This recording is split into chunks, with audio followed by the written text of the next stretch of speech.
expression. Meanwhile, in the northwest region of Yangzhou, Xingzai, who appeared worn out and poorly dressed, walked in the middle of nowhere, using a cane due to exhaustion and hunger. Xingzai expressed his desperation for a meal, listing various extravagant dishes like roast goose, roast sheep, and shark fin. He was so hungry that he couldn't be choosy. Suddenly, he spotted a snake in front of him, and his hunger-driven excitement led him to see it as a potential source of meat. As Xingzai eyed the snake, another person also noticed it and expressed his desire for the meat, which surprisingly this person is Fu Delay. A tense situation unfolded as both men wanted to claim ownership of the snake they had spotted. Their aggressive expressions and thoughts revealed their determination to secure the meal. As the battle for survival between Xingzai and Fu Delay escalated, they resorted to physical combat. Fu Delay pinched Xingzai's face, and Xingzai defended himself by striking back with his cane.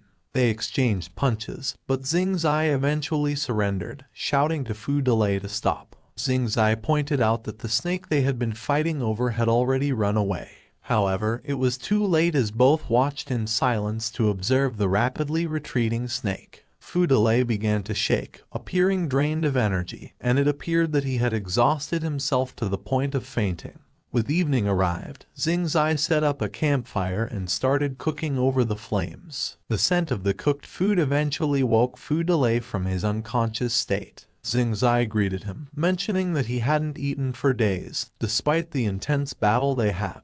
Upon waking, Fu Delay suddenly became alert and Xingzai questioned his origin, suspecting him of being associated with the Ring tribe.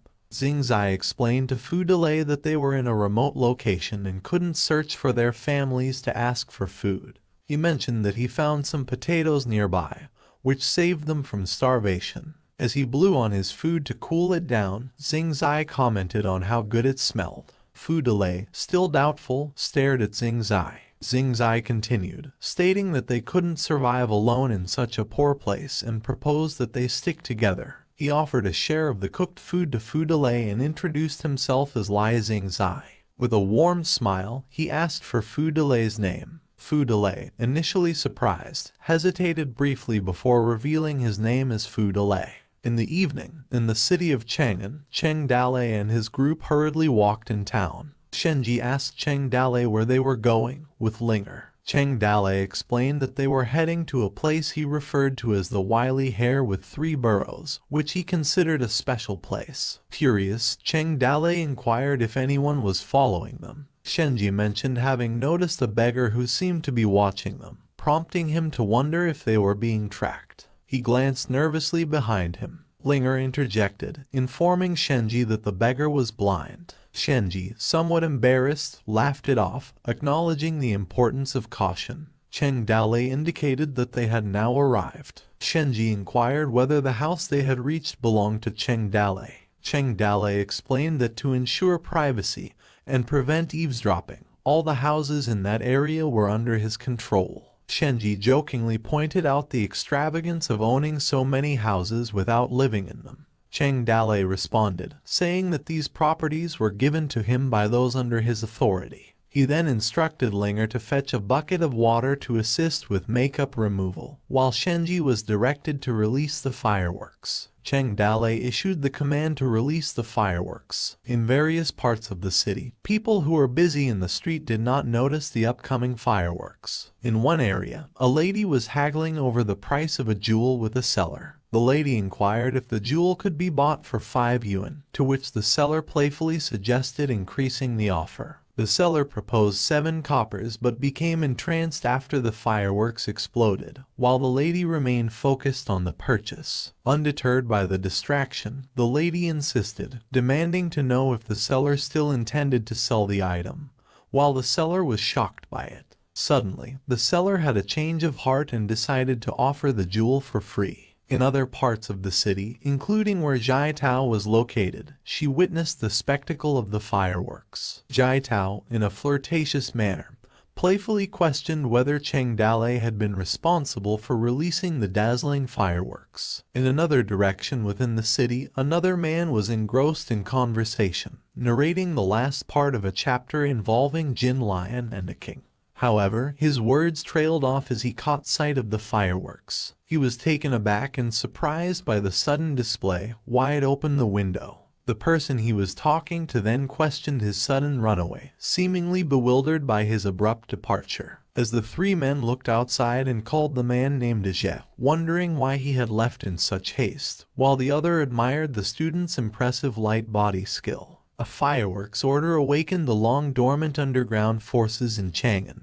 In an underground city, Su Ying and Liu Zhai were immersed in reading a letter when Qin Man suddenly entered and delivered a report. Qin Man addressed Su Ying and conveyed Cheng Dalei's issuance of a fireworks order. He offered to send a message on their behalf. Liu Zhai, curious about the purpose of the fireworks order, sought an explanation. Aku clarified that the fireworks order served as a signal for those who wished to seek Cheng Dalei's help, repay his kindness, or establish connections within the big city. Cheng Dalei held a prominent position as the underground city's leader in Chang'an. Liu Zhai, displaying a surprised expression, inquired whether Zhai Tao would also attend. Aku confirmed that Zhai Tao would certainly be in attendance at the event. Liu Zhai addressed Su Ying with a worried expression. Su Ying reassured her, implying that Liu Zhai's concern might be related to outsiders trying to get close to Cheng Dalei.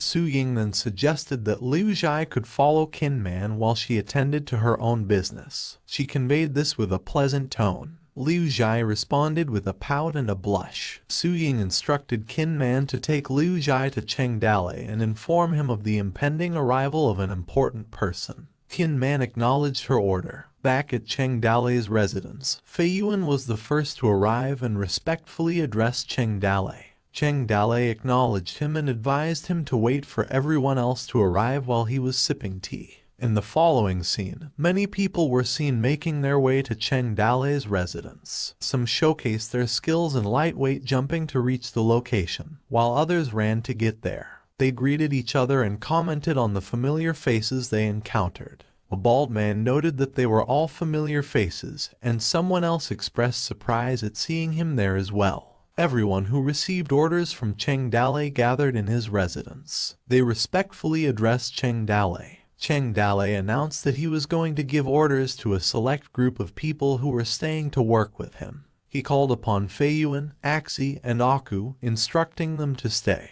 Cheng Dalei then turned his attention to Zhai Tao. Cheng Dalei appeared to hesitate, thinking about Su Ying's potential misunderstanding if he left her behind. However, he recognized the opportunity to make use of her skills this time, so he decided to include Zhai Tao as well. Zhai Tao was visibly pleased with this decision. Cheng Dalei continued, calling out the names of various individuals, including the blind swordsman Shitu Zhu, Mute Zheng Sen, Peddler Liu Neng, Mr. Storyteller with 6 ears Q Heath, Tomb Raider Expert Wang, Gambler Crow, Playboy Kaian Ruishui, Mangy Dog, Du Hun, and beggars. Cheng Dalei ordered dozens of them, all of whom were capable in various fields. He then addressed the rest, informing them that he had no need for their services this time. One person expressed disappointment and questioned Cheng Dalei's decision, believing they were the most qualified among those present. As some people continued to address Cheng Dalei, others expressed their desire to participate as well. Cheng Dalei remained composed, simply sipping his tea, which had an intimidating effect on his people, and eventually silenced the commotion by sternly telling them to scram. One person expressed frustration, wondering why he hadn't been chosen. Another person expressed their desire to work with Cheng Dalei. A more understanding individual cautioned against speaking nonsense, acknowledging that Cheng Dalei must have his reasons for his choices. Cheng Dalei instructed Q He to ask about 2 individuals in the city as he wanted to know about them. Q He asked for clarification of who he wanted to ask about, to which Cheng Dalei responded that it was Jiu Zhong and Liu Qingming, prompting Q He to acknowledge the task with a simple understanding. He then instructed Zhai Tao to spread gossip in the brothel and reminded her not to expose herself. He also called Liu Neng to do the same task in the tea house. He then turned to Fei Yuan and began assigning a task. But before Cheng Dalei could finish his words, Qin Man suddenly appeared and addressed Cheng Dalei. Tin Man informed him that they had received news that the person they had been waiting for would be arriving in Chang'an in 3 days. He continued, stating that it was Yuzhu City Lord Yang Longting. Upon hearing this news, Shenji, Linger, and Cheng Dale were visibly shocked. Cheng Dale clenched in his chair, expressing determination. He gritted his teeth as he thought about the impending arrival of Yang Longting, recognizing that it was time to settle a score. Cheng Dale then assigned tasks and instructed Fei Yuan to infiltrate the military headquarters at night and steal their action books. To Qiuhe, he tasked him with gathering information about Yang Longting, including details about his food and drink. Wanted to know about everything. Cheng Dale assigned Jai Tao the responsibility of spreading rumors about the two individuals and creating a rumor about Yang Longting's anticipated entry into the city to stir up the situation in Chang'an. Jai Tao acknowledged her task. Cheng Dale concluded by telling them all to go and do their things. Liu Jai expressed her desire to contribute and assist Cheng Dale with his work. Cheng Dale, concerned for her safety, initially urged her to return to Su Ying, citing the dangerous task he was about to do. Liu Jai persisted, acknowledging her inability to fight and her lack of management skills compared to Su Ying and others. She thinks about Jai Tao at the same time. However, she emphasized her willingness to help in any way she could, such as reading and writing or assisting with his chores. She expressed a sense of frustration, feeling that Cheng Dale often forgot about her and her desire to help with something that she was capable of. In tears, Liu Jai pleaded with Cheng Dale not to leave her behind, expressing her desire not to hide behind him and to actively follow him. Cheng Dale eventually patted her head while agreeing. He then instructed her to help him with handling information. Liu Jai hugged him tightly in response to his consent, and Cheng Dale emphasized the need for her to behave. Cheng Dale then directed Shenji and Linger to return to the examiner's residence, with instructions to inform him if something happened in the imperial court. He also instructed them to direct Wanner to meet him at his residence. After a while, Liu Jai handed Cheng Dale a bunch of information. She informed him that all the valuable information about Liu Qingming and Ji Yuzhong was included in the documents. The documents contain details about Liu Qingming, the son of Xinliang City Lord in Jingzhou, 28 years old. When he was young, he learned martial arts from the famous master. At the age of 19, he defeated 1,000 bandits with 300 house slaves. Later, he joined the Capital Guard Army and was known for his boldness, righteousness, and generosity in the army. Ji Yuzhong, 26 years old. When he was young, his family was poor and he studied poetry and books. Later, he studied with Qiuhe, a great renowned scholar in Jingzhou, and entered the Imperial College, where he was the first student. Liu Jai explained that these two individuals represented both military and civil officials. Qiuhe hailed from the Qiuhe family, while Liu Qingming's father was once a subordinate of Yu Qili. Cheng Dale let out a sigh in response to the information, and Liu Jai appeared to pout at his reaction. Liu Jai noticed Cheng Dale's somber mood, so she asked him what was wrong. As Cheng Dale dwelt on Wanner's words, he contemplated the significance of being considered an elite-level second generation and a Phoenix man, recognizing the nature of the two people who were high rank as monsters. He couldn't help but express dismay at Wanner's judgment, with expressed disappointment evident in his thoughts. Cheng Dale speculated about the immense power wielded by these two figures, believing them to be strong contenders for the top martial arts scholar position for both civil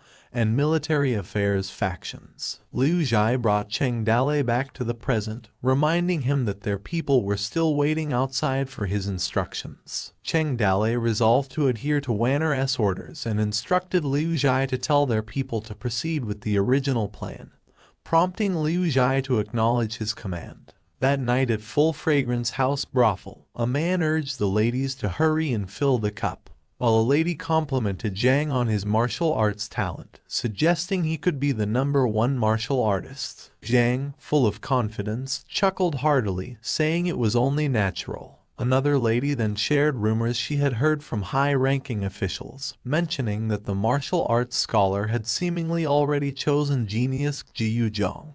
Another lady joined in, confirming the rumors she had also heard. Startled, Zhang asked for more information. Meanwhile, at a tea house, people discussed the news that the general's mansion had selected Liu Qingming as the top martial arts scholar. Others chimed in, mentioning that Jiyu Zhang was also a finalist. A few individuals dismissed the commotion, stating that it was decided from the start, and they were just making a fuss about nothing. One person concluded that they were competing for nothing. Within a day, under the efforts of several hundred people, the rumors spread throughout Chang'an at a very fast pace. In fact, Cheng Dalei didn't know that what he spread may not be just rumors. Under the deliberate verification of some people with connections, they got almost the same answer. It's only been 2 days, the rumors are getting worse and worse. The next day, Liu Qingming and Jiyu Zhang's doors were blocked by martial artists who sought a challenge. People shouted at their doors, challenging them to come out and fight. Some called them a cheater, while others provoked them, saying that they wanted to be the #1 martial artist and challenge if they could beat them.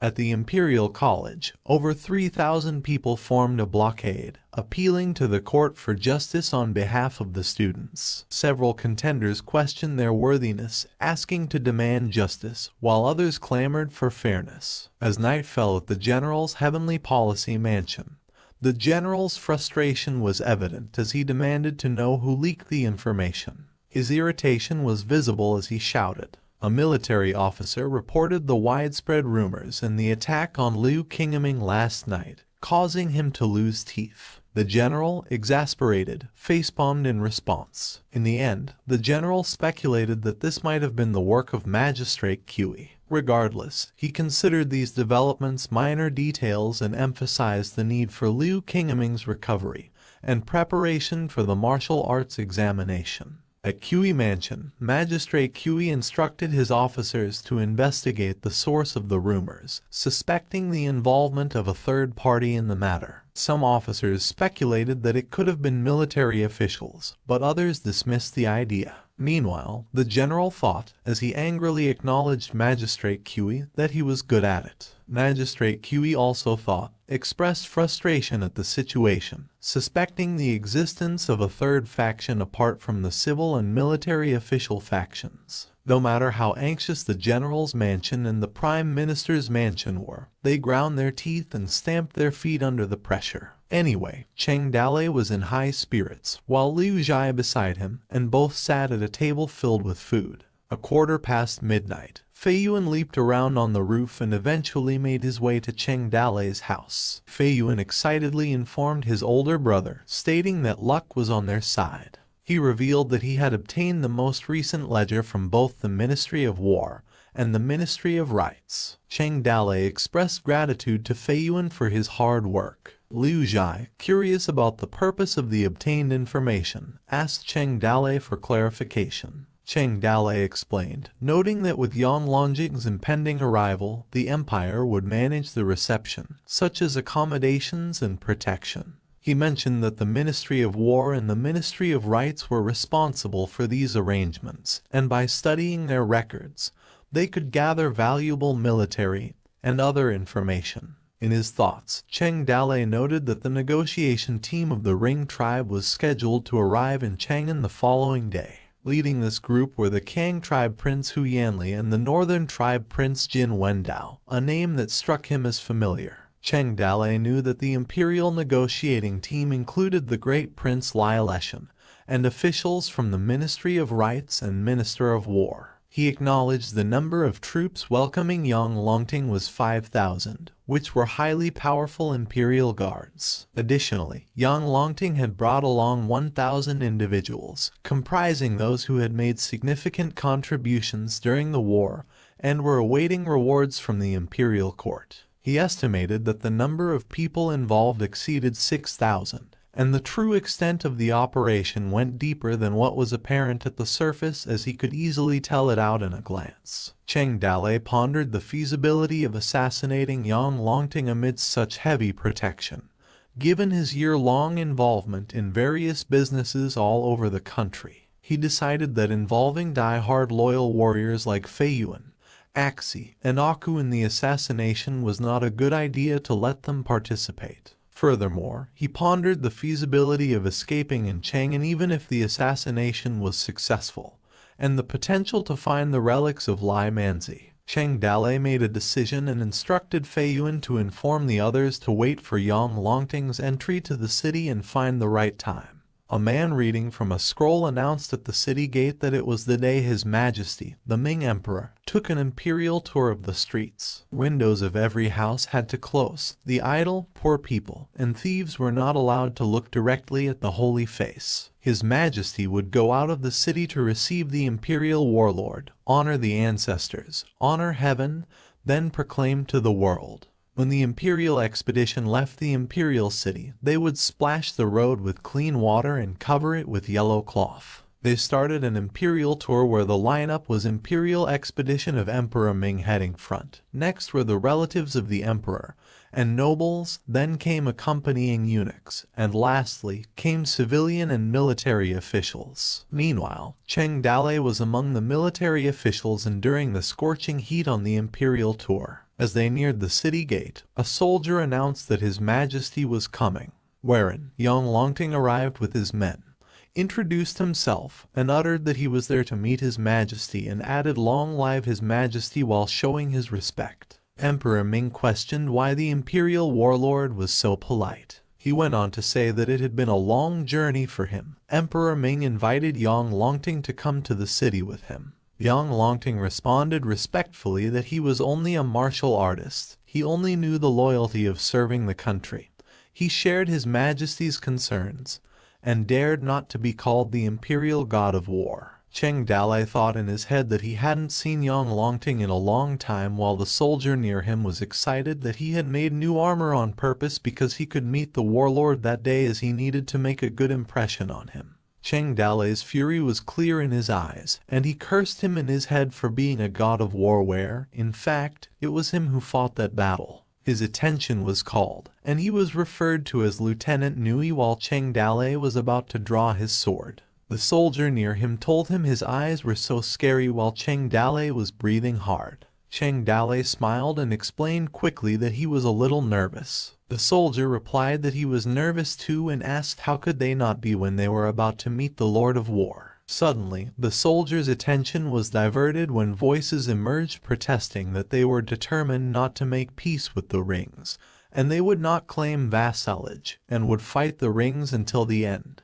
The protesters continued yelling that they were a great nation, rich but not yielding, and they would fight until the end, while the soldiers were trying to control the crowd with their spears and barriers. The protesters were yelling relentlessly in front of the soldiers as they demanded the deaths of the rings, revenge for their ancestors, and that they should not abandon them, while complaining that the rings were multiplying. There was no brave general for their dynasty, and they mourned for the great martial arts. Yang Longting on horseback joined the imperial tour beside the golden carriage as the protesters continued yelling for the death of the rings. A soldier called the imperial guards, commanding them to get rid of the mob and to not disturb the conversation between His Majesty and the warlord. Immediately, the imperial guards went on to the protesters aggressively, calling them ungrateful people and threatening to get lost if they did not want to die. However, the protesters didn't budge and responded that noble people like them, who thought themselves high and mighty, dared not to kill the rings but only played crudely at them. A protester yelled furiously that God would punish them, while Emperor Ming and Yang Longting silently passed them. Fast forward at night, dozens of kilometers away from Chang'an, in the wilderness, a ring member reminisced that the last time they were there, they were having fun robbing and looting. However, this time they couldn't rob. They were there to negotiate and see if they could get a few more princesses. They would ask the cowards for more supplies, paper, tea, iron, and so on, as these things were very valuable in their country. With a pot of them, they could exchange a beautiful white woman. Meanwhile, inside the white tent, a man was asleep and laying on his bed. It was Jin Wendao. He was having a nightmare about the deadly and disastrous flooding where he lost his brothers, lots of ring members, and a flash of Fu Delay's face appeared. Jin Wendao abruptly woke up and got up with terrors in his eyes. He was heavily breathing from that nightmare. Jin Wendao thought in his head that almost a year had passed, but he still couldn't forget that defeat. He thought of Cheng Dale, while another ring member addressed him as Prince and told that it was time to go. Along the road, Jin Wendao went on thinking if he would have a chance to kill Cheng Dale and Chang in this time since he had won such a great battle. He must have a share of the reward. A few moments later, after Emperor Ming received Yang Longting, the ceremony of ancestor worship began the next day. Emperor Ming changed his clothes and went to the offering table to incense. He made 3 prostrations and 9 bows, and there were no need to do the many formalities and rituals associated with it. Emperor Ming thought that the ancestor was blessed as he was inclined to the people. May they send down a few talents to protect the empire. A man was reading in a scroll and announced that after His Majesty's greeting, the princes and officials were then invited to come forward and greet in turn. As the ceremony continued, Cheng Dale on the other hand thought the activity was really annoying. He wanted to get it over with quickly so he could hug Liu Zhai and listen to a little song. A man continued announcing about 1 dedication. All officials bowed, 3 knees and 9 bows. Suddenly, a notification was heard by Cheng Dale that a nearby container was detected, which surprised him. It continued to notify him that this container was full of power. While others bowed down, Cheng Dale only kneeled in surprise that this container was treasured for centuries and carried the luck of the country. It was continuously notifying that the host must get the container as soon as possible. The container that he discovered was powerful enough to reset the system and even upgrade the system to a new generation. It repeatedly notified the host, Cheng Dale, to get the container as soon as possible. The container was a gold relic. At night, someone was playing music, which was heard up on the roof. Bai Feiyuan in his flying toad mask was on the roof and was speechless. He then quickly jumped. A man down in a narrow alley was playing music. It was Cheng Dale holding a flute. Bai Feiyuan jumped quickly from roof to roof, until he landed near Cheng Dale and called him boss. Cheng Dale told him to send an advance notice of the theft to the royal treasury tomorrow, which Bai Feiyuan asked what he wanted him to steal. Cheng Dale answered no, he didn't really have to steal, he just had to get the attention of the Imperial Guard, especially on this side of the Hall of Ancestors, and they were running out of time. The following day at the royal treasury, where soldiers were relaxed and dozing their backs against a column, an Imperial Guard was sound asleep on duty. Suddenly, an arrow was released and whirled through the air. This slightly woke up the Imperial Guard and was initially confused. Then, the arrow with a knotted white piece in it hit and got stuck on the column, which terrified and surprised the Imperial Guard. The Imperial Guards immediately yelled for an enemy attack, which they wondered if the ring fought their way in. They noticed the arrow with a knotted white piece in it and got curious about what was that. The Imperial Guards read that tonight at midnight, he would steal from the flying toad. They hurried up and went to inform the general. At night, a flying toad went on jumping from roof to roof inside the royal treasury. This was immediately noticed by the Imperial Guards. They yelled that he was there, and a flying toad showed up. Several Imperial Guards ran after the flying toad, tried to get him, and cursed that this little thief didn't give a damn about their Imperial army. Another Imperial Guard fiercely commanded to hurry up and informed the men in front of them to surround him. The flying toad went on running and jumping on the roof, as he was supposed to, as fast as he could be. Meanwhile, an Imperial Guard was laying on the ground, and someone thought that the incense worked very well. Someone walked and thought that after the ancestral rituals, the spirits of the ancestors should all have returned there to the Hall of Ancestors. It was Cheng Dale who walked into the Royal Ancestral Hall while wearing a face mask. He searched for so long, and finally, what he wanted was actually placed in the Hall of Ancestors. He had been searching for a year and finally found it. Cheng Dale was near the golden container. When his hand was about to reach for the container, a sudden golden glow was evident when he touched it, which had sufficient capacity. A notification from the system detected that the host had acquired the container. The golden glow got big and surrounded Cheng Dale. It also notified when the container detected and asked if Cheng Dale wanted to absorb the power. The container was a relic from Emperor Wu, Ling Zai from the Order of the Heavenly Soldier. Suddenly, a warning notification popped out that the container carried the Empire's fortune. The absorption of its power might lead to the downfall of the national pride of the kingdom. However, Cheng Dalei continued absorbing, and the golden glow got bigger. Then the system asked if he wanted to restart the system. He answered yes, and it began to restart. The notifications went on and on. The administrator was going offline, and the new administrator was being created. It began to reset the system, and it was expected to be completed within 15 days. The power absorption was complete, and the system was full of power. It asked if you wanted to upgrade the system. It started to release redundant fear points. Suddenly, a beacon of golden glow was upon Cheng Dalei. It started to upgrade the system, and system functions were being restored. The store, summoning platform, and raffle machine were being restored, but some functions were temporarily available. This golden glow reached outside and went so high in the sky. It turned on the function for displaying the NPC information, where it was also upgraded, and character disguises were being ignored. However, Cheng Dalei had a hard time because it was making a lot of noise. The beacon of golden light reached and illuminated the night sky, which made the Imperial Guards question what that was and whether these were divine visions or manifestations of the ancestors, as it was in the direction of the Hall of Ancestors. Flying Toad looked back and noticed the beacon of golden light, and he was amazed that Cheng Dalei had created that. At the Minju Palace, a lady with long black hair noticed the beacon of golden light at her window, and was amazed too. It was Lai Wainer, the princess of Minju, and she said that it was so beautiful, as she really wanted to go there and see it.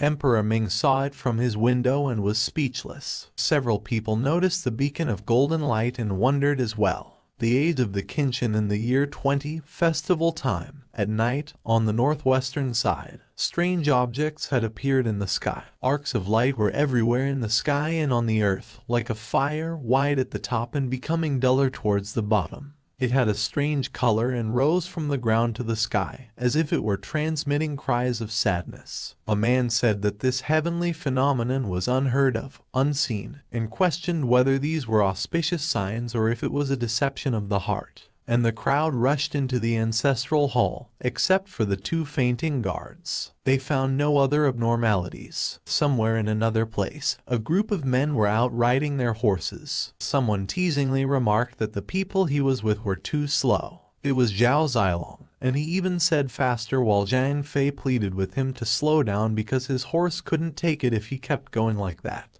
Zhao Zilong kept going and then replied no, because the horse was still in good condition. He told him to hurry up, and Cheng Dalei was probably waiting for them in Chang'an. Meanwhile, Liu Bei thought in his head about when did Zhao Zilong become so caring for Cheng Dalei. Guan Yu asked his third brother how far they were from Chang'an. Zhang Fei answered that they should be in front of them, and they went on riding their horses. A few moments later, the brothers arrived at the border of the capital region of Chang'an and got off their horses. They walked with them while they each held their horses' ropes. Suddenly, Zhao Zilong told them to wait, which left them confused, and they asked what was wrong. Zhao Zilong, with his sudden rosy cheeks, answered that he still had to make himself neat. Liu Bei questioned why Zhao Zilong was acting strangely, and Guan Yu asked what he meant because he had just said a while ago that Cheng Dalei was waiting for them, which made Zhao Zilong speechless. Someone said come on and they kept going.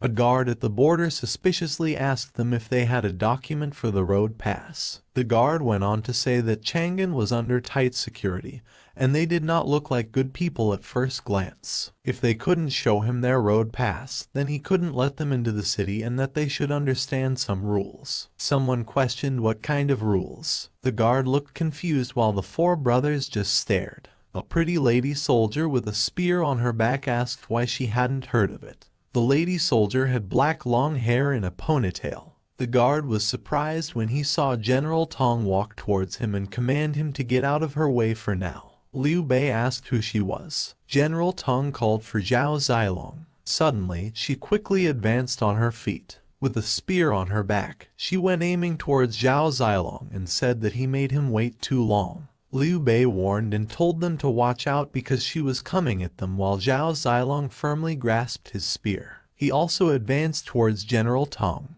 A white bird pilgrim's spear was evident as they fought. Zhao Zilong released 100 flowers in disarray against General Tong's phoenix swirl while his brothers stood on the side and watched them fight. General Tong's looked pleased as they went on fighting while Zhao Zilong struggled. Liu Bei yelled at his brother to go and help, and Zhang Fei agreed. Suddenly, her hand extended out and called him stupid brat. General Tong grabbed Zhao Zilong's head, then pushed it into her chest and said that she hadn't seen him in a few years, but his skills had grown, which made his brother's jaw drop and puzzled him. General Tong gazed at his brothers and said that they were the guys that his brother Zhao Zilong mentioned in the letter while he continued struggling in her chest and demanded to let go of him. His brothers were shocked when they knew who she was. General Tong introduced herself. She was Tong Fei, Zhao Zilong's senior sister. Zhao Fei whispered that she was Zhao Zilong's dark something, but Liu Bei quickly interrupted and shushed him.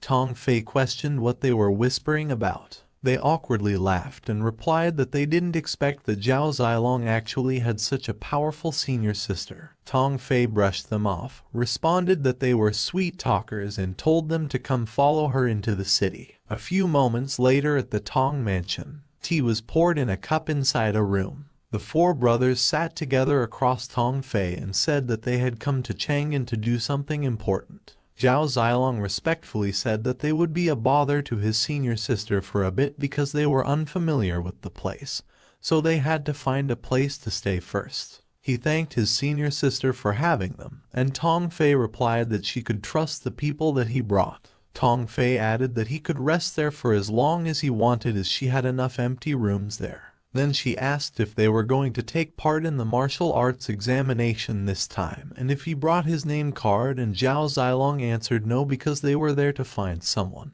Tong Fei asked who they were looking for because she had some influence in Chang'an, so she might be able to help them. Zhao Zilong replied that they did not want to trouble senior sister and awkwardly laughed as they would take care of it. Tong Fei looked puzzled. The four brothers gazed and listened to Tong Fei when she intriguingly asked if the person they were looking for was a fugitive. The four brothers were all speechless. Tong Fei chuckled and went on to say not to worry. Although she was from the government, a fugitive like that wasn't under her jurisdiction, and she was not interested in asking about the person they were looking for. However, recently, the Jingju city was very chaotic. The martial arts examination was about to start, dragons and fishes jumbled together. The Ring tribe envoy had also arrived in Chang'an. In order to prevent people from causing trouble, the outside was now under very strict control. If they wanted to find someone, at least do it after everything had calmed down. Tong Fei was heading out first because she had things to do, and she told all of them to stay with her for now, especially Zhao Zilong, not to go out and cause trouble. Outside the room, a soldier was waiting and asked her group leader Tong if he was the junior brother she mentioned before because he was indeed useful. Tong Fei replied not to worry. Apart from Zhao Zilong, the other three were not bad either. The soldier fearfully reported that the Ring tribe diplomatic group had entered Chang'an, and most of their Merlian Guard troops had been sent out. Tong Fei replied that it didn't matter, they didn't have enough people on their side. She would find a chance to try their skills if they were qualified to become their people. Meanwhile, the system reset was in progress. Cheng Dalei thought in his head that the most important thing for coming to Chang'an had been solved. The only thing left was to find Yang Longting to seek justice. Another soldier appeared and referred to Cheng Dalei as Lieutenant New and said that it seemed he was in a good mood, and he chuckled. Cheng Dalei thought in his head to take it easy. There were too many troops deployed, and the time hadn't come yet. That day's operation was more difficult than expected. Suddenly, two men crashed on horseback and went out right above the Emperor's carriage. They took out a few soldiers while others yelled for an enemy attack and warned them to look out. The soldiers gathered with their spears and surrounded what they thought were assassins. These two men with face masks and spears in their hands were killed several soldiers who were on their way. Cheng Dalei was just as shocked as everyone else. He thought in his head about who made this move without following his orders, and who were they. There were so many troops that day,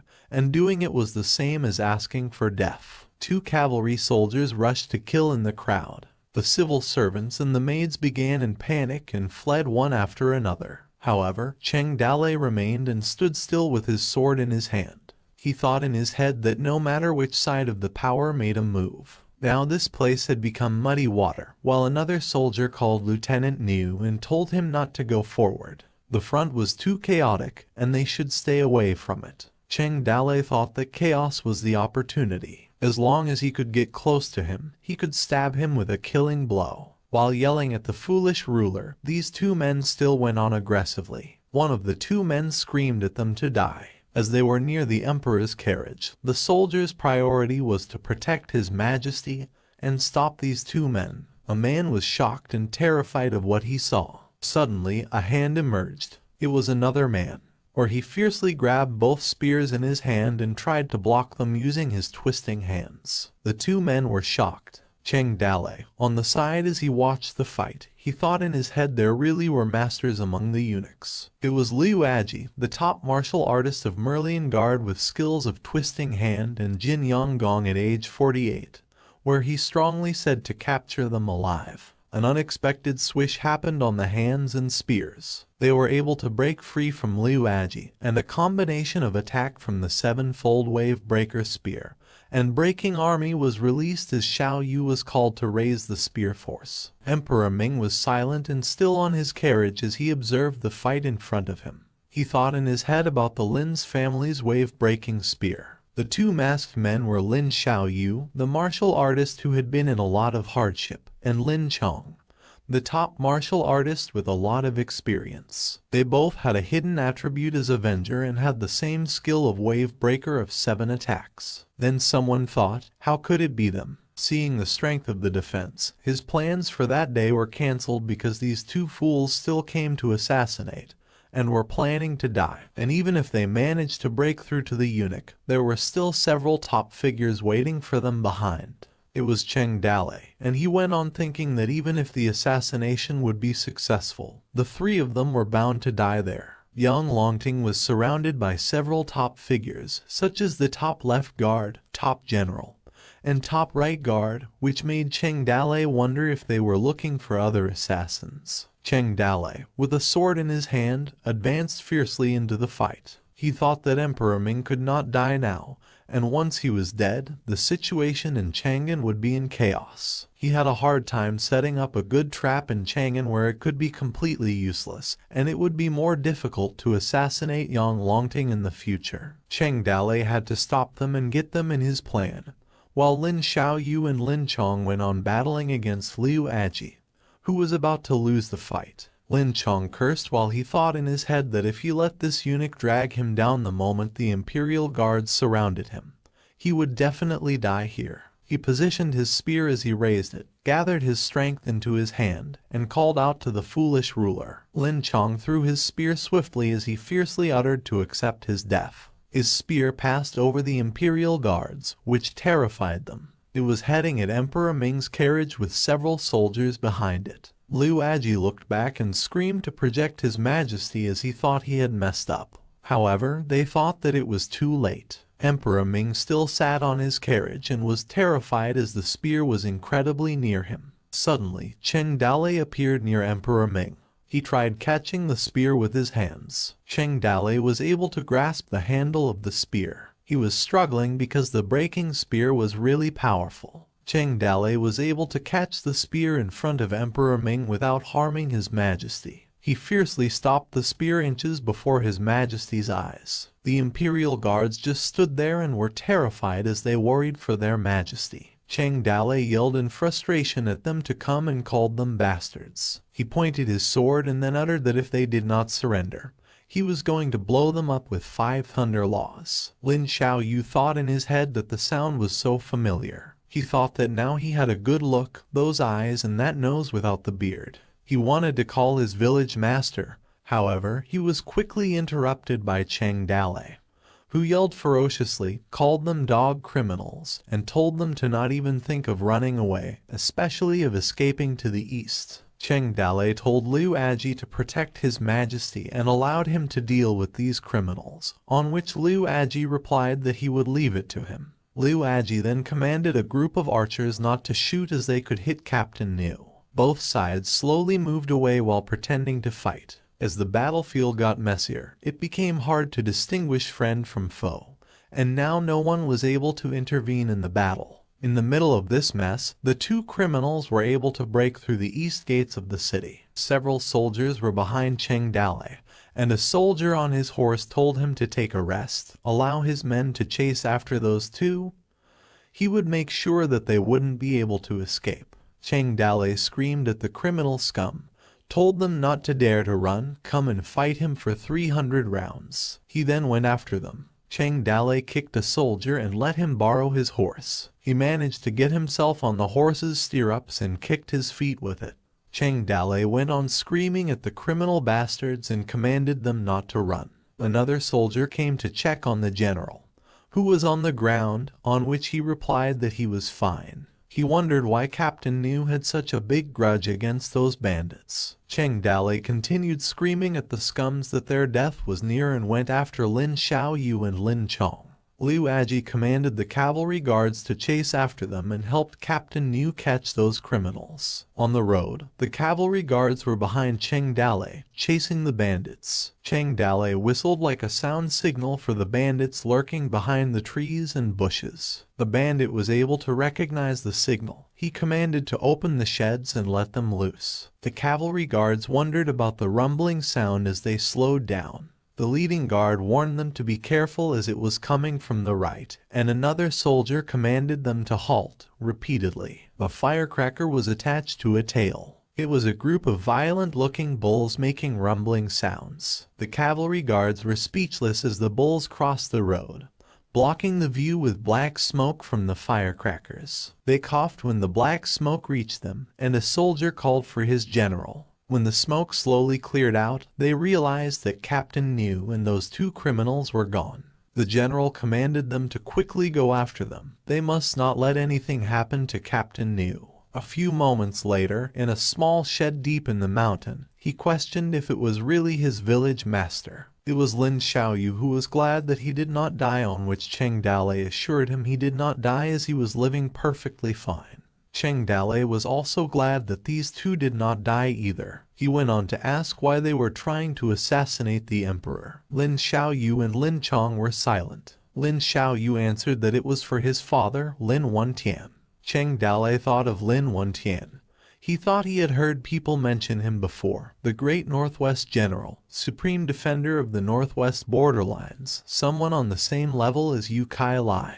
In the war 1 year ago, Lin Wentian abandoned his duties and escaped back to the capital, leaving the city to be ransacked by the Rings. The emperor decreed him to be punished via execution of the entire family. Nowadays, if Yang Longting was the empire's greatest hero, then Lin Wentian was the empire's biggest villain. How many people would grit their teeth in anger when mentioning his name, and how many more would want the chance to spit on his grave? However, there have been rumors that he was merely a pawn in the inner politics of the court. The supplies that should have been delivered never arrived, forcing him to retreat. Maybe this was the real reason why the entire Lin family was executed, to silence the witness. Cheng Dale sighed that Lin Xiaoyu turned out to be Lin Wentian's son. No wonder why he wanted to assassinate the emperor. He then asked how many people were left in the Lin family. Lin Xiaoyu answered a few of the older members were able to escape the executions by changing their names, and what had happened to the family was passed on to him by an old servant. Lin Xiaoyu went on angrily saying that his father dedicated his life to the empire, yet they repaid him by executing his entire family unjustly. He must find justice for him. Cheng Dale responded that even if they kill the emperor, it won't clear away the crimes that his father was framed for. Cheng Dale thought that these two weren't the sharpest tools in the shed. He went on to explain that if he wanted to clear away his father's crime, he needed to collect enough evidence and confront the emperor. Only then was he able to force him to give him a proper answer. If they really killed the emperor and people found out it was done by someone from the Lin family, it would only have added to the misunderstanding. Cheng Dale called for Xiao Yu and borrowed his spear. Cheng Dale held onto the spear and went on explaining that the emperor could not die right then. The moment he died, the empire would fall into turmoil, and the crown princes would fight among themselves for the seat of the emperor, giving the Rings a chance to attack them again. So, hide here for now. This was a place he had prepared for himself, so no one should have been able to find them there. As for food and water, they were under the floorboards. Suddenly, Cheng Dale stabbed himself in the shoulder and blood began to splatter. He walked out the door and said that he would pick them up when he left Chang'an. At night, a soldier on a horse was wandering alone in the woods. He sighed as they went the road with his horse. It was Cheng Dale. He had to settle his score with Yang Longting, and Lin Xiaoyu needed to find justice with the emperor. He looked up and questioned if there was really justice in this world. With torches, someone recognized Captain Niu. It was the cavalry guards, which confirmed it was Captain Niu, and asked if he caught the criminal. Cheng Dale sighed and answered they got away. They asked him if he was hurt, and he answered yes, that he accidentally got hit by their spear, but it was only a flesh wound, and assured them not to worry. However, the guards called for the doctor and quickly called someone to come over because Captain Niu was hurt. This made Cheng Dale wonder when he became this popular. At the Weiyang Palace, where eunuchs and soldiers sat down at the front, a man announced that the emperor had been startled by the events, but he was now resting after taking some medicine, and everyone could go back now. His Majesty also decreed that he would not blame today's event on anyone, which made the eunuchs and soldiers bow down and reply that His Majesty was benevolent. In a well-lit room, Liu Aji informed His Majesty that everyone had left. Emperor Ming asked if Niu Sanjin had been found yet. Liu Aji bowed down when replying to His Majesty. He had already been found, however. He seemed to have suffered some injuries, but it was nothing too major. He played a great role in protecting him that day. He asked His Majesty if they should reward him. Emperor Ming responded that there was no rush to reward him as he wanted to meet him personally first. He then asked if he recognized this spear, and Liu Aji responded based on the techniques used by the assassin. This should be a tidal wave spear from the Lin family. Emperor Ming held on to the tidal wave spear, then uttered that the Lin family still had people alive. Fast forward at the Imperial Palace. Inside of a room, someone asked if there was any news of Cheng Dale. Liu Bei answered that Cheng Dale was a wanted criminal. He must have had a new identity right now. Zhang Fei applauded Cheng Dale as this proved that he had hidden himself very well, and Liu Bei responded that if it wasn't easy to find, he was overconfident. Guan Yu added that he did find out that there was an underground city in Chang'an, and the big boss there was called Big Brother, but there were rumors saying that the ones behind the scene were actually two girls. Zhao Zilong said that it was a shame that the emperor was targeted by assassins 2 days ago, and the security in Chang'an was very strict right now. They couldn't go out and search for them. Liu Bei responded that right now they couldn't leave Chang'an even if they wanted to, and they could only stay there at Zhao Zilong's senior sister's place, eating and drinking for free, and thought it was a little improper. Suddenly, a voice emerged and questioned who said she was letting them live there for free. With a loud bang, Tong Fei kicked the door and debris flew because of the impact. She was silent, and light smoke appeared. Zhao Zilong called out to his senior sister. Could she open the door like a normal person because she had already broken 3 doors? Tong Fei laughed and said that it was a force of habit that Zhao Zilong should know that this was how she usually opened doors when she was catching criminals. She went inside the room, then coughed and went on to say that no one could get anything for free from her, even if it was Zhao Zilong. She walked near her brother and said she was there to ask for them to pay up.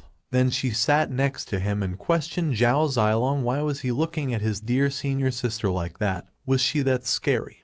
Or did he think she would eat them up? While Zhao Zilong stayed silent, he thought in his head that he had a bad feeling about this. Every time she began acting this way, it meant she was scheming something bad.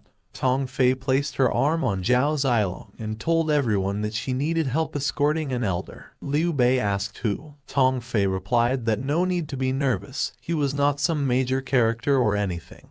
The person they would be escorting was a doctor. He would be traveling to the general's palace to see a patient. At nighttime, in the general's palace, someone hoped they could ensure his safety on his way back from the general's palace. There was a small carriage with 2 horses attached to it and several guards near it. Later that night, two people went inside the examinee's residence. Inside a room, Captain New was informed by Liu Aji that the doctor was there. Cheng Dalei was relieved that it was a good thing the doctor didn't bring any medicine with him. He had been drinking so much ginseng and tiger bone soup that he almost vomited at the smell of it. The doctor replied that his injuries had already closed, and he should be able to move around after a few more days. Cheng Dalei said that he was not the doctor who had been treating him for the past few days and asked if he was new here and his surname. The doctor answered him yes, and his surname was Lai. He was amazed that he had the same surname as the royal family. The doctor looked sharply at his companion, Liu Aji. Liu Aji said to Niu Sanjin that he would get some fresh air outside and remember to listen to the doctor's instructions. The doctor said the situation back then was very dangerous, and while what he did was selfless, wasn't he afraid of dying?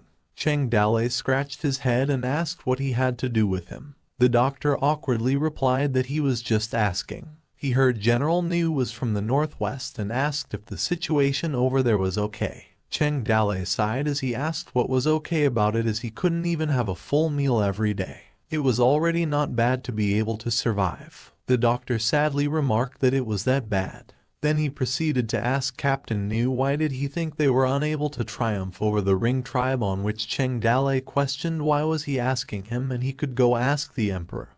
That old Foji. The doctor felt sad and silent. Cheng Dalei thought in his head that this conversation, this look, he wondered why they looked so familiar, and the look this doctor gave Liu Aji earlier. Based on his identity, he wondered why would Liu Aji listen to a doctor. He was someone who stood below 1 but above 10,000. The only person Liu Aji would listen to was the emperor, and this person's surname was also Lai.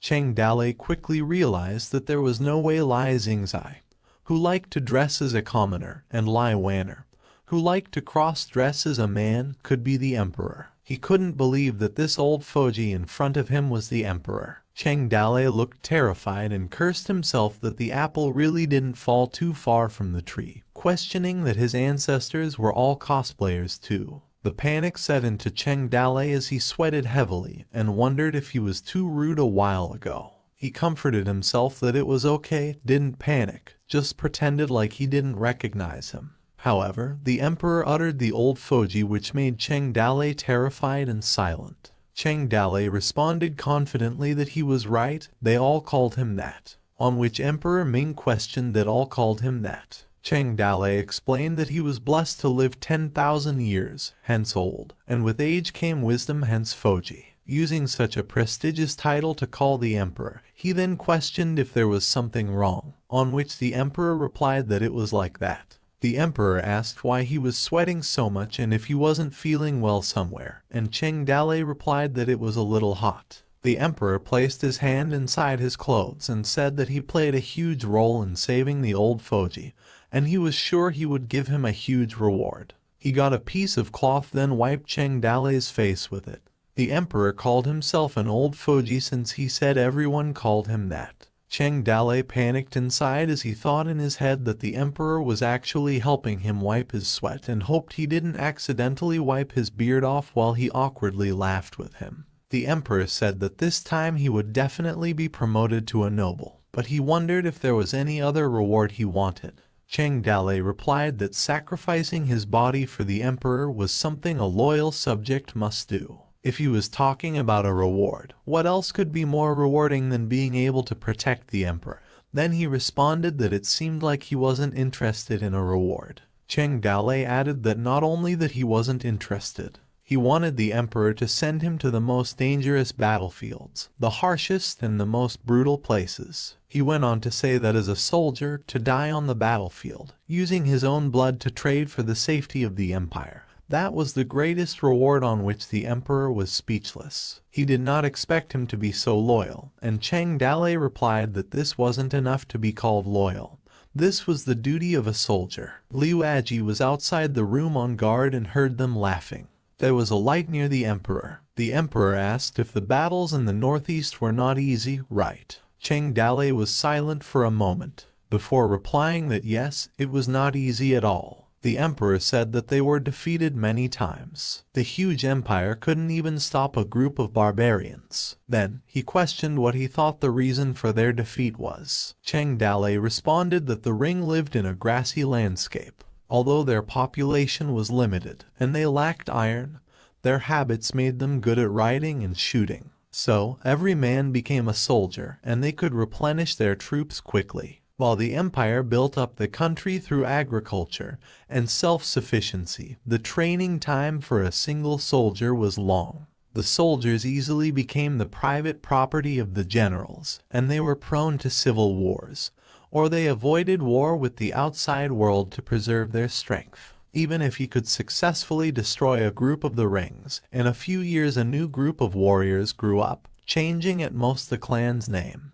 Meanwhile, it was much more difficult for the soldiers of the great kingdom who died to regenerate. Even if the empire defeated the rings 100 times, this could not hurt the rings' ambition. The empire only had to lose once to be broken. They couldn't attack, so they had to defend the cities. But a long defensive line from east to west was a big loss of national strength. So, the defense got weaker every time. The emperor found it meaningful when he said that the defense got weaker every time. Cheng Dalei proposed a solution. If he trained an elite army to beat their strategy of perpetual wars so they could directly wipe out the cause, the Ring tribe would be completely crushed. On which the emperor replied that the empire didn't have such an elite army and couldn't afford to support such an attack in the north. Cheng Dalei added that he had active but also passive strategies. He was just afraid to say it. The emperor encouraged him to talk about it because he happened not to have a consultant next to him, so he could just talk about it. Cheng Dalei explained that this method was a bit crazy. He could create an opening in the northwest of the country to attract the rings and use the complex landscape of the empire as a battlefield. Then, he mobilized millions of the empire's peoples and the entire population to resist the rings, then blocked the enemy's retreat and destroyed them by encircling the place and gradually engulfing the invading rings like a sea that greatly damped their ambition. The emperor questioned blocking the enemy's retreat and then destroying them. Did he mean that at the cost of millions of lives, they should lure the rings into the country voluntarily and even give up Chang'an? Cheng Dalei explained that he wasn't trying to send them to their deaths, but to involve millions of civilians in resisting the enemy so that the weak could overcome and break the strong. The emperor strongly responded no because that was crazy and downright cruel. Besides, he questioned whether these useless straw-like civilians really had the guts to fight the rings because that was completely fantasizing. Cheng Dalei replied that he didn't have another plan if he didn't believe him. The emperor was silent for a moment. He then said that he was stronger than he thought, and he didn't think the old guy, Emperor Ming, would rank him that low again. The emperor said that he had one more question, and Cheng Dalei replied to go ahead. The Ring clan ravaged the lands, the royal power mourned the fall, the fluorescent fire guarded the hearts. At that time, the nobility and the rich families fought for power, and the vassals defied the law. If people had a disease, they could be cured by medicine. But what if the state was sick? He then asked if he thought the empire could be still saved. Cheng Dalei wondered in his head that this kind of question a doctor and patient should talk about, and he was certain that Emperor Ming already knew that he had found out his identity. Emperor Ming gazed sharply. Cheng Dalei thought in his head that this old man really knew everything. With what he learned in his last life, unfortunately, in situations like this, he could only break old habits and reform himself. He questioned even daring to say his answer to the emperor's face, whether he could understand it or not. Even if he did, Cheng Dalei was afraid he would cut his head off right away. He was the leader of this old empire, should he overthrow the emperor himself. At that moment, the two eyes collided and the heart became similar like a clear mirror. Cheng Dalei breathed heavily. He said it was hopeless as he laid his back. The emperor was speechless. Then he turned his back and made his way to the door, and left Cheng Dalei in the room. Cheng Dalei looked at him, and a trace of pity suddenly rose in his heart. Of course, this was a very ridiculous thing, but at that moment Cheng Dalei really felt sorry for him. Liu Aji offered to let him help His Majesty onto the carriage, and he replied no because he wanted to take a walk. Liu Aji asked if he did say something that upset him. Emperor Ming replied no.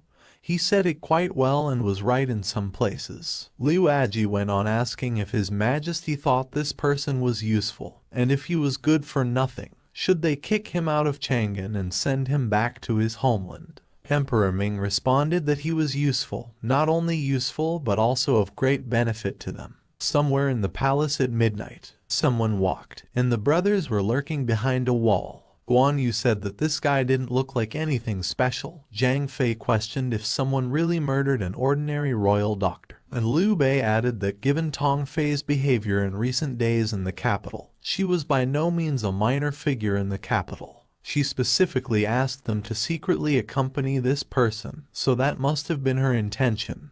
However, Liu Bei thought in his head that the three of them were just guests in her house, but she specifically dismissed her most trusted Zhao Zilong and instead asked them, who were relatively strangers, to do the job. Liu Bei thought that in any case, it was fraud. He wondered how many people beside them were hiding in this seemingly quiet night. Swords were drawn, and they called the quack physician, and they finally got him. Several people dressed in black and carrying swords ran towards the doctor with masks covering their faces, and they continued demanding to give their son's, wife, and dog's life. Zhang Fei was surprised that someone really came to assassinate. The people dressed in black went on running with the intent to kill this quack physician. The three brothers came to the defense and surrounded the doctor. Guan Yu questioned if there were so many people. He felt it was way too exaggerated. It was not an assassination, it was clearly a siege. Zhang Fei replied that in the capital, he had either eaten or slept these past days. Now he finally had a place where his body's strength could fully express itself, while Liu Bei remained silent. Zhang Fei enthusiastically asked his brother why they didn't have a contest to see who could beat more people. Whoever lost would take over the other person's drink money for a year. Guan Yu questioned if he realized the current situation they were in, while Liu Bei thought in his head that the quack physician did not panic at all when it was so dangerous. Guan Yu and Zhang Fei went on fighting, while Liu Bei was tasked to protect the doctor and leave the rest to his brothers. On the roof, someone observed the fight and chuckled because they really saw it in them. A lady dressed in black said, "Let the useless withdraw, and let Team Tiger continue," and a man behind her agreed. Several people dressed in black carried swords and screamed, "Attack!" Zhang Fei ran and questioned how it was that the more they fought, the more opponents there were, and how many enemies this old man had made. Guan Yu struggled and said that the opponents were getting stronger and stronger, just like Zhang Fei, who told his brother there was another wave of enemies approaching from over there, while a horde of people carrying swords ran after them. A sword swung in the air, and this time it hit Liu Bei in the face,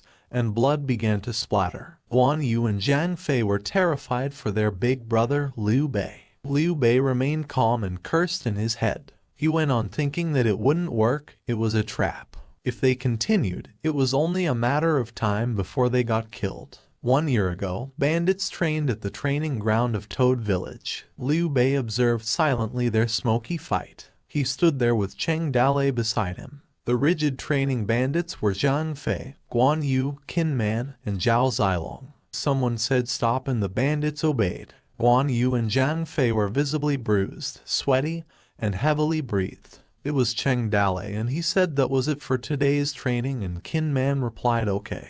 Liu Bei asked Cheng Dalei what his intention was. He knew that their martial arts were inferior to Zhao Zilong and Qin Man, but he still deliberately asked them to fight each other. Cheng Dalei asked how many moves he thought they could have handled before sparring. Liu Bei answered about 10 or so moves. Cheng Dalei responded that they had fought for more than 30 moves to determine a winner, and Liu Bei replied that this was because while they both were very strong, their fighting styles were completely different. He went on to explain that Qin Man could perform war-killing techniques, Zhao Zilong could execute professional fighting techniques, and the two had no cooperation. Cheng Dalei asked what he thought the problem with Guan Yu and Zhang Fei was. Liu Bei answered that they had fought with too much brute force, did not know how to observe, ignored details, and had no strategy either. Cheng Dale said that he was right. What they had lacked in their fighting style was a brain and eyes. He referred to him as Little Bei and mentioned that he had never seen him fight, but he knew his fighting skills weren't bad, even if they were not as good as theirs, but he could be their brains and their eyes. Cheng Dale added that he was a genius at leading troops, which Liu Bei questioned how he had figured that out. Cheng Dale told him not to ask because he just knew, and in his eyes, all three of them had the ability to withstand 1,000 armies. Going back to Liu Bei, while being attacked, he knew what to do. He called Guan Yu and Zhang Fei to listen to his command, follow his steps to retreat, on which his brothers agreed. Liu Bei thought in his head that there were 3 in the northwest, 4 in the northeast, and 6 in the south. He found it, the weak point of the encirclement. Liu Bei fiercely commanded to break through them. On the rooftop, a man told his lady boss that they were getting away from them and asked if they should do something, and she replied not to hurry, as they would strike when they thought they had escaped. In this case, they could see how they fought with all their might to survive. Zhang Fei and Guan Yu mowed down their enemies. Anxious, Liu Bei pondered who those people were and where the guards were, given that they were fighting for so long and failed to come.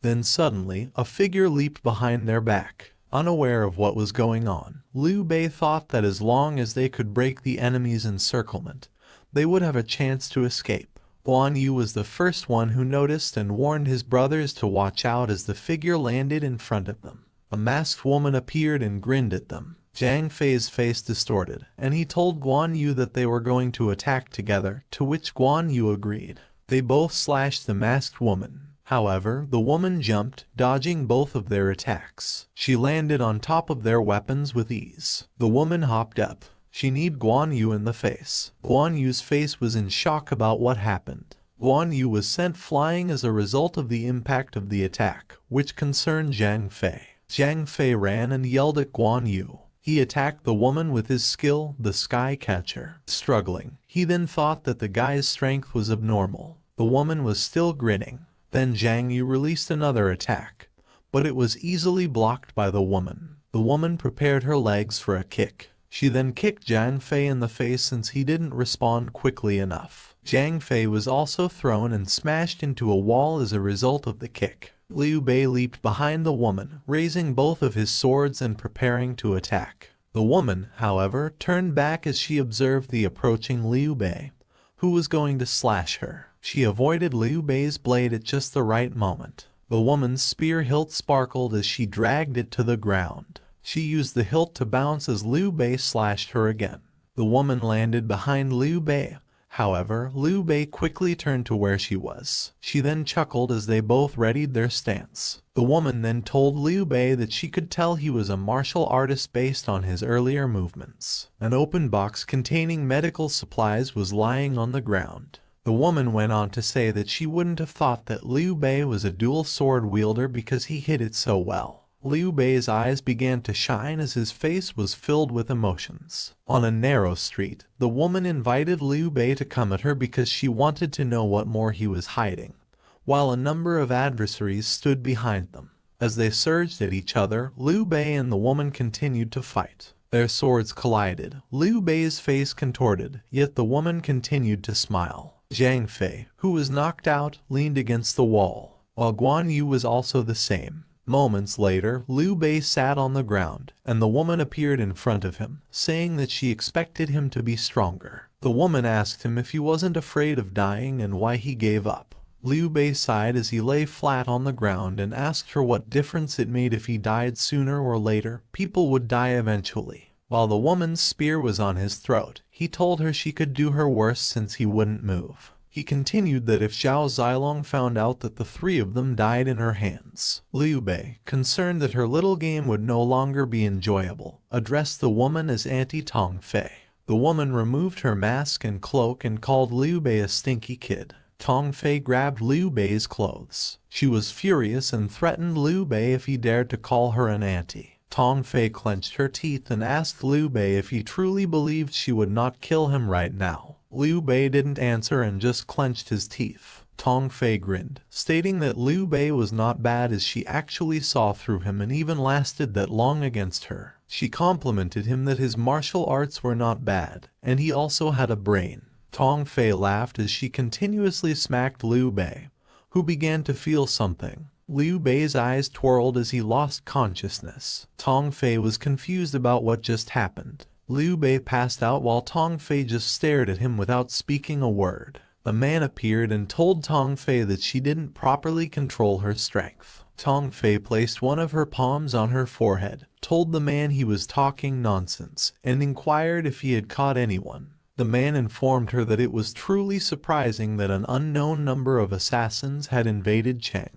As he took off his face, the man also took off his hair and continued that night alone they had caught a few opportunists. He went on to say that they still had to figure out who they belonged to. The man was also curious as to whether it was Jiang Hu's Moonsong Temple or Lingzhou Pavilion, or the Blood Assassins. Tong Fei told the man that she wanted a thorough investigation into all of them, and to find out who was the rat in the imperial court, because otherwise she wondered how they found out about the operation tonight, and she also told him that his acting as the Emperor's double was too rough, and that she would find him an acting teacher later. However, the man laughed, asking her to spare him, as they should worry about the three fellows on the ground first. Tong Fei ordered the tiger team to bring all injured people to the infirmary, and the three to her palace, and the tiger team did so. Tong Fei, irritated, stated that with the Merlian guards around, she couldn't imagine how a bunch of riff-raff could cause trouble, and it was about time to let them know who Chang'an belonged to. Female attendants gathered outside the palace. Two of the attendants gossiped and told the other to pretend she saw nothing. Princess Mingyu stood tall, smiling. Meanwhile, Emperor Ming was present at the Weiyang Palace study. Princess Mingyu arrived and saw the Emperor reading something. Emperor Ming's gaze shifted to the side, as if he noticed someone. He then inquired of Princess Mingyu why she acted sneakily now that she arrived. Princess Mingyu chuckled as she walked awkwardly toward Emperor Ming. She then looked at what Emperor Ming was reading and asked him what he looked at. Emperor Ming stated that he looked to see if anyone was capable in the exam. As he looked at the paper, Princess Mingyu asked him if anyone was capable. Emperor Ming scoffed and told her that true capable people were few and far between because he didn't know if it made sense or was simply a bunch of cliches. His eyes then turned to Princess Mingyu. Emperor Ming questioned her attire and pondered what would happen if word got out, which spooked Princess Mingyu. Princess Mingyu blushed as she told Emperor Ming that she learned it from him, prompting Emperor Ming to ask her what she meant. She then pointed to him and told him that she saw Emperor Ming and Uncle Liu wearing commoner clothes and sneaking out of the palace earlier. However, Emperor Ming stated that he went out for work and she would not comprehend what the work was. Princess Mingyu insisted that Emperor Ming should tell her why he went out. Emperor Ming disputed this, claiming that the entire empire was his and he could go wherever he wanted to go. Princess Mingyu, on the other hand, still pressured Emperor Ming to tell her why he went out because she wanted him to bring her along the next time. Emperor Ming coughed and told Princess Mingyu that they were not going to talk about it. He immediately changed the subject and asked Princess Mingyu if she had decided on someone to marry yet. Princess Mingyu stuttered and told Emperor Ming that she didn't want to get married yet. Emperor Ming argued that she would have to marry sooner or later, and she would meet someone with whom she wanted to raise a family. Princess Mingyu crossed her arms and told Emperor Ming that she had not met anyone like that yet, and they were not going to talk about it right now. Emperor Ming warned her that she could not wait any longer, and if she waited any longer, she would become an old lady. He stated that he already picked someone for her and asked if she was interested in finding out who it was. Princess Mingyu pouted, believing that if they weren't from the family, they were from the Tao family, and if he forced her, she would starve herself. Emperor Ming, on the other hand, told her that it wasn't either of those two people. The person he chose was good with both the pen and the sword, as he actually stood out among the crowd, and referred to him as a bona fide genius. Princess Mingyu's face was skeptical as she asked Emperor Ming if someone like that existed, and what they looked like. Emperor Ming rubbed his cheeks as he emphasized to her that the man did not appear ugly. Nonetheless, Princess Mingyu remained unconvinced and questioned Emperor Ming what family the man belonged to if he wasn't from the Tao Orc families, to which Emperor Ming replied that the man's name was Niu and asked what she thought. Princess Mingyu's eyes squinted as she mentioned Niu's name. Distressed, Princess Mingyu asked Emperor Ming if he wasn't talking about that man. After a while, Princess Mingyu entered through the gate, annoyed, wondering where Cheng Dalei was. When Xiao Linger recognized her, she told her that Cheng Dalei was resting in the yard. She stood near Cheng Dalei, who was asleep, with her arms crossed, staring at him angrily and not saying anything. She then slapped him, causing Cheng Dalei to scream. Cheng Dalei cursed at her, asking Princess Mingyu what was wrong with her. Princess Mingyu asked him what he said to Emperor Ming, which perplexed Cheng Dalei because he had never met her father. She then mocked him, wondering what talented genius he was and he should simply go back to his mountain since she didn't know whether he was worthy, to which made Cheng Dalei more confused. Princess Mingyu quickly ran and cursed at him and told him that no wonder why he was so interested in her matters because he was just a perverted toad that wanted to eat swan meat. She continued to mock him, telling him that he should never forget that he was just a mountain bandit, and would forever be a bandit. She then left, leaving Cheng Dalei puzzled about what had just happened. Cheng Dalei was thinking about what had just happened when Princess Mingyu came and began hitting and screaming at him, calling him a toad who wanted to eat swan meat, wondering what was wrong with that as it was the motto of his toad village. Liu Bei mumbled in his sleep as the night passed. Someone then called his attention, asking him if he were finally awake. Tong Fei, who was sitting beside him, asked Liu Bei if he wanted to talk. As he turned away from Tong Fei, Liu Bei's face showed disappointment. Regardless, Tong Fei just laughed it off and told Liu Bei not to look at her like that. She then informed Liu Bei that the situation was dangerous and that if the three of them went together, they might have a chance to beat her, and she wondered why he refused to act in the end. Liu Bei grabbed his blanket as he told Tong Fei that it was none of his business. Tong Fei then told Liu not to mind it as she also didn't like to gossip about other people's privacy either. She asked him another question about how he knew that the commission was fake, to which Liu Bei answered that it was not a big deal as there were many things missing. Tong Fei then interrogated him as to how it was possible. Liu Bei cautioned her that the imperial physician they were protecting was too calm and composed to be an assassin. But Tong Fei retorted that the next time she should find someone with better acting skills. Liu Bei guessed that the general's mansion, as well as the location they were given, were both fakes, as the place where they fought was not far from the general's mansion. But the general's mansion did not move after a long fight. He also added that the biggest possibility was that someone from the military was involved in the assassination, and that there were no movements from the Imperial Guard in Chang'an. Tong Fei then told him to continue. Liu Bei then told her that it appeared as if they deliberately left them to escape because so many assassins appeared at the same time, as they must have carried out a very tight plan. He also believed that the encirclement had a loophole and flaws, which did not make sense. He went on to say that he and Zhao Zilong received the task of escorting the imperial physician, but Zhao Zilong hadn't appeared, as he presumed he got a different location, and Liu Bei assumed that Tong Fei was planning the assassination the whole time. Liu Bei sat down and asked Tong Fei if she deliberately put Zhao Zilong away to play such a fake game to test their ability, as he claimed she knew Zhao Zilong's details and abilities best as Zhao Zilong's senior sister. But Tong Fei stated that in the end, Liu Bei just lay down because he already guessed it was her and believed she wouldn't really kill him. Liu Bei asked her what her purpose was and who the hell she was for setting up such a game. Tong Fei chuckled as she sipped her tea and informed Liu Bei that that night, there was indeed an imperial physician who went to the general's mansion, and the location Zhao Zilong got was the real general's mansion. She went on to say that the real imperial physician was, in fact, Emperor Ming in disguise to go on an inspection tour.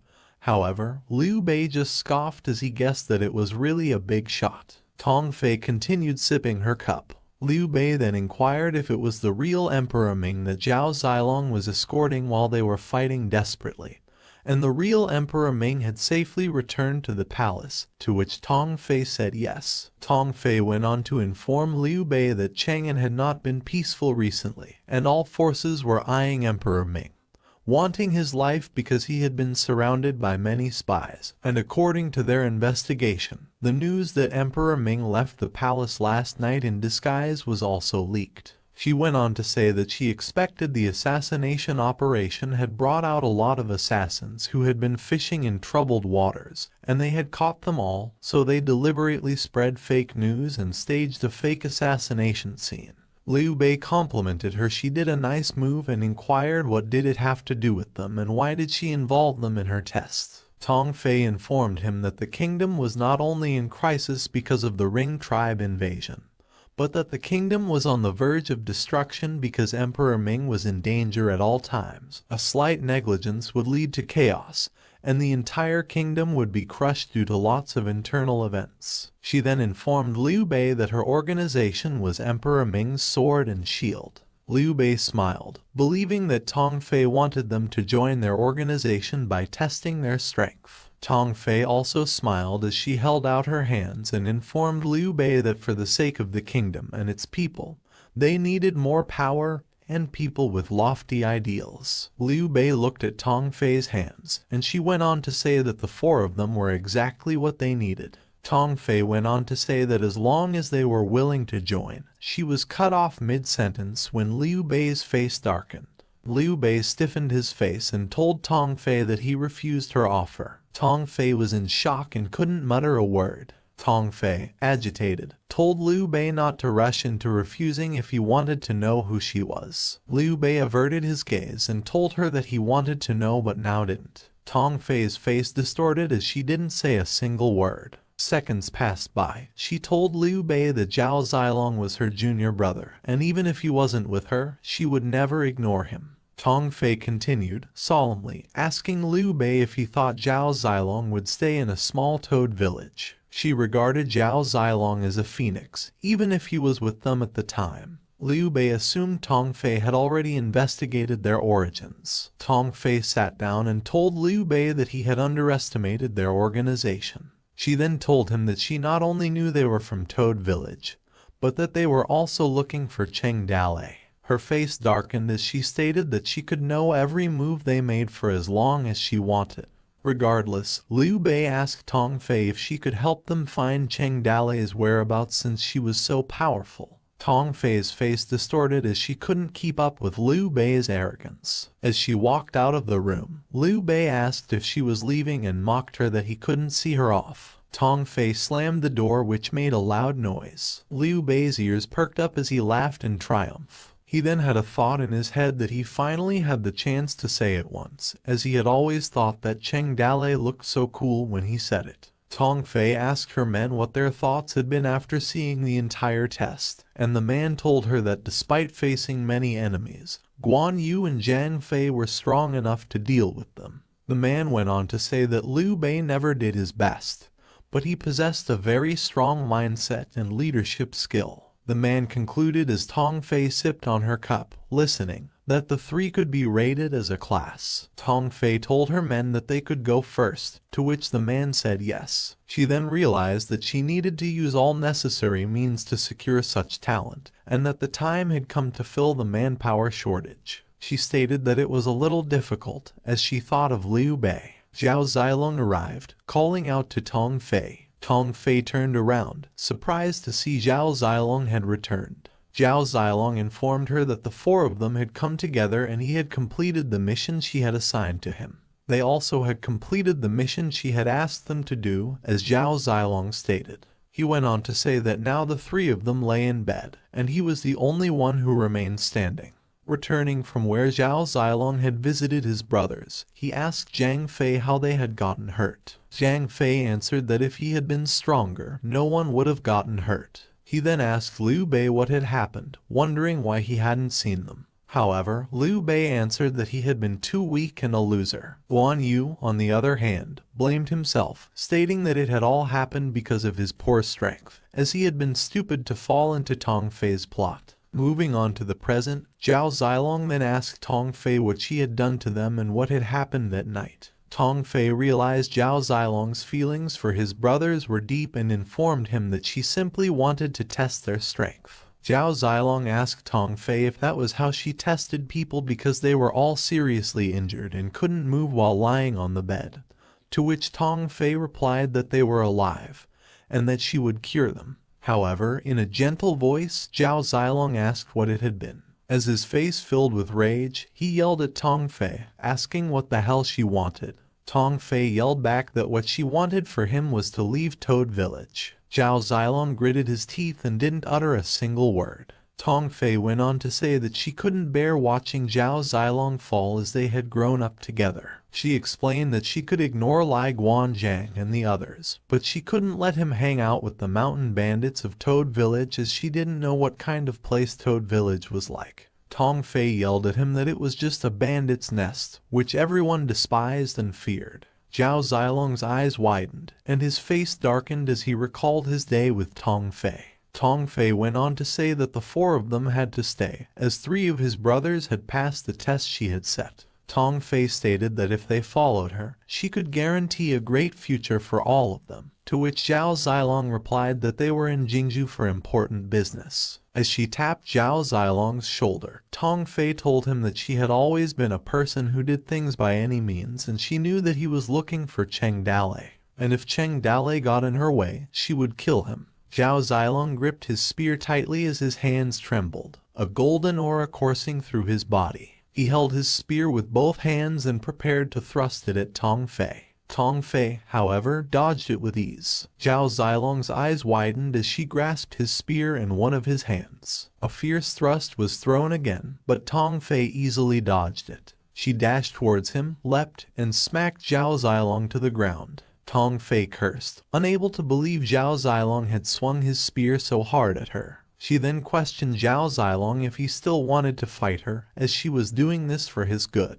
Tong Fei opened her eyes to look around. However, all she saw was Zhao Zilong on the ground, unconscious. She stood up, scratched her head, and asked her men if what she had said earlier was harsh. The man responded that her words had been a bit heavy, but her hit had been harder and that she couldn't get married like that. Tong Fei's face darkened as she looked at her man. With a loud bang, the enraged Tong Fei walked away, leaving Zhao Zilong and her man unconscious on the ground. Cheng Dalei was recuperating in bed for a few days, and the military examination began. The contestants fought as the civil and military examinations continued round after round, and a large number of people were eliminated. However, in the military competition, the Jiang Mansion's highly skilled martial artists had the upper hand. Both of their martial arts were top-notch, but the examiner frequently opened the back door for them, and the crowd of military examinations was more dissatisfied. And finally, in the middle of a moonless and windy night, Zhu Jiang, who had just come back after visiting a brothel, was crippled, while Liu Qingming was stripped naked and thrown on the street. And as the incident grew bigger, the court finally issued a proclamation. A man reading a scroll above the stage announced that the military examination would be fair and square in order for the empire to select talents, and that those who spread rumors would not be tolerated. In that way, the storm gradually dispersed, but everyone knows that it was impossible for Liu Qiuduo to become the military #1 scholar. Otherwise, it wouldn't prove that the rumor was true. With a brush in his hand, Cheng Dalei stared at the paper he held. Liu Zhihan appeared, holding a spoonful of soup, and called out to Cheng Dalei. While Cheng Dalei wrote, Liu Zhihan fed him, and Aku informed him that the Zhang and Liang mansion had sent him a banquet invitation, to which Cheng Dalei replied that he would not go. Aku went on to say that after 10 days, the military examination would be held to select the #1 scholar, and stated that Cheng Dalei should also be there as the emperor could make him an official, and at that time all the civil servants and military generals would be there. Cheng Dalei blushed as he replied that there was no point in becoming an official because compared to the heights of the temple, he preferred the far side of the country. Cheng Dalei asked Aku if he could take a look and help him push it. Liu Zhihan scooped another spoonful of soup. Aku continued to inform him that the imperial god of war would be present at that time, not only to reward the military's top scholars but also to reward Yang Longting, While Liu Jihan was minding her own business, Cheng Dalei asked Aku if Yang Longting would be there,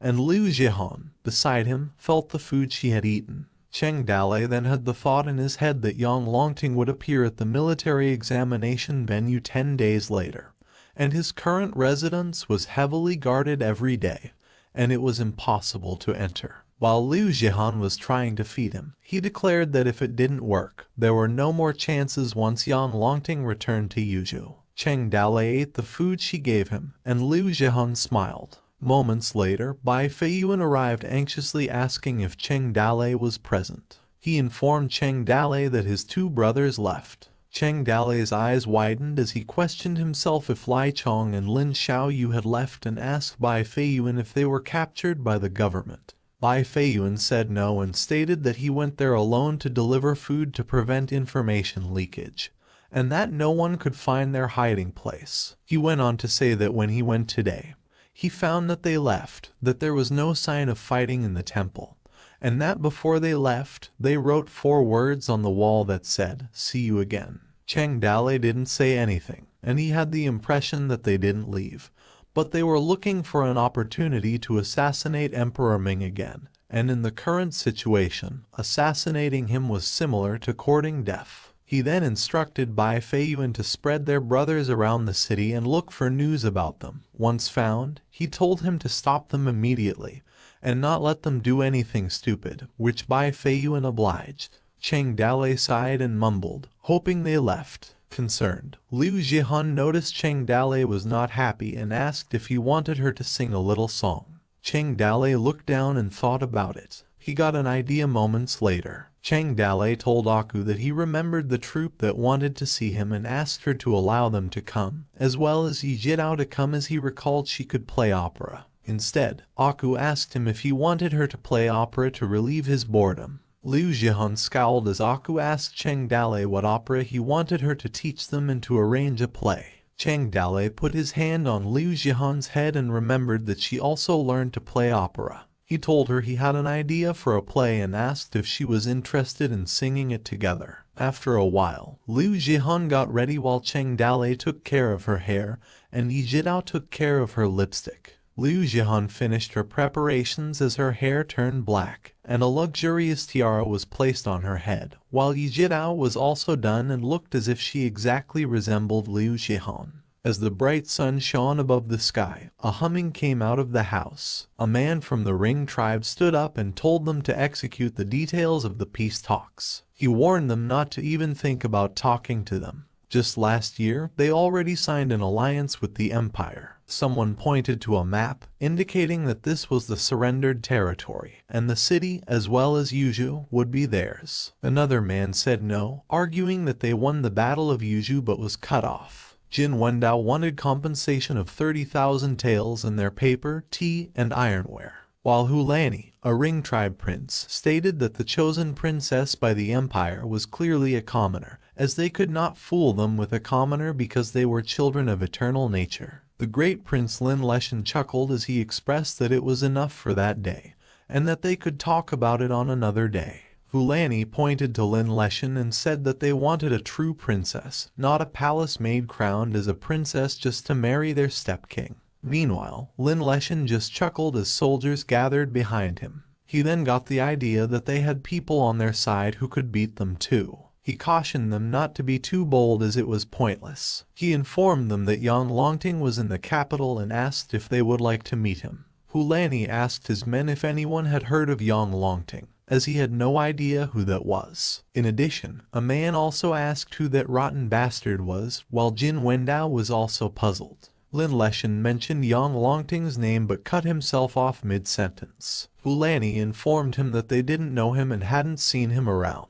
Lin Leshan whispered that the Ring tribe lacked manners and didn't even have the courage to meet the people who had defeated them. A soldier standing next to him murmured that his words might have hit them on the spot. Jin Wendao chimed in, telling them that if there was someone in Chang'an, he would like to meet him. Lin Wenchen stated he didn't know who Jin Wendao wanted to see, but if he was close, he should be able to see him. Unamused, Jin Wendao wondered who he meant by him. He informed them that he called himself the Toad King and that, While thinking of him, his name should be Cheng Dale.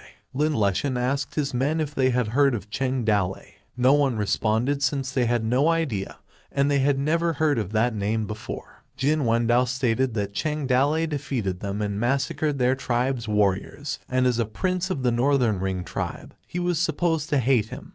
But as a soldier, he respected him. Lin Leshan didn't mutter a word. He went on to say that the Empire would definitely reward Cheng Dale for such a great achievement, and that he should be in Chang'an right now. Lin Leshan scratched his head, said yes, and mentioned that he would have Cheng Dale come to him as soon as possible, while wondering who Jin Wendao was talking about. Time passed, and the group descended the stairwell. Lin Leshan noticed a girl who was running. They bumped into each other. Princess Minju held her head in pain, which made Lin Leshan spooked. Lin Leshan, anxious, thought in his head that it was okay for her to fool around in the past. But how dare she come out and wander around today, as he stared at the stunned Princess Minju. Princess Minju came into her senses and noticed the big shots gathered. Lin Leshan ordered her to get out, and she obeyed by saying yes. Hulani didn't finish his question before Lin Leshan said that the girl was just a senseless little eunuch and apologized for bothering him. However, Hulani's eyes turned to his side. Looking at Princess Minju, who was running away, she then suddenly tripped and yelled before falling face flat on the ground. She pushed herself up, face full of embarrassment, while Hulani watched the event happen. Princess Minju blushed, claiming that it was too embarrassing. A concerned attendant rushed, calling her name. The attendant helped Princess Minju stand as the people behind them watched. Lin Leshan awkwardly told them that his men had no rules and would punish them severely later, and Hulani just chuckled and told him nothing. Princess Minju was still blushing as her attendant was just behind her. Inside the Wyong Palace, Lin Leshan reported that they were sent back and that the only thing that hadn't yet been confirmed was the marriage. However, there would be a result soon, and Emperor Ming asked him if he was done talking. Emperor Ming told him he had wronged him and told him to get up and talk. Lin Leshan responded that it was his duty to share his father's worries and that it was what he should do. If the Ring tribe became aggressive again, Emperor Ming suggested that he let Yan Longting do the negotiating and let them understand something. But Lin Leshan thought it was probably useless. He realized that the Ring tribe seemed to not want to see Yan Longting and instead mentioned a person named Cheng Dale. Emperor Ming inquired, and Lin Leshan responded that he was not sure what the Ring tribe meant, but that the Ring tribe seemed to be very respectful to Cheng Dale. Emperor Ming brushed his beard and mumbled that he heard of Cheng Dale somewhere. A man joined in, saying that the man appeared to have made a great contribution to annihilating the enemy in Yuzhou, and that he should be one of the lords of Yuzhou's warriors. He went on to say that he didn't know why Cheng Dale's name was not on the reward list this time, but the emperor didn't say anything. Lin Leshan bowed and said yes when Emperor Ming ordered him to check it out. Guan Yu asked Zhao Zhilong if Tong Fei were really his senior sister and how long they were under her house arrest. On the way here, Zhang Fei noticed Zhao Zilong was shy and eager to see her, and he thought he was close to Tong Fei. But Zhao Zilong responded that she wasn't like this before. He recalled Tong Fei as a tigress at the time, and she was still easy to get along with. Liu Bei inquired if Zhao Zilong knew any details regarding his senior sister's current organization, and that based on the current situation, Liu Bei believed that Tong Fei was a person of great importance. Zhao Zilong shook his head and stated that when he left, Tong Fei was still on Master's side. Liu Bei had the thought in his head that he was only concerned with pretending to be Cheng Dale at the time and didn't ask any details as it was too late to regret now. He inquired of his two brothers' injuries and assured them that once they were healed, there was no way this place could trap them. Zhang Fei and Guan Yu simultaneously said that they were healed long ago and were just waiting for his instruction. Liu Bei then informed them that they were going to plan their escape route. A voice from outside joined in, saying that things would be fine now that their injuries had healed.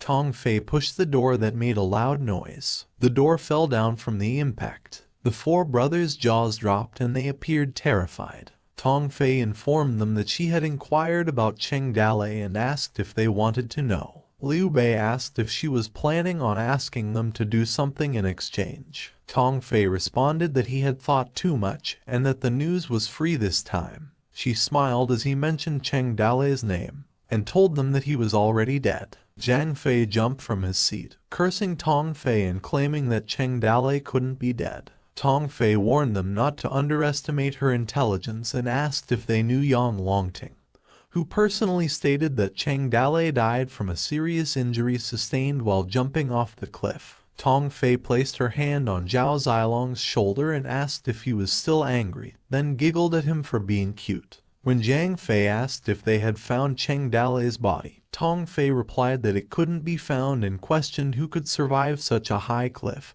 and she heard that Yang Longting saw it with his own eyes and told them they could just ask him. Yang Longting's words, Liu Bei added, could not be trusted, and besides, with Cheng Dalei's ability, he could never die that easily. Tong Fei, on the other hand, did not believe that with that kind of cliff, even if Cheng Dalei did not die, he would be a disabled person. And it's possible that Cheng Dalei was hiding somewhere without arms and legs, waiting to die. Meanwhile, while Cheng Dalei sat at the examiner's residence, a song was sung, while Yi Zhidao and Liu Zhihan danced to the music. Cheng Dalei wished them well and informed them that that was the end for the day. Yi Zhidao and Liu Zhihan smiled as the group said yes. Cheng Dalei informed them that they were going back to rest before performing on stage the next day.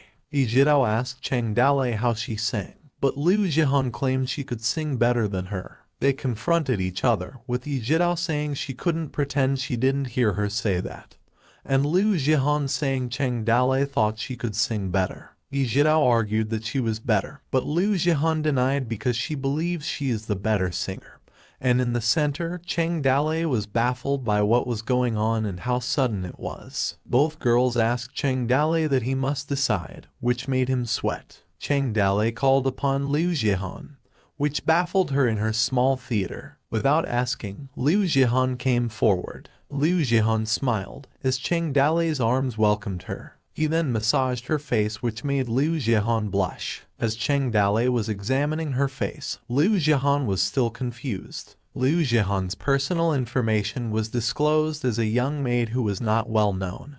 Her former nickname was Famila Rose. She was 18 years old. At the God of War residence, a squad of soldiers lined up. 2 guards were at the entrance of the residence. Yang Longting sat inside, irritated. While still irritated, he rested his face on his hand and wrote. And as his irritation grew, his ink splashed and ruined his work. He then thought in his head that he obviously placed heavy troops in the vicinity. He looked up, however, he still felt that the atmosphere in Chang'an was suffocating, as if some kind of monster lurked. But in Yuzhou, he could cover the sky with his own hand by summoning people to the Wind and Rain Pavilion. However, in Chang'an, there were many people of higher status who could be found everywhere, so he had to tuck his tail between his legs. Yang Longting closed his eyes, wondering when he could return to Yuzhou. Lai Shanyan appeared and informed Yang Longting that the palace had just sent someone to inquire about a person and asked if they knew anything about him. Yang Longting asked who they were inquiring about, and Lai Shanyan stated that it was Cheng Dalei's. Yang Longting understood where his sense of unease came from, causing his face to distort. He bounced up, asking Lai Shanyan who was inquiring about him. Lai Shanyan said that he heard it was the Ring tribe who wanted to see Cheng Dalei, and Emperor Ming already knew about it. Lai Shanyan asked how they should respond to them. Yang Longting asked Lai Shanyan if he thought Cheng Dalei was still alive, to which Lai Shanyan replied that he jumped off the cliff and shouldn't be alive, and they just hadn't found his body. Yang Longting paused and directed Lai Shanyan to return first, as he had an idea how to respond to them. Meanwhile, music was being played somewhere. Princess Minju arrived, announcing her arrival to Cheng Dalei. However, her eyes were in shock. She noticed Yi Zhidao and Liu Zhihan dancing. She approached Cheng Dalei and told him she didn't expect him to start raising opera singers and asked why he had called her here tonight in a hurry. Princess Minju leaned in closer, telling Cheng Dalei how scared he was and asked what he was doing, coaching opera singers. Cheng Dalei then told her that they were just going to talk and there was no need to be so close. She then asked if he knew how to write a play,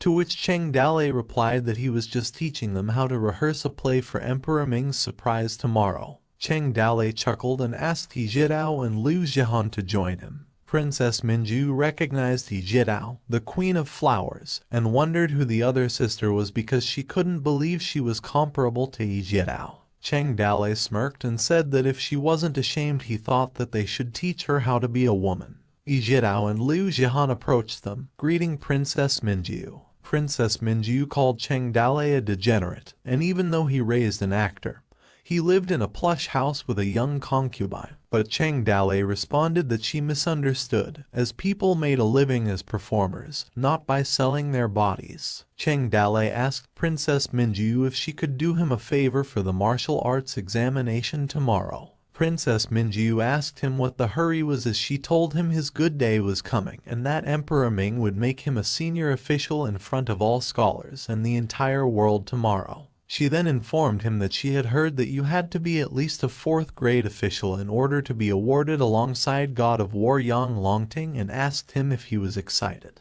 Cheng Dalei smiled and told her that he was now very excited. He then requested that Princess Minju do him a favor. Cheng Dalei stated that there must be singing and dancing on such an important day, and he asked if she could arrange He Jidao and the others. Princess Minju questioned why she should help him after he had gone through so much trouble to promote He Jidao. He then asked her if she wanted to know where her 6th brother was. He informed her that he had received news that someone had seen him in Kinju and that he was still alive. Meanwhile, on a vast field of rice in Kinju's Zimu town, 2 people ran, and a group of people behind them yelled at them to chase them down and catch the 2 chicken thieves. The people raised their weapons. They yelled at them to catch them and not let them get away. One of the 2 thieves expressed that stealing a chicken was not as bad as stealing a cow, whereas his companion claimed that it seemed they didn't just steal a chicken, but all the chickens in their village. One of them yelled to run because the group behind them was catching up. The villagers communicated with one another to search for, catch, and kill them, not to let them get away. One of the villagers mumbled that the 2 bastards stole his hens that were laying eggs. The 2 thieves murmured as the owl coos that the people of this village took chickens seriously. As they sat around a campfire, the man with black hair stated that stealing chicken and rice was impossible, and it was time to steal someone's clothes, as wearing ragged clothes made them look like Ring tribe invaders, while his companion's stomach growled. The man laughed and asked Afu if he was still hungry and if he wanted something to eat, to which Afu replied that he was saying it as if he wasn't hungry because he didn't even have anything to eat. The man searched his clothes for something and told Afu, who said he didn't have any. He then took out a piece of meat, teasing Afu if he wanted to eat. Afu drooled and asked the man why he still had it after seeing him eat it all, to which the man replied that he could tell him everything. He then took the man's meat from his hand. As Afu ate the meat, the man reminded him to eat slowly and to save the grease paper for him, as he needed to wipe his ass. Under the campfire, the man called Afu. The man rested his arms on Afu's shoulder. The man told him that he could hang out with him and follow him in the future, and that he'd have tasty food and strong drinks. A red orb appeared as the system reset progressed to 99.5%. Staring at the necklace in his hand, Cheng Dalei had a thought that only a little was left. He stared and recalled the image of the heart sleeping under the moonlit sky when Liu Jihan mentioned that she would be on stage tomorrow and that she was nervous. He Jidao told her not to move, and she, too, was afraid that there was something else in the piece Cheng Dalei wanted them to sing. He Jidao noticed Liu Jihan kept referring to Cheng Dalei as the village master and asked if she could tell her anything about his past, to which Liu Jihan replied that it was a very long time. Liu Jihan struggled to speak as she submerged half of her face. He Jidao realized that Liu Jihan and Cheng Dalei had been through so much together. As she massaged Liu Jihan's back, she told her that her suffering was similar to hers, prompting Liu Jihan to ask if she wasn't another one of Cheng Dalei's outside love debts. Li Jidao stated that it was a blessing if she could be loved by Cheng Dalei, and it was a shame that he only treated her in a mentor-apprentice relationship. Liu Jihan stated master and apprentice, to which Ijidao replied, yes. She then informed her that she was just an unknown herald with a good body but not much talent, and it was only a matter of time before she became a red herald. Ijidao defined a herald as a woman who sold only her art, and not her body, and a red herald is a woman who sold both her art and her body. She stated that she was just waiting for the brothel's old women to negotiate a good price for her innocent body as she reflected on her past. Then, as Ijidao stated, a big personality wanted her body but at an extremely low price. The old woman begged everywhere for help and finally found Cheng Dali, who taught her how to do makeup and fool others, as well as all kinds of gestures and postures. She went on to say that she didn't know how Cheng Dali could do so many strange things, like his aesthetic vision seemed to be several epochs ahead of them and other vulgar people. Ijidao stated that, in any case, she worked her way out among the many heralds who were under Cheng Dali's care. She went on to say that after a few months, she became the capital's famous flower girl. She then stated that many nobles wanted to spend a lot of money to meet her, and that many noblemen dreamed about her. Ijidao, on the other hand, was well aware that thousands of people in Chang'an desired her, thanks to Cheng Dali. And even if he were to overthrow the government tomorrow, she would still follow him. As Liu Jihan listened, she mumbled something about disobeying the government. She then had a thought in her head, with Cheng Dali's character. He would surely demand justice from Yang Longting tomorrow for the people in the Toad village. And if it is true, Liu Jihan wondered if the days of living peacefully with Cheng Dali were over. She then imagined that when the time came, they would be separated again, and it would remain uncertain whether they were alive or dead. Concerned, Ijidao asked Liu Jihan what was wrong. As Liu Jihan emerged from the bath, she informed Ijidao that tonight was the last day. She then came out from the bath and covered herself, claiming that she couldn't do anything like she had done last year. Ijidao was confused as Liu Jihan exited the bath. She then wondered what kind of determination Liu Jihan had made. Cheng Dali turned when Liu Jihan slammed the door open. He then mentioned her name. Liu Jihan clenched her fist and covered her body, blushing. Cheng Dali blushed when he mentioned Liu Jihan's name, and his composure vanished. Liu Jihan stammered as she mentioned his name, puzzled as to why she took such initiative after the fact. She approached Cheng Dali slowly. As the blanket that covered her body fell down, she thought that perhaps it might have been a surge of emotion that built up for over a year, a watering down, something that should have happened a long time ago. She climbed onto Cheng Dali's bed and crawled on top of him,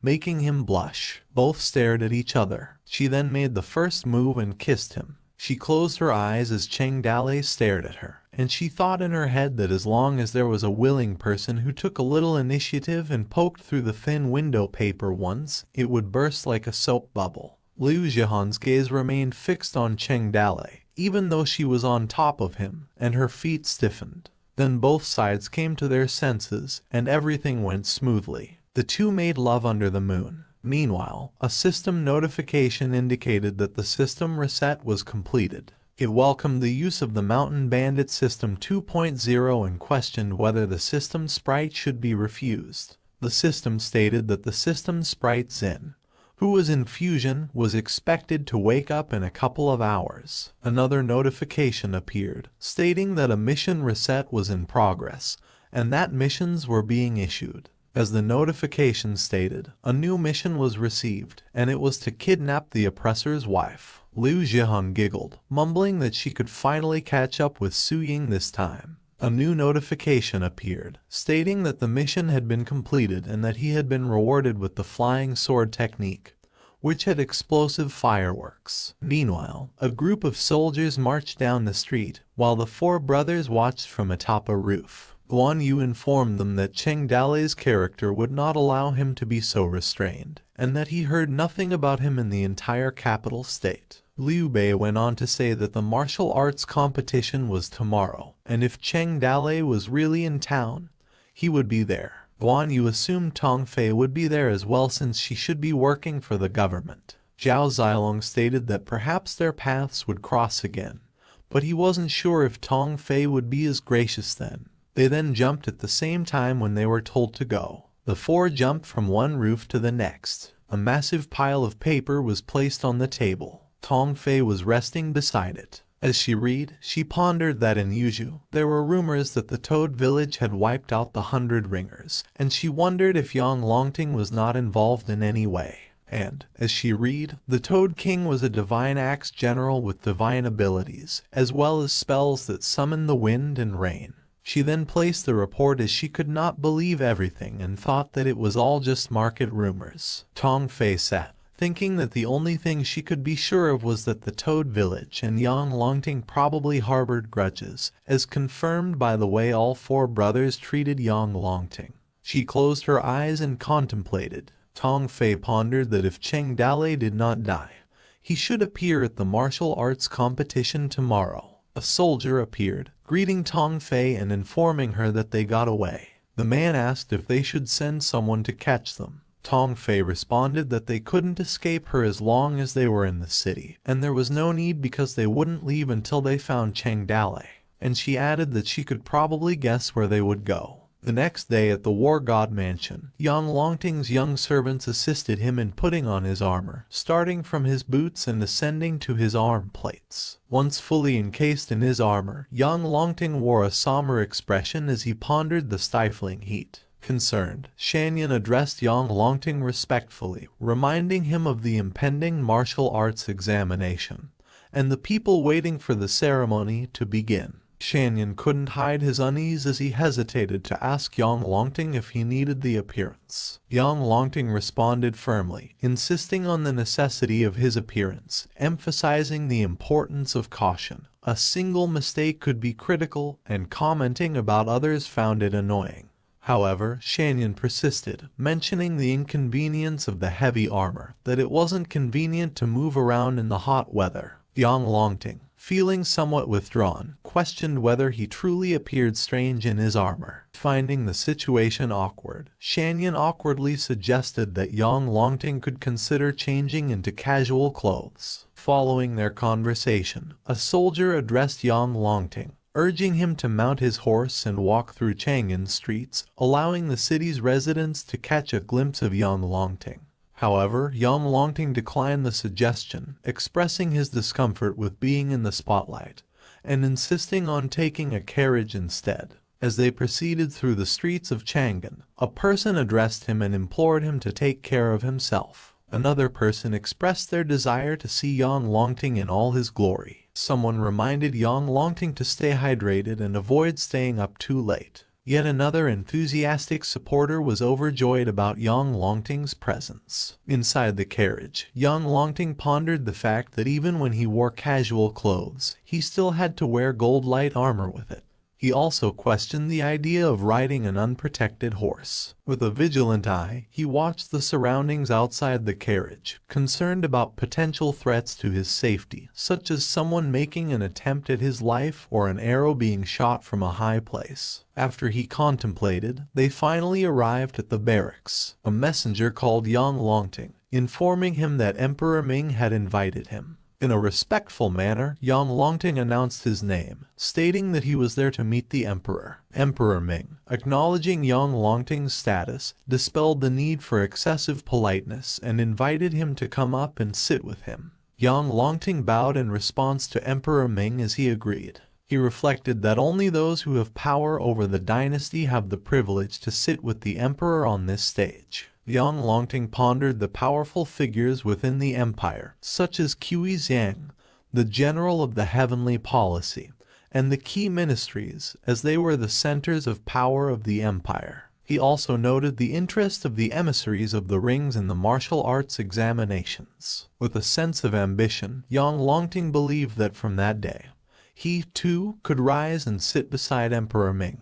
He envisioned a future where he would have a place of significance within the great empire. Amidst his thoughts, Liu Aji reminded Emperor Ming that it was time to begin, prompting Emperor Ming to signal the start. Suddenly the atmosphere was filled with the resonating sound of drums as the martial arts examination got underway at the barracks. Cheng Dalei then made an announcement following the drumming, emphasizing that that day marked the final day of the martial arts exams to determine the martial arts scholar. He explained that the competition consisted of 3 phases: archery, horse fighting, and strategic questions. Cheng Dalei instructed the candidates to enter, and the first competition of archery was about to begin.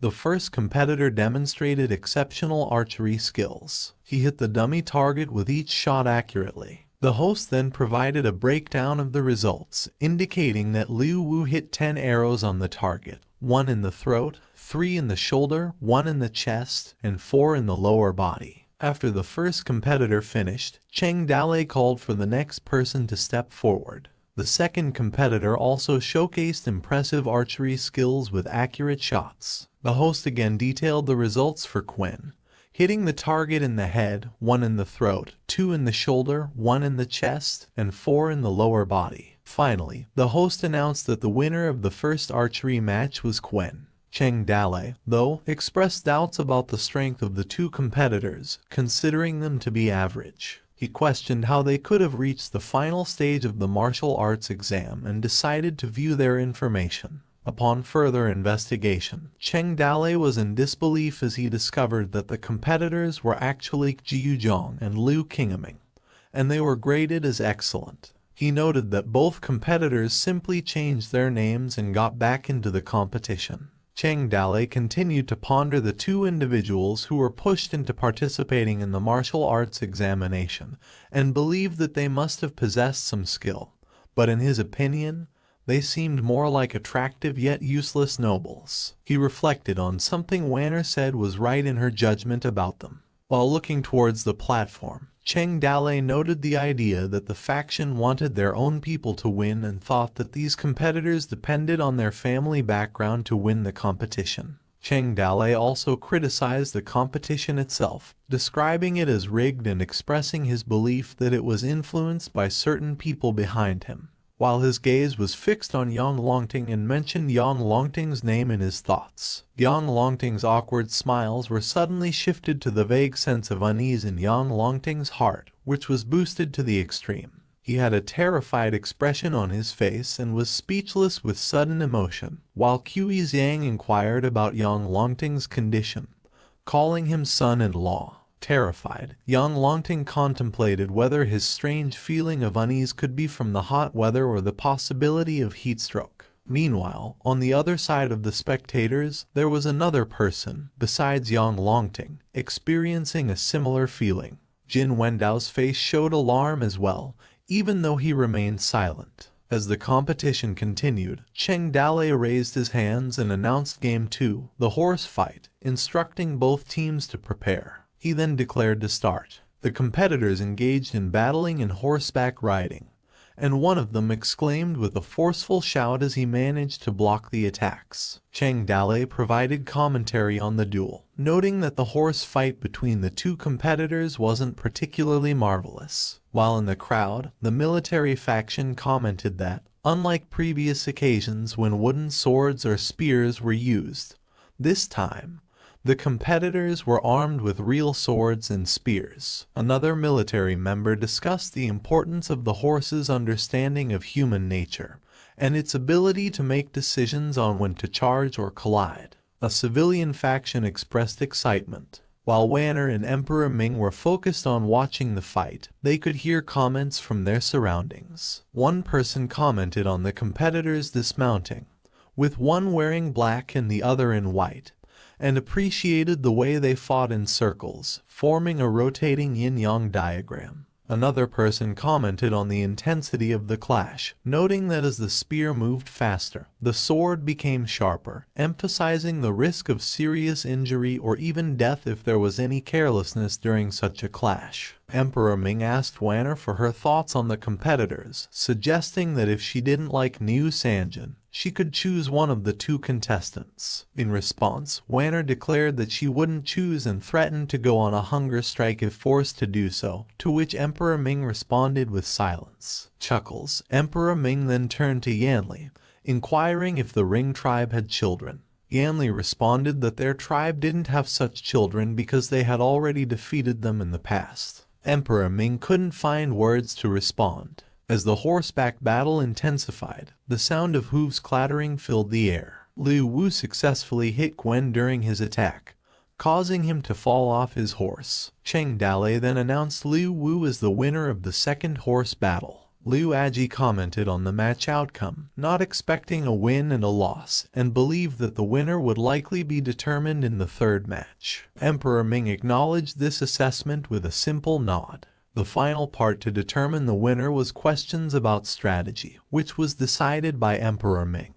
The civil and military officials naturally took advantage of this and tried to get a good impression for their favorite participants. The civilian faction acknowledged Gwen's excellent sword skills, while the military faction noted that Liu Wu won and praised his exceptional skills, considering his age. Another person chimed in, expressing admiration and referring to the competitors as fine scholars and soldiers. Others commented that they believed Gwen and Liu Wu's skills were not much different, anticipating that Gwen might win the next game. Some believed that even in defeat, one could claim an honorable defeat, while the Ring tribe in front of them remained silent. As the argument continued, one side believed Liu was better, while the other responded that Gwen was stronger. Amidst the crowd's argument, Yanli, who was silent, was visibly irritated by the arguments behind him. He then spoke up, saying that with so many people in the empire, he questioned whether the empire's martial arts champion would be selected from just these two. Amused, Yanli commented that it was just like that, leaving the civilian and military factions taken aback by his audacious statement.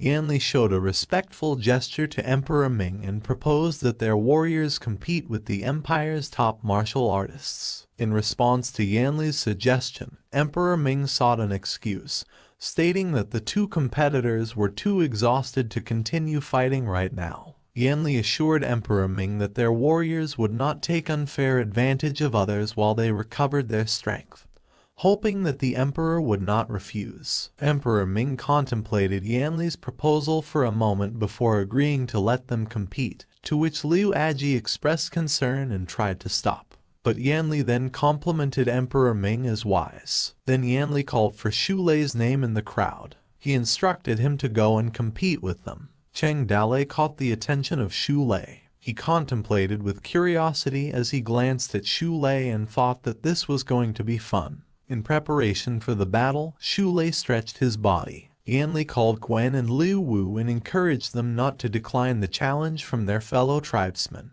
Xu Lei challenged them not to hesitate to fight together, and then both of them rushed to attack him. Gwen warned Liu to be careful, as the two competitors launched their assault on Xu Lei. On the other hand, Yanli glanced back at Emperor Ming and reassured him by mentioning that Xu Lei was no ordinary talent on the steppe. But Emperor Ming did not respond and looked serious at the battle. As the battles continued, Liu Wu and Gwen swung their weapons at Xu Lei, but Xu Lei skillfully managed to dodge their attacks. Amidst the intense battle, the civilian faction remarked that with 1 versus 2, they should have an advantage. A military faction chimed in, urging them to put some strength. Another military faction commented to go after Xu Lei, with a call to defeat and even kill him. With just a few moves, Gwen was swept off the horse, emitting a pained groan after Xu Lei launched his attack. Xu Lei, reveling in his triumph, mocked Gwen, saying he couldn't withstand a single blow. He continued to mock the Empire's martial scholars for their capabilities after he swung his weapon forcefully at Liu, who struggled to block it. While struggling to fend off Xu Lei's attacks, Liu Wu clarified that Gwen was not the Empire's martial scholar, and that he himself was the one being sought as the martial scholar. Xu Lei responded by saying he was next and then prepared for a strong attack on Liu,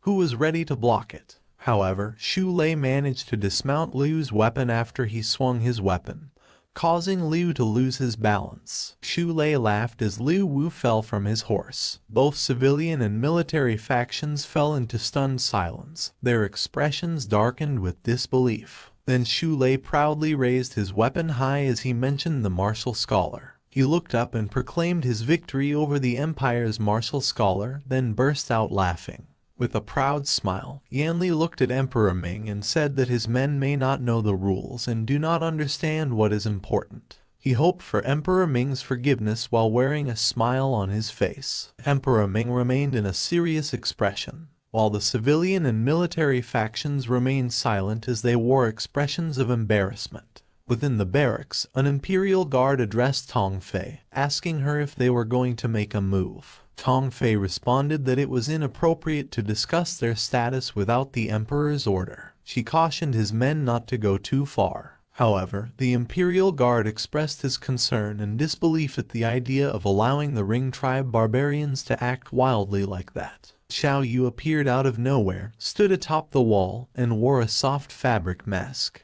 He called out to Ring's ruffians, telling them that they shouldn't go crazy because Chang'an was not a place for them to run wild. Curious about the voice, Xu Lei looked towards Xiao Yu. Xiao Yu then swiftly jumped below and landed flawlessly in front of Xu Lei. Surprised, Cheng Dalei thought to himself that Xiao Yu had not left yet. At the same time, Jin Wendao was also surprised and recognized Xiao Yu. Cheng Dalei pondered if Xiao Yu still intended to seek justice from Emperor Ming by dressing in this manner. He remarked Xiao Yu as an empire's noble and couldn't tolerate the Ring's arrogance as he came forward. Xu Lei quickly moved to attack Xiao Yu, insulted him as a hairy boy, and questioned where he came from. Without hesitation, Xu Lei declared to take a strike from his spear. Xiao Yu, prepared action from the attack, told Xu Lei to come. Both Xu Lei and Xiao Yu launched their attacks simultaneously, resulting in a clash where they blocked each other's moves. Xu Lei, acknowledging Xiao Yu's skills, complimented him, to which Xiao Yu responded that he was not bad either. Xiao Yu unleashed his wave breaker Vort's technique and made it clear that he didn't have time to play with him.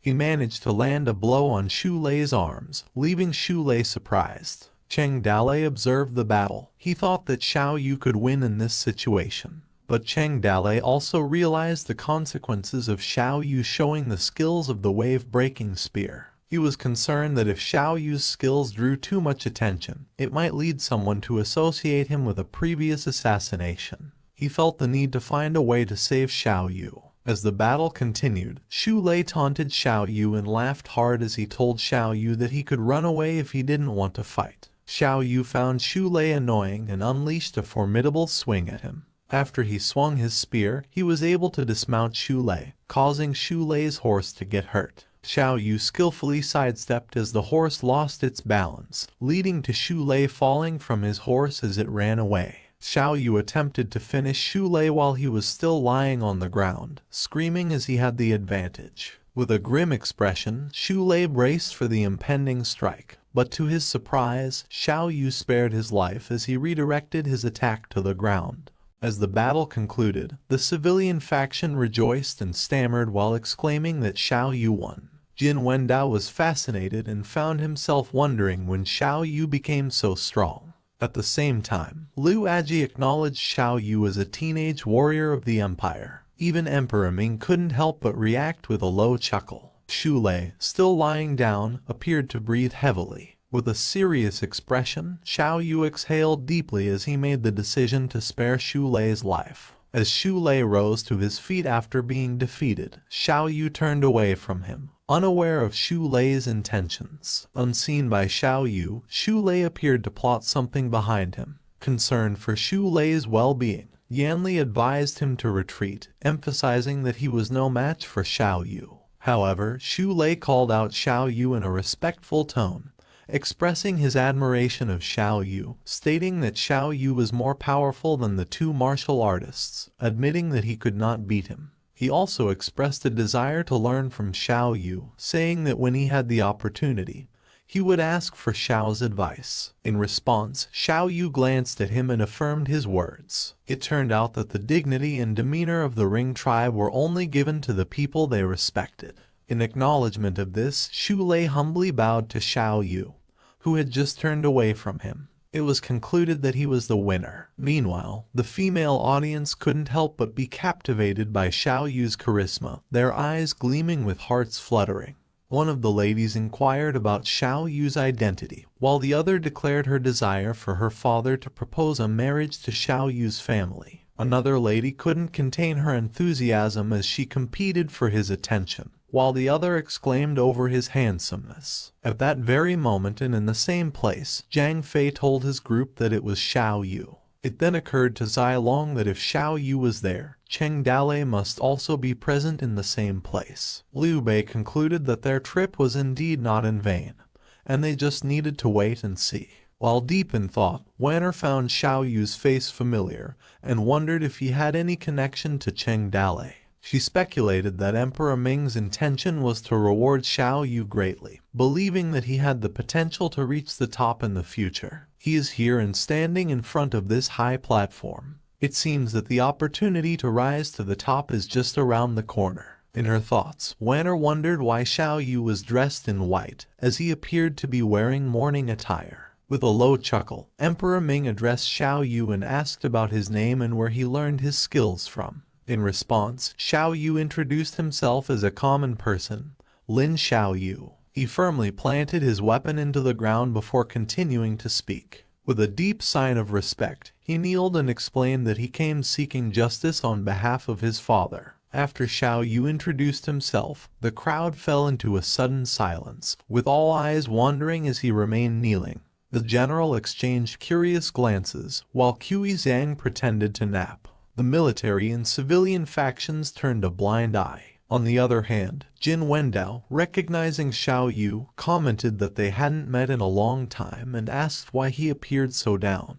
But Xiao Yu remained kneeling, wearing a serious expression. Curious, Tong Fei glanced at the Imperial Guard and asked about Xiao Yu, who definitely did not see his name in the posts. She asked how Xiao Yu got in, to which the Imperial Guard was speechless. In her mind, she quickly dismissed her curiosity, realizing her position didn't allow her to blame them either as her attention shifted to Zilong groups. Just then, with an annoyed expression, Liu Aji instructed the Imperial Guards to escort those causing disruptions in the martial arts competition out. Xiao Yu vehemently protested against the Imperial Guards who were forcibly dragging him away, screaming at them that he didn't mean to disrupt the competition. He continued to express his agony, claims about his father, Lin Wenchen, who devoted himself to being loyal, and said that the heavens and the earth saw it. Outrage was visibly on his face as he asked Emperor Ming why he beheaded his father and left a name that would stink for eternity, and desperately cried out for his father's return before the Imperial Guards were forced to cover his mouth. He wanted to seek justice, but sometimes even the word justice cannot be said.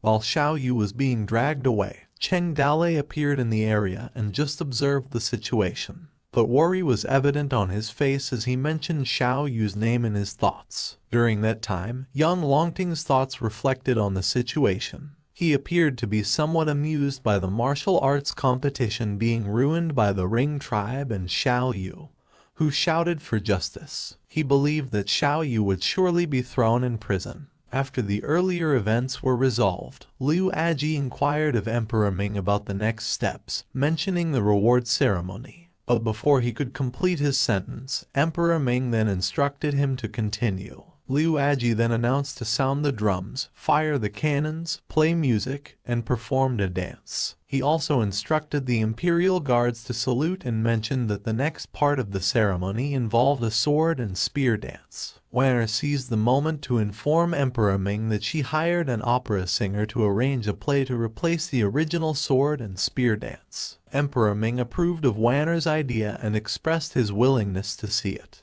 The audience at the event commented on how thoroughly prepared Wanner was, while others giggled, complimenting her for being so thoughtful. The beautiful melodies of the gazheng filled the air. The audience's anticipation grew. A person in the crowd pointed excitedly while another shielded their eyes to see the stage more clearly. The performers, dressed in their striking outfits, gathered on the stage. As they began to perform their song, the Demon King of the North awoke. The sky was cold, the ground was frozen, and snow stretched endlessly into the horizon. Liu Zhai and Jai Tao, with their captivating voices, sang their part together. Jai Tao's voice was filled with foreboding as she emphasized, a calamity was approaching. Then, Liu Zhai followed, her voice carrying the weight of the song. Yet the mortals were still immersed in their own little dreams and suddenly came. The demons donned black and sprouted fangs, accompanied their dramatic entrance, complete with eerie demon masks. The performance unfolded further as Jai Tao's expression turned serious and continued. The city walls were broken.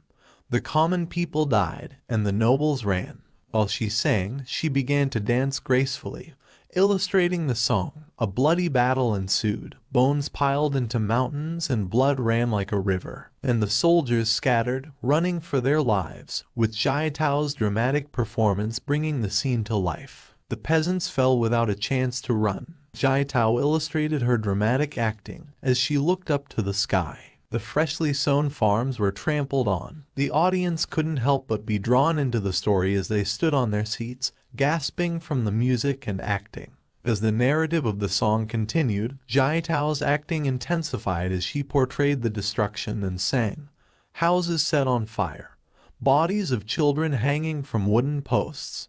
Her emotions conveyed the sadness of the tragedy, and I too was defiled. She even reached out her hands as if trying to grasp the heavens themselves. The tempo of the song shifted, and another actor entered the stage. The song continued questioning, "Where are those who promised to protect us?" They ran so fast that even the wind had to concede. Liu Zhai emphasized the question, capturing the audience's attention. Why did such a calamity happen? Does heaven want to punish those on earth? Or do the gods not sympathize with mortal men? As the drumming grew more intense, the drama continued to unfold. Suddenly, a mountain warrior descended. Liu Zhai engaged in a dynamic act battle with the demon. His gaze was cold and unforgiving, his blade a weapon of mass slaughter. Although he was alone, he stood his ground against an army of tens of thousands. On the first day, the soldiers feasted. On the second day, armors were donned. The drumming became more intense, conveying the narrative of the performance. The dong from the drum resonated in the air. On the third day, swords were unsheathed. On the fourth day, the soldiers fought. They acted as if the demon won the battle between the soldiers. Fought, bled, killed. To the front, the war raged. To the back, our people schemed. It turned out I was always alone in this war. The audience was left speechless by the performance as they felt a deep connection to the song. While Qiuxiang's somber expression mirrored the gravity of the song's narrative, the old general had no food to feed the soldiers and was defeated. He returned to the capital and was decapitated. Finally, as the demon tribe was forced out of their lands, the demon conveyed their defeat. The noble who ran returned and was hailed as a commander, portrayed humorously by the clown actor. He did nothing, yet was praised to the heavens. How unjust is the world! Do you not have battle armors? Come, let us share mine. Jiaitao's face showed emotion of unfairness as she sang. Do you not have battle armors? Come, we shall fight together. Do you not have battle armors? Come, brother, I met you on the other side. By the time the three lines were sung, the audience was left in stunned silence. Uncertain emotions filled the air. All eyes turned to Emperor Ming's face, attempting to gauge his reaction. They pondered if Emperor Ming could continue watching it. Emperor Ming's expression, once passive, was now serious and intrigued as he commented that the performance was interesting. Jin Wendao suddenly stood up during the performance, his jaw clenched as he knew that Cheng Dalei was there. He appeared to be terrified, believing that Cheng Dalei was there right now. He thought that Cheng Dalei was dead, but now sure that he was alive and present there. His face shifted from terror to concern as he looked at his surroundings. Right now, young Longting's inner thoughts were in a mess, and his heart was racing. As he thought that Cheng Dalei wasn't dead, he cursed in his mind, realizing he should have known when they couldn't find Cheng Dalei's corpse. Fear was evident in his eyes as he imagined Cheng Dalei had already found his way there. He anxiously wondered where Cheng Dalei was and who he might be disguised as. Meanwhile, at the performance, the drums died down, but the performers continued their act, with Jiaitao still singing. The wicked demon king had been banished. Yet, the hero who killed him was persecuted by the people. Liu Zhai acted as though, as she presented the narration, that she had been captured, while the noble who ran away was glorified by the people. The audience was open-mouthed because the impact of the song and performance was so real. Amidst the performance, Jiaitao walked to the center as she continued to sing. The black dog chased flies in the sky. As she sang with passion, the koi chased the horses on land. The hot-blooded heroes turned cold. Jiaitao poured her emotions, expressing herself with fervor. And the runaway noble became the empire's war god, and narrated how the world's perception can be deceptive. who said those who work in the shadows cannot be heroes, who said those who stand in the light are all heroes. She spread her arms as her voice carried the weight of their song. With her voice reaching its peak, she delivered. It turned out, this entire world was filled with false heroes, and the story of the false hero happened in another world. Jai Tao, standing boldly before the audience, delivered the song with unwavering conviction. She implored everyone in the audience to not think too much. Despite the performance ending, the audience from the imperial court remained in stunned silence, deeply impacted by the emotional and thought-provoking act. While Tong Fei could not help but assume that Wanner did not intend such a play, she believed that someone else was behind this. At the same time, Zai Long remarked that the play was something like that, believing they made the right choice going there. Zhang Fei was curious about Zai Long's comment, asking what he meant, prompting Liu Bei to explain that the only one who could write such a play was Cheng Dalei, and decided to wait and see. On the opposite side of the audience, the crowd of ringers erupted in enthusiastic applause, with Ringer giving compliments to them. Another ringer commented that the story was so detailed, asking if it was real. Liu Aji called out Emperor Ming, who was initially unresponsive. Eventually, Emperor Ming acknowledged with a simple compliment, while clapping without much reaction. In a serious face, he then instructed the actors to take a rest, which they confirmed.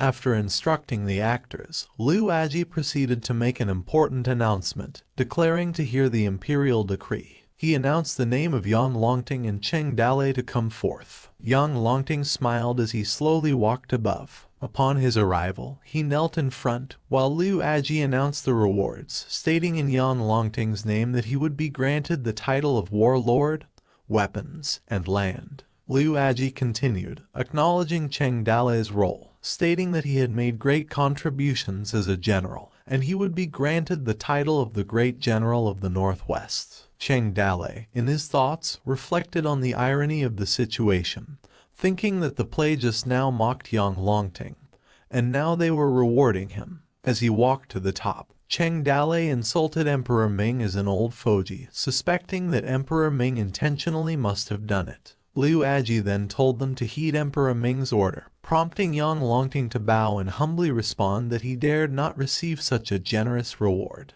Emperor Ming, displaying his wisdom, acknowledged Yang Longting's modesty, saying that Yang Longting had made great contributions to the empire, and that he did not need to be humble since that is what he deserved. However, Yang Longting was filled with determination as he declined the offer, expressing that he was not being humble, as he really felt that he did not deserve it. He continued, saying that he had something that he must say, and hoping for Emperor Ming's forgiveness of his rudeness, to which Emperor Ming let him speak after he stood up, reminding him that there was no need to keep kneeling. Yang Longting began by telling Emperor Ming that he had something that had been on his mind for such a long time, but could not gather the courage to say it. Emperor Ming told him that he should say what he wanted to say, as Yang Longting was also supposed to give a speech that day. Yang Longting then gathered the courage to speak his mind. He began by addressing the reward plentiful, and expressing concern about the condition in Yuzhou which lacked food and people. He remarked that Emperor Ming was not rewarding that, then he requested Emperor Ming for it, and mentioned that he was not asking for it himself but rather asking it for the common people of Yuzhou, remarking their current lives were miserable. With humbleness, Yang Longting declined the rewards, including the title of the warlord, and suggested that someone else deserved it. A concerned person voiced from the crowd, asking about to whom the title should be given. In response to the person, Yang Longting decisively said that it belonged to Cheng Dalei. Cheng Dalei was taken aback by Yang Longting's decisiveness, cursing him in his thoughts. He believed that Yang Longting was trying to disgust him to the point of death and remarked with a threat that Yang Longting would be dead now. Emperor Ming was intrigued by Cheng Dalei's name and mentioned that he had heard of the name before. Yang Longting told the story of a time when Emperor Ming ordered someone to inquire if he knew Cheng Dalei, during which he revealed Cheng Dalei's identity as a mountain bandit, but mentioned that Cheng Dalei swore an oath of life and death with him. He mentioned the battle against the rings. Yang Longting lied, claiming that he only gave commands from the back, while Cheng Dalei was the one facing the front lines. He continued to deceive, stating that Cheng Dale had suffered a grievous injury in the battle, and he was unable to save him. And since Cheng Dale passed away, Yang Longting believed that his great name should forever remain in the world, while Cheng Dale stood at his back. He remarked emotionally that sometimes he wanted to ask for more rewards, but being able to meet someone like Cheng Dale in his life was more than enough. As the heartfelt words resonated with the audience, the person chimed in again, stating that Yang Longting valued friendship so much. Furrowing his brow in anger, Cheng Dale thought that Yang Longting was trying to write an apology, so he threatened Yang Longting in his thoughts again as he waited. Liu Aji intervened, telling Emperor Ming that he sent someone to investigate last year, and Yang Longting said that Cheng Dale died of serious injury. Emperor Ming expressed regret, saying that it was a shame. Yang Longting continued to honor Cheng Dale's memory, proclaiming that Cheng Dale sacrificed his body to defend the empire. Dying in the line of duty, his loyalty was paramount, and may his name ring forever. With deep emotion, Yang Longting declared he was alone on earth while Cheng Dale was alone in heaven. He remarked his regret that in a lifetime, he might never be able to meet him again as he raised his hands above making this heartfelt statement. His voice choked with emotion as he pretended to cry while gazing up at the sky. He continued, saying that Cheng Dale succeeded, remarking that he only left behind the spirit of a valiant hero. The words carried deep meaning as he implored Cheng Dale, if he looked down from heaven, asking for guidance to look at the empire that he protected. Emperor Ming urged Yang Longting to stop dwelling on the dead person who could not live again and asked him to stop it now. However, Yang Longting kept his act, kneeling, and making a heartfelt request to Emperor Ming to reward Cheng Dale so that his spirit might find rest in heaven. Emperor Ming agreed to reward Cheng Dale as a hero such as this was a crime against all heroes under heaven. He also requested that Yang Longting should not decline the reward as the empire still needed great generals like himself. Emperor Ming highlighted the importance of nurturing future generations of heroes like Cheng Dale, remarking that they needed more heroes like Cheng Dale, recognizing that the empire would never see defeat again.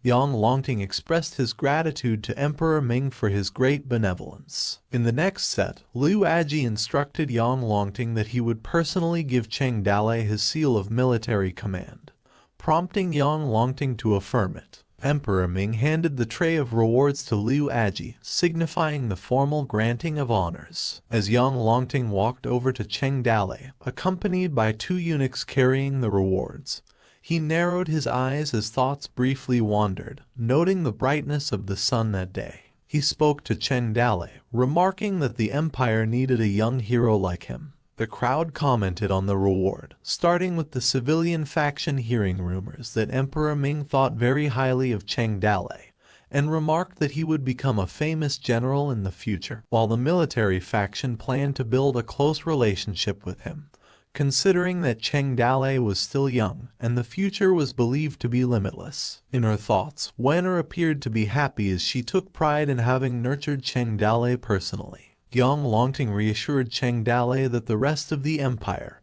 and he would also remember his deeds in their hearts.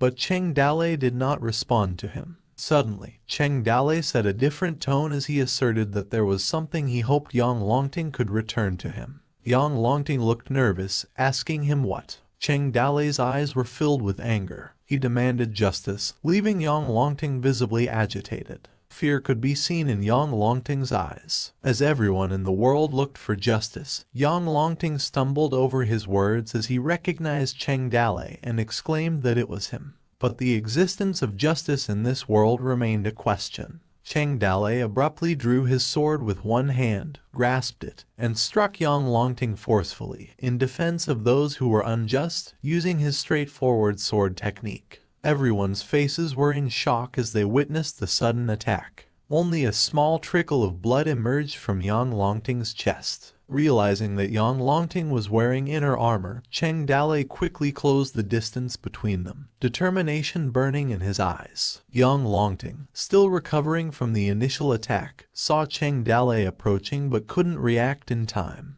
Fear was evident on Yang Longting's face as he was one step away from success. As the silhouette of Yang Longting was forcibly pushed across the platform, He pondered why the future war god of the empire had to be brought down by the current war god of the empire. Cheng Dalei struck young Longting in the body once more, causing both of them to tumble out onto the platform. His face twisted with anger as he insulted young Longting, calling him a coward and demanding his death. With unrelenting vigor, Cheng Dalei continued to strike at young Longting's armor. He slashed intensely, causing young Longting's armor to break, and relentlessly attacked him and managed to slash with his sword, seeing blood in the process, causing blood to splatter on his face while blood seeped from young Longting's mouth. As his voice filled with anger, Cheng Dalei used his skillful speedy sword explosive fireworks, the final blow of his attack, piercing deep into young Longting's chest.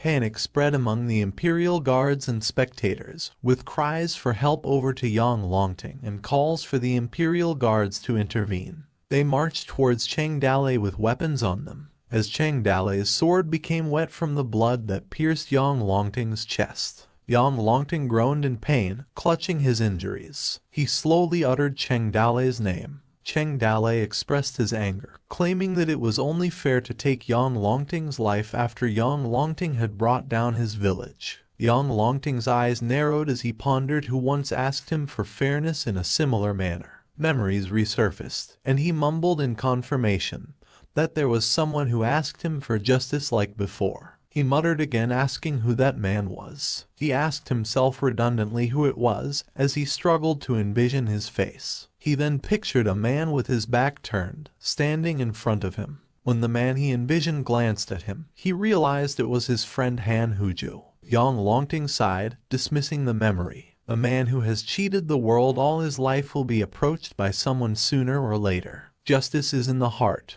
The vision of Han Huju faded away. Young Longting died as he returned to reality, leaving Cheng Dalei holding the sword firmly while staring at his lifeless body. The Imperial Guard approached, and the crowd continued to call out young Longting's name, with some demanding Cheng Dalei be captured alive. On the platform, the civilian and military factions were left in shock. They were unsure of what to say about the event in the Imperial City. Amid the confusion, some still questioned whether young Longting was truly dead, while others insisted on his demise, claiming that the empire had disgraced itself. Jin Wendao recognized Cheng Dalei. Meanwhile, Qi Xiang wondered who Cheng Dalei was. The weight Cheng Dalei carried on his shoulders for a year seemed to dissipate on that day as he stood there, feeling refreshed and rejuvenated. In the midst of the chaotic event, Wanner wondered about the grudge that Cheng Dalei held against young Longting.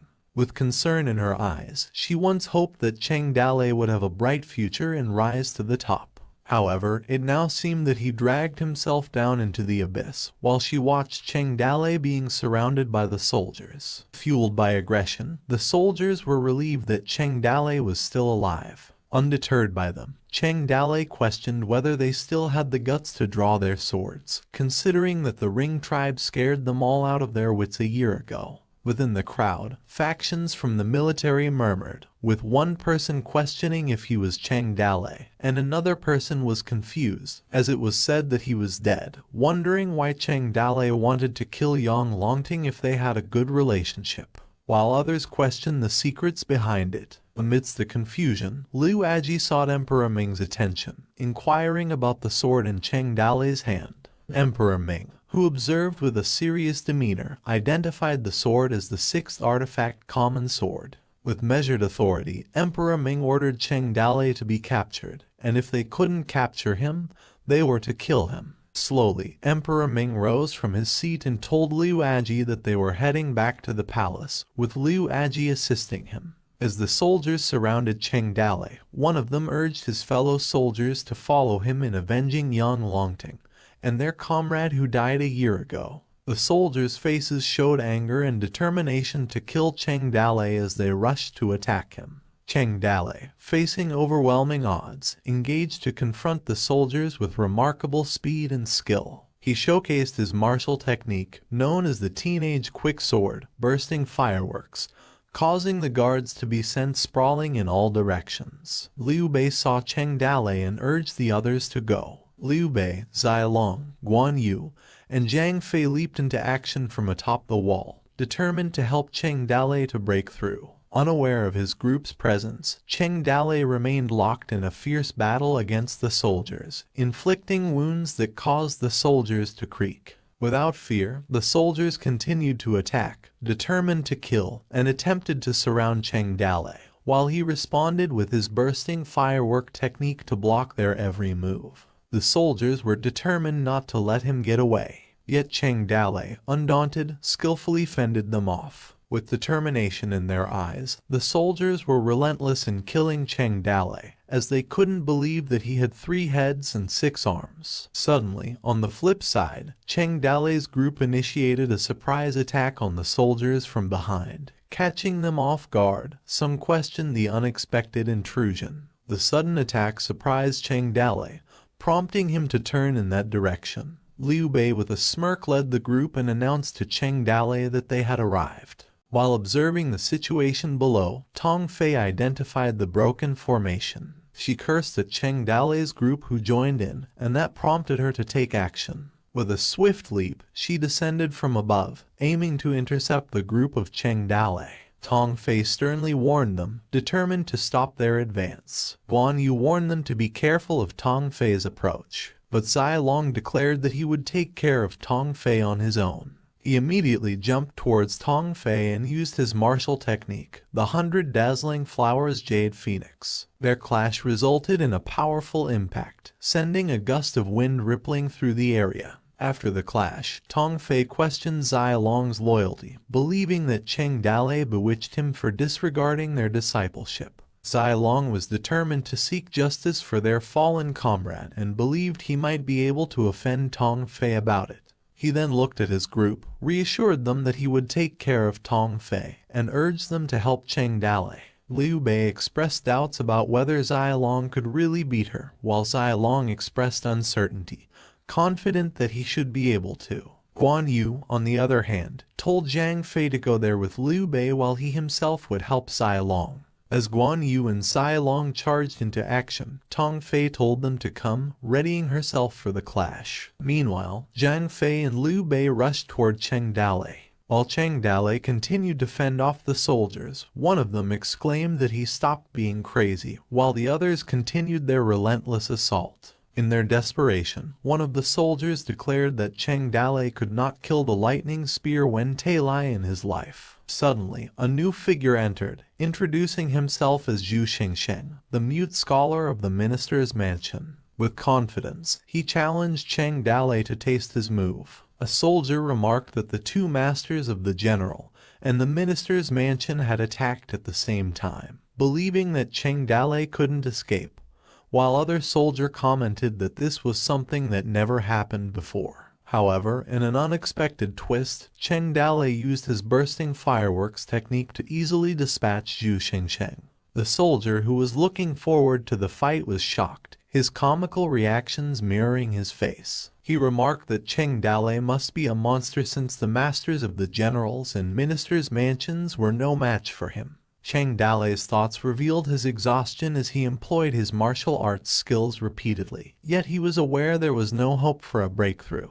Just as hope appeared to dwindle, Zhang Fei appeared, slicing his way through the soldiers using the technique of catch pigs, sending the soldiers away. Zhang Fei, with determination etched on his face, informed Cheng Dale that they were there to save him. He informed Cheng Dale that the breakthrough was on their side, to which he agreed. With their support, Cheng Dale succeeded in breaking through. As the barracks hunt persisted, determined soldiers urged to hold them, while the other soldiers urged to close the gates, not letting Cheng Dale and his group break out. Others yelled that there were just 3 of them. Their voices echoed throughout the area. Zhang Fei fought his way through the soldiers, all while asking Cheng Dale where they were heading.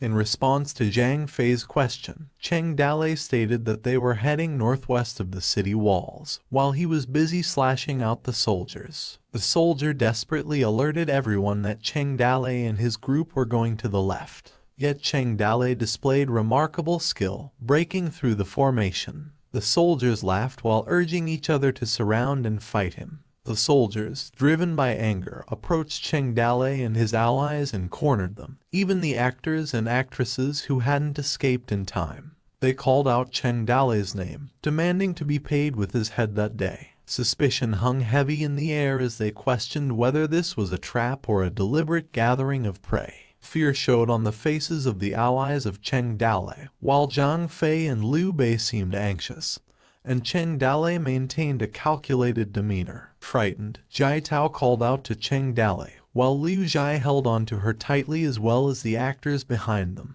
Cheng Dale's voice filled with confidence, noted the sunny day, that it was not raining or windy, and hinted at something ominous if they heard about the thunder coming from the ground. Suddenly, an explosion came from the ground, propelling soldiers through the air. Their screams pierced the chaotic atmosphere. Some vanished after the explosion, while others were thrown away. Chang'an's sewers are well connected, and grave robbers dug through the sewers to the place, and making gunpowder was not difficult. Already a few days ago, the grave robbers required by the fireworks order were everywhere preparing everything. Yanli and Jin Wendao displayed surprise, but Jin Wendao quickly shifted to a wide smile, expressing satisfaction. The soldiers, rattled by the explosion, were left in shock. Some moaned in pain. It is uncertain how many Imperial soldiers were injured and suffered broken bones after the entire earthquake. Emerging from the ground after the explosion, Fei Yuan and Qin Man called out to Cheng Dale, stating that they were there to save him. The soldiers, determined to kill them, rushed forward, trying to see if there was any chance of escape. They charged into them resolutely, prompting Qin Man to order Fei Yuan to use a thunderbolt to secure their retreat. Fei Yuan confirmed and activated the bombs. He aggressively taunted the soldiers as if they should eat his stink bombs. After Fei Yuan threw the bombs, the soldiers were rattled, frantically trying to evade them, their fear evident on their faces. As the bombs exploded, a thick cloud of smoke enveloped the area, causing the soldiers to panic. Amidst the chaos, some soldiers were hit and called for help, while the others realized that the smoke was filled with toxins. Inhaling the toxins, they coughed in pain, and others succumbed to the deadly effects. Meanwhile, Cheng Dale provided an antidote to Liu Bei and Zhang Fei, and then told the rest of the group to take their antidote, urging them to retreat into the blasted sewers. He also called out to Zai Long and Guan Yu, urging them to stop fighting and that it was time to go. With the situation becoming increasingly dire, Cheng Dale urged everyone to evacuate before the smoke cleared. The soldiers, realizing the danger, ordered their retreat and prepared their strongbow unit to get into position. The soldier commands strained before ordering to shoot. Meanwhile, some members of Cheng Dale's group were in a hurry, saying they should get into the underground, while others urged them to move quickly and get down. However, one member pointed out that the passage was too narrow. Liu Jai dashed towards the narrow passage, unaware of the incoming arrow. Jai Tao, though slightly late in her warning, managed to save Liu Jai just in time. However, in her heroic act, Jai Tao herself was struck by the arrow, and her face twisted in agony as she endured the pain.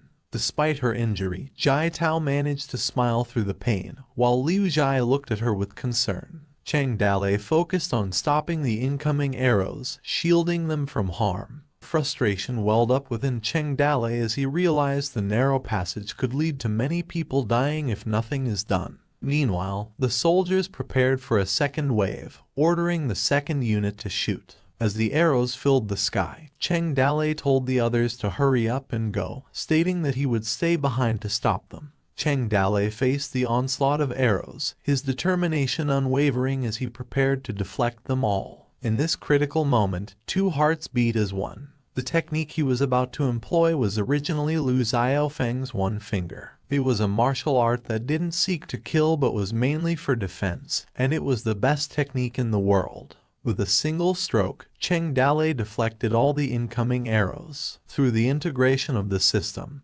it became the ultimate blocking technique. Cheng Dale blocked all the arrows while his group hurried to escape. Among them, Fei Yuan called out to Cheng Dale, but Cheng Dale responded, urging him to go quickly, with a stab arrow from his shoulder. He continued to stand firm and block the arrows, until suddenly he stopped blocking them, to which the strongbow unit fell silent in shock, their faces confused. Meanwhile, Jin Wendao pondered Cheng Dalei's strength, that he became so strong after a year of absence. Wanner contemplated that Cheng Dalei was no longer the mountain bandit who managed to survive by all means when she first saw him. As Wanner viewed Cheng Dalei from the platform, all arrows surrounded him. She marveled at how he had overcome so many difficult challenges with his strength that day. After Cheng Dalei abruptly stopped, he exhaled heavily as he removed the pierced arrow from his shoulder. Suddenly, a soldier threw a chain and captured Cheng Dalei's hand, declaring triumphantly that he had caught him, to which Cheng Dalei resisted. But the soldier gleefully announced that he had successfully restrained Cheng Dalei, naming him as an evil bandit. The soldier told Cheng Dalei that he couldn't escape as there was already an arrow at the end of his flight. He then encouraged the others to cut Cheng Dalei into pieces. Determination filled the air as the soldiers roared to kill him, to avenge Yang Longting, while Cheng Dalei was still trapped by the chain. Cheng Dalei felt helpless as he clenched his teeth and cursed in his thoughts. Suddenly, the system emitted a sudden beep, and there were 2 orbs present. Another beep followed, but the system remained inactive as she still closed her eyes. Following the continuous beeping, the system's self-test was completed. The next beep showed the system's face, and notified that the damage repair had been completed as well. Another beep was notified that the system's administrator consciously awakened as her eyes slowly opened. And another repeated beep notified the reconstructing shape, and a sudden bright light appeared on her body, as if the system was about to transform.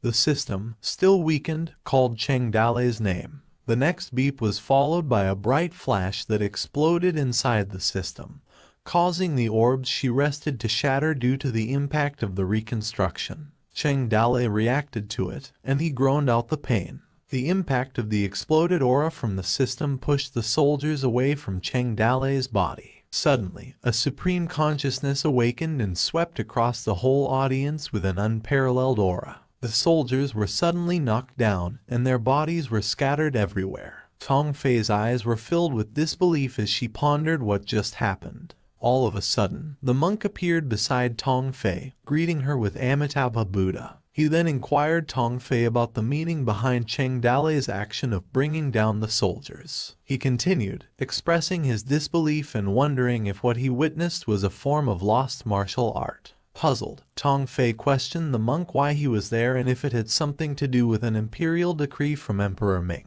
The monk replied that Emperor Ming had tasked him with collecting Cheng Dalei's corpse, but it appeared that Cheng Dalei was not dead yet. Consequently, he decided to arrest Cheng Dalei and put him in prison, awaiting Emperor Ming to deal with him. Throwing back a little, just when Cheng Dalei was beating the royal guards and the prison guards were almost empty, someone expressed that they didn't know how many people were locked up in the Ministry of Heavenly Justice, and also what the kid had done to be locked up in this place. His companion informed him that the kid wanted to seek justice for his father in the Imperial Arts examination, which ruined Emperor Ming and Yang Longting's mood.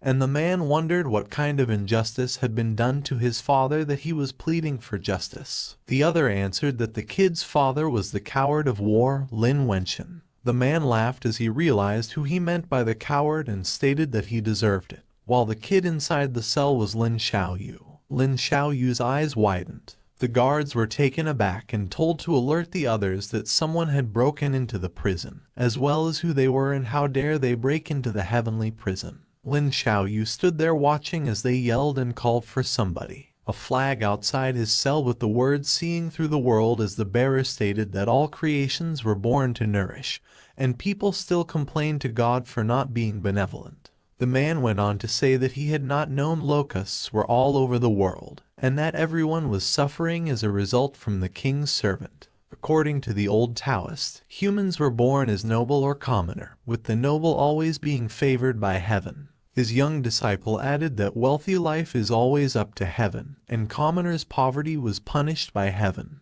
The old Taoist then stated that suddenly a madman sharpened his sword at night, and the Star Emperor swayed in the wind, and bewildered above. One of the guards at the Ministry of Justice's heavenly prison stated that he had no idea how many people their Ministry of Justice had imprisoned in this prison. His companion stated that everyone must listen to the jailer and that if he wanted them to live, they would.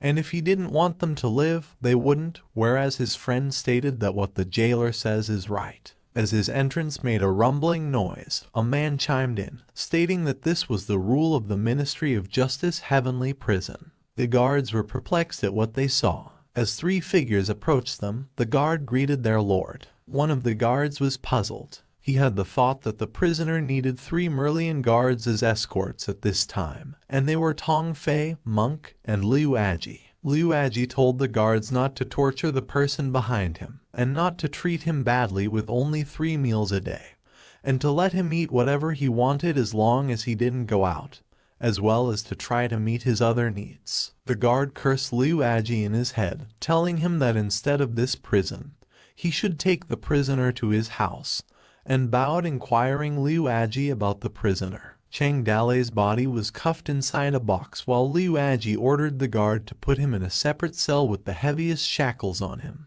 The guard asked Liu Aji what Cheng Dalei had done, and he replied that he had killed a person. The guard wondered how many people Cheng Dalei killed, while the other assumed it was only a few. After a while, Cheng Dalei sat cuffed inside a cell. His hands and head were both encased in a wooden cuff. Cheng Dalei closed his eyes. Later on, his brow furrowed as he remembered a fire. His eyes opened wide. While standing on one of the orbs, he noticed a destroyed orb and a perfect orb and wondered if it was the system space. Cheng Dalei observed without saying a word. The repair had been completed, according to a system notification, and the administrator was back. It then informed him about the body reshaping and the shell breaking.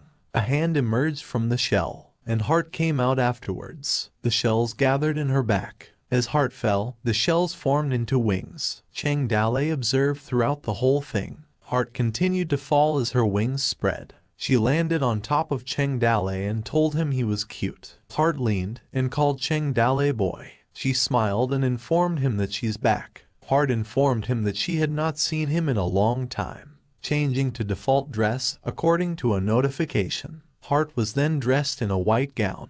Cheng Dalei expressed relief that the system had been restored. Heart responded that, after all, he had been running around for a year working on the matter. She informed him that although she had been sleeping for the entire year, she could feel what he was doing. She continued, saying that the first time she woke up, she met him in this empty system space. Heart stated that she had followed his day her whole life and that all of her memories came from him. Cheng Dalei asked Heart if she was really only 2 years old, and Heart confirmed it. Heart informed him that even if she disappeared, a new sprite would be born, and that perhaps the meaning of her existence was muddled along with birth and dissipation, because she was born in this space, and the meaning of her existence was just a vassal of the system. She went on to say that when she chose to give up, he chose to connect in her life, which is why when he jumped off the cliff that day, she asked him not to hesitate. Heart expressed gratitude to Cheng Dalei. For the first time, she stated, she felt like she was an existence who could be cared about. She went on to say that she may be able to find a higher meaning to her existence that is more valuable than her job as an existence administrator. Cheng Dalei turned as Heart called him.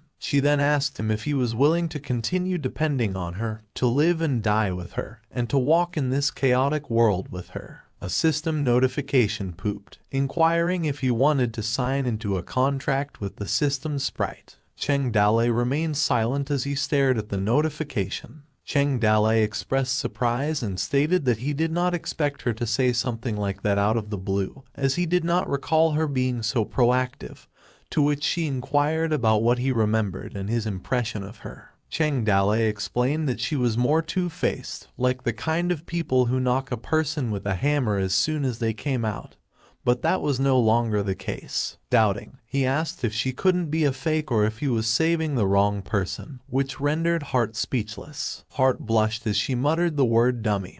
However, the system indicated that the contract had been signed. The system informed him that the officer's summoning function, as well as the lottery function, and the system store were now open, which Heart said now that the system had been completely restored and many functions had become stronger. She told Cheng Dalei that he had grown up a lot, Cheng Dale, however, inquired if Hart was sleeping where the broken photosphere, to which she replied yes. He inquired about the one intact beside it, and Hart informed him that it was the new system's sprite, which had not yet been born. Cheng Dale speculated that there would be 2 system sprites. Hart informed him that he was right, and because of her, she would be able to hand over the system's maintenance to her, and she would be able to separate herself from the system and follow him to do more things, as well as use her powers without being bound by the system itself. She continued to tell him about her abilities and asked if he was listening. Hart frowned and became enraged. She swung her hand towards Cheng Dale's head. She slapped his head and told him to listen to what she was saying.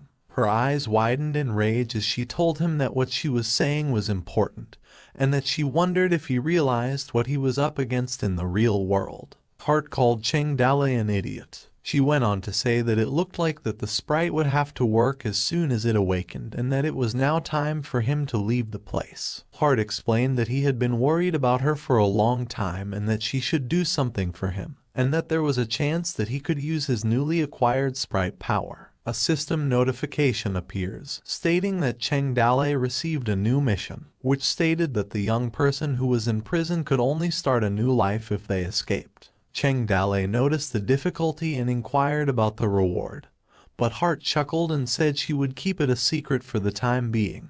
Cheng Dale sat in his cell that night. He determined that the shackles must have weighed at least 100 pounds and wondered if they were afraid of him escaping from prison. A coo was heard outside Cheng Dale's cell. Cheng Dale became aware and looked out the window. Bai Feiyuan appeared, addressing Cheng Dale.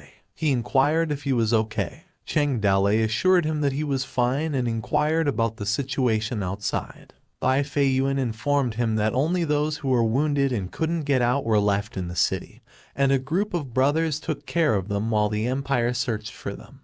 But with his orders, they had quietly evacuated the city and were now settled in Hulu Mountain, which Cheng Dale was relieved about and told him that if there were casualties, he should leave more silvers for their families as it was all they could do. Bai Feiyuan assured him that they had not suffered many casualties. Cheng Dale informed him that another brother, Lin Xiaoyue, had been caught and ordered him to find out where he was being held and save him. Bai Feiyuan assured him that he had heard that he had been rescued by a strong warrior, a teacher, and his disciple. Cheng Dale, concerned, inquired about Yi Zhidao and Liu Zhihan, wondering if they were okay, to which Bai Feiyuan replied that Liu Zhihan was fine, but Su Ying was very worried about him. He went on to say that Yi Zhidao was seriously injured, and assured him not to worry because a brother named Liu Bei was treating her. Bai Feiyuan noticed something. He turned around and listened. He informed Cheng Dale that someone was approaching and assured him that the brothers would certainly save him.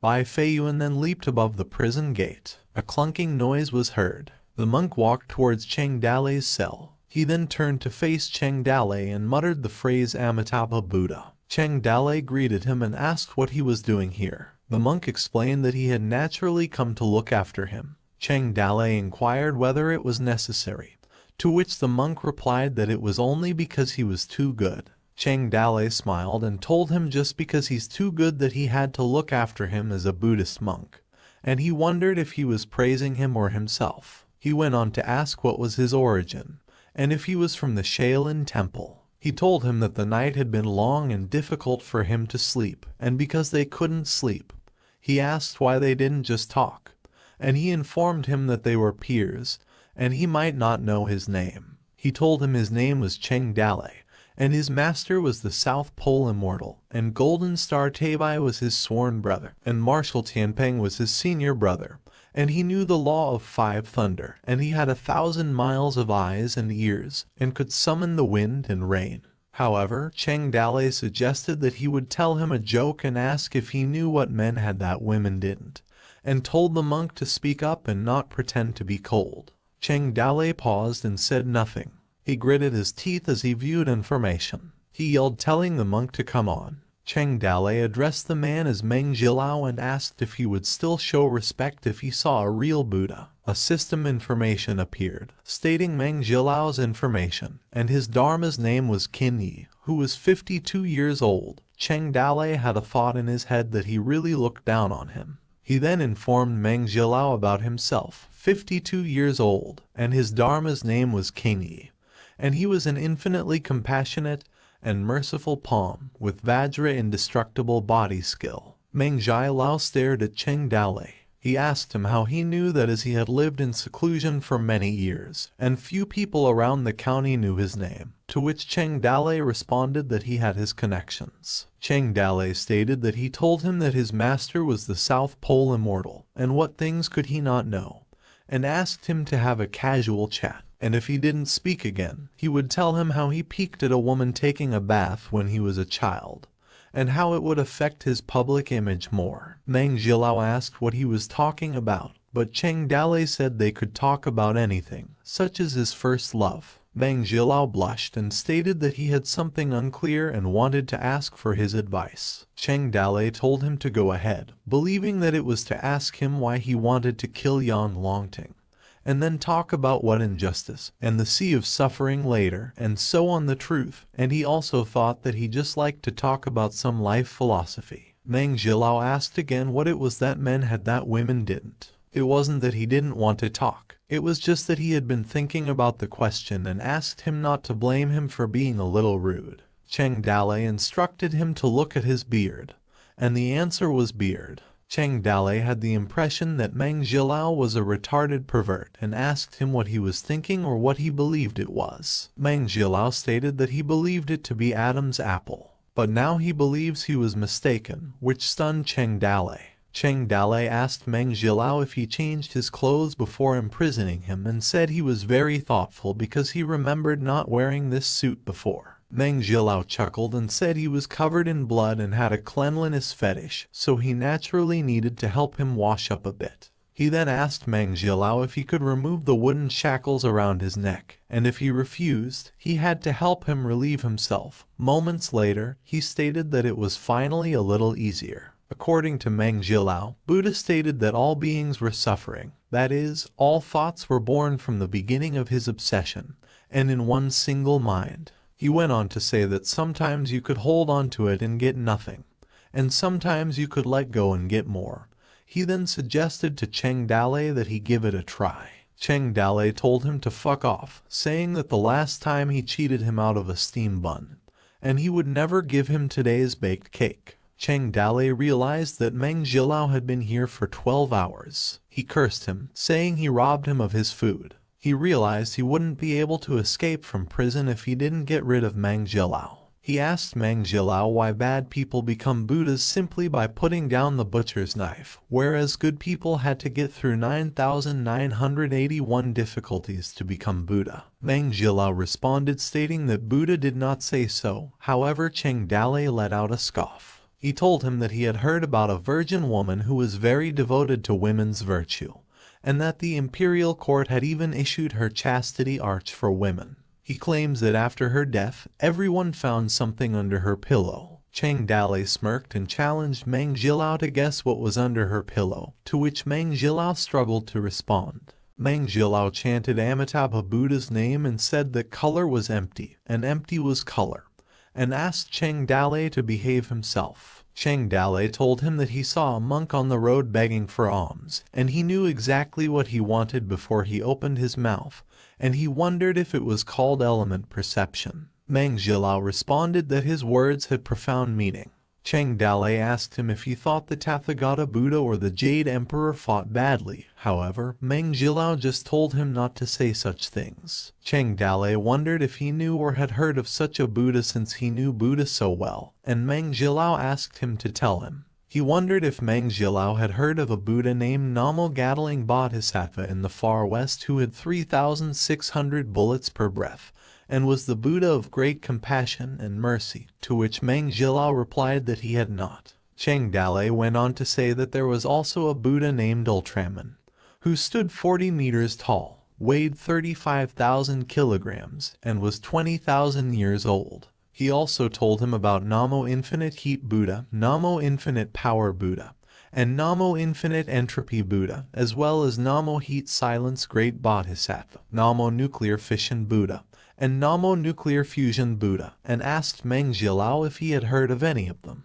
Meng Zhilao stated that Cheng Dalei was a great person with great wisdom, and that his Buddhist attainment was so low that he didn't know so many Buddha names. But Cheng Dalei simply laughed at him. With doubts of life, Meng Zhilao requested Cheng Dalei to enlighten him, and that as a Buddhist, he was not as good as he was in Buddhist ways. Cheng Dalei requested an answer first, asking what Emperor Ming's plan was now, and why he allowed Meng Zhilao to guard him every day. Meng Zhilao stated that on the 14th of July was the Ulambana, the opening of the Ghost Gate. He went on to say that it was suitable for releasing river lanterns, and mourning the deceased, and also remembering old lovers. Meng Zhilao also stated that the most evil villains, such as a devil like him, should be executed in front of the entire world. He told Cheng Dalei that his execution would be by lynching by 360 swords. Meanwhile, at Huayang Palace in the Imperial City, Emperor Ming had thought that Jiangnan had only received half of the imperial grain this year because it had been flooded due to continuous heavy rain. And, according to information he received from the Merlian Guard, the Yangtze River had favorable weather that year, with no disasters. He also claimed that the Northwest Army needed food, that horse bandits were rampant, and that they needed a lot of food to fight bandits. As Emperor Ming read reports, Princess Minju kneeled in front of him. Without saying a single word, Princess Minju looked down. Emperor Ming ordered her to go back. However, Princess Minju begged him. Emperor Ming was aware of her being there and asked her not to say anything. He stated that she was not only his daughter but also the princess of the empire, and she must not say anything in court. Princess Minju advised Emperor Ming that Cheng Dalei did not deserve to die. She bowed to Emperor Ming, stating that he also mentioned that Cheng Dalei was an outstanding talent of the empire, and that his life was far more valuable than his death. She went on to say that Cheng Dalei made great contributions to the empire but killed the hero, and that treacherous court officials were running amok at that time. She was afraid that it would make people in the world cold, and that if things continued, the Lai family would lose its value. Emperor Ming inquired why she wanted to save him, and if he was the man she wanted to marry. Princess Minju frowned and told Emperor Ming that Cheng Dalei was just a friend to her. Emperor Ming, on the other hand, stated that the imperial family does not have friends. In Chang'an City, even fowls and dogs were not left in peace those days, but it can also be said everything was quiet. The angry Yuzhu soldiers raided, and the city's peddlers and carriers were arrested, at a time when the wind was cranky, and the prison was overcrowded. But most of Cheng Dalei's people had already withdrawn, and those who failed to withdraw were hidden and were the last to suffer. Only those powerless ordinary people were caught at some point at the brothel, the Full Fragrance House. Soldiers pointed spears at the girls, told them not to move and to be honest. One of them stated that he suspected they were harboring a traitor, Yi Jidao. An elderly woman informed them that they were running an honest business, that Yi Jidao was no longer present, and that they severed ties with her. However, the official ordered his men to search. He went on to say not to miss a single place because Yi Jidao must have left a clue. A vase was thrown next to the girls, scaring them. A soldier informed his officer that the search was over and no trace of Yi Jidao had been found. The officer gave the order to arrest all of the women as he would interrogate them that night, believing they must have some information. The soldiers surrounded the women, advising them to tell them where they had hidden Yi Jidao, and that if they didn't, they would have to take them back for proper interrogation. And one chuckled, telling them to behave themselves and come with them. A voice ordered the soldiers to let go of the women. The officer scoffed, asking who was so daring as to stop their Yuzhu army from arresting the murderer who assassinated Yang Longting. Tong Fei sat and closed her eyes. The officer recognized Tong Fei and informed her that it was the responsibility of their Yuzhu army, and that the Merlian guards could not interfere. Tong Fei asked what an investigation had to do with the girls and informed them that, as far as she knew, Yi Jidao was seriously injured and that the rebels had hidden her somewhere for treatment. She went on to say that instead of investigating the medicine shop and searching the dangerous underground city, they were making things difficult for these helpless women. The officer inquired what it had to do with her, stating that they had to be involved with Ijirao, and that the Merlian guards couldn't control them. Tong Fei stated that 3 days after Yang Longting's assassination, they searched for 3 days, turned the casinos, brothels, and tea houses upside down, and many people were arrested, and a lot of profit was scrapped. Tong Fei claimed that the Yuzhu army committed crimes in Chang'an in the name of avenging Yang Longting.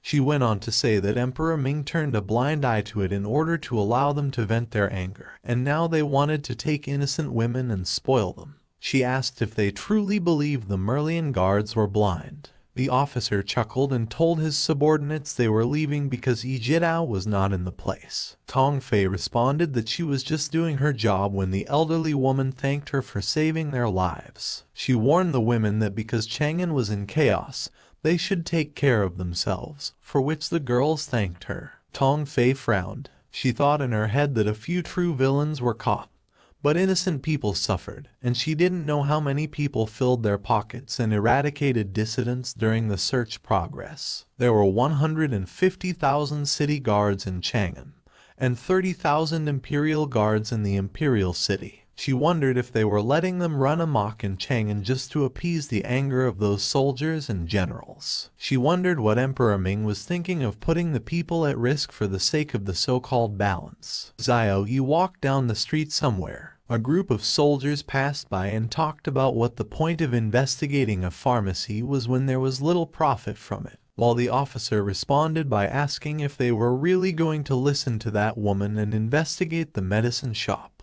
Xiao Yi overheard their conversation. She ran while one of the soldiers suggested they go to the casino and play a few games. Xiao Yi continued to walk. She looked around before entering a small house deep in the alley. She knocked on the door. As she entered, she informed Su Ying about the medicine. Su Ying thanked her before cautioning her not to get the medicine from the same medicine shop because they needed a lot of herbs. Xiao Yi told her not to worry because she had been buying medicine from a different medicine shop, to which Su Ying replied that she had done well. She asked Liu Bei how Yijirao was doing, and Liu Bei replied that her pulse had stabilized, but she still needed to recuperate for a few days before getting out of bed. Su Ying stated that she would leave it to him to change the medicine because she was leaving and needed to discuss with the brothers how to save Cheng Dale, and he needed to take care of Yijirao. Remember this from now on, someone said. The elderly woman informed the girls that they were no longer associated with Yijirao, and she stated that there was no longer a person named Yijirao here. One of the girls questioned whether it wasn't too ruthless to treat Yijirao like that. The woman responded that Yijirao had colluded with criminals to cause chaos and that if they didn't draw a line between them, they would all die. And she knew the girls had deep affection for her, but if they acted up again, she asked them not to blame her for being ruthless. When the woman walked away, the girls asked where she was going. She told them not to be nosy and to go do whatever they should be doing when she realized Yijirao had caused a lot of trouble this time. She reasoned that she did not receive even a cent of redemption money and suffered a big loss this time. After all, the woman thought Yijirao was top-grade good, and she didn't believe she didn't have anything valuable hidden away. She muttered that she found it after throwing some of Yijirao's belongings. The woman, who was holding a lot of jewelry, stated that Yijirao was worthy of being their top artisan, and she actually had so many valuables hidden away. Her eyes sparkled, and her mouth drooled, muttering that it was all hers now. Upset, the woman wondered where the music notes were hidden, and how many Yijiraos she could nurture as long as she had those notes. Meanwhile, an eye peered through the hole in the wall where the woman was. One of the girls noticed what was going on inside. Disappointed, the girl sat down. The girl sobbed, wondering if Yijirao would really not come back. Back from 10 days ago. The girl asked Yijirao if she was leaving. Yijirao asked her what kind of expression she had, and she was just going out to act in a play. However, the girl doubted. The girl responded that this time felt different than before, and she had a feeling that once Yijirao left this time, she wouldn't come back. Yijirao assured her that she would be back soon, and the girl insisted that she should let her come with her. She asked Yijirao if she was going to leave her. Yijirao handed her a paper and asked her to take it, because it was written there how to contact the people on that side, as well as the secret code, address, and contact person, and she asked her to hide it, and she couldn't let her mother see it. And as long as she brought her seal with her, the people there would help her. She went on to say that if she couldn't come back, the paper would help her find her. The girl held the paper Yijirao had given her. Meanwhile, Su Ying stated that they would leave once Cheng Dale was rescued. Someone inquired if she was sure they could rescue him. Su Ying responded that it must be done regardless of the certainty, and that none of their plans had a 100% chance of succeeding.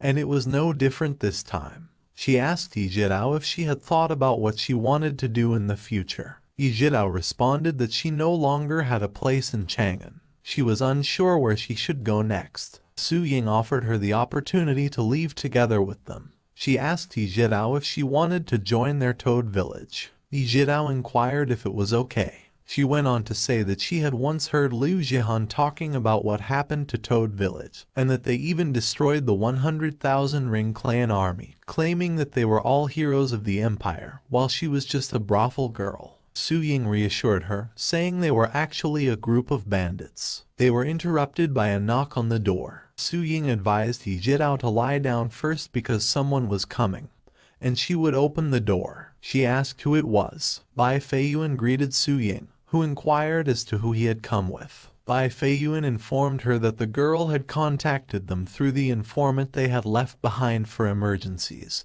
and that she was an acquaintance of Yijirao. The girl inquired as to whether Yijirao was present. Su Ying asked Bai Feiyuan if anyone had followed him, to which he replied that he took a huge detour before bringing the girl over, and he even blindfolded her eyes, to which Su Ying told them to get in quickly. Yijirao inquired of the girl how she found this place, and the girl asked why she was hurt and what happened to her. The girl informed her that she found this place by following the directions she left on the paper. She went on to say that there were a lot of soldiers looking for her outside. Bai Feiyuan warned them that they didn't have much time and that if they needed to say something to each other, they should do so quickly. The girl mentioned Yijirao, crying. She stated that she wanted to leave with her. Yijirao asked her what she was saying. She informed her that she was currently a fugitive, and that if she went with her, her life would be in danger as well. The girl, on the other hand, argued that she didn't care because she wanted to stay with her. She went on to say that their mother had taken all of her valuables and had even hired people to look for her. Yijirao responded that it seemed like something she would do. Because she didn't want to stay there, the girl insisted on taking her with her. However, Yijirao shook her hand and declined and said that her life was at least guaranteed as long as she stayed there. She hugged the girl and told her that as her sister, she no longer had a place in Chang'an, to which the girl asked why she had to go to the play. She stated that if she hadn't gone, she wouldn't be this way right now. Yijirao told her that she was born as a courtesan and entertained people as a way of living, and that her own feelings were never taken into consideration, and that she was merely a plaything for those with power and money. Because what she had was so little, she stated that she must give back even the smallest favors that she owed, and even if it cost her life. She took a book and told the girl that it was the musical score given to her by her benefactor. She stated that she was definitely able to stand above the rest, and that when the time came, she would be able to redeem herself and live as a free person, to which the girl inquired if it was her most valuable possession. Yijirao told her it was all right because she wouldn't have to use it in the future, told her to take it and leave quickly, and asked her not to find her anymore in the future. The girl cried and still insisted. Yijirao advised her that she should leave now. She stated that if the place were exposed, they would all die. The girl wiped her tears. Yijirao looked at the girl as she left. She sobbed, thinking that there were no longer people named Yijirao in Chang'an.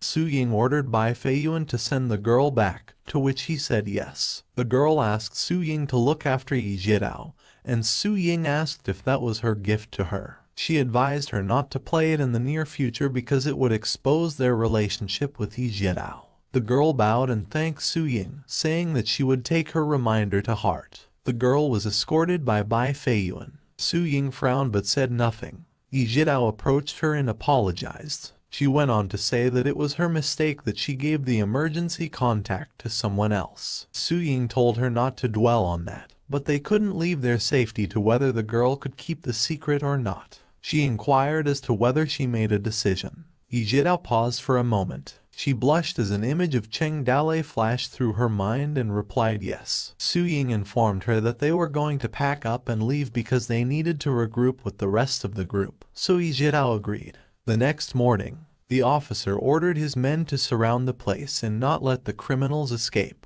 The soldiers stormed through the gate. The officer's eyes darkened, and the courtesan mother stood beside him. Hulani began by stating that the contract terms were negotiated, and they were in Chang'an City for a long time, so it was time for them to return. He also asked them to prepare the compensation, goods, and so on for them, and they would leave in a few days. Lin Leshan wished them all a good trip and expressed his desire to share a glass of wine with them in the future. Hulani responded that he thanked him for his kindness and that, as an eternal heaven descendant, he would always remember their friendship. Lin Leshan got the impression that the rings were in Chang'an for so long that they picked up on imperial hypocrisy as well. Suddenly, Hulani mentioned Lin Leshan. He wondered if the empire would send them a princess, hoping she would marry into the grassland and become a symbol of friendship between their two clans. Lin Leshan was taken aback. He simply laughed it off and asked Hulani if he was joking. He informed Hulani that the princess grew up with mutual respect, wild and spirited, and he feared that marrying one of them off to the grasslands would not only harm, but also destroy their friendship. Hulani retorted that women like Princess Minjiu were better suited to life in the grasslands, and that true warriors preferred reckless steeds over well-behaved sheep. Lin Leshan, on the other hand, argued that he was afraid that the prince was unaware that the princess already had a marriage contract, and that allowing the king of the grasslands to marry a woman with a marriage contract would be disrespectful to the king. Hulani chuckled and told him that the steppe dwellers didn't care and questioned who didn't love beautiful women, and that only the strongest men deserved to have them. Lin Leshan explained that Princess Minjiu was Emperor Ming's favorite daughter, and if he married her off in the meadow, his father would find it difficult to bear the longing.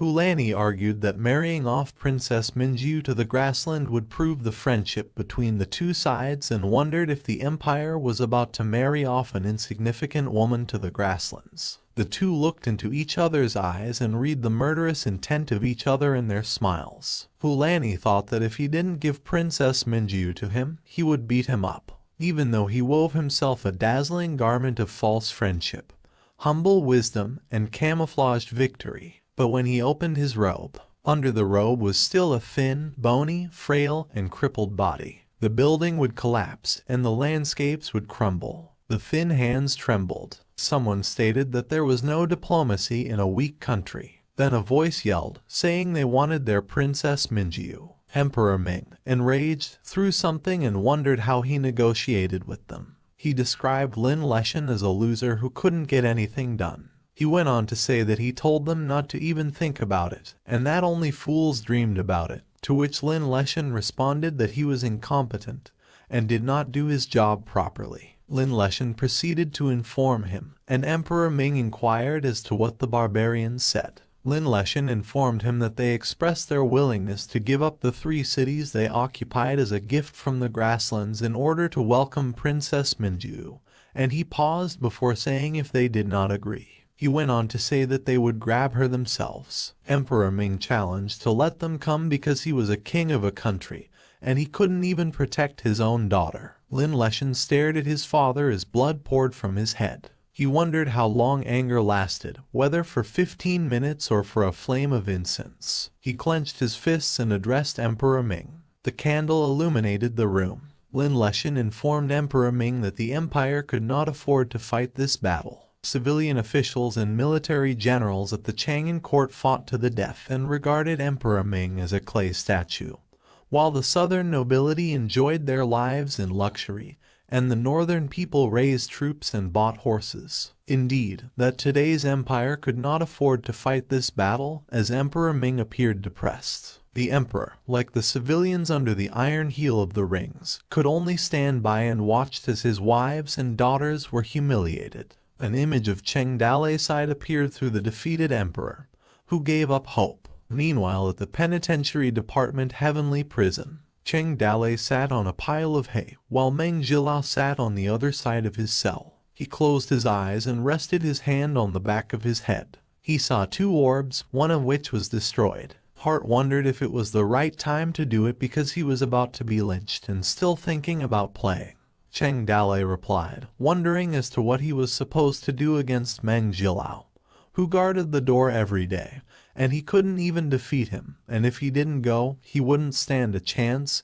He placed a pair straight K. The lottery machine appeared distressed but said nothing. He said rocket, to which Hart and Cheng Dalai both replied that they couldn't afford it. Cheng Dalai kept a diary of what happened during his time in prison. Two prison guards sat facing each other. When a group of people arrived, both guards stood there greeting them, and the Lord told them to pass the order down. Liu Aji ordered them to clean up the place and transfer all the prisoners to other jails, and also got rid of all the dirt, muck, grime, and bad smells, and he wanted the place to be spotless. The soldiers cleaned up the prison quickly. Cheng Dalai observed what was going on and wondered what they were doing. Then suddenly his cell opened. Tong Fei was the one who welcomed him and towered over him. Cheng Dalai inspected the information, perplexed. Tong Fei told him to stand up and be good, and not to make any unnecessary movements. Tong Fei's information stated that she was 25 years old and had monstrous strength, which Cheng Dalai was surprised by because of another peerless-level martial artist. Cheng Dalai made an abrupt soft noise. He didn't say anything while observing.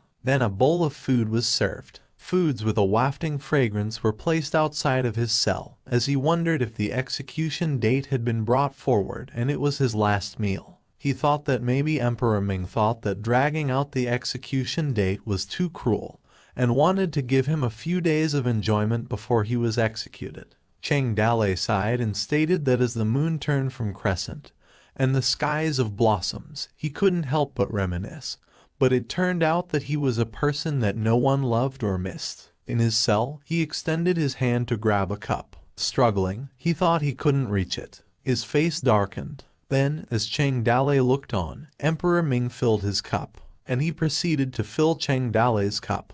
Emperor Ming just stared and said nothing. The current emperor rose to the throne at a young age, and soon learned one thing: to never let other people know what you were thinking about. He had always looked at the people around him with a cold and calculative gaze, and looking at them put on their little facade, looking at them flailing about, and looking at them playing their dirty little tricks. No one could ever guess what he was thinking or perhaps not thinking. Cheng Dalai observed Emperor Ming. He wondered why his entire family was so into cosplay and if their ancestors had gotten mixed up with some weirdos. Meanwhile, at the princess's residence, a hand grabbed a piece of clothing and yelled no. Princess Minju threw a pillow at Lin Leshan, claiming she didn't want to. Lin Leshan told her not to be agitated and informed her that the Grassland King was a hero of the Ring tribe, whom she had always adored. Princess Minju retorted that if he thought the king was so good, he should have married him. Lin Leshan laughed and told her to stop joking, informing her that they already rejected Wan Huan and Eula in favor of her, and they were even willing to use 3 cities as a dowry. He said that their Princess Minju was kind, beautiful, smart, and knowledgeable, and that everyone claimed her beauty was worth a city, but what's 1 city compared to 3? To which Princess Minju told him to scram. Princess Minju informed him that she told him she didn't want to marry, and if he kept trying to force her, she would hang herself. To which Lin Leshan replied that if she hanged herself, her tongue and eyeballs would fall out, and she would turn into an ugly ghost. She threatened to cut her wrist, and he explained how painful it was and how she wouldn't have been able to endure the pain. She said she'd jump into a river, to which he replied that the water would turn her into a bloated corpse. But Princess Minju insisted on starving herself. Lin Leshan surrendered and sighed. He told her that she had already grown up. Princess Minju frowned as she addressed Lin Leshan. But Lin Leshan cut her off and said that sometimes adults had to do things they didn't want to do. Lin Leshan walked away. She yelled at him that she was not going to get married. Lin Leshan stopped and told her that she must. Princess Minju was left alone after Lin Leshan left. Tears streamed down her cheeks. Princess Minju realized that it wasn't a fight between siblings, and it wasn't like when she was younger and screamed that she didn't want to learn the dulcimer. Back when Princess Minju, when she was younger, made silly faces, and even if she were to slice the board apart with a sword, her brother would only tell her. Lin Leshan stated it was alright and that they weren't going to learn that day, but she couldn't slack off tomorrow. Now that Princess Minju had grown up, she realized that there were things that couldn't be solved by cutting it with a sword. And as the princess of the empire, she had responsibilities that she had to fulfill, even if she didn't want to. The torches illuminated the dim dungeon. Emperor Ming asked Cheng Dale why he wasn't drinking and if he thought it were poisoned. Cheng Dale responded. He stated that a glass of wine for the driver resulted in 2 rivers of tears for their loved ones, leaving Emperor Ming speechless. Emperor Ming stated that it was his first time finding out that Chang'an had a big brother protecting it, and that it turned out he was the one shielding him from rain and wind. And Princess Minju had already told him something about him, as well as the reason why he had the 6th prince's sword. Cheng Dale advised him that sometimes you needed to make a persona for yourself when moving about. Emperor Ming laughed and said that he was just like how Princess Minju described, always saying things that others couldn't understand.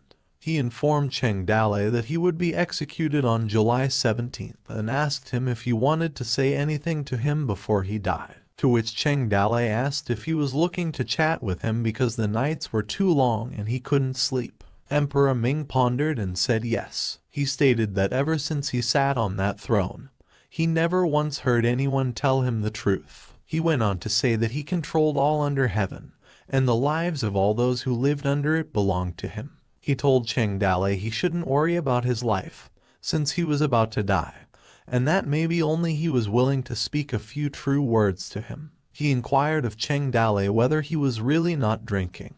Emperor Ming inquired whether Cheng Dale was unwilling to speak with him, but he received no response. Cheng Dale requested that if he could push the cup a little closer so he could actually touch it, maybe he would drink a few cups. The two stared at each other awkwardly. Emperor Ming informed him that he spent his life reading people's intentions. However, he held him in disdain. Enraged, Emperor Ming asked Cheng Dale if he thought of him as a puppet ruler. Cheng Dale had a thought in his head telling Emperor Ming not to get angry because he was not especially talented either, and he simply happened to transmigrate. Emperor Ming retorted that Cheng Dale thought of him as an idiot as well. He informed him that ever since he was born, he was already scheming against heaven. He was born a royal and rose to the crown on an unstable throne, and ever since he was little, he had to scheme against his parents, his ministers, various nobles, and he even had to scheme against his daughter. He stated that if they all thought he was an idiot and lofty sitting in his position, blind and deaf to everything that was going on, they all thought he couldn't tell the truth from lies, a puppet emperor that anyone could make a fool of. Cheng Dale said nothing. Emperor Ming added that Lin Wentian fought to the last breath, and yet he was executed like a dog on the streets. And Yang Longting ran from battle, yet was hailed as the god of war. He questioned him if he truly believed he didn't know all of those things and stated that he knew them all for a year. Cheng Dale asked why he didn't do anything about it if he was already aware of it. Emperor Ming informed him that the empire suffered a crushing defeat, an absolute loss. As he stated, the empire needed someone to bear the name of a sinner, so Lin Wentian had to fill the role. Yang Longting became the war god because the empire needed someone to give them hope. He went on to say that he knew Lin Wentian since he was a kid, and that they used to ride horses in the fields and spar in the sand pit. And the night before he was beheaded, he sat down with him and had a meal like this, and that night, he sat where he was now, and they both got drunk, and before he left, he told him not to be sad, Emperor Ming said. Emperor Ming explained that everyone had their own roles, that he had his job as the emperor and Princess Minju had a role as the princess, and that they couldn't escape destiny. He told Cheng Dale that he did nothing wrong and even made great contributions to the empire. Emperor Ming stated that, however, he should not have killed Yang Longting, and the empire needed someone to take the blame now that the person who everyone looked up to for hope had died. He told him that was why he had to die for the sake of the nation and its people. Cheng Dale paused and said nothing. He sighed. He gave Emperor Ming the middle finger and told him to go fuck himself. Outside of Chang'an, significant items like cosmetics, silk, spices, and weapons were traded. The rings brought carts of valuable items back to the grasslands as if they were explorers returning with treasures from ancient ruins. With a warm display of hospitality, Lai Leshan conveyed to the Ring tribe that he could only accompany them until there. In a gesture of respect, Lai Leshan hoped for a short and smooth journey for the Ring tribe. He extended his wishes for their friendship between their two nations. Yanli and Jin Wendao showed equal respect to Lai Leshan and, in response, they vowed their descendants would remember their friendship with the empire. They would treasure it like warriors treasured their blades. A smile formed on Yanli's face as he continued, affirming that they would wait for Wanner, emphasizing her role as the symbol of peace between their two nations. Lai Leshan affirmed the sentiment with a contemplative look. He acknowledged the undeniable truth since without Wanner, there would be no peace. As they were about to part ways, Jin Wendao sought information from Lai Leshan regarding the Empire's plans to deal with Cheng Dale. Lai Leshan explained that Cheng Dale was a citizen of their empire and naturally would face punishment under the Empire's laws for his crimes. Jin Wendao acknowledged it. Jin Wendao inquired further and asked for a favor concerning the proper burial of Cheng Dale after his execution. In exchange for this request, the Ring tribe offered to owe him a favor. But Lai Leshan responded with a question as he sought clarification that he thought the Rings would hate Cheng Dale. This prompted Jin Wendao to reply that, as enemies, they couldn't wait to kill him, but as soldiers, they couldn't help but respect him. Jin Wendao made another request for a message to be passed to Cheng Dale, emphasizing that every single warrior of the Northern Ring tribe had spared no effort to try and kill him. But at the same time, he has their tribe's utmost respect. Lai Leshan assured them that they need not worry since they had accepted their friendship and ensured that Cheng Dale got a proper burial. Then the Ring tribe departed from Chang'an. Meanwhile, in another part of the palace, a cup of rice shattered as it was flung with force. Inside, Wanner's frustration was evident as she aggressively ordered the maids to leave, making it clear that she was not eating. The maids lowered their heads, obediently carrying a tray into the room. Wanner's discontent was palpable as she pouted and expressed her dismay, crossing her arms. Suddenly, Lai Leshan appeared in Wanner's room and ordered the two maids to leave first, to which the maids confirmed. Concerned, Lai Leshan inquired why she refused to eat, having heard that she starved herself. In response, an angry Wanner told him to get out, saying that he wasn't welcome. But Lai Leshan detected a familiar scent in the room, which he promptly identified as the aroma of the osmanthus cake from the royal kitchen. He reminded Wanner that eating too many sweets would make her fat. However, Wanner simply turned her head and pouted, feeling embarrassed because she was caught, and said that she didn't want to go to the grasslands, regardless of what Lai Leshan said. Lai Leshan sat down at her side and asked for her attention, asking if she believed he would ever do anything to hurt her. He gave her assurance, saying that once she went there, she would be above tens of thousands of people, and even he himself would bow if he ever saw her in the future. However, when Wanner contemplated his words, she asked if he would still be able to see her in the future. Lai Leshan smiled and replied with conveying a heartfelt message that the sky was high, and the oceans were wide.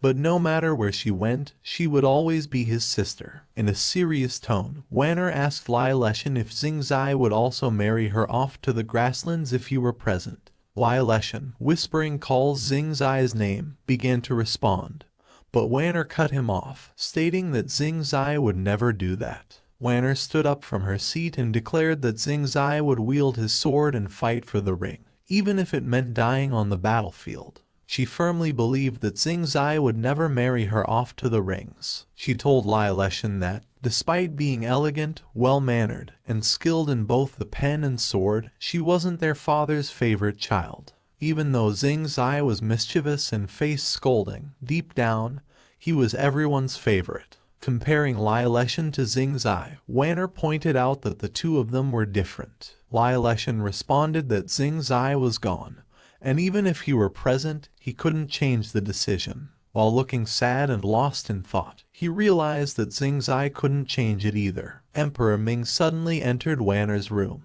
and he looked at the two of them. Lai Leshan quickly stood up and respectfully greeted Emperor Ming, while Wanner pointed at Lai Leshan and complained that he had been bullying her. Emperor Ming cleared his throat before he spoke and told Wanner that Lai Leshan wasn't bullying her, and he actually ordered him to come. With teary eyes, Wanner asked why Emperor Ming could bear to send her to the grasslands and said that she didn't want to leave his side. Without saying a word, Emperor Ming, with a heartbroken expression, reached out his hand toward Wanner's face but withdrew it. He told Wanner that the matter had already been set in stone, and in 3 days, under the protection of the Merlian guards, she would be escorted to the grasslands to be wed to the grassland king, which left Wanner's face filled with disbelief. Miserable, Wanner cried bitterly, and she told Emperor Ming that it felt like she was being sent to her death. With pain in his eyes, Emperor Ming explained to her that being born into the royal family meant that many things were not within her control to decide. He reached out to wipe the tears from Wanner's eyes and told her that she was not only his daughter, but also the princess of the empire. But Wanner avoided him. Emperor Ming explained that the empire didn't have the strength to engage in a conflict with the rings, and they needed time for the people to recover. He told Wanner that she alone, they could live in peace for 5 years, and hundreds of thousands of lives would be saved because of her. And within these 5 years, the Ang Empire could regain its strength, and they would no longer have to suffer defeats from the Ring tribe's attacks. As Wanner looked at Emperor Ming while she was crying, she realized that his entire head had turned gray. She wiped her tears using the cloth of her dress, and with a sudden seriousness, she told Emperor Ming that she could go, but she requested that he promise her one thing. She wanted Cheng Dale to be released, and Emperor Ming quickly asked her what if he wouldn't agree. Wanner responded by saying she would rather die. But Emperor Ming also asked her if Cheng Dale was important to her because if he didn't die, the people's hearts could not be put to rest. However, Wanner simply responded that it was his problem and had nothing to do with her. This was not her acting play and childish hobby, asking for something from her father. This was a formal exchange. Using one item to exchange for another. While you don't want to lose either, you can only have one. Emperor Ming looked at Wanner seriously and realized that she had grown up. Those born into the royal family have no choice but to accept their fate. Amidst the dimly lit ambience of Fu Man Lu restaurant, which specialized in roast goose, Shenji thanked Zhu for what he did for them that time. In response, Zhu reassured them that there was no need to worry as Cheng Dale was once done a favor by him, and that Cheng Dale was facing trouble. He couldn't just ignore them. Curious, Shenji inquired about the current situation outside. Kinman informed him that he heard from the people outside that the imperial court was going to execute Cheng Dale on July 14th on Juque Street. Worried, Su Ying voiced her concerns about the impending execution date and questioned what actions they should take. Shenji's determination was palpable in his response, contemplating their next steps to rescue Cheng Dale in the imperial court while biting his nails in anxiety. Meanwhile, Su Ying looked sad as she pondered that a few hundred people wanted to rebel against Chang'an City and emphasized that more than 100,000 troops. She also noted that she often heard Cheng Dale say that Shenji was wise and resourceful. It seemed that he did not work with him for the first time, as Cheng Dale said. Kinman, feeling a sense of hopelessness, feared rescuing Cheng Dale from inside the imperial court. Su Ying, unable to contain her distress, asked Kinman for his opinion. Kinman was resolute in his determination that they must rescue Cheng Dale inside the prison, while Zhang Fei emphasized the importance of reaching out to their comrades as they rescued Cheng Dale and escaped from Chang'an. Their eagerness showed as they clenched their jaws and fists. As the group huddled, Zhang Fei remarked on the similarity of heroes thinking alike, while Shenji led the discussion on the rescue plan. He suggested the daring idea of infiltrating the palace and kidnapping Emperor Ming to use as a bargaining chip for Cheng Dale. Kinman chimed in, suggesting that they could go late at night and take Cheng Dale by surprise. Zhang Fei supported the plan, but Su Ying watched them with distress. Anxiety was visible on Su Ying's face as she struggled to find words. Suddenly, Fei Yuan burst into the room and told Su Ying that he had news from Wanner. He delivered the astonishing revelation that Cheng Dale was saved. On the following night, Cheng Dale pondered the atmosphere in the heavenly prison, feeling that something was wrong. As he gazed out from his jail cell, he pondered the reality of his impending execution, and he noticed that the guards were missing and even the monk was gone as well. A sly smirk crept across Cheng Dale's face as he realized the once-in-a-lifetime opportunity. In that moment, he called upon the system, praising it as a wise guide, guardian, and representative. He also mentioned that the system was the source of all truths in the world, and she was the derivation of all things. He asked the system to listen to his call, and the system appeared, floating. With conviction, he asked the system to grant him great power and to merge with him. A sudden beep signaled the fulfillment of their contract. The system proclaimed that their minds and souls were connected, as eternal as time and space. Another beep notified that the system's sprite possession started, and it did not consume fear points for using it for the first time. And the next time he used sprite possession would consume 1 million fear points. The system kissed the forehead of Cheng Dale, a subsequent notification that the possession completed, and Cheng Dale's level increased, martial arts enhanced, and strength increased, with a duration of 3 incense sticks. The system communicated to Cheng Dale that this newfound strength was the use of their contract, and a surge of energy coursed through him. Cheng Dale decided to put this enhanced strength to the test. He shattered the wooden shackles that bound his neck and hands, releasing him from their confines. He flexed his shoulder, marveling at the power of the supreme rank. With a visible smirk on his face, he admitted that it was tough and he wasn't proficient in using it. But he mentioned that as long as the monk wasn't there, escaping from the heavenly prison was more than enough. However, the monk walked to his cell and greeted Cheng Dale with the phrase Amitabha Buddha, to which Cheng Dale simply looked at him, speechless. The monk praised Cheng Dale for his skills, which prompted Cheng Dale to become annoyed. In a minute, the monk unlocked Cheng Dale's cell, to which he just stared at the monk. As the monk was walking away, he told Cheng Dale to go with him. Cheng Dale had a questioning look, but the monk looked back at him and asked if he wasn't going to leave. The monk told Cheng Dale he had only 1 hour. While they were walking, the monk again told him that he had 1 hour, and that Chang'an was not on guard against him. As Cheng Dale laughed and joked with the monk, mentioning that he had to be on duty during the night, he also greeted the Imperial Guard and praised them for their good works. The Imperial Guard looked at them, and one recognized Cheng Dale and was about to react. But another Imperial Guard interrupted, saying not to worry as the higher-ups sent a message to ignore Cheng Dale.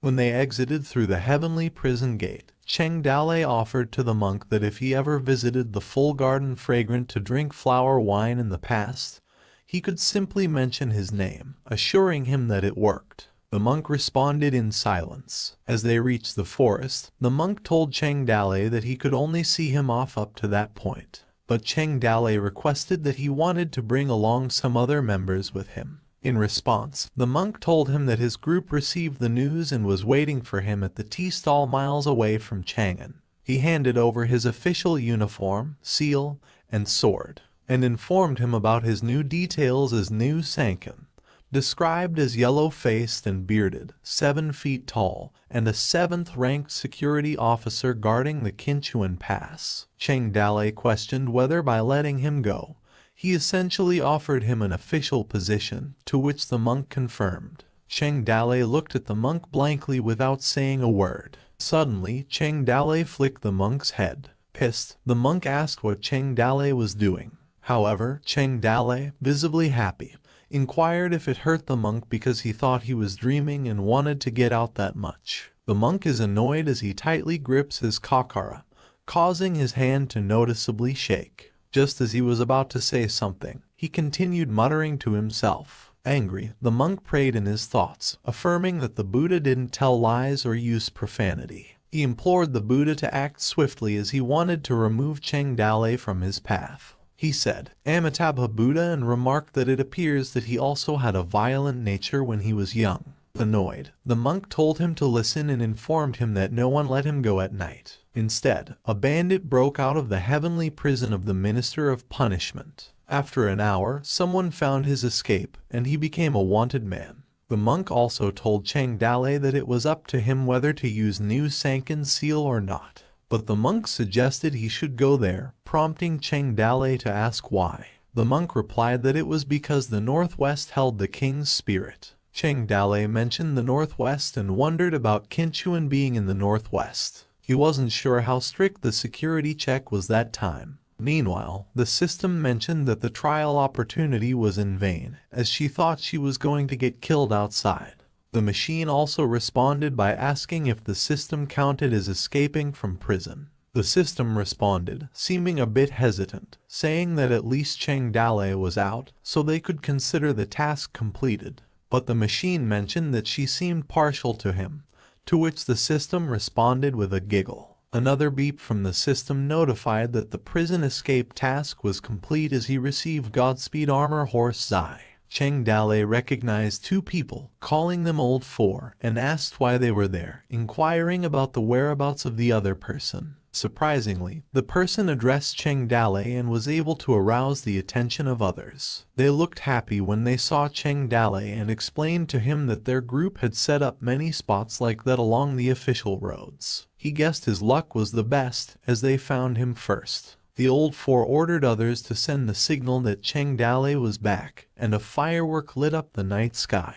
After they sent the signal, his comrades gathered at the place. When they finally saw Cheng Dalei, they called out to him repeatedly, addressing him. Happy, Fei Yuan asked Cheng Dalei if he was fine and whether the officials had done anything to him. Cheng Dalei chuckled, emphasizing that he was fine, and questioned what the officials could possibly do to him. Liu Bei expressed his joy, mentioning how glad they were to see Cheng Dalei again. Meanwhile, Qin Man inquired about the direction they would be heading next. Cheng Dalei informed his companions from Toad Village that they were heading to Hulu Mountain to meet the others. Fei Yuan expressed his desire that he also wanted to go with him. In response, Cheng Dalei told them that they were born in Chang'an, grew up in Chang'an, and some even raised families there, emphasizing that their destinies were different. He suggested that they could come find him after he resolved certain matters. Cheng Dalei called Aku and told him that since he was in Chang'an for a year,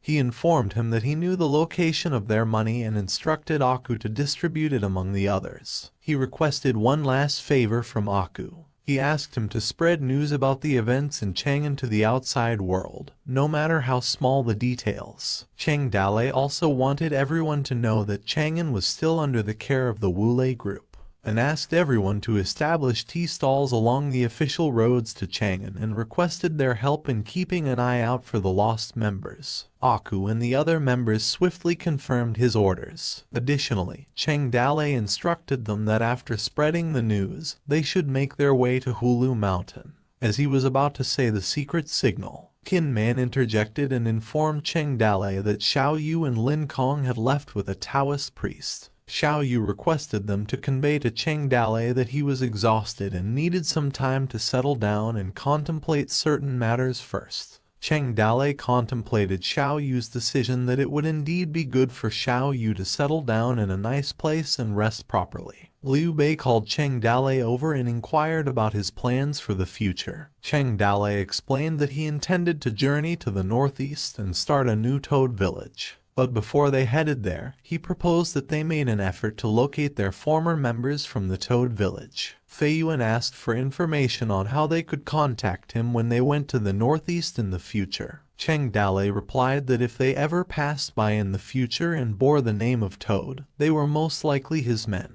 Suddenly, a loud voice called him from behind, and he was taken by surprise. Liu Zhai smiled radiantly, and the other ladies behind her. She smiled as she ran toward Cheng Dalei. While running, she nearly stumbled but was quickly caught by Su Ying, which startled her. She glanced back at Su Ying with an air of awkwardness, while Su Ying maintained a graceful smile. Su Ying's face shifted from a graceful smile to a terrifying expression as she confronted Liu Jai, indicating that she believed Liu Jai was attempting to conceal something from her. Her words became disjointed as she struggled to convey her sentence. She referred to Liu Jai as a husband-thieving cat, causing Liu Jai's face to sweat and feel embarrassed. Su Ying called Cheng Dale, who appeared apprehensive at being called. Meanwhile, Liu Jai, who was standing behind her, also gazed at Cheng Dale. With a sly smile on her face, Su Ying asked Cheng Dale to accompany her for a private conversation, leaving him visibly anxious as he struggled to accept. Under the bright moonlight, Su Ying forcefully slammed her hand against a tree, cornering Cheng Dale. Su Ying effectively cornered Cheng Dale, who was visibly unsettled. Cheng Dale could only gaze at her with fear in his eyes as he called her name. Her face reddened as she leaned in close to Cheng Dale and whispered to him to remain silent. Cheng Dale was taken aback and simply stared with his mouth agape, not uttering a word. Su Ying clenched her teeth and slowly moved closer to Cheng Dale's shoulders. She vigorously bit Cheng Dale and pinched him, causing him to cry out in pain. With a swooning expression, Cheng Dale requested that Su Ying lighten up her grip. All of a sudden, Su Ying embraced Cheng Dale and began to share with him what she knew about Liu Jai, even before Liu Jai had entered his room, as if they had already become close. She explained to Cheng Dale that it was all a form of punishment. With a pout and a hint of shyness, Su Ying told Cheng Dale that he had quite the audacity. She had come all the way to Chang'an for him, and he had given her the cold shoulder. She reminded Cheng Dale of the past when he kidnapped her, and she expressed her disapproval of Liu Jai's actions, despite already accepting her. She urged him not to forsake the old for the new. Regretfully, Cheng Dale began to apologize, but before he could explain, Su Ying interrupted him, asserting that he wasn't allowed to apologize, or else she would bite him once more. In response, he embraced Su Ying tightly with a warm hug. As they hugged, Cheng Dale called her name, and Su Ying was captivated. While they embraced each other, Cheng Dale told Su Ying that he caused her to worry and expressed his gratitude and apologized once more. He got interrupted when Su Ying playfully warned him and bit him, saying that she would leave a mark if he ever dared to fool around with other girls. Cheng Dale asked Su Ying to join him in the northwest of Qinchuan as they built another mountain village. Su Ying responded that there was no need to rush, as she wanted to return to Jiangnan first. Curious, Cheng Dale asked her why, to which she replied that the Su Chamber of Commerce in Jiangnan still needed her to settle some matters, and she believed that since Cheng Dale had started with nothing, he would certainly benefit from having some capital. Cheng Dale acknowledged her concern and informed her that he wouldn't lack capital if the resources from King New Mountain were still there. Su Ying chuckled and emphasized that the more capital he had, the better it would be for sure. She informed Cheng Dale that she had decided to let Jai Tao join their village. Cheng Dale confirmed and expressed to Su Ying that if he leaves Jai Tao behind in Chang'an, he'll be doing her a disservice. She has done him a great favor, and he will not forget that kindness. Su Ying also informed Cheng Dale that Jai Tao's body had not yet fully recovered, and she wouldn't be able to follow them on his trips, and explained that she would take Jai Tao back to Jiangnan first, and after settling the Chamber of Commerce affairs, they would go to Qinchuan together to find him. Cheng Dale told her that they would head back first, understanding that his comrades must be getting impatient. As they bid farewell, Cheng Dale told his comrades in Chang'an that it was time for them to depart, as the world was vast, and he hoped to cross paths with them again. His comrades in Chang'an wished him good luck on their trip. Cheng Dale called out the names of Liu Bei, Guan Yu, Sai Long, and Zhang Fei. He asked them to accompany the Su Chamber of Commerce back to Jiangnan and meet him on Mount Hulu in the capital after settling affairs in Jiangnan as he waits for them. Smiling, Liu Bei reassured Cheng Dale that the four of them would not disappoint him. Cheng Dale instructed Qin Man and Shenji that they come with him to Mount Hulu, which both of them confirmed. He commanded everyone to set out. As they traveled, Cheng Dale informed them that the mountain cleft ahead led to Mount Hulu, and he mentioned that Gao Fei and Gao Hu were there. Shenji was surprised, thinking that both Gao brothers were in Jiangnan. Cheng Dalei clarified that they had moved just a few months ago. When they stopped in the forest to rest, Cheng Dalei told Qin Man that he would guard the first half of the night, while he would take the second half of the night. While the pot of rice was cooking, Shenji asked Cheng Dalei about how many men he could bring with such a method. Cheng Dalei replied that it was unclear, but with just a few of them, it would be difficult to get a foothold in Qin Chuan. He emphasized that recruitment was necessary, and gathering scattered people in the world was their best option. Shenji approved that Cheng Dalei was right. After the Battle of King New they were incognito and Longting was held up as an imperial god of war.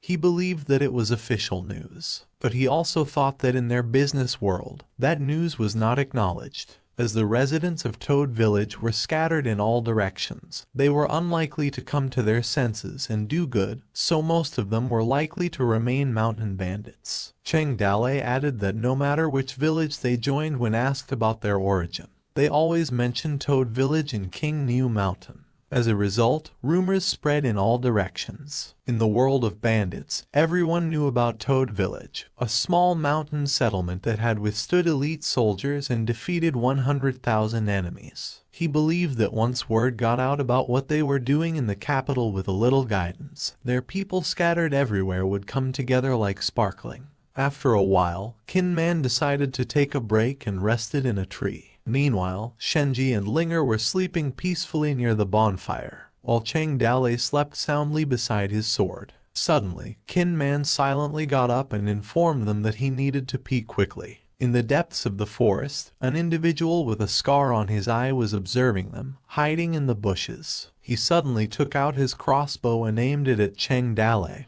who was sleeping. The man pulled the trigger, sending the arrow swiftly toward Cheng Dalei. The arrow was approaching Cheng Dalei, while the man with the scar grinned with an evil smile, believing he had succeeded. Unexpectedly, Cheng Dalei caught the arrow that was headed toward him. The man's face displayed a great look of shock. Cheng Dalei side-eyed him and slowly stood up. At that moment, Qin Man launched a surprise attack on the man from behind, catching him off guard. He delivered a punch, swiftly restrained the man, instructing him not to move and to behave. Cheng Dalei told the man that he had pursued them for 3 days and was finally ready to make his move. He questioned the man about who had sent him. In anger, the man uttered Cheng Dalei's name, and it was revealed in his information that his name was Wang Zhu. With a big grin on his face, Wang Zhu told Cheng Dalei that he wouldn't make it out of the capital alive. To their surprise, Qin Man informed that the man had bitten through the poison sac.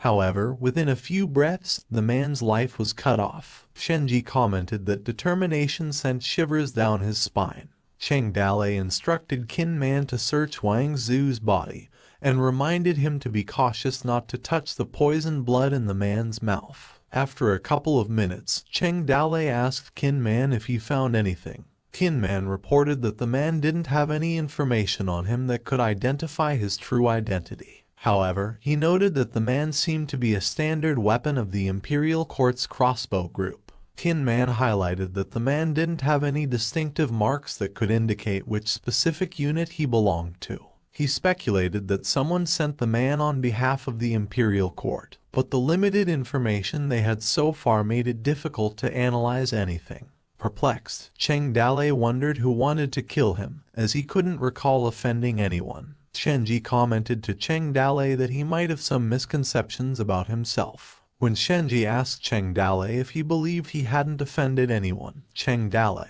feeling unsure, realized that he indeed offended many people but didn't know who sent them. Cheng Dalei cautioned them to be careful the rest of their way, as he believed that someone else might come after them again. He gave a detailed explanation about Hulu Mountain, located hundreds of miles from Chang'an, which got its name due to its shape resembling a half-buried gourd in the ground, and because of its peculiar topography and the access to several major roads, it was home to more than a dozen mountain strongholds. These dozens of mountain villages had mutual grudge and resentment, but they were united against the enemy. The latest rising star was a group of bandits who moved from Jiangnan a few months ago. The mention of Flying Tiger Village brought to mind the faces of Gao Fei and Gao Hu. On the following day, both brothers went fishing. Gao Hu informed Gao Fei about the news that Longting had been killed, and it was Cheng Dalei who had done it. Gao Fei acknowledged the news and commented that he also wanted to see Longting die.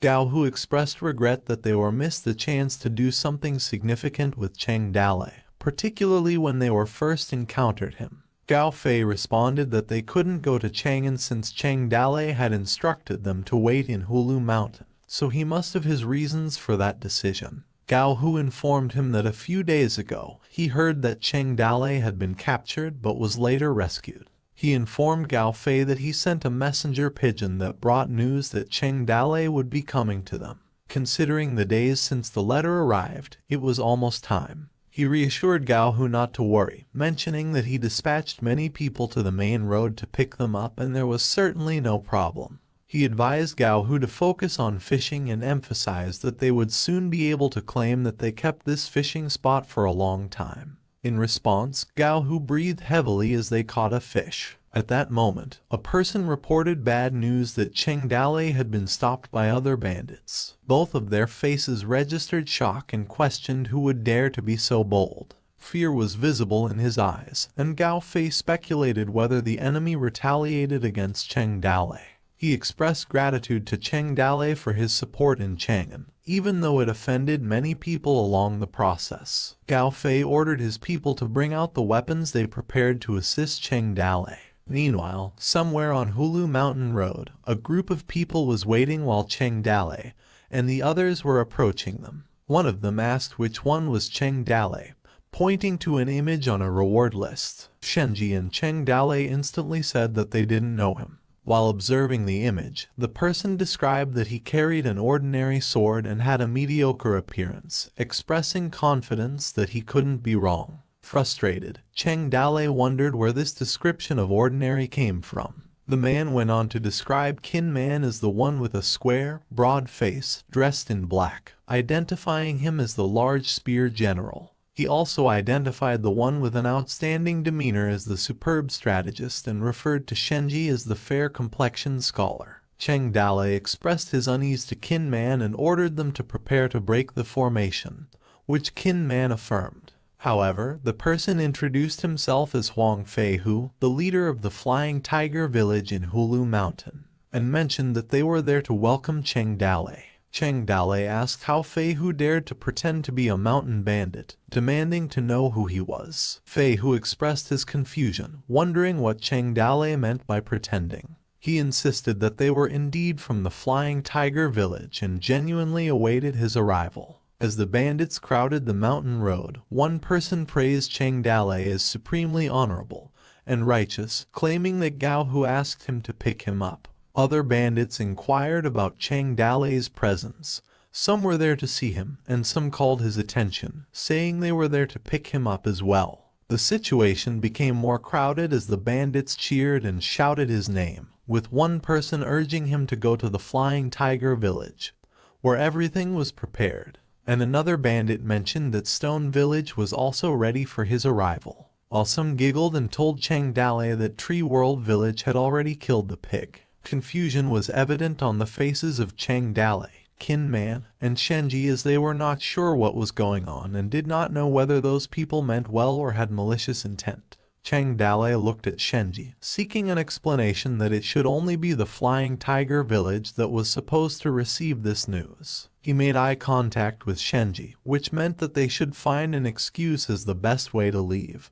Or should they go to the Flying Tiger village to be safe? He sent a telepathic message to Shenji, who was also dumbfounded by the situation. With a broad smile, Shenji responded with a thumbs up, signifying that he understood Cheng Dalei's message. Following their telepathic communication, Shenji instructed everyone to be quiet. Shenji proudly introduced himself to them, proclaiming that he was the one known as the superb strategist. He also mentioned that since they were there, Cheng Dalei would visit all the villages. The bandits' faces lit up, and one person commented to the other that he had no business as he was the first to hear Cheng Dalei's news, while the others laughed and found it amusing. Some suggested that Cheng Dale should visit their stone village. Meanwhile, Shenji glanced at Cheng Dale and told him that he understood that he might be embarrassed to speak, so he expressed it for him, while Cheng Dale looked at him speechless. Amidst the noise of the crowd, Cheng Dale finally figured out the reason.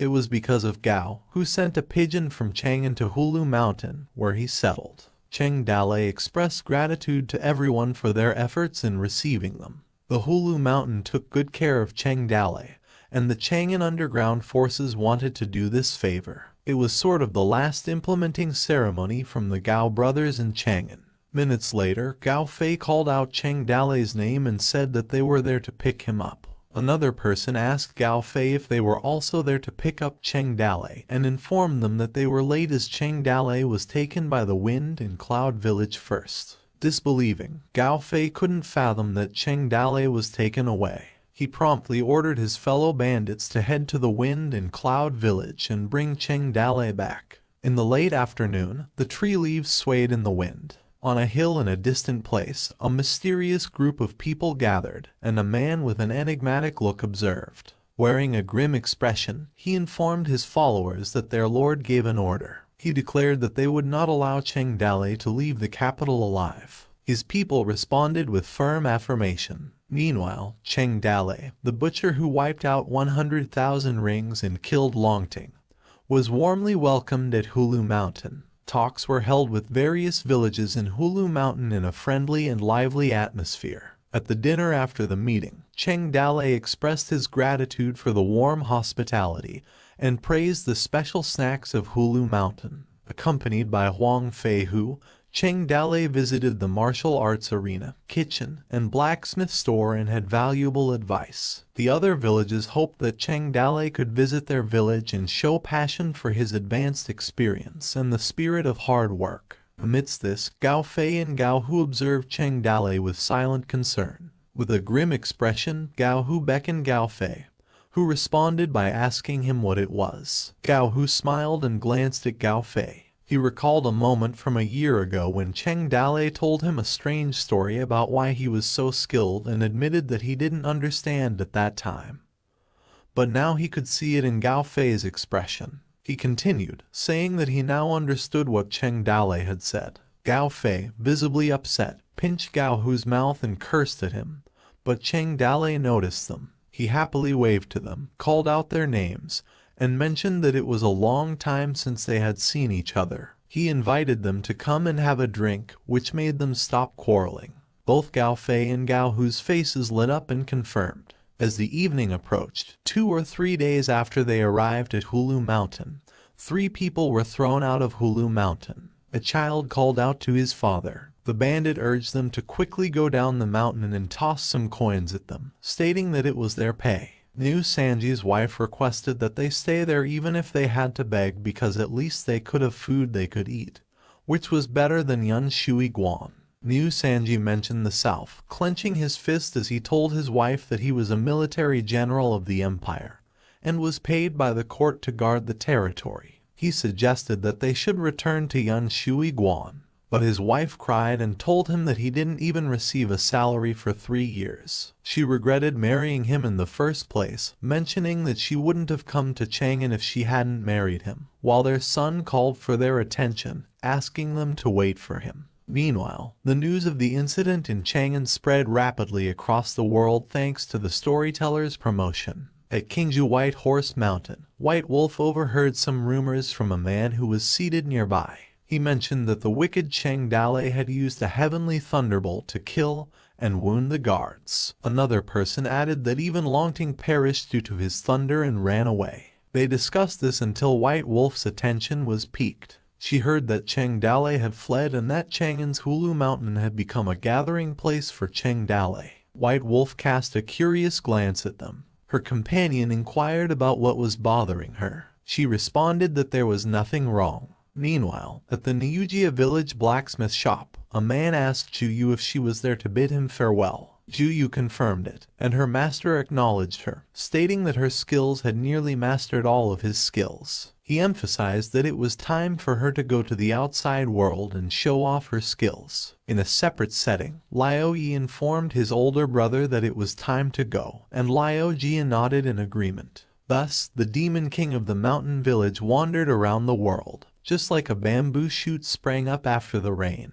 At the same time, the northwest of the empire, Kichuan Guan. As they read the poster, Xingzai called Fu Delay to check out the job offer, which included food, housing, and salary. Fu Delay agreed, and they decided to first have a full meal. However, the two were tricked by the black-hearted merchants and became miners, and almost died during work. Somewhere in Kichuan, there is this saying that the wind blows at the tip of the leaves, and the waves are formed between the small waves. After the incident in Channan, Cheng Dale became famous around the world, and his fame was enough to stop a child from crying at night. 35 mountains called his name. Who in the world does not know him? And the sound of birds chirped fills the air. As fear points surged in every direction, the system diligently collected them all. The system appeared delighted as it gathered all the fear points, which rapidly increased to 6,206,410 and beyond. Since Cheng Dale came to Hulu Mountain, all the families and villages were competing for the best feast. Shenji's face beamed with delight as he encouraged all the bandits to eat and drink as they celebrated. But every day, Cheng Dale was getting tired of it as he just munched his food in the corner looking at them with Kin Man beside him. He asked Kin Man to keep an eye on things and ensure he didn't get drunk. Kin Man nodded while enjoying his food. The bandits continued to celebrate and banter with Shenji, playfully teased him for getting drunk after only 2 bottles of wine. Another chanted for refills, and some said that they ran out of wine, informing Cheng Dale that there was no more wine. Shenji became drunk and informed Cheng Dale that they ran out of wine, so they were heading to another village to continue their drinking. Cheng Dale felt bored, gave a disinterested confirmation. Gao Fei's drunk face told them that they were going to the Flying Tiger village to continue their drinking. They all shouted in excitement. Perplexed, Cheng Dale thought about his previous statement and asked if he couldn't go with them. As they headed to another village, a person confronted his comrade, questioned if he was looking down on him. He asked whether he had merely pushed his food aside and didn't want to eat it, or if he didn't consider him a brother, while others hummed and enjoyed themselves. As they continued to travel, a person asked Cheng Dale when he had some free time, so he could visit their village to give them some advice. Cheng Dale sarcastically laughed and replied that he would go next time. Some individuals complimented Cheng Dale for being able to stop 100,000 ring tribesmen, suggested that with Cheng Dale's guidance, their village could be as solid as a diamond. As they passed down the hill, a small rock fell, while Cheng Dale responded with an awkward laugh. He suddenly became alert when he noticed a rock fall and warned everyone to watch out, and ordered everyone to disperse. Cheng Dale quickly jumped out from his horse and activated the possession. The system entered his body, and there was a sudden beep as the fear points decreased to 100W. With remarkable speed, he used a phase second style exploding fireworks to slice the falling rocks, causing them to break apart. The bandits and their horses were scared and told the others to watch out, while some confirmed that he really was Cheng Dale. At the same time, Cheng Dale's inner thoughts recognized the group of people on the hill as the same group last time. The group aimed their crossbows at Cheng Dale, but Cheng Dale swiftly slashed all the arrows headed his way using his 2 hearts beat as one technique, creating a clattering sound as the arrows fell to the ground. The assassins emerged from the bushes, grouping together to attack Cheng Dale. Without wasting any time, Cheng Dale launched a fierce counterattack with his sword. The assassins cried out in pain as they were sent flying. But after 10 breaths, shouting and killing stopped. The expressions on the faces of everyone turned grim, leaving them momentarily speechless. They observed as Cheng Dale leaped while holding onto one of the assassins. As he landed, the ears on his head vanished. He informed Kin Man that he knocked out the assassin, and also broke his jaw. and mentioned that Kin Man was familiar with this kind of work and requested his assistance in removing the poison sac from the assassin's mouth, to which Kin Man agreed. Cheng Dale placed the unconscious body of the assassin on the ground and instructed Kin Man to be cautious not to pinch the poison sac. With eager expressions, Gao Hu requested Cheng Dale to leave the assassin to them, suggesting that his mother would not be able to recognize him after they were done with him. Meanwhile, Kin Man successfully removed the poison sac from the assassin's mouth. After that, Cheng Dale sarcastically welcomed the assassin as he woke up from a faint. Displaying a dark aura, he threatened the assassin with his sword, demanding to know who sent him and who his master was. He offered to make the assassin's good time. The assassin smirked, despite his missing tooth. He told Cheng Dale that he was about to die, and his words were cut off when Cheng Dale swung his sword into his body. The assassin groaned, while Cheng Dale calmly informed him that he could cut him 100 times with his sword without taking his life. He continued stating that the assassin was a kamikaze soldier and that they were related to some big shot. But he warned him not to test his patience. With his sword pointed at the assassin's face, Cheng Dale told the assassin that he might be able to endure it. He also understood that the people behind him probably promised to take care of his family. Cheng Dale revealed the assassin's name, Jian Kai, 35 years old, and was from Jan's village in Jingzhou, as he reviewed his information, and went on to explain that he had been a disciple of the Blood Sword sect but had turned into a suicide soldier. Shocked, the assassin questioned how Cheng Dale knew all this. Cheng Dale responded calmly that he knew but didn't care, as he naturally had a way to find out who was behind him and that he just needed to put a little more effort into it. He assured the assassin that he wouldn't harm him or cause trouble for his family if he told the truth, saving him the trouble of looking for the person behind him. Terrified, the assassin admitted that he would talk. He revealed that the minister had sent them and ordered that Cheng Dale should not leave the capital alive under any circumstances. Cheng Dale asked if it was Minister Kui and mentioned that the imperial court was willing to let him go, expressing his confusion about why Kui wanted him dead. The assassin explained that Wanner had given herself in exchange for his life, but he also mentioned that Cheng Dale had killed Longting.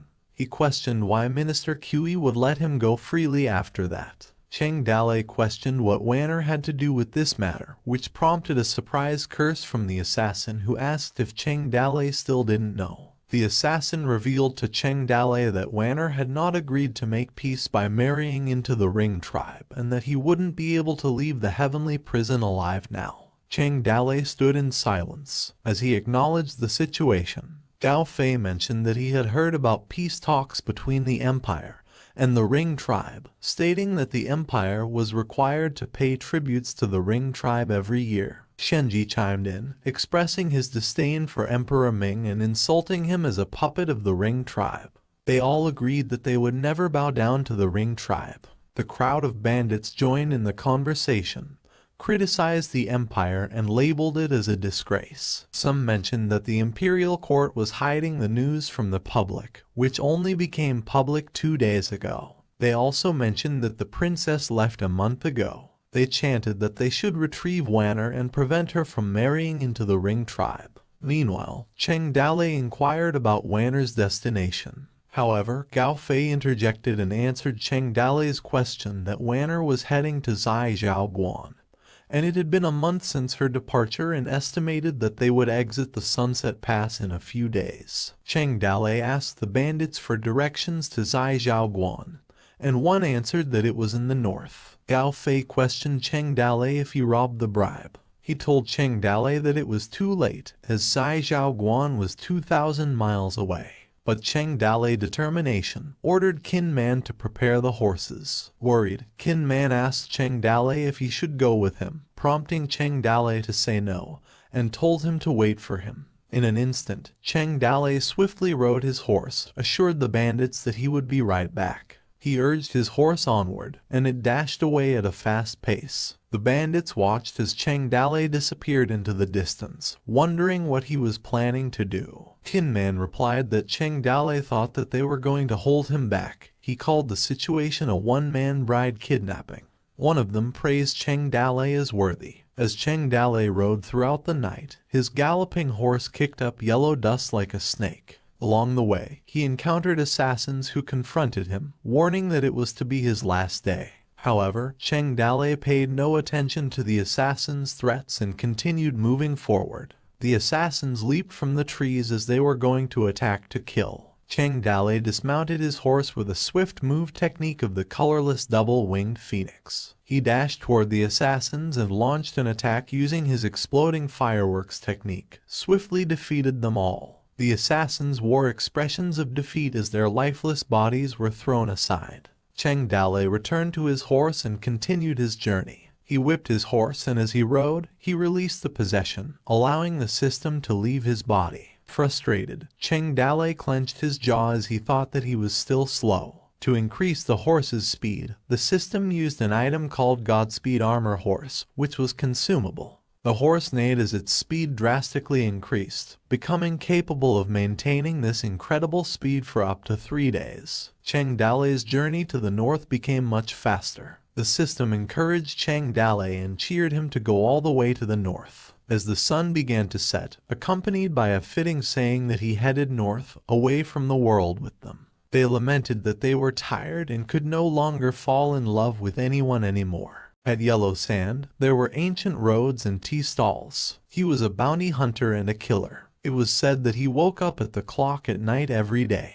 He opened the window and let the cool breeze into the house. Then he washed his face and mouth, and after that, he changed clothes. There was a contradiction in assassins' jobs. First, they couldn't be too famous, and second, they couldn't be without fame. If they had fame, they would be found wherever they went, and if they were not famous, no one would look to kill them. He was successful and ordinary looking. In the crowd, he was like a drop of water in the sea.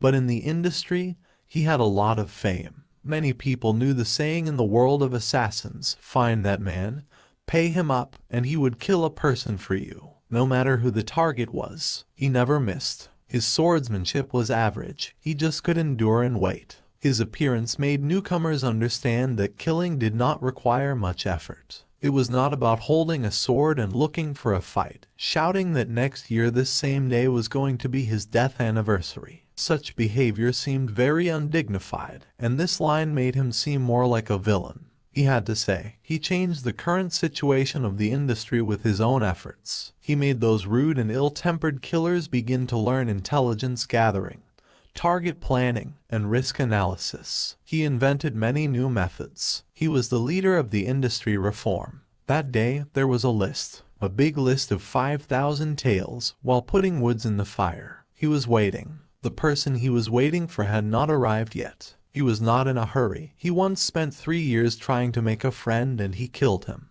He did not mind cooking a pot of tea eggs in 1 hour and waiting for someone for 1 day, until the person he was waiting for arrived and he respectfully served him tea. When the other person felt relaxed, he pulled out the thin sword hidden in the bamboo pole and pierced the heart of the other person. Then he would guard the other person's body to finish a cup of tea and eggs, and cut off the target's head and leave, receive the reward, squander, hide his tracks, and wait for the next big list. Cheng Dale halted, his gaze fixed on the man. The man smiled and inquired about Cheng Dale's food preferences, mentioning that his specialty was tea and eggs, which smelled good. Cheng Dale threw his water bag to the man, instructing him to fill it with water and provide his horse with some high-quality fodder. He dismounted from his horse and informed the man that he wanted a cup of tea and eggs, packing an additional 30 for himself to take on the journey. The man promptly served Cheng Dale's food on the table and asked if Cheng Dale wanted a cup of tea and eggs. Cheng Dale confirmed that he did. The man inquired again about the reason for Cheng Dale's rush. Without hesitation, Cheng Dale swiftly unsheathed his swords and slashed the man's throat. The food the man was carrying flew out, and the man's face contorted in shock as blood splattered. Cheng Dale's expression remained serious. The man lay lifeless on the ground, while Cheng Dale caught the food that was thrown. Cheng Dale glanced at the man's body and commented that, because he was in a hurry, he didn't have time for unnecessary conversation. He offered an apology. Struggling to speak, the man inquired why Cheng Dale was apologizing. Cheng Dale responded by advising him not to use something to occupy his hand. The man continued to ask why Cheng Dale knew and how he could know, but Cheng Dale just watched him in silence. Cheng Dale went on to clarify that he had seen through the man. In the near-death glance, the nameless killer seemed to see the shining figure around the target. It was like an immortal. Despite the surrounding yellow sand, ancient roads, and tea stalls, Cheng Dale appeared unfazed as he sat down. He used a pin to poke the eggs, examining them closely. Observing that the eggs showed no signs of poison, he proceeded to eat them. As he chewed, he commented that they smelled incredibly good after taking a bite. The Sunset Fort was the furthest fort in the northeast of the empire, and beyond this fort were the grasslands ruled by the Rings tribes. A soldier informed his lord that the Mingyu princess was about to leave the fort, asked how many people were they sending with her. His lord answered to just send a troop of 1,000 as it was just for formalities. They would return as soon as she arrived there, and he said with disgust that using a woman to exchange for peace was a huge disgrace to their empire. The soldier told his lord that he heard rumors of people plotting to kidnap the princess, questioned that there weren't 1,000 warriors, too few, and even the Merlian guards accompanying the princess only numbered 500. The Sunset Fort's leading general replied that so what if it was 500? Those were 500 Merlian guards. His soldier inquired about the Merlian guard as he kept hearing about them. He asked what was so great about the Merlian guards. The Sunset Fort's leading general replied that this particular troop operated directly under the Ming Emperor, and they were the Emperor's sharpest sword and the toughest shield. The Merlian guards could be separated into the Carp and Dragon warriors, and there were 36 Dragon warriors, and they were further separated into True Dragon and Latent Dragon guardians. There were only 3 True Dragons. They were in charge of protecting the Emperor, which were Liu Aji from the Guardian of the Inner Court, King Yifu the Monk, and Tong Fei of the Blossom Spear. The other 33 Latent Dragons were swords the Ming Emperors secretly planted in the Jianghu. If placed into the army, they could easily become a great general, and when placed into the Jianghu, they could easily be the cream of the crop. As for the Carp warrior, they were all orphans who had undergone special training and were highly skilled martial masters. They were separated into many different platoons, with each bearing a name of a beast, such as a snake, tiger, eagle, and so on. In short, the Merlian guards were adept warriors that the Ming Emperor spared no effort to raise. This operation had 5 Dragon warriors and 500 Carp warriors. Tong Fei apologized for the inconvenience to Her Highness because of the urgency of the matter. They couldn't allow her to rest for a few more days in the Sunset Fort. The Mingyu princess replied that there was no need for that. As long as she could protect the empire from the Rings, this little hardship means nothing. Tong Fei thought in her mind that she heard the Mingyu princess was spoiled and mischievous, but she guessed the rumors were not true, and no wonder why the emperor favored her the most among all the princesses. It was such a shame that such a huge empire still had to sacrifice such a young girl just to earn a few short years of peace. Suddenly, a frantic soldier rode his horse to report. He screamed that there were corpses ahead, all dressed as merchants and seemed to have just been killed. Another soldier approached Tong Fei and informed her that they entered the territory of the horse bandits. He said that within the vicinity, there were 13 groups of horse bandits. Their leader was known as Gui Jian Chu, and he was a vicious murderer. Tong Fei questioned what was there to be scared about, as it was just some horse bandits. If they dared to appear, she would do Sunset Fort a favor and get rid of them. At dusk, thousands of soldiers who had been lined up and marching reached a road surrounded by a massive rock mountain. A soldier informed Tong Fei that people were following behind them, since their lights might be seen in the pitch-black night. He added that this was one of their strategies. They would follow behind others and slowly wait for them to wear down before striking. Tong Fei called out for drunkards. She said she would have to ask him to take a short trip and get rid of everyone behind them. Drunkard chugged his bottle. Jiu Meng, the drunkard of the Latent Dragon Guardian, burped, complained about this little girl who really liked to order people around, kept asking him to act every time something came up, and asked why she couldn't let him rest for a bit. However, he rode his horse towards those who followed them and said fine. He would be right back, while others stayed behind. A concerned soldier told Tong Fei that the horse bandits were not weak and asked why not send someone to support him, to which Tong Fei confidently replied that there was no need. Tong Fei added that the drunkard could do it alone. 45 minutes later, the drunkard came back carrying someone in his hand. Drunkard reported that there were less than 20 of them. He killed some and the rest ran away. He said that he drank too much and couldn't control his strength while raising someone like a paper bag. He added that he wanted to catch a few live ones, but he guessed he had too much strength and he died on the way back. He dropped the body on the ground and burped. Tong Fei asked if it was Gui Jianchu's men. A soldier answered yes. The bone mask he was wearing was a symbol of Gui Jianchu's gang. His quiver was also full, and only Jianchu's gang had that kind of money. Inside the carriage, the Mingyu princess asked Tong Fei if something was wrong out there. Tong Fei respectfully responded to the princess that they came across something and stopped there for a while. The Mingyu princess asked again if it would take long, to which Tong Fei answered that it wouldn't take long, and the princess replied to wait a little longer. After the long trip, she was just about to take a break, to which Tong Fei agreed. Tong Fei raised her hand and loudly instructed all to heed her command and quickly go to the abandoned building in front of them. She added that they should set up camp there and build defenses, as they would have some fun with these horse bandits, to which her troops affirmed. The mountain of the boulder was covered in stars during the night. A group of horse bandits gathered near where their fellow bandits were slaughtered. A man casually sitting on a boulder questioned if just one person did this. Someone answered yes, just one person. He was very powerful, and all of them could not stop him. It was Gui Jianchu, who sat and smoked with a sword in his hand and said that the carp dragon guards were truly worthy of their fame. He chuckled and asked when the rest of the villagers would arrive. Then, a bandit reporting to his village master stated that the others would be able to come together overnight, and tomorrow morning they could start.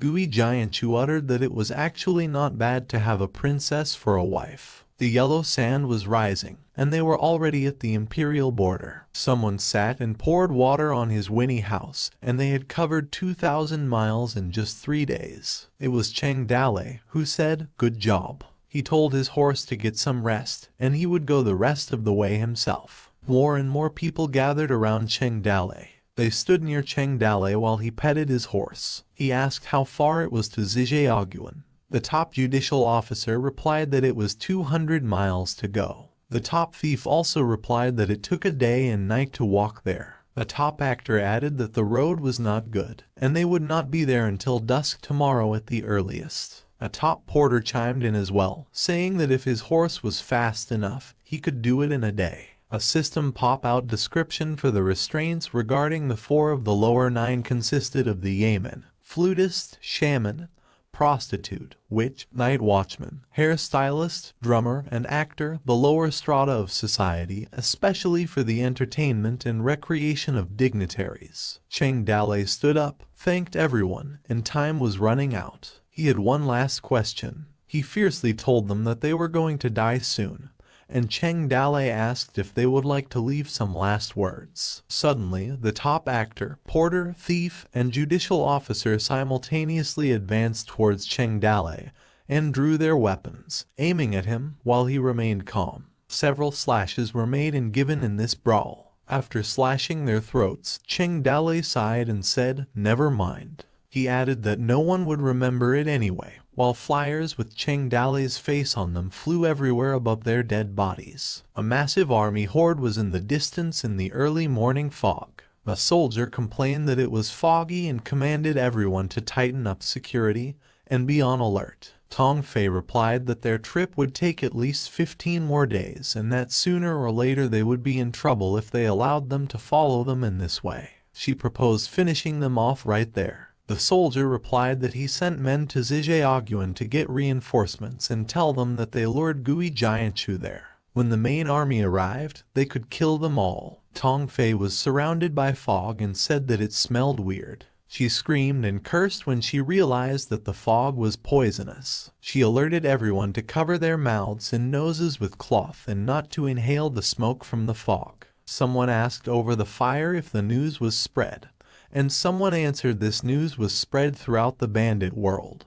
Everyone wanted to get the soon-to-be married Princess Mingyu. It was from the horse bandit who purposely created the heavy fog. He chuckled and said it was known everywhere in the high mountains. That was, in addition to their 13 villages, at least tens of thousands of people came there. It was Gooey Giant Chu who said that this was a big event in the world of bandits. Whoever could win over the princess could laugh at the others and be proud of themselves. While smoking, he told his brothers that they were the first to arrive. The horse bandits went on to advance and screamed to kill them. Tong Fei fiercely alerted the arrow squad to stand by. The arrow squad released the arrows on her command. In the fog, bows and arrows were generally more effective. Tong Fei called Ju Tu to take his men and guard the princess there. She fiercely headed on to the battle with the fish dragon guards. They were slashing horse bandits with their swords. Several horse bandits were killed. Like two tides colliding, Tong Fei drove away 5,000 horse bandits with 300 fish dragon guards. They kept attacking, and blood shed on both tides. Tong Fei commanded to drive them back.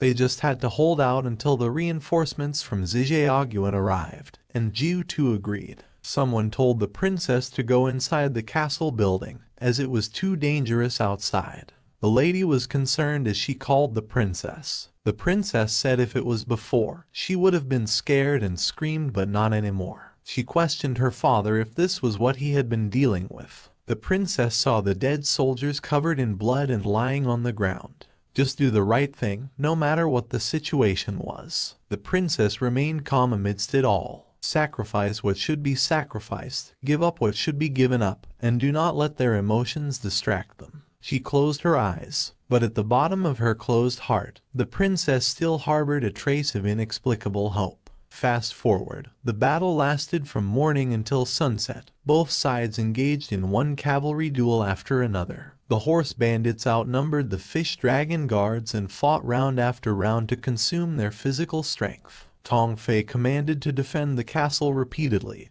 and not let the bandits hurt the princess. She thought in her head why the backup was not there yet, and the opponents became more in numbers with every push. Another horde of bandits went to attack, pushed forward and grabbed the princess. Tong Fei was shocked as she saw what was coming. Her pupil became large when she realized that they were not horse bandits and they were from other factions. Kai Fagui, the first of the 18 water bandits in the Liao Mountain, was laughing as he called his brother to attack, grabbed the princess, and played with her together. Gooey Giant Chu was not impressed seeing the old red-headed bandit was there too. He ordered his men to seal the back gate because they wanted to run away from the back gate. Tong Fei alerted his troops that there were too many enemies, and the defense line had been broken. Lu Ju was ordered to take men with him to escort Princess Mingyu out there, and he agreed while others would cover for them. The bandits were laughing as they surrounded them, blocked their retreat, and alerted others that they ran south. A wooden royal carriage was wheeled out frantically as they were escorting away the princess. They cleared a path for them as they hurried to get away, and they protected the princess and didn't let any bandits get close to them. However, the enemy blocked the front and they called for Luo Jiu and were told to run them over. Lu Jiu commanded them to attack and push with him as they planned to break through their encirclement. The curtain of the carriage was splashed with blood while they rushed through in one breath and kept attacking in hopes of breaking their formation. Princess Mingyu couldn't help but peek outside her window as she heard screaming guards that were bleeding out. At the confrontation with killing and death, inside the royal carriage, the princess was trembling. A lot of killing and struggling were heard while the princess remained inside the royal carriage. She was silent and curled up while tears built up in her eyes. The carriage was already surrounded, unable to move, and the bandits were laughing and screaming to kill them all. These bandits were aggressive in surrounding and stopping them in order to grab the princess, while the guards struggled to break the siege. Suddenly, the bandits were caught by surprise as there were enemies behind and slashed through them as a result. Some flew right away. Lu Jiu wondered if it could be that support from Zai Zhao Guan had arrived. A loud thud of an animal was heard. It was Cheng Dale, summoning the heart to possess him, and she flew right through him, while it cost him 100 fear points. Heart, the system spirit, told Cheng Dale that it was okay to go all out. The masked bandits were pissed and questioned who that guy was, went to kill him. Suddenly, Cheng Dale flew right in front of them, which caught the masked bandits by surprise. At that moment, the crow saw a flying toad in the sky and was amazed by a soldier that he had an awesome flying skill. Lu Ju inquired where he was from and why he hadn't seen him before, but before he could finish his sentence, Cheng Dale interrupted him by forcefully stomping on his face. His foot fit perfectly and landed on Lu Aji's face. As Cheng Dale lifted his feet, Lu Aji spewed blood from his mouth, which concerned and terrified his soldiers. Cheng Dale jumped and landed in the wooden royal carriage while holding his sword. He used Alfie swordsmanship. Cheng Dale swiftly stroked his sword side to side, slashing at the wooden royal carriage. As the carriage broke apart, Cheng Dale called the princess Lai Wanner. He asked her why she didn't notify him she was going to get married. The princess sat, looked up, and uttered Cheng Dale's name. He grabbed her hands and questioned what she was waiting for. Cheng Dale frantically said that there was no time to get on, while the princess was still surprised. This was the moment when the Princess Minjiu became Lai Wanner again. Both the soldiers and bandits were wondering who he was and how dared this bastard intercept them. Someone called his troops to kill Cheng Dale, while he stroked his sword and rode the black horse with Lai Wanner. His sword cut a rope connecting the horse to the carriage. Tong Fei was breaking the back of the crowd and couldn't be stopped as she frantically yelled not to let him take the princess because he was the mountain bandit, Cheng Dale. The soldiers cursed and screamed in panic, not letting him take the princess. They went after Cheng Dale, however. He managed to execute the exploding fireworks through his sword and told them to go away. The crowd of masked bandits went after Cheng Dale, where they shouted to kill him because he was the princess, and they wanted to grab her. Cheng Dale told her that he would break the net that surrounded them in one breath, and warned Lai Dong to hold on tight, as he raised his speedy sword for an attack. Cheng Dale slashed through them like explosive fireworks. They could only scream their pain away as they met the powerful sword attack by Cheng Dale, and he ran away with it. Others tried to pursue him because he was getting away with the princess, while Cheng Dale calmly told her that they had finally broken through and to run for their lives. Their horsehair brushed against the breeze as they rode away with as much speed as they could. Suddenly, someone appeared on their way along with the troops behind them, but he already drew his sword. With a sinister smile on his face, it was Gui Jianchu on horseback. This made Cheng Dale visibly pissed.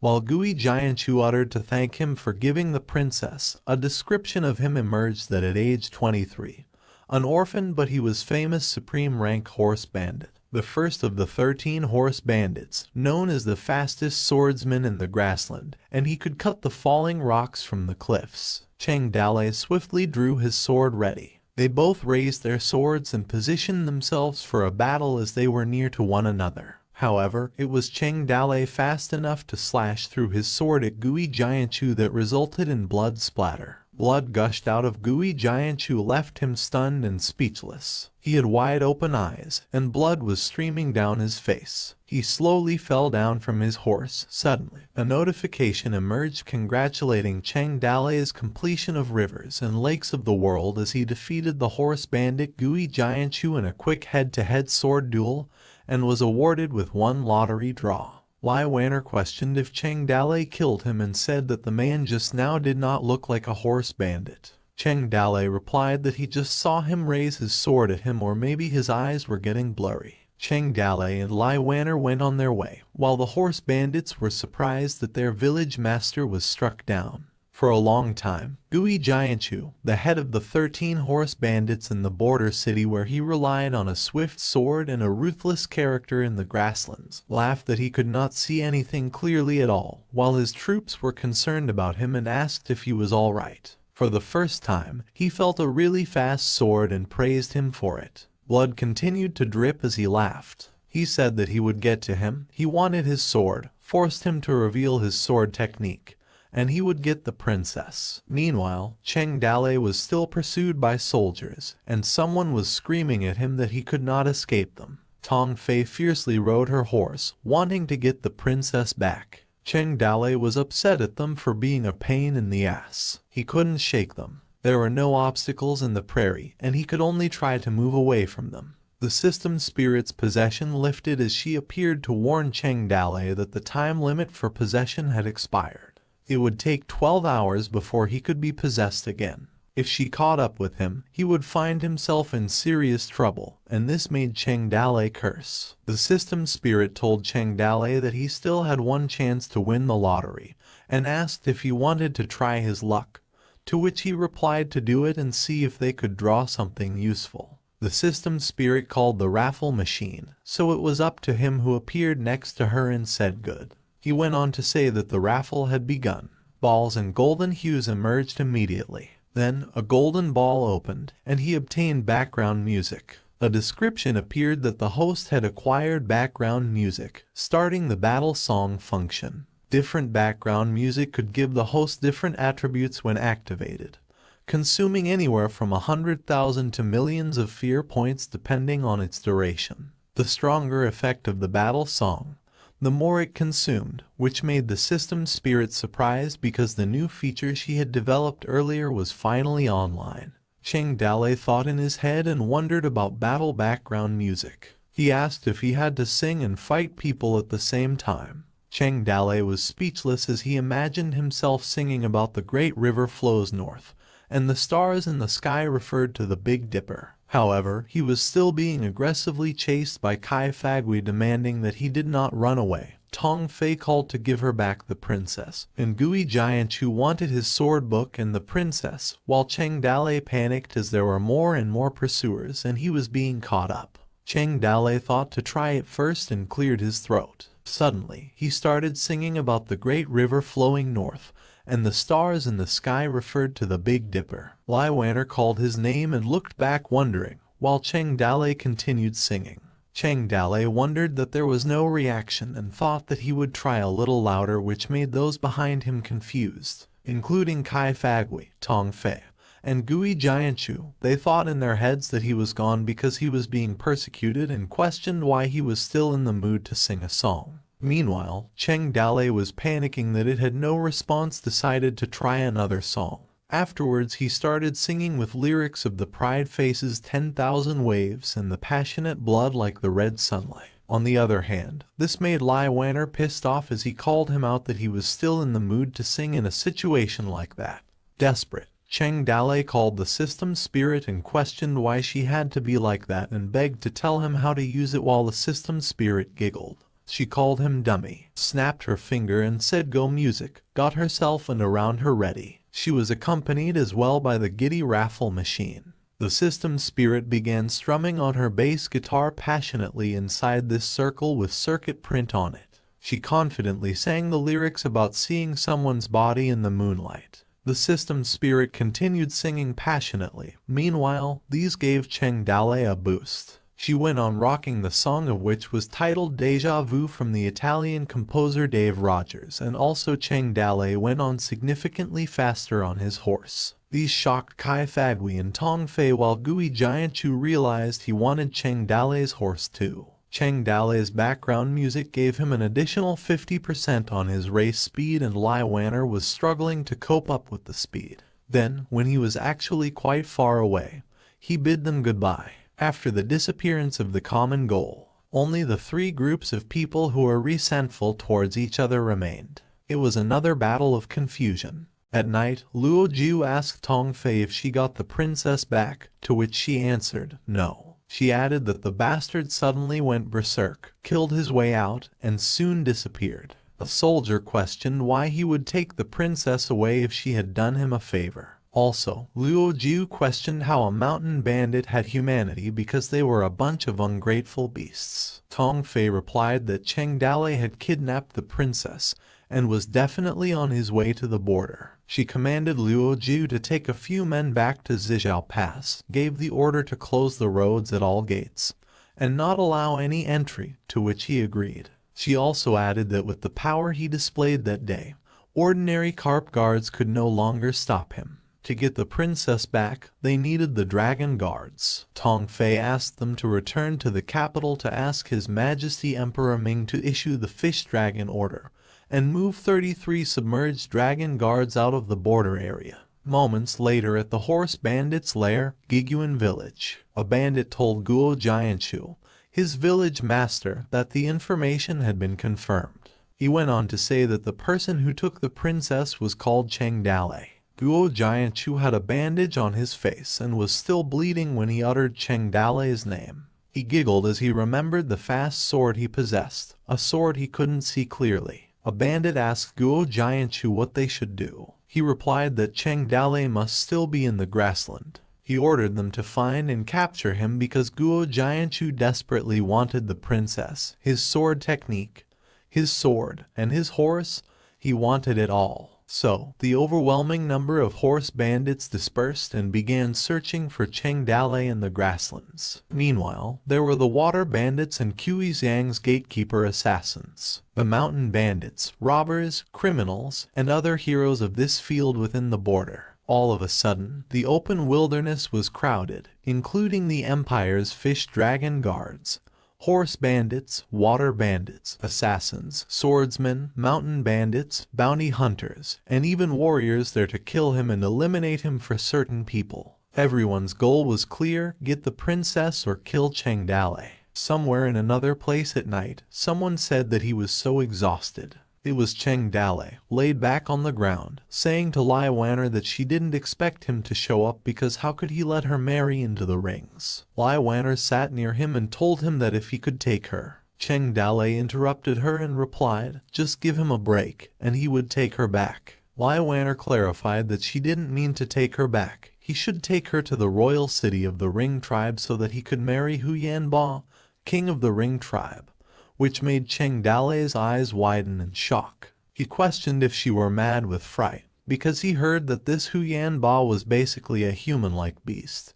He had made countless girls and children suffer to death, and she was willing to marry him. Cheng Dale asked her if she agreed to the marriage to save him or if she wanted to marry there voluntarily. Lai Wanner answered, yes, she had the responsibility to get married, and if she had to get married, why shouldn't she save him through that too? She grew up with a lot of respect and got things that a lot of people don't get in their lives. Perhaps she was waiting for this day to marry herself to the rings and become an emissary of peace between the two groups. She continued to say that every person had a purpose in life on earth. Her sacrifice alone was enough so that there would be peace between the two tribes for at least 5 years, so that the empire could recover, people would not have to be driven out, and the soldiers would not have to die in battle. She added that the sacrifice was worth it. At that time, Cheng Dale did not know whether he was standing in front of the imperial princess Minju or the mischievous and fickle little Lai Wanner. The two identities were one and the same, and yet they were so different. She had grown up. Growing up doesn't happen slowly, it happens instantly. At a certain moment, it suddenly became clear. She folded her wings, put on her helmet, and ran towards the battlefield. Lai Wanner, with visibly sad eyes, stared at Cheng Dale. She sighed as she thought in her head that the body did not belong to itself in this society. In her case, she feared, she also understood the hopelessness of life. Cheng Dale replied that her theory of predestination, responsibility, and sacrifice sounded very much like one person. He questioned if her father made that up, to which Lai Wanner was speechless. Lai Wanner, in her royal red robe and her long, gorgeous, laid-back hair, answered that he was a mountain bandit. He couldn't understand what she meant anyway. While Cheng Dale was speechless, Cheng Dale thought in his head that it was really, as the saying goes, if there was a stupid mother, there was a whole nest of stupid fathers. When she had such a stupid father like that, it was easy to understand even if she was not enlightened. Lai Wanner told him that if he did not want to take her to the royal city of the rings, it was okay. If he helped her find the fish dragon guards, Cheng Dale replied that these guards of hers couldn't do anything. At the moment, she didn't know how many criminals wanted her for themselves. There were also many people with strong connections who wanted her for themselves. Lai Wanner asked if he meant to say that he was more capable than her guards. Before Cheng Dalei could answer, she demanded he take her there. He got enraged with her nonsense and said he was there to take her away, not to accompany her. Lai Wanner replied no, since he could take her away from others, he had to take her there, to which Cheng Dalei asked what if he don't let her go. He was a mountain bandit, so he wondered if she was not afraid he would take her back to his village to make her his wife. Lai Wanner replied that she would die to show him her resolve. Their faces were blushing, they got extremely close and were both speechless. Cheng Dalei said that two people who were this close usually kissed each other. Cheng Dalei thought in his head that it was too close and wondered why she didn't go back. Lai Wanner sighed. She got up. She pushed herself towards Cheng Dalei, which caught him off guard. She breathed near his ear, and his face got red. Cheng Dalei was defeated. Suddenly, a notification was received, which triggered a two-choice task. The system spirit appeared and teased the hot-blooded young man as he once again faced a dilemma to choose. Would he bravely venture into the lion's den or claim the beauty for himself? It was now up to his decision. Cheng Dalei had triggered an escort mission, which was an epic mission that would influence the direction of the world pattern. The mission content was escorting Princess Minjiu to the royal city of the rings. In return, there would be 5 years of peace for the empire. This task was extremely difficult and could be rejected. Another mission was triggered for the abduction of the woman. The target was Princess Minjiu. The special status of the target increased the difficulty of the task. This could be rejected, and the reward was a wife. Cheng Dalei backed up, telling Lai Wanner to stop and restrain herself. Lai Wanner, in her shaky voice, asked him what he was afraid of. Cheng Dalei conceded that he was afraid of her. Lai Wanner replied that he was afraid to take her to the royal city of the rings. So he told her he would think about it, which made Lai Wanner irritated. Cheng Dalei thought in his head, how could this woman be so perverted? He almost couldn't keep his V card. They both sat on the grass while Cheng Dalei checked his screen. He thought in his head, how come this was another one of those elective missions? Finish one of them, and the second one disappears automatically. First of all, the first task certainly seemed to affect the power of the world, but the conditions to achieve this were a 5-year peace treaty for the empire. There was also his wife. It seemed simple, but once little Lai Wanner was forcibly taken away, he feared that the consequences would be no less dire than the other task. Furthermore, he had a wife. Then he was sweating heavily, thinking, how could he bring another one? It seemed like the answer was just crying out to be answered. He placed his hand on Lai Wanner's head and said, all right. Cheng Dalei said that since she wanted to see it, he agreed to take her to the royal city of the rings. Lai Wanner smiled when he finally agreed. He questioned why she had a happy look, as if they were going shopping. They were obviously going deep into the enemy camp where she had 9 chances to die and 1 chance to live. He went on to say that since she had decided to go, she must think about how to go on because he was afraid the journey would not be peaceful. So she needed to listen to him, to which Lai Wanner agreed. He asked her to take off her clothes first. This shocked Lai Wanner and she asked what he wanted to do, which made him pissed and speechless. Cheng Dalei explained that now he did not know how many people were looking for them. The way she was dressed was too noticeable, although his DPS was very strong. She did not have to pull weight on him. Lai Wanner replied that she did not have a change of clothes either, and Cheng Dalei answered to take off the gold and silver jewelry from the dress. If they were too heavy, they would affect the movement, and these things could be used as money on the trip. In the morning, on a certain service road in the grassland, a man told the miss of the blue merchant house that it was almost dark. Then he suggested that they find a place to rest, to which she replied to push forward through the night. It was Gui Jianchu's territory, and they should not stay a moment. The faster they passed, the better, and the man agreed. Another man's eyes widened as he informed the miss that 2 people were coming over. He said that they looked like they were not horse bandits. The man called their attention and asked where they were headed. It was fate that they met and invited them to go together. Cheng Dalei denied that it was not convenient. The miss of the blue merchant house asked if they were afraid of encountering horse bandits. There were horse bandits on this road, and if they went together, there was a good chance they could make it out together. Another man added he had been practicing his sword for 5 years, but he hadn't taken the usual horse bandits seriously. To which Cheng Dale laughed and said, "Pretty good." Cheng Dali and Lai Wanner left and told them to take care, while the man sighed because it seemed that they did not want to make friends. The miss of the blue merchant house looked back at them and said that they were an odd couple. The caravan continued to move after an hour had passed and noticed there were people in the front. There was a horde of troops on horseback, which made them terrified. It alerted his troop that someone was coming up ahead. The terrified men told the miss of the blue merchant house that they were the horse bandits. She commanded to move as she confirmed that it was them. Gui Gianchu of the border city, where they wore skull masks. The horse bandits Gui Gianchu led were holed up in the grasslands and robbed passing merchants. The men were killed on the spot, the women were brought back, abused, and bodies dumped in the forests. However, today the horse bandits seemed to have no time for the prey that was within their reach. They were shocked and questioned if they were gone, if they didn't see them, and if they saw them, why would they let them go? Even the miss of the blue merchant house wondered that they were not really after them.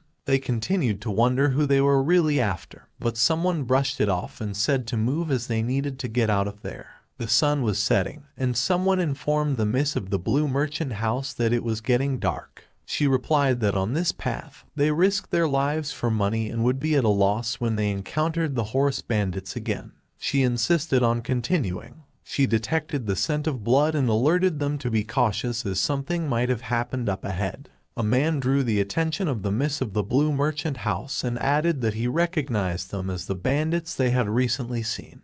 Cheng Dale and Lai Wanner stood amidst the lifeless bodies while the man questioned whether the horse bandits from earlier were all dead. Lai Wanner informed Cheng Dale that someone was approaching. They turned around, and Cheng Dale recognized them from earlier. A man, holding his sword, was trembling in fear and told Cheng Dale not to come any closer. He frantically explained that he had a sword and had been practicing sword fighting for 5 years, claiming to be quite skilled. He had recently encountered a horse thief and was in a state of shock but managed to request not to approach. Cheng Dale wondered if this man had gone mad with fear or if he was genuinely terrifying.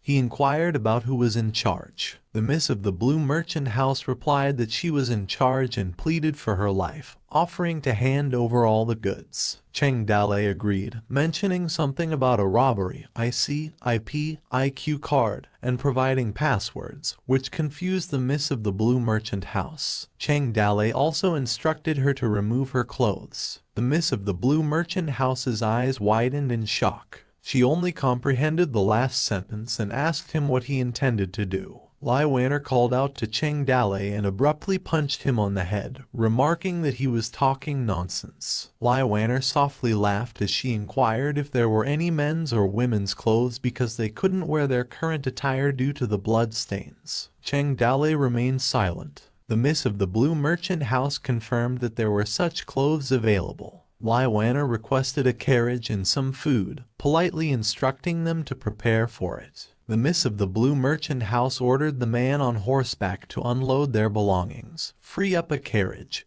and prepare food and clothes, to which the man agreed. A few moments later, Lai Wanner mentioned that there was a nice robe, a sturdy warrior suit, a woman's dress, and a hat in there. The miss of the blue merchant house replied that she could take anything she wanted and just take it. Lai Wanner fumbled and searched, said the stuff was pretty neat and loaded all of those onto the carriage. Suddenly, she held a pink bib that made her wonder. Lai Wanner thought in her head that the bib was a little too big. Cheng Dale got her attention and asked if she was done because they should go. The miss of the blue merchant house proudly said that it was hers, and Lai Wanner could take it if she wanted.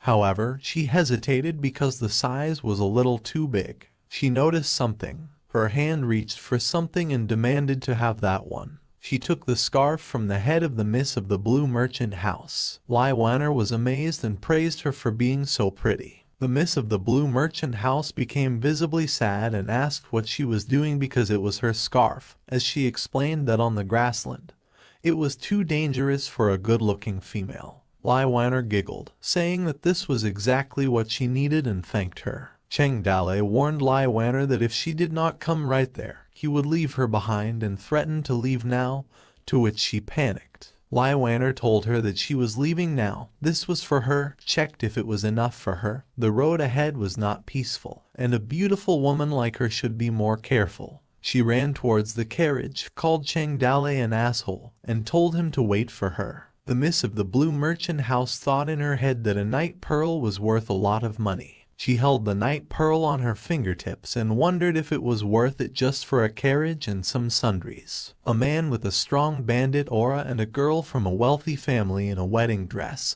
She wondered if they were running away from marriage. At night, they stopped the carriage to dip in a massive lake. Cheng Dale washed himself up in the lake. He put on his clothes and walked near the carriage where Lai Wanner was sitting. She asked him if he was done washing up. Cheng Dale replied that he was and she could come out now. Lai Wanner looked at him seriously and silently. Then she questioned if he was not going to peek. Cheng Dale asked what she meant and explained that he was not that kind of person, and he didn't even go to a brothel in Chang'an. Lai Wanner ordered him to get into the carriage. He would wait there so she could see his head. Cheng Dale questioned if that was necessary and said that they lacked the necessary trust between them. Suddenly, the bushes near the lake made a rustling sound. She dipped into the lake. Lai Wanner called Cheng Dale's name, and he asked what was wrong and if she wanted him to hand her a towel. Lai Wanner replied no, it was nothing. She explained that it was too quiet there, and if no one was speaking, she felt as if she was the only one there.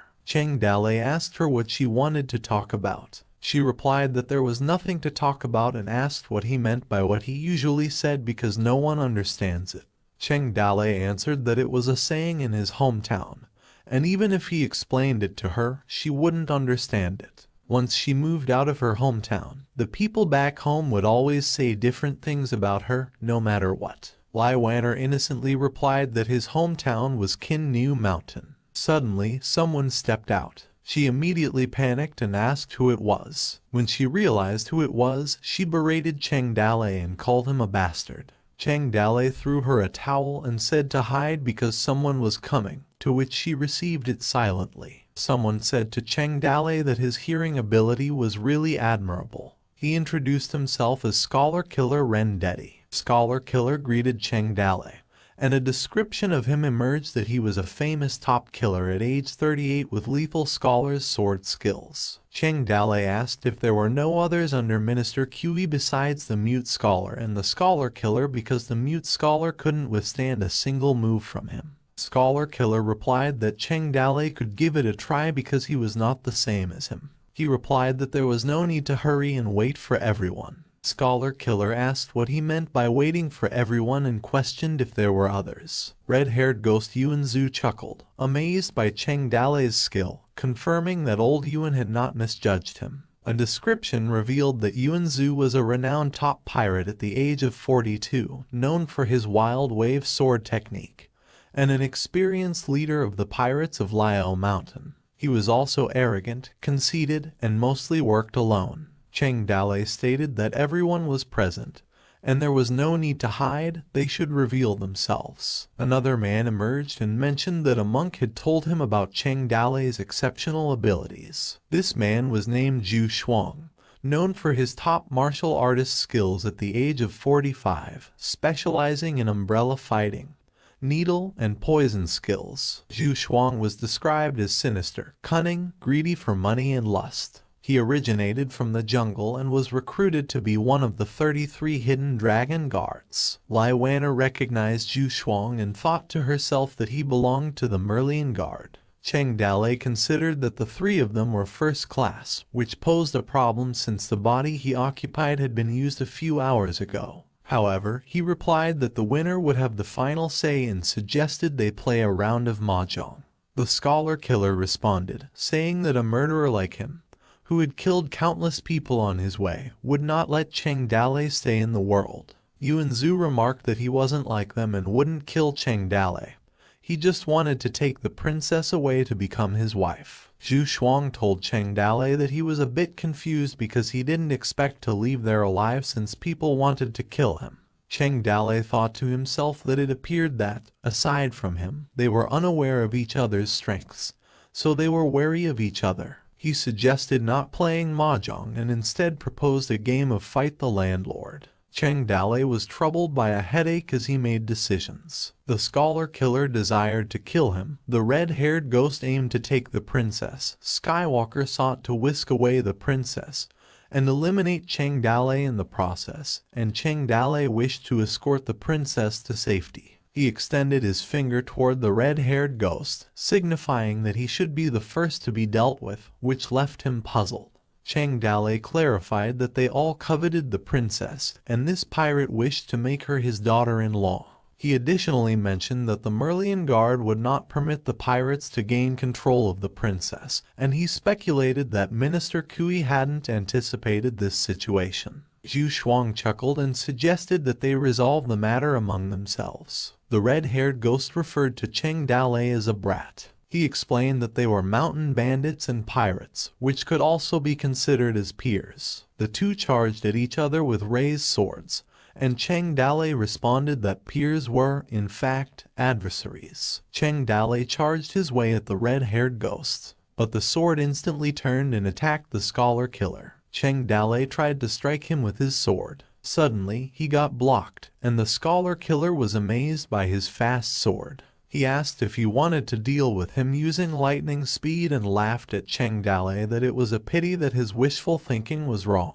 Scholar Killer and Cheng Dale exchanged an intense sword fight with each other. Scholar Killer called out to Zhu Shuang, asking what he was looking at, and they were all from the imperial court, to which he implied killing Cheng Dale first. Zhu Shuang got his umbrella in position as he smiled sinisterly and said good. He launched his attack at Cheng Dale while he screamed for him to die and called him a bastard. Zhu Shuang activated his umbrella thrust spear, which was easily blocked by Cheng Dale. However, the red-haired ghost felt left out as he stood on the side and watched them fight. He questioned that no one was fighting him. Who should he fight? Scholar Killer and Zhu Shuang went on fighting desperately, wanting to kill Cheng Dale. Dangers squeezed potential. Cheng Dale's experience against the enemy response was growing like crazy, and he thought in his head they were determined to join forces to kill him first. Cheng Dale activated his exploding fireworks, which Scholar Killer and Zhu Shuang struggled with but could still fight him. He thought in his head that he was not sure if he could handle 2 of them, but if it was 3, they would certainly win. Meanwhile, the red-haired ghost joined the fight while laughing at Cheng Dale for wanting the princess, and not blaming him for not holding up marital virtue. Cheng Dale kept thinking the longer the fight, the greater physical exertion would be while blocking red-haired ghost's attacks. He realized that these 3 were by no means monolithic, but now they shared a common goal. It was to kill Cheng Dale as Scholar Killer and Zhu Shuang aggressively prepared to launch their attacks. Cheng Dale was able to block Scholar Killer's sword but not Zhu Shuang's umbrella, and blood began to spill. He kept thinking he needed to get back as blood continued to splatter. Cheng Dale was pushed towards the lake by Zhu Shuang using his umbrella. Water splashed, and Lai Wanner was worried as she called Cheng Dale's name. Cheng Dale began sinking into the lake along with his sword in his hand. Lai Wanner looked back at Cheng Dale and wondered if he knew how to swim. Cheng Dale completely sank into the lake. Scholar Killer asked if they had successfully dealt with him, to which Zhu Shuang answered that he was poisoned by his umbrella. Even if he knew how to swim, he wouldn't live long. Seeing that these 2 were weaker than himself, the red-haired ghost took his chance to attack. Zhu Shuang told the Scholar Killer to join forces and kill the pirate, which he agreed to. The red-haired ghost launched his sword, said that it was now their turn to die, and that the princess was his. He activated his Wild Wave sword, which was blocked by Zhu Shuang and Scholar Killer. Underwater, Cheng Dale called the system and opened the store in exchange for antidote pills. He exchanged 1 antidote pill that could cure all types of poison in the world, which cost him 30 million fear points. The system spirit winked before asking what he was doing. Cheng Dale held his breath as he replied telepathically not to interrupt him because he was playing dead, and asked her to take a look if the fight above was done. The system spirit replied that Scholar Killer and Skywalker were confronting the red-haired ghost, and it was going to take a while, and told him that he would never have expected that someone would come down.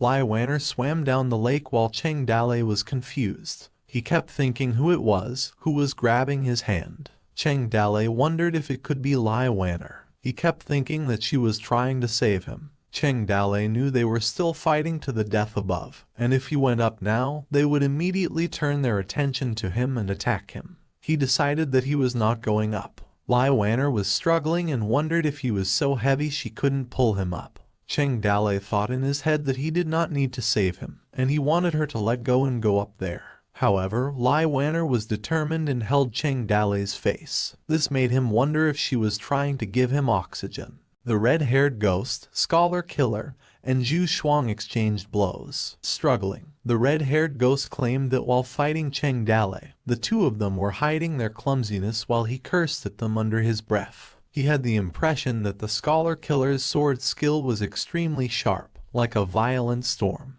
whereas Zhu Shuang's iron umbrella was made of an unknown material, and after cutting it, it didn't even leave a trace on it. As the scholar killer unleashed the scholar's lethal sword, the red-haired ghost thought that their cooperation was so difficult for him to deal with. The red-haired ghost blocked every attack of the scholar killer, while Zhu Shuang splashed dark ink towards the red-haired ghost. The dark ink blinded the red-haired ghost, causing him to curse in his mind. The lethal sword lightning of scholar quickly stabbed the red-haired ghost on the throat. The red-haired ghost cursed at him on his last breath as he vomited blood. The arrogant red-haired ghost finally paid the price for his arrogance, as the scholar killer told him that he had done well, while beside him was Zhu Shuang standing.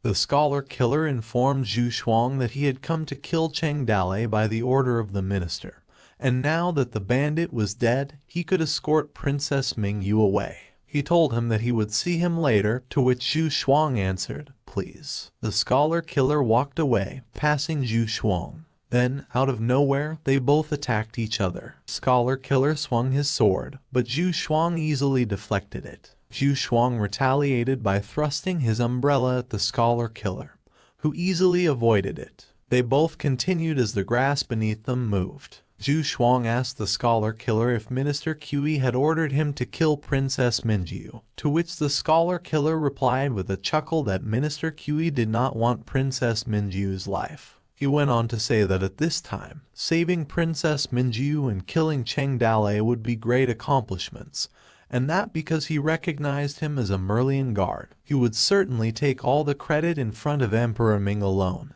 And by killing him, he would take all the credit. Zhu Shuang replied that it would depend on whether or not he survived. The scholar killer asked him if he really thought he couldn't kill him. He unleashed Scholar's lethal sword waterfall, but Zhu Shuang blocked it with his umbrella. He opened his umbrella no matter how heavy the rain was, it couldn't cover all of his body. The scholar killer thought that only a fast sword could break the umbrella defense. Zhu Shuang clicked something. He released the steel needle rain. The scholar killer was repeatedly stabbed with highly poisonous needles. He lost consciousness and vomited blood as he fell down. Zhu Shuang mumbled that he was more like a clown than a killer scholar. Princess Mingyu, meanwhile, swam towards Cheng Dalei's unconscious body in the water. She swam closer to him, thinking she could still feel him reacting. She swam to the surface, believing she could save Cheng Dalei. As she already saved him once, she was certain that she could save him twice, Princess Mingyu stated.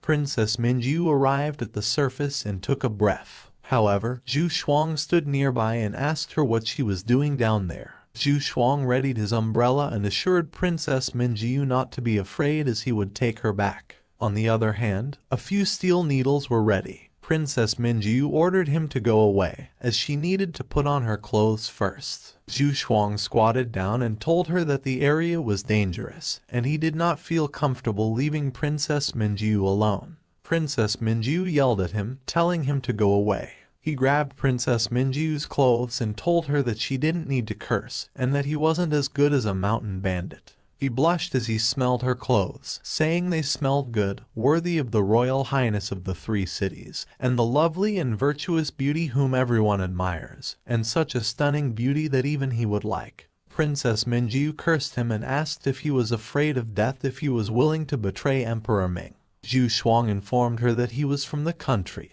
and he would not be afraid to enter the country again.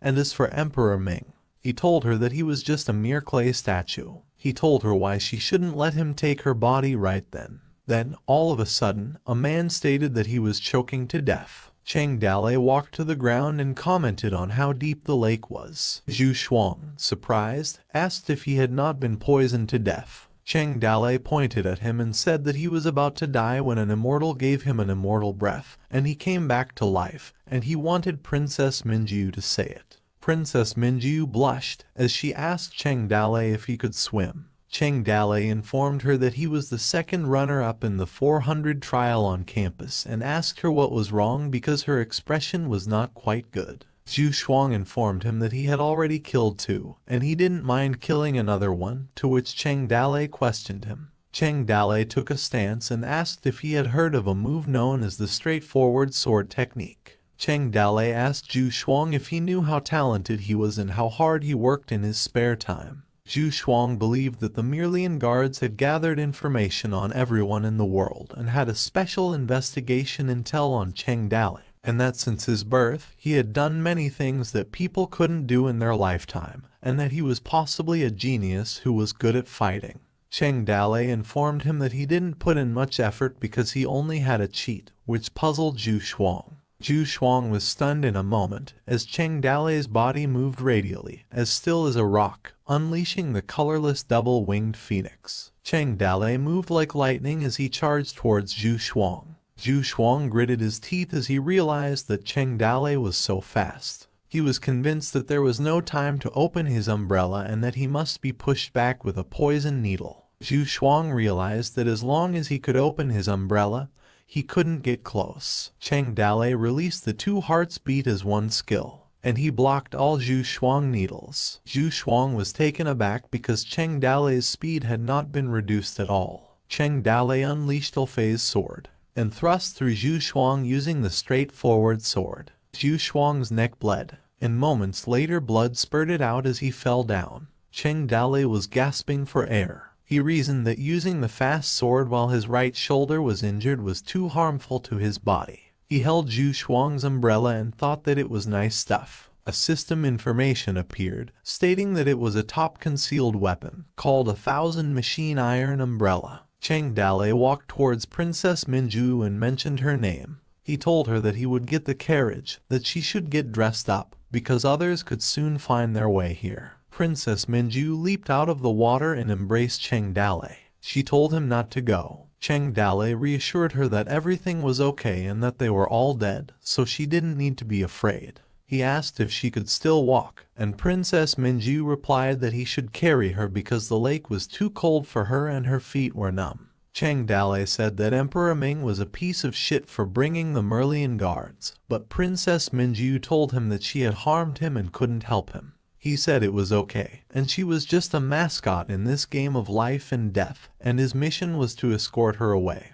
And everyone wanted to fight for her, and no one could be trusted. He said that she could trust him. When Princess Minju asked what a mascot was, Cheng Dalei replied that it was something cute and pretty but not very useful. She said that she didn't know what he meant by mascot, but she definitely wasn't one, to which Cheng Dalei laughed. A group of horseback soldiers arrived the next day. The man in front halted his horse in front of the corpse. He said that it was incredible. As he mentioned the red-haired ghost, scholar killer, and Merlian guard Skywalker Zhu Shuang, he realized that all of them were first-class fighters in the country, and were now dead. He informed his men that many experts died in his hands along the way. But this time was different, and his men inquired as to what the difference was. The man claimed that the other experts were all hit in the throat with a sword, but the fatal wound was not on the throat, except for Zhu Shuang. He assumed Cheng Dalei's sword had slowed, and it appeared that he was injured and badly hurt, while his man asked him what he was waiting for and advised him to hurry up while Cheng Dalei was still injured. The man wondered if Cheng Dalei should have gone south instead of north if he wanted to return to the border. Butcher said it was probably because he knew there were people guarding the border and wanted to get to the extreme north to get away from the limelight first. He went on to say that going further was the Ring tribe's sphere of influence, and Cheng Dalei could hide in the Ring's town. But he could also go west or bypass the town and sleep in the wild, to which the man replied that they would split their troops into 2 groups. He told Butcher to lead the people to the outskirts of the Ring's town and not to alert the Ring tribe army, and that he would lead people to the west, to which Butcher said yes. This was the neutral zone between the Ring tribe and the Empire, and it neither belonged to the Ring tribe nor was controlled by the Empire. It was a place where the merchants who had struggled to survive in the gap had to pass. It was also the land of horse bandits, murderers, and smugglers. Among those horse bandits, Butcher was perhaps not the strongest. An elderly man observed the charging horses. Butcher sliced the man as he passed right beside him. He laughed because Butcher was one of the most brutal. A voice said there was a small town ahead, while another said it was part of an unregulated zone, which was a dangerous place, but they should be able to get some supplies and rest in the wild that night before going back in the morning.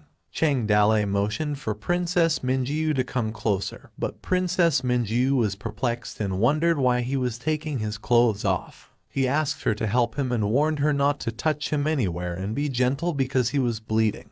Princess Minjiu told him to be quiet as she was just redressing the wounds, to which Cheng Dalei laughed. He asked Princess Minjiu if she knew how to dress wounds and if the princess could also serve others. She informed him that she had not dressed anyone before, but she could learn. Struggling, she told him that she could not tear it open. Princess Minjiu was irritated because she couldn't tear it open, so Cheng Dalei advised her to be gentle. After a while, the bandage came off. Cheng Dalei looked exhausted. Fuming, Princess Minjiu asked him what was with his face. Princess Minjiu noticed it was raining and told Cheng Dalei to rest first, and she would keep watch that night. Cheng Dalei slept, and beside her, Princess Minjiu kept on looking out. She pondered that it was so dark outside, but as she realized that inside the carriage, she stated that she had always felt a sense of peace of mind. Then, all of a sudden, a horse's hoof clattered on the ground.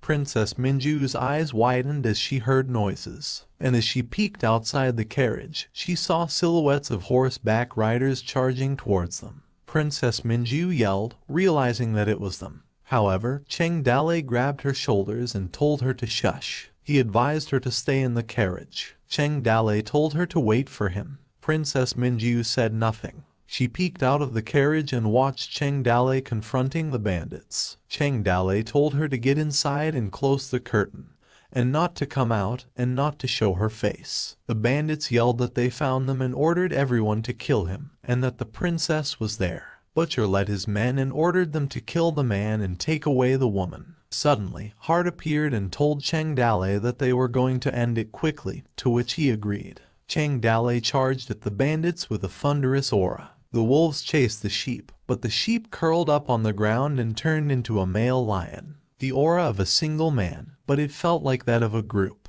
The blade of the sword came and went, piercing the rain curtain and spraying beads of blood. Cheng Dalei took a stance below the butcher. As both of them stared at each other, Cheng Dalei killed people like mowing the lawn. The rain was getting heavier. Princess Minju sat down inside the carriage. She was left in the darkness, surrounded by empty silence, and the only sound was the rain. She frowned as she thought that it was so dark and cold, and she didn't know if Cheng Dalei could defeat the opponents. After all, he was only one person, and after another chaotic battle, his body could not recover until that time. She went silent for a moment and grabbed her shoulders. A man opened the curtains and Princess Minju asked who it was. Wounded, Cheng Dalei addressed himself and told her that he had killed some and that a few had escaped. He wanted to go after them, but he was afraid she would be scared. So he came back first, and he found some dried meat and wine on them, and he asked her if she was hungry and that she could eat something first. Princess Minju felt relieved as he mentioned Cheng Dalei's name.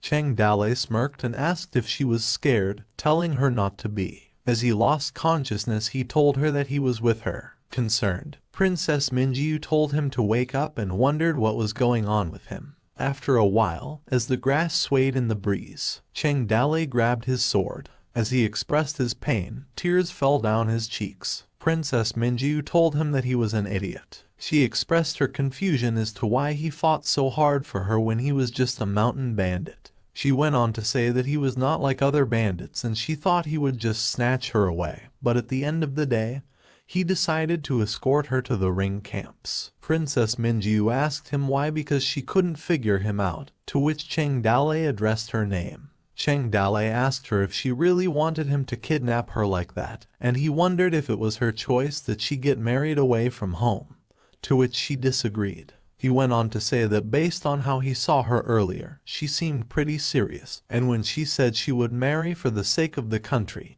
and the people in exchange for 5 years of stability in the empire, he wondered if all those words were empty. Cheng Dale chuckled and stated that the journey was long, but there were more than one way to get where they wanted to go, and he knew what her goal was and what she wanted to do. He assured Princess Minju that he would take her there and help her to achieve what she wanted to do, and he informed her that they would get back on the road. In a rundown town in the middle of the steppe, a carriage arrived. Cheng Dale informed Princess Minju that there should have been a small market there. He noticed that there were some traders who bought animal hides, lambs, and mare's milk in exchange for goods, claiming that they could get some supplies there. He told her not to come out, to stay in the carriage, and to keep her face covered because it was a lawless zone, a stomping ground for horse bandits, criminals, and slave traders. After they finished their purchase, they left without staying a moment longer, to which Princess Minju said, "Okay."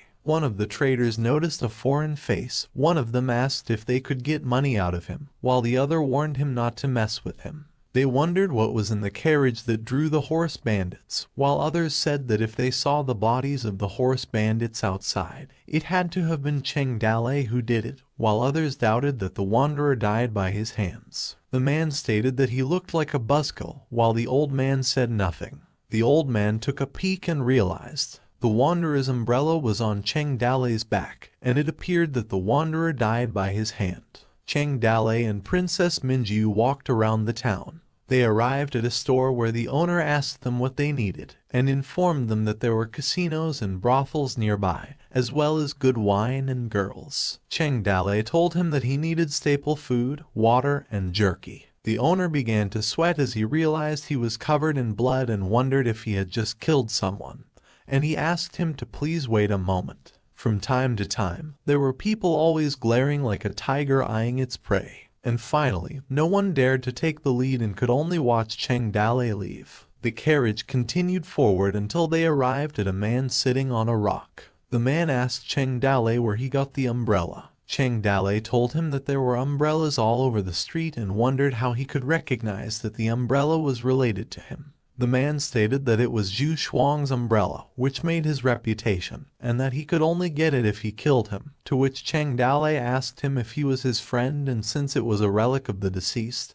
he would return it to him. Mo Zhengren stated that he made the umbrella for him and that the final payment had not yet been made. He chuckled and stated that now that he had killed him, he could not pay the remaining balance. A system information popped up stating Mo Zhengren information who had the title Gambler, and at the age of 48 he was a famous first-class Mohist school mechanism with a great reputation. Cheng Dale said he'd pay it for him and asked how much he owed him. Mo Zhengren replied that there was no need to do so because he killed him and it now belongs to him, not until he kills him. Cheng Dale thought Mo Zhengren was so strong and said that if he wasn't mistaken, it was no fun fighting and killing.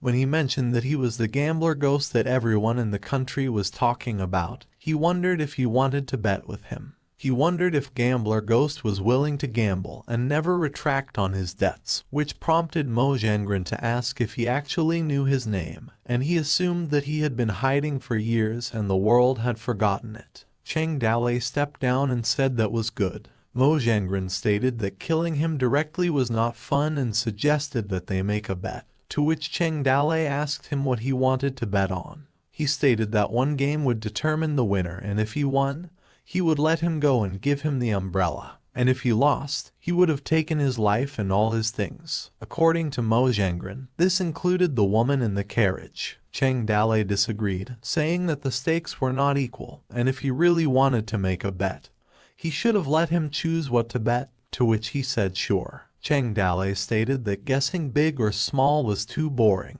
and he found a fun new way to gamble that he had never played before, and he wasn't sure if he was interested. Curious, Mo Zhengren asked what the fun way to gamble was, and he could say it. Cheng Dalei asked him if he had heard of Monopoly and told him that there were 100 steps from here to the dead tree ahead, and that each person would roll the dice and take a step forward, and the first person to touch the tree would win. He sliced the ground and stated that they would start with the line he drew. Mo Zhengren, impressed, praised Cheng Dalei's swordsmanship, telling him he wasn't bad. Mo Zhengren stated that because he had chosen the gambling method, he would take the first move, to which Cheng Dalei responded with a chuckle, saying that gamblers didn't want to be taken advantage of. Mo Zhengren told him that the casino didn't talk to him, and on he rolled the dice. It landed on 6 dots. Mo Zhengren released the Yan 18 overturn and leaped towards the field. He laughed at Cheng Dalei, telling him that he was going to lose. Cheng Dalei examined the dice and concluded that it weighed about 100 pounds and was not made of ordinary iron.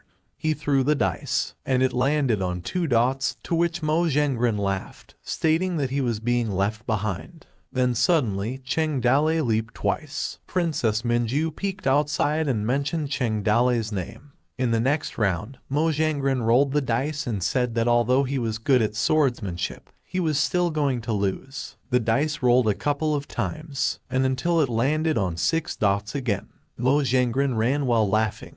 He was just inches from the tree as he told Cheng Dalei that the beautiful woman in the carriage would be his. Cheng Dalei inquired whether Mo Zhengren was truly willing to admit defeat and never seek revenge, to which Mo Zhengren replied that he would be willing to admit defeat but never seek revenge. Cheng Dalei stated that it was his turn to roll the dice, and he did so once more. The dice landed on 5 dots. Cheng Dalei took a step. In his second step, he released the colorless double-winged phoenix and jumped into the sky. He landed and proceeded to the 3rd step. He leaped repeatedly, reaching the 4th step. Princess Minju had declared that he was flying upwards. Mo Zhengren appeared puzzled. On Cheng Dalei's 5th step, he initially reached the dead tree. Mo Zhengren believed it was all over. He instructed Cheng Dalei not to become overconfident because it was now his turn to roll the dice, and he would lose. Cheng Dalei disagreed, asserting that he had already won. Mo Zhengren questioned when he had won since he hadn't even touched the tree. Cheng Dalei retorted, telling Mo Zhengren to look under his feet. Mo Zhengren's eyes widened as he realized that the tree roots were also part of the tree. Cheng Dalei informed him that the winner had been determined. He pointed his sword at him and said that if he admitted defeat, he would let him go. He continued, stating that if he refused to admit defeat, he would send him to Zhu Shuang, causing Mo Zhengren to pause. Mo Zhengren scoffed and contemplated Cheng Dalei's swordsmanship and lightning skills. He turned to Cheng Dalei and acknowledged that he was good, admitting defeat and stating that he could inquire if he had ever reneged on his word. He walked away, stating that he couldn't frame him to break the rules. Cheng Dalei let out a heavy sigh. He turned towards the carriage, gasping for breath. He opened the curtain and informed Princess Minju that they were going to depart. Gasping for breath, Cheng Dalei lost consciousness, causing Princess Minju to become concerned. Cheng Dalei informed her that he was feeling a little cold, but Princess Minju panicked and kept calling his name. On a cloudy, dark sky, a herd of horses marched by. The man stated that another group of his men died at the hands of Cheng Dalei, as he scoffed, claiming that it was a clean slaughter that took him less than half an hour. He wondered what was wrong with his sword and if he was hurt. He claimed that Cheng Dalei sharpened his sword with human heads, and that the grassland became his millstone. The man wondered why he was fleeing to Ring territory and assumed he was taking Princess Minju away to join the Ring tribe. He smiled and told his men to keep searching the area, and if they found him, to keep an eye on them and call for reinforcements. He warned them not to go off alone and die in vain, to which they said yes. The man gave the order to catch Cheng Dalei before he could enter the Ring's area. The horse bandits in the grasslands became like packs of hyenas. They confiscated the grasslands with an immoderate form of hunting, and when they were in a group, even lions had to avoid them. After a while, the sky began to darken. Cheng Dale was sick, and he lost too much blood. He did not sleep for days, and worked intensively for days, and predictably became ill. Princess Minju tried to wake Cheng Dale by repeatedly calling his name, and she cursed the carriage for being unable to block the water and rain. She went on to say that his forehead was on fire and his body was cold, whereas Cheng Dale's body was on fire and his eyelids were like heavy mountains. Princess Minju pondered what she should do and what the royal physician would do if he had been present when she was sick in the past. Whereas Cheng Dale mentioned Zin and mumbled about putting anti-inflammatory and antipyretic drugs in his sleep. Princess Minju sobbed as she wondered who he was calling and who Zin was. She also wondered if he couldn't think properly because of the fever. Concerned, she called Cheng Dale once more. Cheng Dale responded that he was fine after he got a good night's sleep. However, a clattering noise was heard outside the carriage. Princess Minju's face darkened because she realized it was the sounds of horse hooves. She stuttered, informing Cheng Dale that the horse bandits were coming. The horse bandits laughed as they yelled that they had found them, and someone ordered that someone be sent back to inform the village master. They were given the order to attack and surround them. Cheng Dale inquired of Zin whether she could still possess. Hart appeared, informing Cheng Dale that his body could no longer afford it, and when he was too forcibly possessed, he would just pass out at the end of the possession, to which Cheng Dale said that it didn't matter. Princess Minju addressed Cheng Dale and requested that he hand over his sword to her. She stated that if she had not forgotten what her swordsmanship teacher had taught her, she bit the handle of the sword. Princess Minju tied her hair into a ponytail. She stood up and left Cheng Dale behind her back. Cheng Dale addressed Princess Minju. Princess Minju stood tall as she opened the curtains. Cheng Dale wondered if it was still the Princess Minju he had known. System information about Princess Minju, originally named Laiwan and nicknamed Princess Minju at the age of 18, appeared. When one of the horse bandits informed his men that the village master wanted to capture them alive, he ordered them to capture Cheng Dale because it was okay for them to be crippled and have their hamstrings slit. Princess Minju slashed them, and a sharp light began to charge at them. She unleashed the cut of the returning swallows towards the horse bandits as she mentioned Cheng Dale's name. Princess Minju stated that although she didn't know what his so-called mascot was, she told him that she was really not a mascot. In the back, Cheng Dale yelled Princess Minju's name. He told her to watch out because one of the horse bandits was about to attack her. Princess Minju blocked the attack. She used her skill, the medium stitch. The sword skill was stored in her mind, but she did not use it. At that moment, it was activated. She cut off the returning swallows, and it wasn't her mind that remembered them, but her body. As she held the sword tightly, she released the vapor surge. She cut the horse bandits with the 3 tributes by the disciple. Princess Minju was in a trance. She remembered her early childhood when she was taught swordsmanship by her master. She laughed at her master's hairpin because it looked like an incense burner. However, at that moment, she regretted that she had not learned and remembered more. It turned out that all the things she learned could be useful at some point, even if she could only use them once. Between clashing swords, even Princess Minju herself didn't expect to last that long. However, the enemy was large in number, and with their splashing faces and the light from their swords, she became even more dazzled. Princess Minju's hand was supported by another hand from the handle. Cheng Dale, possessed with heart, supported Princess Minju. He told her that her sword wasn't fast enough, advised her to be fast and even faster. The carriage horse neighed. The horse bandits yelled to kill. Panicking, Princess Minju told Cheng Dale that they were coming. On the other hand, Cheng Dale told her not to panic. He told her to hold the hilt tight, and as they slashed, the sword turned into rain, and burst forth from a point and pierced the thick rain. He told Princess Minju that they were going to break out. The carriage charged at the horse bandit at full speed. The village master on top of the hill stated that if he ran away, he would not lose face. He ordered his men to put on the iron wire to stop them. The horse bandits coordinated as they were about to trap them. Cheng Dale slashed through the wire. He cursed as he realized what the rope was. His face darkened because he claimed that it couldn't be cut.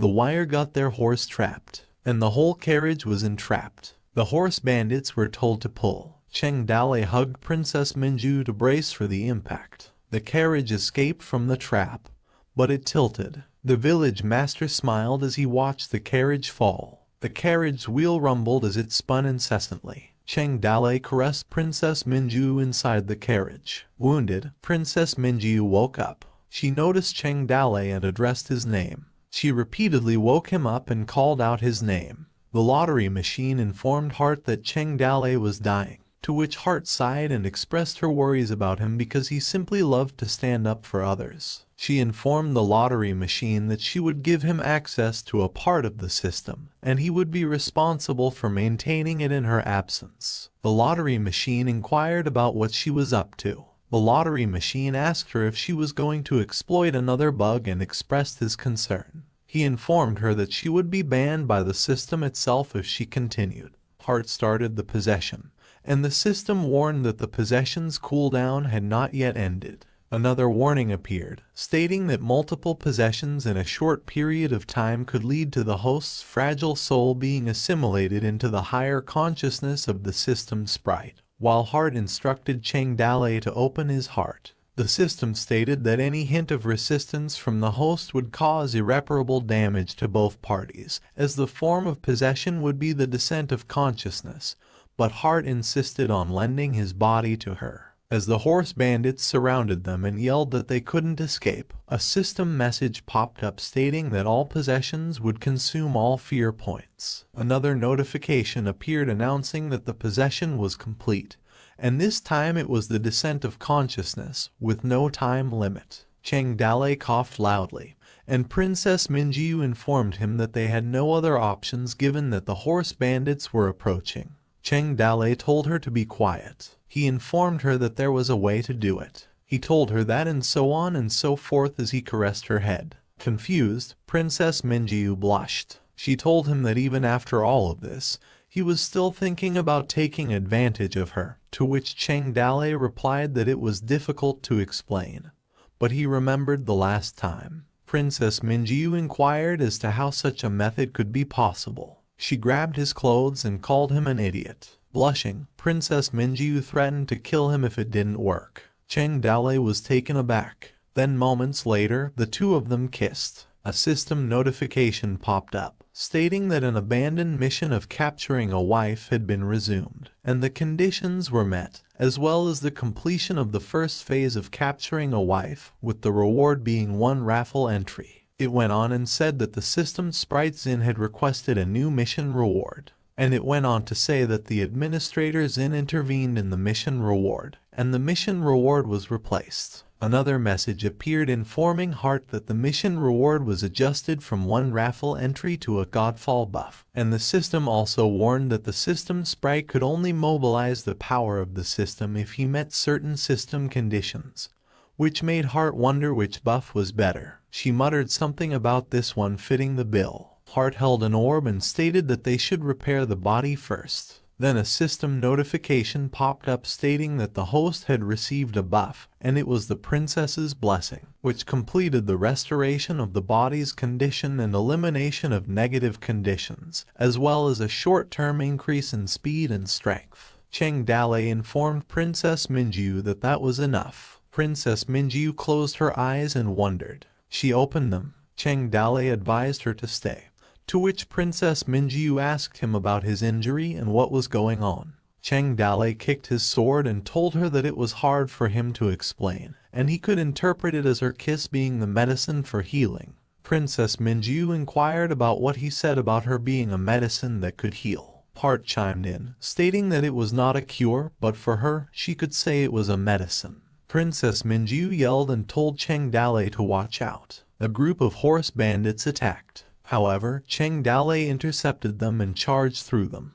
Cheng Dale mumbled that he should not have interfered in his affairs as the horse bandits were sent flying.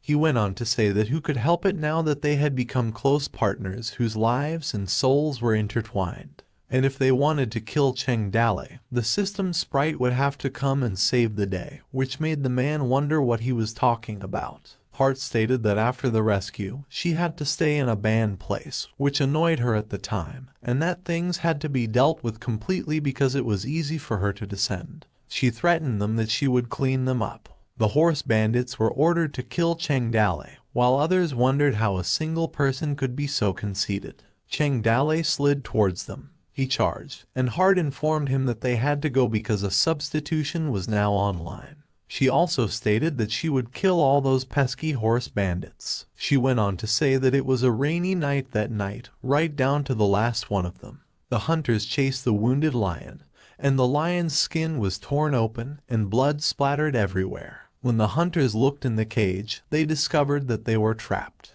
The lion took on the form of a butcher. Struggling, the man mumbled that his sword technique was not Cheng Dale's sword technique, realizing that it was the fastest sword ever. He claimed that his opponent was not Cheng Dale because he used sword techniques that were so fast they didn't appear to be human. Cheng Dale slashed through him while spurting out from the man's body. As he breathed his last, the man wondered who he was. The horse bandits realized that their village master was dead and told everyone to avenge him and kill Cheng Dale. 5,000 horse bandits under Gui Jianchu's command were killed in one rainy night by a single man and scattered to the winds. The largest group of horse bandits in the grasslands who were under Gui Jianchu had fallen. As Cheng Dale cut through a skeletal mask, all that remained were the rumors about the rainy night and the sword techniques. A voice groaned as two golden orbs were about to collide. Cheng Dale awoke to find himself in the system space and wondered how he got there again. He thought that he remembered the car rolling over before he passed out. Sweating, he wondered if that meant he simply died like that and that he expected victory and defeat to be commonplace for the young warrior to restart. He also wondered if he could still read files. The lottery machine appeared and asked how he felt and if his soul had no damage, to which he responded by asking where Heart was and where she had gone. The lottery machine informed him that Heart had taken control of his body the previous night and killed many horse bandits. He went on and said that she was banned by the system and now she sat in a small dark room writing an apology. Cheng Dale inquired as to what happened last night. The lottery machine told him the details of how he had asked Princess Minju for a kiss were omitted, which Cheng Dale deduced. The lottery machine told him that he had been too dependent on the power Heart had given him lately, which was not good. Cheng Dale, on the other hand, laughed it off and responded that he couldn't help himself because it was too beautiful not to cheat, to which lottery machine replied that he knew it was cool to have the power to destroy everything, but he had to understand. He reminded Cheng Dale that that power was never his own. He informed him that he recently puffed himself up, gained power, and became ruthless in the process. Lottery machine inquired as to whether he forgot that he still carried the hopes of others. He went on to mention his friends, his lover, and even the system, as well as the sprite who was Heart. He reminded him that it was a chaotic world and that it was not a game, that individual bravery did not solve all problems, and that even the system was sometimes helpless. He also stated that as long as he lived in the world of chaos, he had to put his life on the line and bet everything he had. Now that she was banned and in a small black room, he could not use the possession function for the time being.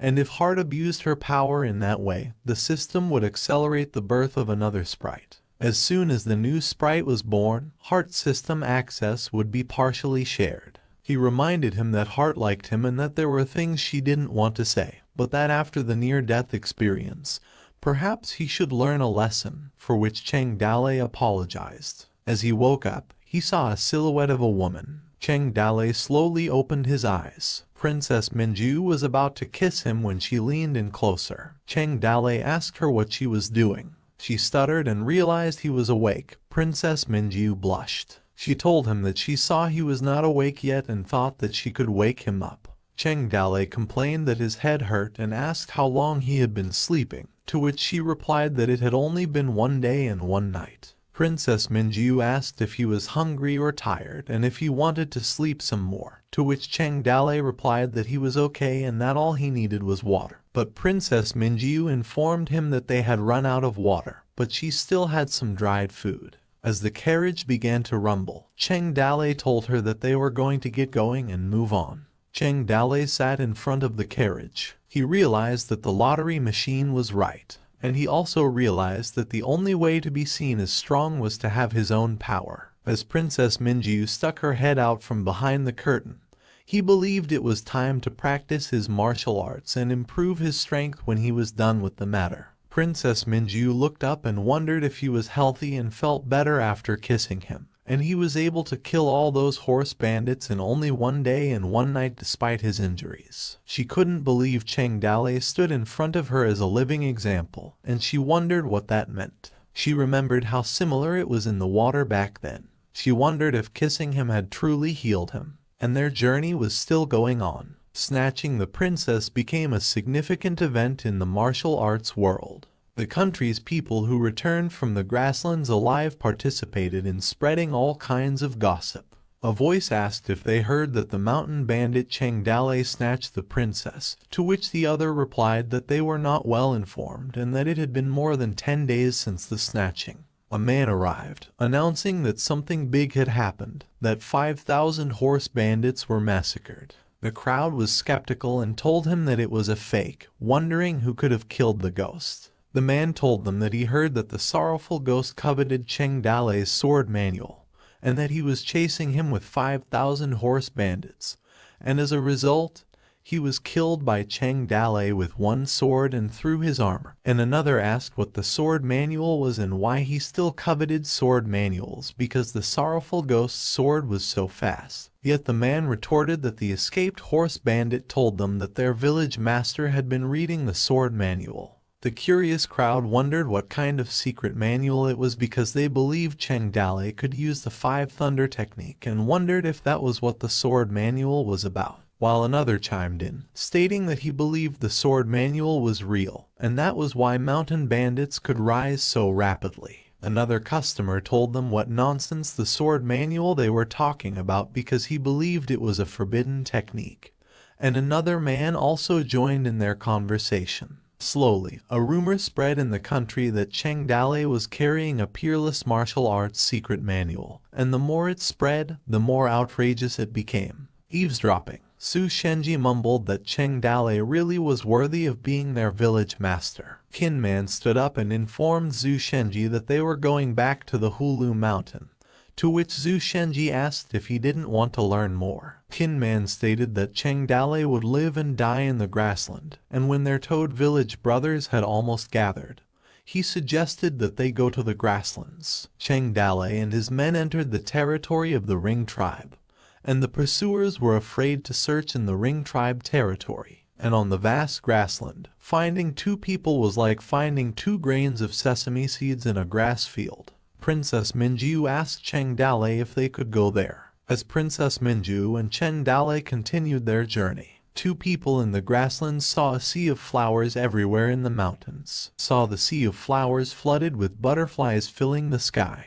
Princess Minju smiled as she had fun playing with the butterfly. They encountered more tough people than the sorrowful ghost of the horse bandits. Princess Minju also met the Ring tribe's kind and enthusiastic ordinary civilians. As the man told Princess Minju a story that he used to be a guard beside the Ring tribe's king until he was shot in the knee with an arrow. The 2 strangers shared a story about how the Ring tribe king was really something, and how he liked to play with women he snatched in his palace late at night. The man went on to say that if the Ring tribe king didn't try to rob his dear Alma, they wouldn't have had to flee inside the city. He also informed them that if they went to the royal city, he knew a secret passage in the palace where they could avoid the guards. He told them that they used to use that secret passage to date his dear Alma. The man stated that that was how he escaped, but Cheng Dalei said nothing. Around the campfire, listening to the love story of Ring's couple, and saying goodbye to the Ring's couple, the 2 of them drove the carriage in the grassland slowly, without realizing it, and walked for more than 10 days. Cheng Dalei was in shock. Meng Zhilao was sitting on the grass field when Cheng Dalei approached him and told him that they had met again.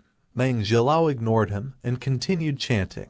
Cheng Dalei approached him. He asked Meng Zhilao what he was saying, to which the monk responded that too many people had died in the grasslands. He informed him that he was praying for them to be reincarnated soon. Cheng Dalei asked if it was working, to which Meng Jilao responded that he wasn't quite sure. Cheng Dalei asked what he was doing here, and Meng Jilao replied that Emperor Ming had ordered him to take Princess Minju and get rid of him. Cheng Dalei, on the other hand, resisted, saying that he wouldn't give Princess Minju to him and that he wouldn't stand by and watch him kill her, so he suggested they both fight. Meng Jilao responded that monks do not kill. Then his palm shone, telling Cheng Dalei that Emperor Ming's orders couldn't be disobeyed. Cheng Dalei sweated and had his eyes wide open. Meng Jilao unleashed his infinitely compassionate and merciful palm technique. His palm was so fierce that Cheng Dalei even felt that he would be directly killed in one strike. But in the end, he found out that as soon as King Buddha palm power was withdrawn,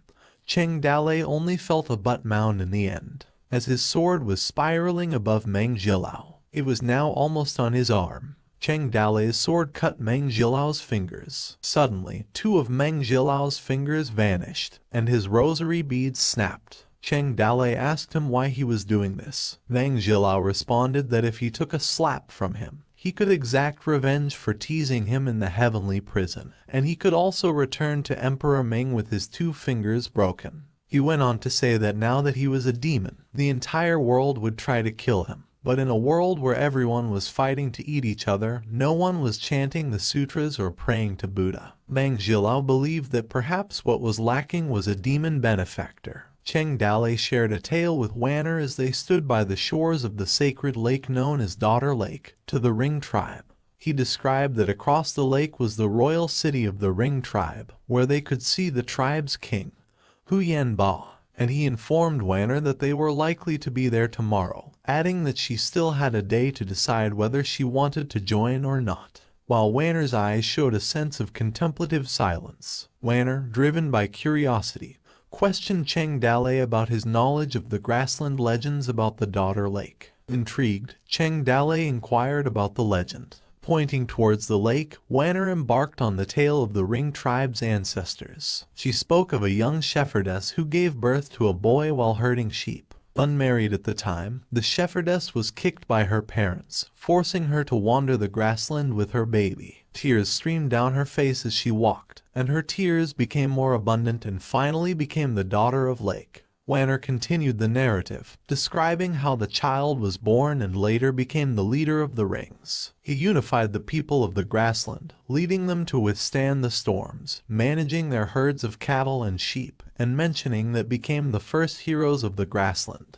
Cheng Dalei expressed his amazement, describing it as quite an epic sensation. His incredulous comment about the significance of unmarried pregnancy could be a big deal. Wanner was momentarily speechless. Wanner noted that being born into an imperial family would not help herself, and hoped that once she got married, the empire would use the time to recuperate. With a heartfelt plea, she expressed her desire for the 2 nations to stop fighting in the future, in hopes that Cheng Dalei remembered her sacrifice. Wanner relates her story to the shepherdess, acknowledging that the shepherdess was born with disgrace. However, she is written into the legends after her death. Cheng Dalei, casting a gentle glance at Wanner, urged her not to think so much. He assured her that by tomorrow, everything would come to an end. Resting her head on Cheng Dalei's shoulder, Wanner agreed with him that the next day everything would be over. Cheng Dalei carried Wanner with utmost gentleness to the awaiting carriage. He put her carefully inside and observed her peaceful slumber. As the evening unfolded, the night sky was full of stars and the first snowfall. Wanner woke from her slumber with a soft sound. She began searching for Cheng Dalei and peered out from the carriage while calling his name. Unable to find him, she decided to step out of the carriage. As the sky was full of stars, the starlight like dot reflected on the lake, and the cold dew rose on the weeds. And there's Wanner walked into the open field while searching for Cheng Dalei. Wanner worry was evident on her face as she feared his absence in the sky that was covered with darkness and cold swept away. Meanwhile, in the Ring tribe royal city, that day marked the Vulcan festival of the Ring tribe, and a grand celebration unfolded in the city. Everyone gathered together to celebrate the festivities, offering prayers for abundant water, grass, and cattle and sheep in the coming year. Amidst the joyous celebration, the king of the Ring tribe, Hu Yanba, a male figure with only an interest in women, He turned to Yanli and told him that they could just go have fun. He added that he wanted to rest early that night. Yanli bowed in acknowledgement of his father's words. Following that moment, Huyanba made his way to his room, where the guards respectfully greeted him. Huyanba instructed the guards to leave, as there was no important business that night, and told them that he didn't want to be disturbed. The guards affirmed his order. Huyanba is fond of women. He must have a young girl in bed with him every night, and he likes to snatch other people's wives and daughters. He does not like others interfering in his hobby. Huyanba slowly approached his bed, calling the woman beauty in a perverted manner. With a grin on his face that showed his golden tooth, he pervertedly said that he came. A sly smile on Cheng Dale's face as he turned to Huyanba and greeted him, to which Huyanba's face contorted in flabbergasted. Without hesitation, Cheng Dale stabbed Huyanba in his chest, who was visibly shocked. Cheng Dale seriously observed Huyanba's fallen demeanor. He pondered the festival atmosphere among the ring's people and the slacking of the guards, emphasizing that day was a once-in-a-lifetime opportunity. Recalling his uncle's words about a secret passage leading to the palace, he questioned whether Huyanba still feared being caught playing with women. While undressing, he contemplated how the escape route left by the king had unwittingly turned into a path to his death. Expressing gratitude to the woman he had tied up, Cheng Dale bid her goodbye and thanked her for the clothing. He noted to himself that it wasn't easy to dress up as a woman. While the woman looked at him in terror, exiting the king's chamber, Cheng Dale continued to reflect on how things progressed better than he thought, finding the purpose that dressing up as a woman was not in vain. He pondered his next step, retreating through the secret passage, swiftly leaping outside of the Ring tribe territory without drawing attention. Wanner sat down in the open field under the bright crescent moon. Actually, Wanner didn't want to go to the royal city of the Rings at all, but as a princess, she had to do it. She had to sacrifice herself for the peace of the two countries. Since the day she left Chang'an, the playful, headstrong, and naive Wanner died. As a child, Wanner was mischievous, until Cheng Dale appeared in front of her and showed her another way.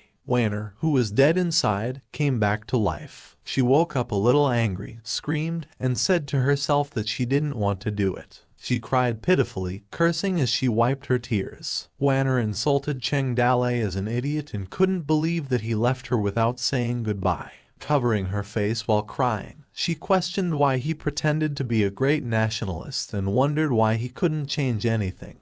He had given her hope. She persisted in hurling insults at Cheng Dale, questioning why he kidnapped her only to leave her in that place. Urging Cheng Dale to be brave, she implored him to take her along, vehemently expressing her unwillingness to marry into the Rings. But such capricious words could only be said by Wanner, which still lingered deep in her heart. Now Cheng Dale left without saying goodbye, so Wanner had to be sacrificed again.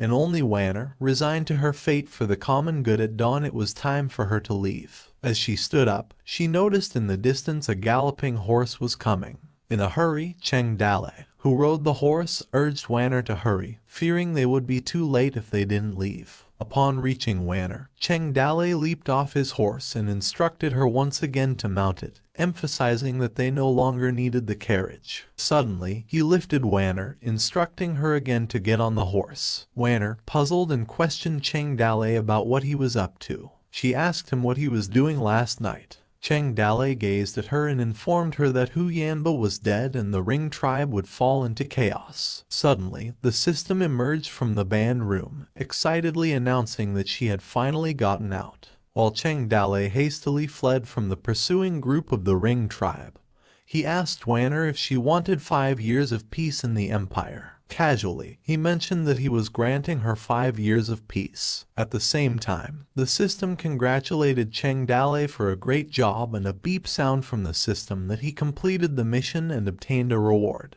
The reach of influence is extended from a single person to the entire battlefield. When morning arrived in a different location, Lu Jiu inquired whether Cheng Dale did not enter the territory of the Rings. Sternly, Tong Fei confirmed that the Ring wanted to kill Cheng Dale, and they did. She suspected that if Cheng Dale went deeper into the grasslands, there was only one option for him: to die.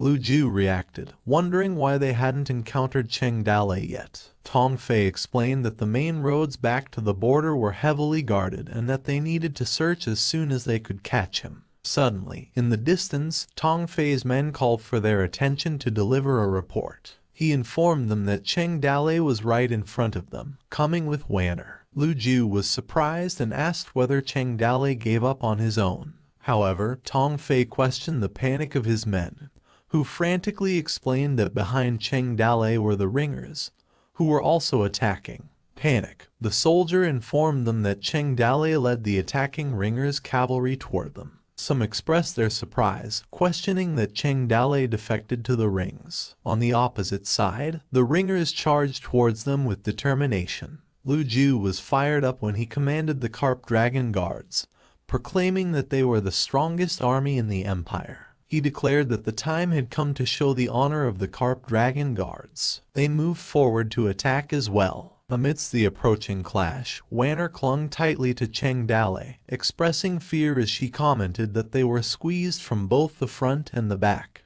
As they tried to escape, Cheng Dalei urged his AE-86 to sprint up to the mountain. Wanner's face was filled with fear as she told Cheng Dalei that they were surrounded, urgently asking him where they should run to. Cheng Dalei replied that the flank was the least crowded, advising that they should attempt to break the siege from there.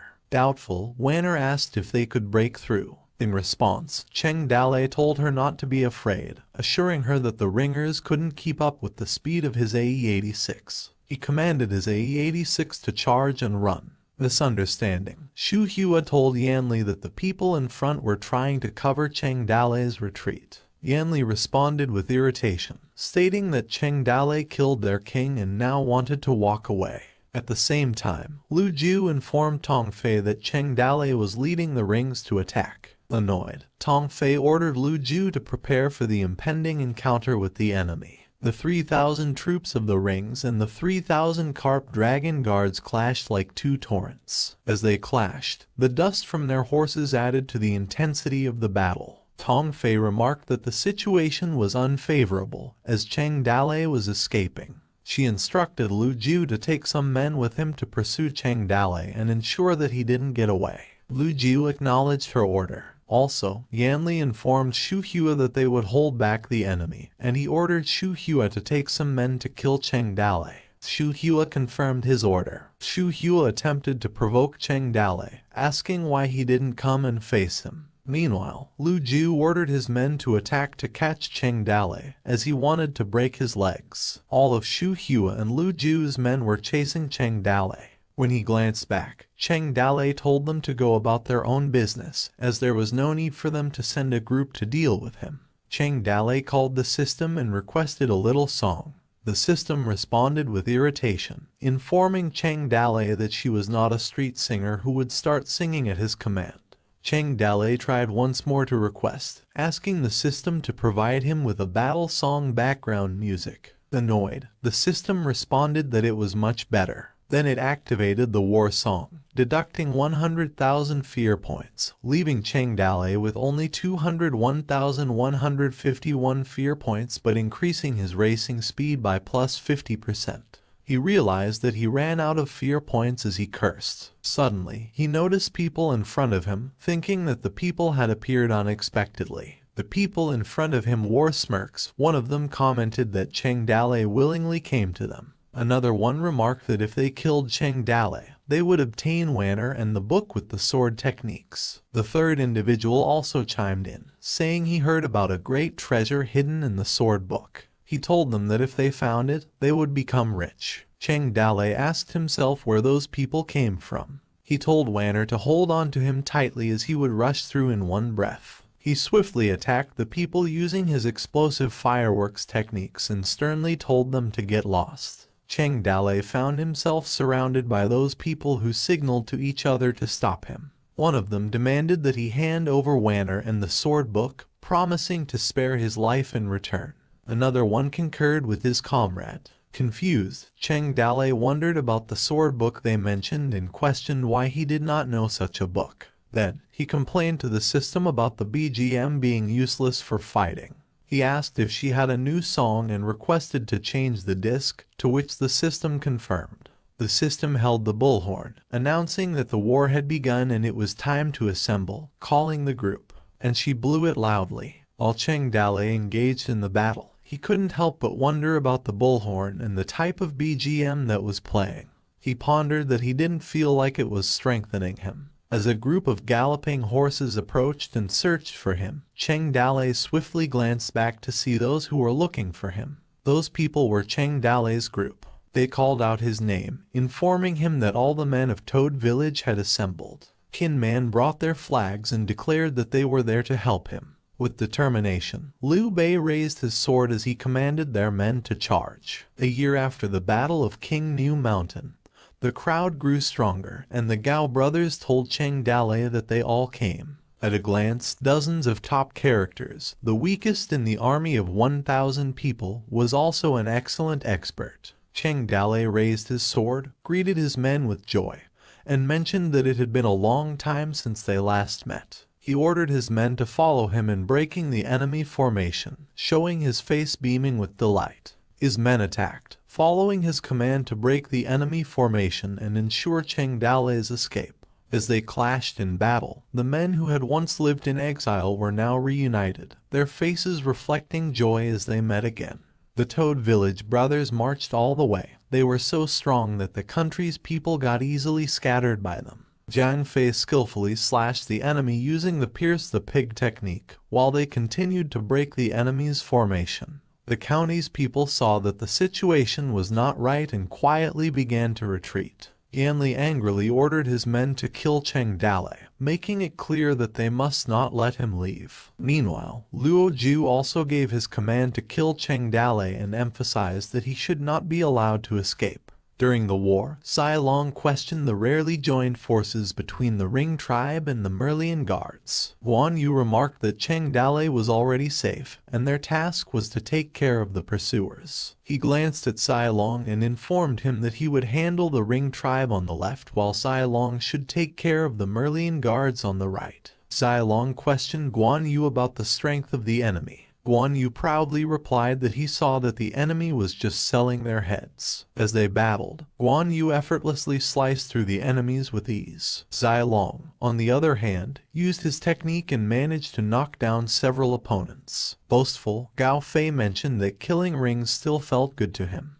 He looked back as Cheng Dalei called them, casually raising his sword and noting that the wind was blowing, signaling that they should go. His men acknowledged it and declared that they go. The Toad Village army formed a group. They used outwards and killed anyone on their way. The Merlian Guard and Ring cavalry restrained each other. They were not able to catch up. All the people marched rapidly, and only a few people managed to reach the border. After escaping from the war, they regrouped, and one of his men asked where they should go next. Gao Fei suggested to Cheng Dalei that they could return to King New Mountain and gather their men together. Cheng Dalei replied that they needed to return to King New Mountain, but he did not intend to live there. He mentioned that Toad Village had just gone through a war, with only 10 runes left and limited potential for the future. But he planned to take a few men with him and stated that there was something they had to do. He told them that after their business was done, they would all be going to the northwest, Qinchuan.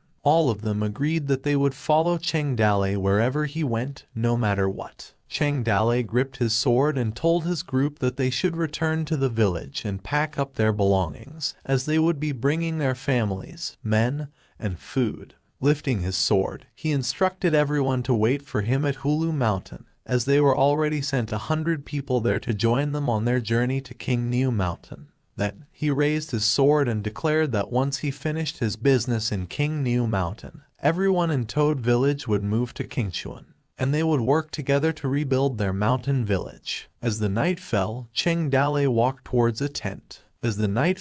Cheng Dalei walked towards Wanner's tent. He asked if she was asleep, to which Wanner responded that she was not yet asleep. She remarked that it was late and inquired about the purpose of his visit. Cheng Dalei informed her that they would be passing by the capital the next day and asked if she wanted him to send her back to Chang'an. Wanner was left speechless. Gazing into the distance, she asked herself why she would go back and questioned if she could continue being a carefree princess with peace of mind. Wanner expressed doubts about Emperor Ming's treatment, fearing it might not be the same as before. Cheng Dalei asked her about her plans, but Wanner only called his name. She told him that she wanted to go outside and see the world, much like Xing Zai, and mentioned that she used to think that as long as the Ring stopped invading the empire, the people could live a good life, as she thought that the Ring tribe was evil, barbaric, and rude, but she had also met a friendly Ring tribe couple. On the contrary, the horse bandits of the empire and even Emperor Ming's Merlian guards were more ferocious and chilling to her heart. She questioned why the loyal Merlian guards had betrayed her and why the reputation of Lai's royal family was so bad, and asked why people around the world are looking forward to the turmoil, war, and longing for the destruction of the country. She expressed her confusion about why Xing Zai had chosen to wander outside, but now she was beginning to understand it, and suggested that perhaps outside she could see the real situation of the world's people, rather than being in a high position and blinded by false prosperity. Cheng Dalei asked if she had thought about the fact that the outside world might not be as comfortable as the capital, to which Wanner acknowledged it. He reassured Wanner to rest well that night as they would leave the next day. As someone hummed themselves to sleep, a sudden beeping sound notified, which stated that the third phase of the mission, Snatch the Mistress of the Fort, had been triggered. Cheng Dalei wondered why he had to choose that escort mission and instead took the mission to snatch the Mistress of the Fort. The notification mentioned that the second phase of the mission involved capturing Wanner, referred to as the Jewel of the Empire. Cheng Dalei was dumbfounded by the mission he took and asked where the second phase of the mission came from. Wearing a playful expression, the system casually told him that she just did a little work on it, and she asked if he was happy with the surprise. But Cheng Dalei just gave the system a bored look without saying anything. After entering the border, Cheng Dalei left most of his men at Hulu Mountain and took hundreds of people to King Niu Mountain. During this time, something else happened within the empire. Wanner was taken away, and the peace talks between the two groups were torn up. The imperial court placed a large army at the border to guard against the invasion of the Ring tribe at any time. But apart from the harassment of some small tribes, the Ring did not invade on a large scale. One of the imperial guards reported, according to the imperial spy report, Hu Yanba died, the Ring tribe princes fought for the throne, and didn't have time to invade the empire for the time being. The news that Cheng Dalei snatched Wanner reached the capital. The Merlian guards who were responsible for escorting the princes trembled, but did not expect that Emperor Ming only sighed 3 times and did not punish anyone. The imperial authority of the empire was long gone, the vassals moved, and various civil forces rose, peeping at the position of the world's supreme. In the blink of an eye, January had already passed. Cheng Dalei traveled a long distance, and King Niu Mountain was almost in sight. As they traveled to King Niu Mountain, one of Cheng Dalei's men said to him that another 20 miles, and they would be able to reach King Niu Mountain. Cheng Dalei remarked that after the war, there were no more people there, as the trees grew really fast, and he could not recognize the place. He asked Gao Fei if he remembered the way to the ruins of the old village, to which Gao Fei responded that it seemed like they needed to find a high place to figure out their way there. Cheng Dalei confirmed and told them to stay in their place as he would go to a high place to have a look.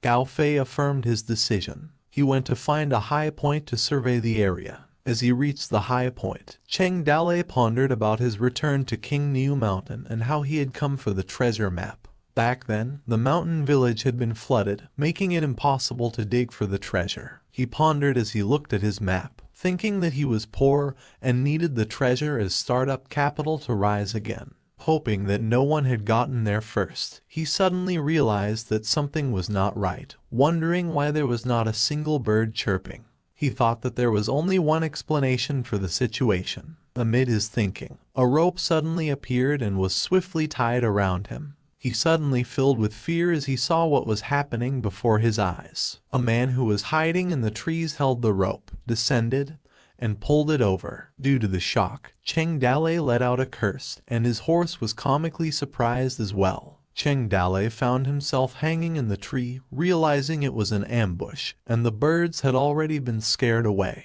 It turned out that the two people were Xing Zai and Fu Delay. Xing Zai told Cheng Dalei that he opened the mountain and planted the tree. He informed Cheng Dalei that if he wanted to pass through, he needed to pay a toll. Cheng Dalei expressed disbelief, feeling like Xing Zai got karma. Cheng Dalei smiled awkwardly, asked Xing Zai if there was one more sentence he missed. Xing Zai questioned what was missing, and Cheng Dalei said that he would tell him in a second. Suddenly, he broke free from the rope and said that he didn't care about killing but hated burying.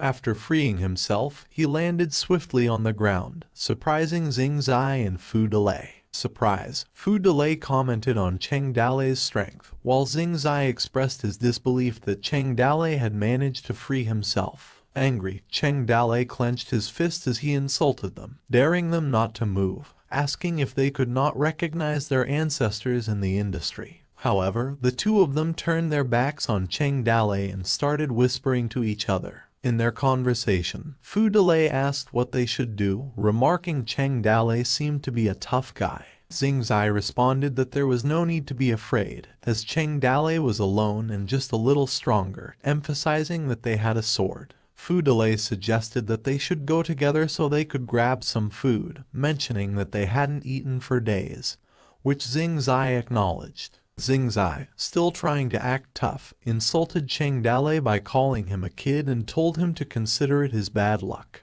He rudely demanded Cheng Dalei to hand over his dry food, warning him that he shouldn't be blamed if he had poor eyesight with his sword. With malicious intent, Xing Zai continued to threaten Cheng Dalei by claiming that his sword was coated with poison, while Cheng Dalei simply stood unbothered. Suddenly, a rustling sound caught Cheng Dalei's attention. Then, all of his men arrived and asked Cheng Dalei what was wrong. Frightened, Xing Zai and Fu Delay were taken aback when Cheng Dalei's men suddenly appeared. Both were quickly subdued by Cheng Dalei's men. Xing Zai pleaded with them to stop hitting his face as he cried in pain. Gao Fei told them to be honest. Wanner appeared, called Cheng Dalei, and asked what was going on. Xing Zai realized that he was Cheng Dalei, seeking confirmation if he was him. He asked Cheng Dalei if he recognized him, telling him his name was Xing Zai. Upon hearing it, Wanner sought to confirm if he was Xing Zai, expressing surprise. Cheng Dalei, pretending not to recognize him earlier, asked if he was Xing Zai. He questioned how the elegant young master from the past had become so low. Xing Zai awkwardly laughed and responded that it was a long story. He also expressed his surprise at how much Cheng Dalei had changed. Cheng Dalei ordered Qin Man to untie them as they were their people. Qin Man untied both Xing Zai and Fu Delay. Curious, Wanner asked Xing Zai how he became like that, to which Xing Zai put his arms on Wanner's shoulders and said that it was his business and wasn't important. However, Xing Zai wondered why Wanner had become involved with Cheng Dalei even though she had returned to the capital. He asked Wanner if she was kidnapped by Cheng Dalei. Wanner expressed shyness in front of Xing Zai and told him that there was no kidnapping involved and confessed that she was the one who wanted to follow Cheng Dalei. Xing Zai stumbled in his words as he was taken aback by that moment. He did not know how many things he imagined in his head. With exasperation, Xing Zai asked Cheng Dalei what he did to Wanner. Cheng Dalei playfully responded to Xing Zai that many things happened that he couldn't tell him. Xing Zai asked again what Cheng Dalei meant by a lot of things and insisted that he be clear. But Cheng Dalei laughed in response. Wanner chimed in and told Xing Zai not to ask what he shouldn't ask, especially since he hadn't eaten enough. Xing Zai replied that he was very hungry and asked if they had anything to eat. He also requested some clothes, urging them to hurry up as they were hungry for days. A minute later, both Xing Zai and Fu Delay ate bread and crunched it with satisfaction. Wanner told Xing Zai to eat slowly or he might choke. While Fu Delay ate, Cheng Dalei complimented him about how he played the lasso well. He asked Fu Delay if he was from the Ring tribe. Qin Man reacted and returned the question, but Xing Zai told them to take it easy. He introduced Fu Delay as a friend and not a bad guy. Cheng Dalei commented that there are good and bad people among the Ring tribe, and since Fu Delay was a friend of Xing Zai, he welcomed Fu Delay as one of them. But he contemplated that Fu Delay knew about him and was afraid of him. Meanwhile, Weiner asked Xingzai why he returned to King New Mountain again. In response, Xingzai explained that he had nowhere else he could go, so he fled. He added that he was captured in the northwest and fled to Bingju after the war. From there, he escaped to Lianju and was caught digging in the black mines. They managed to escape to Qingju but were almost caught there. Confidently, Xingzai explained that he thought about it and believed there were a few acquaintances in Yuzhou. He returned to try his luck but got lost in King New Mountain and almost starved to death. Cheng Dale wondered why he didn't return to Chang'an, as everyone was looking for him there. Xingzai responded that he also intended to explore outside and learn more about it. He emphasized that he wouldn't have a chance to go back to the capital. He asked Cheng Dale what was going on with them and if they were still planning to rise again in King New Mountain. Cheng Dale calmly replied that he came back this time just to retrieve something. King New Mountain was no longer suitable for development. Curious, Xingzai asked why Weiner was with him, mentioning that he didn't feel comfortable with it. He reminded them that he and Fu Delay had no place to stay and asked if they could follow him. In response, Cheng Dale playfully asked if Xingzai wanted to follow him as a bandit, to which Xingzai clarified that he wanted to be their guide, not a bandit. After their conversation at King New Mountain Toad Village's former site, the group walked on top of the wall, and Cheng Dale mentioned that it was a year and a half since they left, and so much had changed there that things were different. Fu Delay looked at Cheng Dale's map silently. He pondered that he saw the treasure map of his brother Kai Mei, although it was the same marked in King New Mountain. However, the location was different from Cheng Dale's map, and he suspected that there were two copies of the treasure map. While Fu Delay was in his thoughts, Cheng Dale pointed to an area and called everyone's attention to dig it up. Gao Fei was surprised and commented that when the mountain village was built, he had not found such a cave more than 10 meters underground. Cheng Dale interjected and ordered them to open it up, asking a few strong men to pull the door open. After they opened it, Cheng Dale ordered them to tie a mouse with a rope and throw it inside to see if there was any miasma. After a minute, the rat came out unharmed. Cheng Dale asked them to prepare a torch again and told Qin Man to go with him to explore the way first. He instructed the others to stay up there, to which Qin Man and Gao Fei confirmed. As they descended with torches, after walking a few dozen steps again, suddenly saw the light, and the place they saw was filled with gold. The gold glittered in front of them, and they were taken by surprise. Cheng Dale couldn't help but curse as he realized that the treasure looted by the Ring tribe 30 years ago was a big fortune. People worked together to count the treasure, loading it in batches and eventually filling more than 10 carts. One cautioned to be careful as the box is fragile. Another mentioned dozens of boxes of gold and silver, pearls, and agates, while another one reported having counted more than 100 pieces of jade.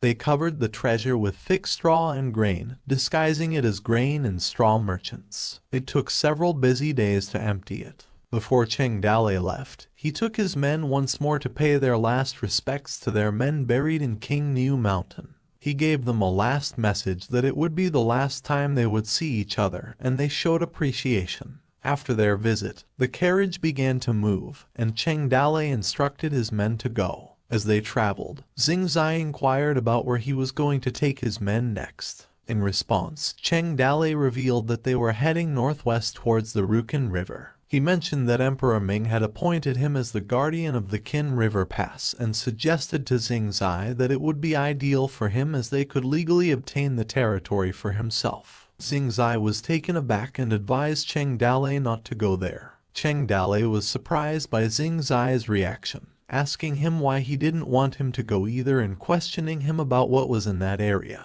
Xingzai explained that he and Fu Delai were the ones who just escaped from there. He pointed to their pitiful appearance from their past and asked if Cheng Dale didn't understand him. He advised Cheng Dale that it was not a place to hang out, as it was too chaotic. Stubborn, Cheng Dale responded that Xingzai's appearance seemed to be experiences filled with fear. He urged Xingzai to tell them more about what was happening in there. Xingzai explained that Northwest Qin River stretched 800 miles and was the main line of defense in the northwest. Outside Beijing was the grassland of the rings, So this road was the main road for the rings trade. Domestic silk, tea and iron supplied to the ring tribe were worth 10,000 gold, and the furs, jade and horses of the ring tribe were also rare commodities in the country. However, since the empire did not allow trade with the rings, this trade route was banned. Cheng Dale asked what was the danger in the Qin River Pass and if it was a treacherous environment there, but Xing Zai denied. He explained that the person who was now occupying the Qing River Pass is called Mo Mingli, who was originally a mountain bandit but was later recruited and appointed as the deputy general.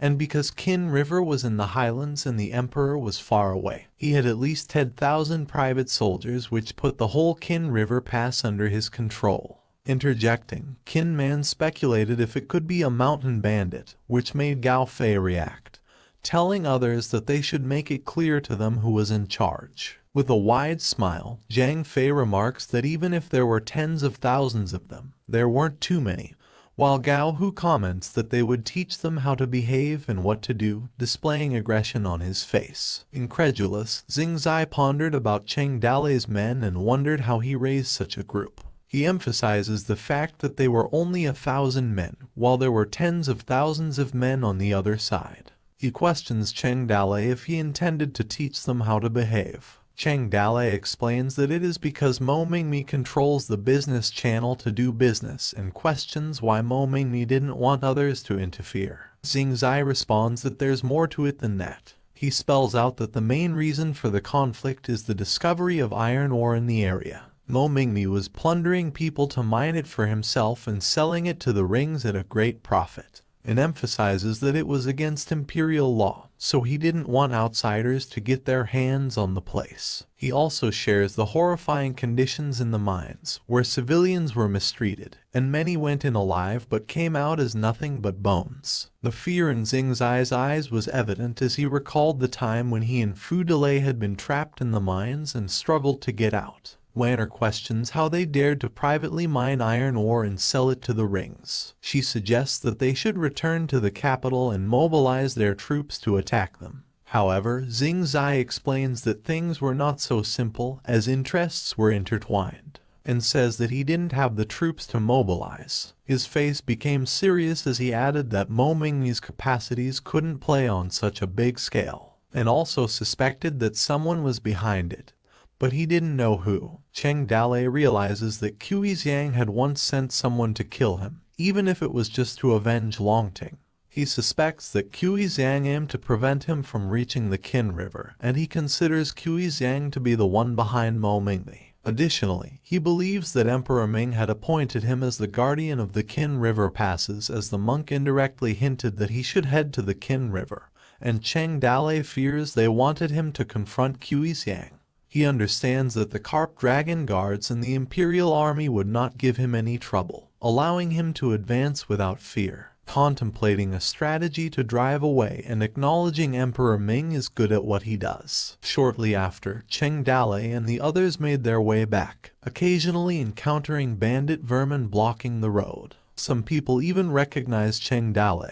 They all set out ceaselessly, buying food and other daily necessities in large quantities in all large and small towns along the way. Rumors in the business world became more and more exaggerated and became different versions. One person speculated that Cheng Dale might have taken the treasure from the Book of Sword Techniques. Another claimed to have heard that Cheng Dale employed certain techniques to make Wanner comfortable, explaining why she shared her hidden treasure. Similar gossip and speculations circulated within the group. From Hulu Mountain, Cheng Dale was able to travel through a place called Liangzhu. After another month of running around, the crowd came to the northwest outside of the Qin River Pass. Gao Fei informed Cheng Dale that Qin River Pass was just 20 miles ahead. Cheng Dale responded, advising that they should not go to the Qin River Pass due to the insufficient number of troops. He emphasized that they could not let Mo Mingmi know that they were there, instructing them to set up camp. Cheng Dale planned to scout the mountains for a suitable location to build a future village. Curious about the requirements for the new village, Qin Man questioned Cheng Dale,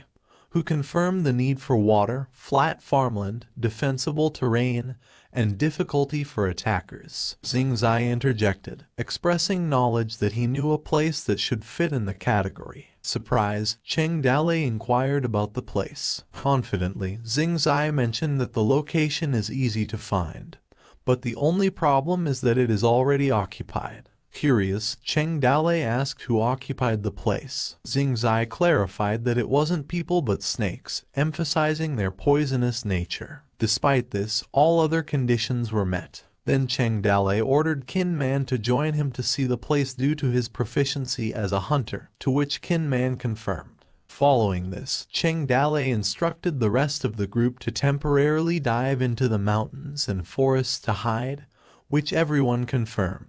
After an hour, they were able to get into Qin River Snake Island. Xing Zai proceeded to explain that Snake Island was a tributary of the Qin River, formed by the flow of the large river that created a pool, with the island in the middle called Snake Island. He added that the island was originally part of Mo Mingmi's water village but has been abandoned for reasons unknown and is no longer. Then Xing Zai mentioned that when Mo Mingmi left, he released numerous poisonous snakes on the island. Over the past 10 years, these snakes have multiplied and now occupy the island. Cheng Dalei asked him how they were going to get up there. Xing Zai pointed to the path and told them that about 5 miles offshore there was a spot from which they could take a boat. He also asked if Cheng Dalei's men finished building the boat, as they went there by boat. Within a day, the men of the village built a boat. Xing Zai began paddling towards Snake Island. A minute later, he announced their arrival, signaling that they could now go ashore and look. As they approached, hissing snakes greeted them. Xing Zai cautioned them to be careful,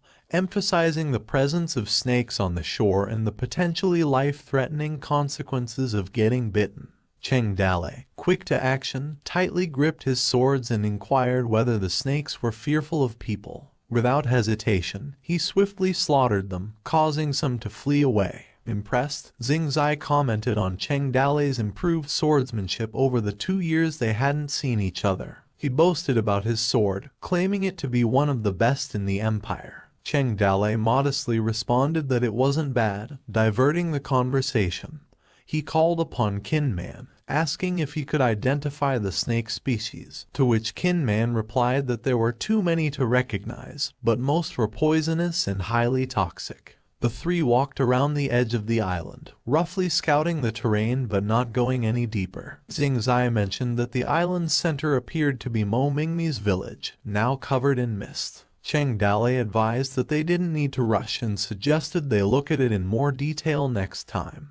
Only when the sun set in the west did the three of them return. Qin Man, intrigued by Mo Mingmi's choice to keep many poisonous snakes, wondered if there was a meaning behind it that he couldn't figure out. Cheng Dalei, in response, it was a simple trap. He explained that Mo Mingmi occupied places he no longer needed with poisonous snakes to create problems for the next one. As evening approached, Shenji inquired about the island's situation. Cheng Dalei described Snake Island as surrounded by water on all sides, easily defensible, and hard to attack. The island's flat made it good for planting, presenting an ideal place to set up camp. However, he emphasized the significant number of snakes on the island. Cheng Dalei emphasized that the key was to kill the snakes, and he directed Qin Man to take a group of men with him to split up in the surrounding towns for places that sold ruby sulfur. He instructed Qin Man to purchase a few tons of it first, to which Qin Man agreed. Worried about the potential danger, Shenji urgently called Cheng Dalei's attention, and he suddenly remembered one thing: that they couldn't live on the island. Curious, Cheng Dalei asked why they couldn't live, to which Shenji explained that they were the Toad Village and that Cheng Dalei is known as the Toad King. Snakes are the natural enemies of toads. Cheng Dalei inquired if they would be putting themselves in danger by going to Snake Island. With a smirk, Cheng Dalei humorously remarked that if anyone else had proposed the idea, he might have needed some time to think about it. Flashing a broad smile, he gave a thumbs up to Shenji, expressing confidence that since Shenji suggested it, Snake Island might not be a place of great evil but could indeed be a place of great happiness. Concerned for Cheng Dalei's well-being, Shenji advised him to think twice and not be impulsive. Unbothered, Cheng Dalei simply assured Shenji that he knew what he was doing and even mentioned the possibility of changing his name. If needed, he joked about consulting a Taoist priest to recalculate everything, ensuring Shenji's to be calm. Suddenly, a beep sounded in the system, triggering another side mission, conquering Snake Island and driving away the snakes. The system expressed its disdain for slippery snakes, instructing Cheng Dalei to expel every last one of them. As Wanner peacefully slept on Cheng Dalei's shoulder, softly murmuring his name, Xingzai couldn't help but cast a cautious glance at her, while Wanner continued to call Cheng Dalei's name in her dreams. Feeling a bit awkward, Xingzai remarked that it was his first time seeing Wanner display such an expression and wondered if Cheng Dalei had been through a lot. He recalled an incident from 2 years ago when Wanner and he traveled together, with officials along the way taking care of her until she could no longer make the journey, prompting her return to Chang'an. Xingzai noted that now she had chosen to follow Cheng Dalei to a faraway place, and commented that she was not as childish as before. Curious about Xingzai's experiences over the past 2 years, Cheng Dalei inquired about him. Xingzai explained that after sending Wanner back to Chang'an,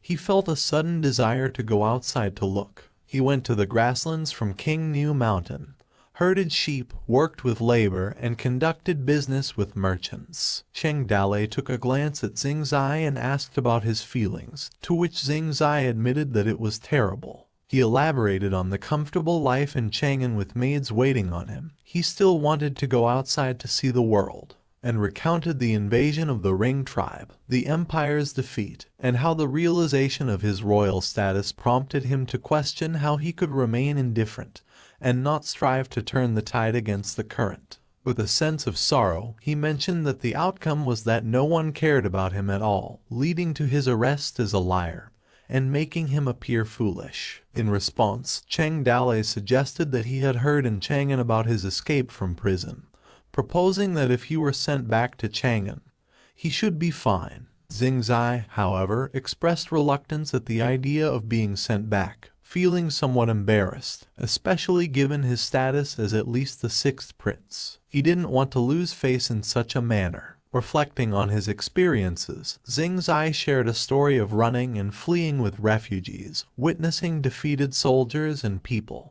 Despite the fear of the Ring tribe, the defeated soldiers, having lost their will to fight, but the ones that were the cruelest to the refugees. In the face of the Ring tribe, the defeated soldiers lacked courage, but, disturbingly, they brandished their swords at the civilians. This realization led him to question that something was wrong with the empire rather than blaming it on the Ring tribe. Throughout the year, Xingzai continued his travels and observations and went to various places. He saw farmers and laborers work all day, alongside nobles bullying common people. But he questioned the issue with the empire, a question he had found. Seeking Cheng Dalei's perspective on the problem, Xingzai asked for his thoughts. Cheng Dalei found it tough to respond to Xingzai's question, unsure if delving into concepts like the economic base determining the superstructure and the inherent contradiction between vested interests and the lower class. Instead, he thought that maybe Xingzai wouldn't understand, and he would need to explain it another way. Simplifying his explanation, Cheng Dalei likened the empire to a broken, rotten, and shabby house to collapse with a strong wind. He emphasized the changing dynasties, something that no one could change. In response, Xingzai questioned whether a broken house couldn't be repaired. He suggested mending where it leaked, addressing the birth of termites to repel insects and new pillars. However, Cheng Dalei stated that the most important thing was the foundation of the house. He explained that the load-bearing walls had been eroded by external weather aging, while internal termites had caved out countless holes. With a compromised foundation, Cheng Dalei concluded that attempting to mend it was useless. Cheng Dalei further explained that the country had lost the support of its people, making it difficult to survive. Even if the house were to be repaired, as long as the termites remained, the house would scrape down sooner as time passed by. He concluded that it would be easier to burn it down and rebuild it. After a word, Xingzai sat in front of the bonfire all night, his face revealing deep sadness. He sighed heavily, A few days later, the brothers who went out to gather news gradually returned. One of Cheng Dalei's men reported that there were 5 cities near the Qingchuan border, with the closest city called Heijia City. However, in the surrounding villages and small towns, there wasn't much realgar available for purchase. A large amount of realgar was required to get rid of the snakes, and they might have to gather it in Heijia City. Cheng Dalei instructed his men to first send his people to buy all available realgar in small towns and villages. Regarding Heijia City, he expressed a desire to go there personally. Concerned about Cheng Dalei's wanted posters displayed in major cities, his men suggested sending others to make the purchase. Cheng Dalei found himself unable to formulate a response and considered the possibility that if he sent others to purchase realgar with a substantial amount of money, their appearance as country bumpkins might raise suspicions. Frustrated by their lack of business experience, they were easy to be fooled by. He yearned for the presence of Xiao Ying in handling such matters. He looked at Xing Zai without saying anything. Eventually, he called Xing Zai, wearing a big smirk on his face, indicating that he had an idea but needed to rely on Xing Zai's good looks. Curious, Xing Zai asked what he would rely on him for. Feeling anxious, Xing Zai hesitated for a moment, stated that he was there to study and didn't want to be dragged as a duck. Puzzled, Xing Zai asked what Cheng Dalei meant by not a duck. Although he accepted it, he swiftly withdrew, especially being a mountain bandit. At Heijia City, Cheng Dalei insisted that Xing Zai and Fu Dalei take a bath, expressing concern about their experiences and cheekily remarking on their rotten smell from head to toe. Once inside a tailor's shop, Cheng Dalei suggested changing their clothes. A tailor complimented Xing Zai's handsome appearance, bowing in respect. Xing Zai almost called Cheng Dalei's name but quickly switched to his disguised name, asking for clarification on what he wanted him to do. Cheng Dalei explained that being the person in the wanted poster, it was better for him not to show his face. However, he was unsure about entrusting such a large shopping list to his men. Cheng Dalei notes Xing Zai's appearance as a noble by nature and generosity wouldn't raise suspicion. As they strolled along Heijia Street, Cheng Dalei mentioned inquiring about the largest herbal medicine shop called Xinglin Hall. Upon arriving there, Cheng Dalei immediately instructed Xing Zai to purchase the realgar. Inside the shop, a commotion unfolded. A customer questioned the price increase of a packet of herbs, now costing 50 coppers instead of the previous 10. The shopkeeper responded with aggression, attributing the price hike to increased costs elsewhere. The customer pleaded for his mercy. Desperately, the customer knelt, explaining that his son had been ill for 3 months and needed medicine to save his life. In a heartless response, the shopkeeper dismissed the man's plea, telling him that his place is not a charity hall, and told him that the door is open to do business, insisting to pay if he has money and get out if he doesn't have cash. Miserable, the customer accuses the shopkeeper of robbing him of his money. Cheng Dalei thought about how a shopkeeper of an herbal medicine shop acts like that. He views his information and realizes that the shopkeeper seems to be just an ordinary businessman. The shopkeeper notices them and greets them respectfully. He asks them if they are there to buy medicine. Xing Zai did not hesitate and promptly informed the shopkeeper that he was there to discuss some business with his boss. However, the shopkeeper revealed that the owner wasn't present and he was in charge. Disappointed, Xing Zai mocked the shopkeeper, questioning if he had anything worthwhile to discuss with him. Cheng Dalei intervened, noting that they were from Qingchuan border and wanted to buy a large quantity of realgar and insulting the shopkeeper's qualifications, demanding to speak to the owner. The shopkeeper, wearing an awkward smile, explained that the owner, Xiamen, was close to Madame Pan recently, making them hesitant to disturb them. He inquired about the quantity of realgar they wanted and expressed that talking to him was the same as talking to the owner. Irritated, Cheng Dalei pondered the names the shopkeeper mentioned, Madame Pan and Xiamen. He inquired with the shopkeeper about the owner's surname being Xiamen and the name being King. The shopkeeper confirmed, and he questioned if Cheng Dalei knew the owner. Cheng Dalei couldn't believe his thoughts that it was indeed Xiamen King. He questioned if Madame Pan Jinlian was there, wondering if Wu Daling and Wu Song were present. Blankly, Cheng Dalei responded that he didn't know them and that he just thought of an acquaintance. He steered the conversation back to business matters, prompting the shopkeeper to invite them inside for a discussion. Noting the many people outside, both sides negotiated smoothly, and Cheng Dalei offered a high price for purchasing common realgar, as long as Zinglin Hall sent it to the Qingchuan Riverside when the business transaction was complete for both parties. The shopkeeper suggested paying a deposit first so that they could arrange for their men to work, and Xingzai handed over his jade, asking if it was enough. The shopkeeper, wide-eyed at the sight of the valuable jade, assured them it was enough. Xingzai conveyed their stay in Heijia City for a few days and requested the shopkeeper to prepare the goods promptly. Upon leaving Zinglin Hall, the shopkeeper assured them that the required goods would be ready within 3 days at most.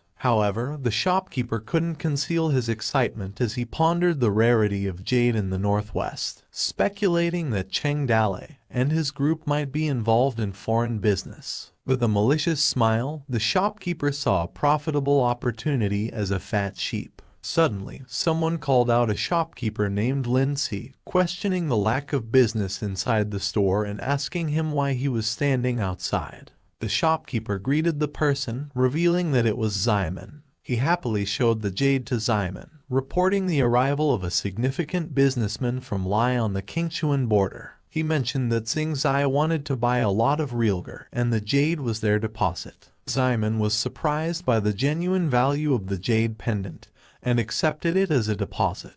Recognizing that Xingzai originated from a rich family, Ximen expressed unfamiliarity with such a person from the Qingchuan border. With a sly smirk, the shopkeeper informed Ximen of his appointment with them to meet at the pier in 3 days. His eyes gleamed with cunning as he suggested plans for when they got on the boat. Ximen also wore malicious intent, agreeing to send someone to Qingchuan to check their background. If they turned out to be a mob, Ximen stated that they would not be spared, especially with Mo Mingmi backing up Qingchuan. Ximen suggested robbing them regardless of Xingzai's origin. The shopkeeper agreed. 3 days later at the pier, the shopkeeper greeted Cheng Dalei, announcing that the goods were prepared, and the final payment would be settled after the delivery reached its destination. He instructed his men to take the goods on board, signaling their departure. The shopkeeper introduced Ximen to them and mentioned that Ximen expressed his intention to personally lead people to help escort the ship delivery. Xingzai told them that they just needed to bring a few people to collect the final payment and did not need to bother with the escort, which Ximen declined. He insisted that since Xingzai bought a huge number of goods, he would have to personally deliver the goods. While Cheng Dalei contemplated the odd behavior of Ximen, who refused the delivery and wondered why they still wanted to help, he realized that there was something fishy. He decided to view their information. As he viewed their information, he was genuinely surprised and realized that it was indeed Ximen King and Madame Pan. It appeared that the pirate who washed up on the shore and Mo Mingmi took control of several nearby cities. Cheng Dalei commented on his thoughts, noting what an incompatibility this situation was. Cheng Dalei expressed gratitude and said that he would trouble them to escort him. He encouraged them to get on board the boat. As the ship sailed, Cheng Dalei engaged in planning with his group, assigning roles. Liu Bei praised Cheng Dalei as a wise man, and Xingzai added his thoughts to the discussion. Outside the ship's cabin, a person speculated about what happened inside, questioning why they were hiding in the cabin. While others thought Cheng Dalei called for a meeting, someone added that the time had come as the ship reached the halfway point and suggested that they should prepare. Meanwhile, Ximen inquired about the readiness of the kitchen with the shopkeeper, who confirmed that the ingredients were prepared. Ximen instructed the shopkeeper to notify Cheng Dalei to join them for a meal. The shopkeeper opened the door, interrupting Cheng Dalei's group discussion. Unaware of their plans, he questioned what they were doing. As they continued discussing, Cheng Dalei whispered to his group that he didn't want to be called master. He changed the subject and called Xingzai, telling him that he could change his name later. However, he still referred to Xingzai as Uliji and Fu Delay as Ushuren. He turned around and explained to the shopkeeper that they were just discussing technical details. The shopkeeper told them that they had 2 more hours to reach Kinchuan and that everyone was hungry, inviting Cheng Dale to join them for a meal. Cheng Dale accepted the invitation. Curious about the waterway journey, Cheng Dale asked the shopkeeper if he wasn't afraid of encountering robbers along the way. The shopkeeper was taken aback by Cheng Dale's question, wondering if Cheng Dale suspected their true identities. He awkwardly laughed and assured Cheng Dale that there were no pirates in the area. With Mo Mingmi's arrival in Kinchuan, mountain bandits and pirates had disappeared, reducing any concerns for the guests. Cheng Dale pressed further, asking what the shopkeeper would do if they encountered bandits. The shopkeeper responded that there was no if. Maintaining a mysterious tone, Cheng Dale asked if they were bandits, which made the shopkeeper sweat, and responded that there was no chance. He asked the shopkeeper again if they were the bandits. The group's Cheng Dale wore devilish smiles, leaving the shopkeeper stupidly shocked. Suddenly, a bomb exploded inside the cabin, causing panic among those outside. The shopkeeper was thrown away. Unable to withstand the impact, he fainted, with someone calling out the shopkeeper's name and others inquiring about what happened. Simon questioned who the assailant was and dared to harm their people. Cheng Dale declared they were robbers, naming themselves the Alibaba 40 Arch Bandits, initiating their robbery. He instructed them to stand on the left, women on the right, and individuals identifying as gay or lesbian in the middle. Simon protested, asserting that they were doing business, and demanded an explanation from Cheng Dale regarding their current actions. With a touch of humor, Cheng Dale insisted that they were engaged in robbery. He playfully introduced his group as Alibaba's 40 Arch Bandits and referred to himself as Aliapa. Cheng Dale swiftly apologized to Simon for his earlier words. However, Simon dismissed him as a naive boy, questioning the audacity of his actions in touching his goods. He emphasized that someone was behind them and instructed his men to attack. Amid the chaos, Xing Zai nervously inquired if the robbery already began, admitting it was his first time. Disbelief, Fu Delay aggressively replied that he robbed before. Xing Zai spoke up, stating that it was only his second time, and asked if he couldn't be a little nervous. Fu Delay angrily retorted, listing instances of Xing Zai's past mischievous acts, including stealing chickens, cheating people for lambs in the grassland, and swindling children's candy. Xing Zai, nonchalant, agreed, admitting to their current state of robbery. After the chaotic event, in a desperate plea, Simon questioned why Cheng Dale targeted them, emphasizing they had no grudge against him. Cheng Dale chuckled, acknowledging Simon's statement, and called Liu Bei to give a report. Liu Bei informed Cheng Dale that the ships and dry rations were drugged. Simon begged for mercy, admitting their wrongdoing and acknowledging their failure to see the vastness of the world.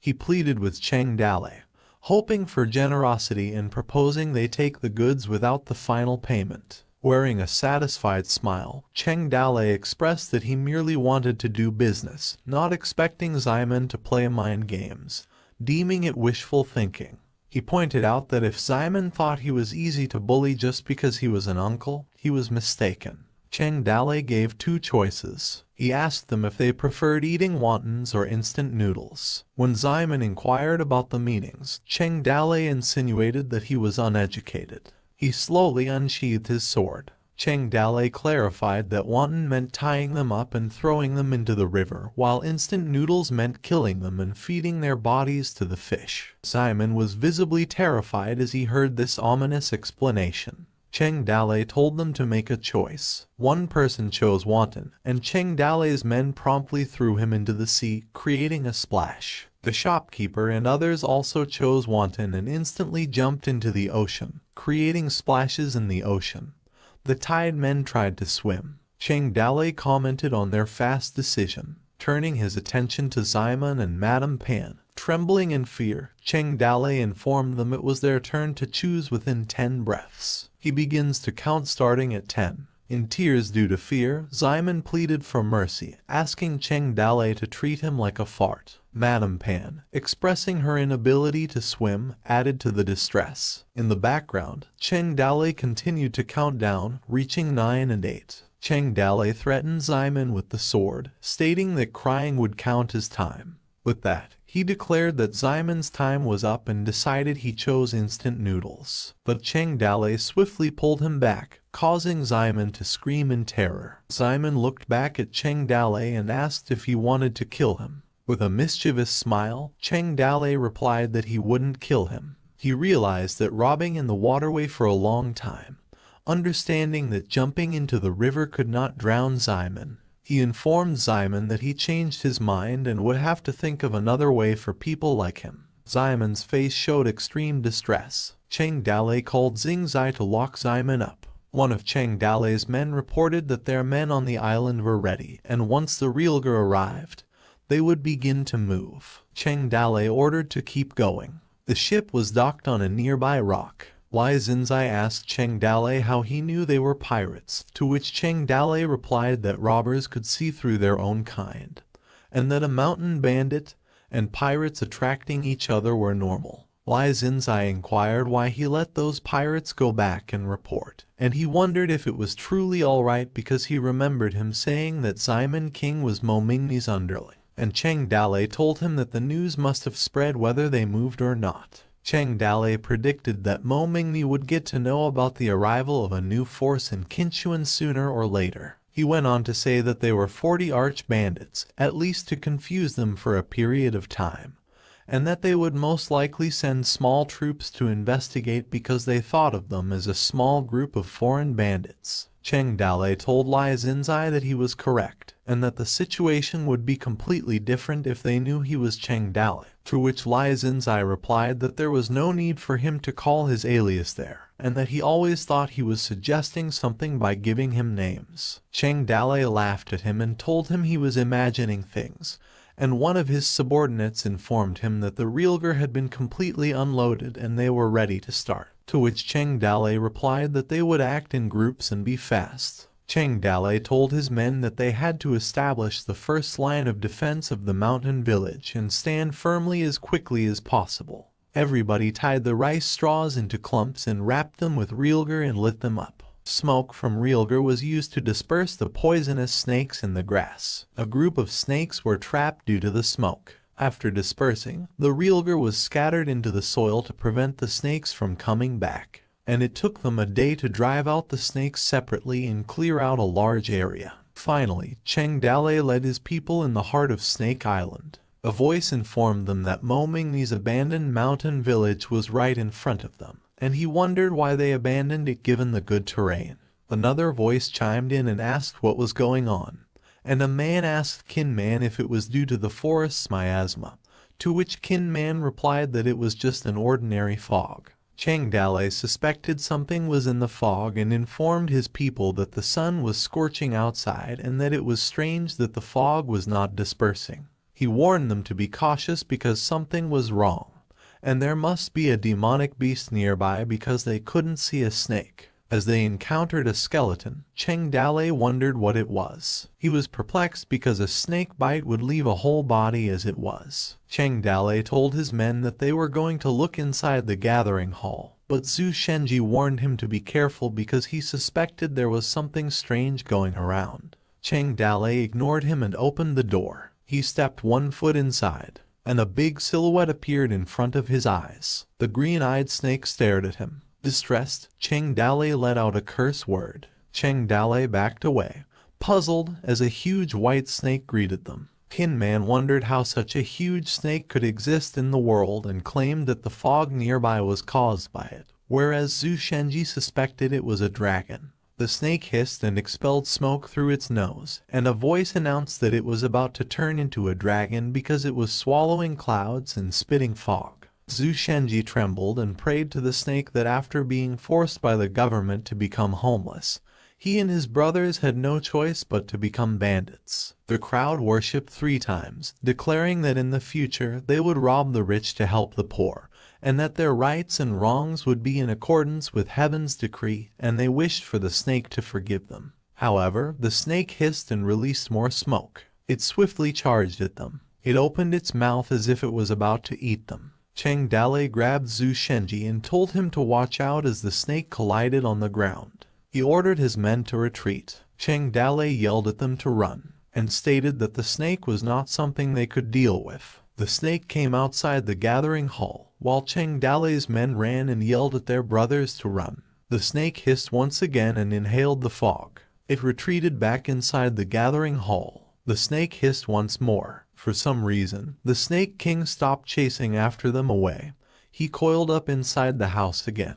They gathered outside the gathering hall, and someone asked how everyone was doing and if anyone was hurt. Liu Bei informed Cheng Dalei that no one was killed, with the exception of a few brothers whose legs were crushed by the snake, and Cheng Dalei expressed relief and praised them. He imagined the island's beast territory filled with poisonous snakes, and he wondered how such a large snake could be raised, where it came from, and what it ate to live. He pondered how such a massive snake could be born in the world, especially if it contradicted the theory of evolution, and quickly realized that he was looking at the wrong scene because it was not the supernatural hunting world. Zhu Shenji wondered if they really had to give up the island after going to such great lengths. Cheng Dalei asked him when he said they were giving up and told him that they couldn't charge the snake recklessly, that they needed to outwit it, and that there was no reason to let their brothers fight with that huge snake. He told them he needed a lot of meat and wine and that they should go first and bring Officer Ximen to him, to which they agreed. Cheng Dalei stared at his sword and said nothing. He claimed that it was hard to use common swords on such a huge, thick-skinned snake, and the size difference was so great that he wondered if he needed to give it acupuncture. He also ordered his men to bring his ghost-faced axe. Moments later, a voice asked someone if they wanted to live. Cheng Dalei told them that he would give them a chance if they could show him that they could get a lot of meat and wine. King Ximen informed him that he had a brewery shop in Heijia City, and if he were let go back, he would bring the wine tomorrow. Cheng Dalei asked him if he was stupid or the other way around and if he would still be willing to come back if he let him. He suggested that he write a letter to his people to send the wine, and that if he saw the meat and wine, he would let him live. He informed him that he wanted 50 jars of strong wine, 10 pigs, 10 cows, chicken, and ducks. King Ximen told him to ask someone to send his letter to Wu, because she would be the only one willing to save him. Cheng Dalei told Zhao Zilong that he and Qin Man would go and try to bring the wine and meet early that morning, to which Zhao Zilong agreed. He asked King Ximen whose sister Wu was, and he replied that she was his wife. Cheng Dalei told him that his time was short, and if the ransom for him didn't arrive tomorrow, he asked him not to blame him for being merciless. If the soldiers and bandits ended up fighting, whether he lived or died would depend on his relationship with his wife. Cheng Dalei stated that he could only wish him luck and asked him to do the same. The next morning, Zhu Shenji noticed an approaching ship and informed Cheng Dalei. Cheng Dalei wondered what it was and if they were loaded with soldiers or ransoms, and Zhu Shenji squinted his eyes observing the boat. He claimed that he saw a tall man on the boat, which Cheng Dalei inquired about, and Zhu Shenji suspected that they reported it to the officials. Zhu Shenji ordered his brothers to prepare for battle as the enemy's ship approached, whereas Cheng Dalei threatened King Ximen with instant noodles. When a voice asked where King Ximen was, Cheng Dalei was perplexed. Wu Daling of the Lun family introduced herself as King Ximen's wife. Cheng Dalei questioned whether the woman was really called Wu Daling, and was surprised that the Wu Daling of this world was tall and female. He thought it was a coincidence that King Ximen and Wu Dalang got together, claiming that their circle was extremely messy, while Wu Dalang begged him to let King Ximen live. An information appeared stating Wu Dalang's name, 38 years old, and nothing else. Cheng Dalei asked if she had brought him what he asked for, to which she replied that the meat and wine he wanted were on the ship, and she asked him to let King Ximen live. Cheng Dalei directed his men to release King Ximen and unload the goods, and Wu Daling informed him that the wine and meat she brought were only for her husband, and Madame Pan had nothing to do with her. She said she would leave her to them, and they could either fry or boil her. He told her to cut the crap and get out, and that if she was slow, she could stay forever, to which she quickly agreed. Wu Daling scolded King Ximon, cursing him and telling him that his company would do no good, while Madame Pan asked King Ximon to wait for her, and Su Shenji stated that King Ximon had a really good wife. Zhu Shenji asked Cheng Dalei if he was going to use the wine to burn the Snake King to death, to which he answered that he wanted to make it drunk. Because it's just a snake, Zhu Shenji wondered if it could drink, and Cheng Dalei told him that if it couldn't drink, it would eat meat. Cheng Dalei stated that he didn't believe the snake could grow so big on just a meal of wind and water. The men carried the meat. They laid it in front of the gathering hall. Pork and cows were in line as the fog began to cover them. Because it was good wine and a good meal, Cheng Dalei prayed for the Snake King to come out and eat. Tin Man informed him that it was almost an hour, but the Snake King seemed uninterested, and Cheng Dalei assured him not to worry and asked if their brothers were ready for an ambush. He told him to let them prepare because their success or failure was at stake, and Tin Man informed him that the explosives were also ready. Tin Man asked where he got so many explosives, and Cheng Dalei told him to think of it as a gift from the gods to kill the giant white snake. Cheng Dalei noticed something and pondered. He told them to be quiet because something was moving.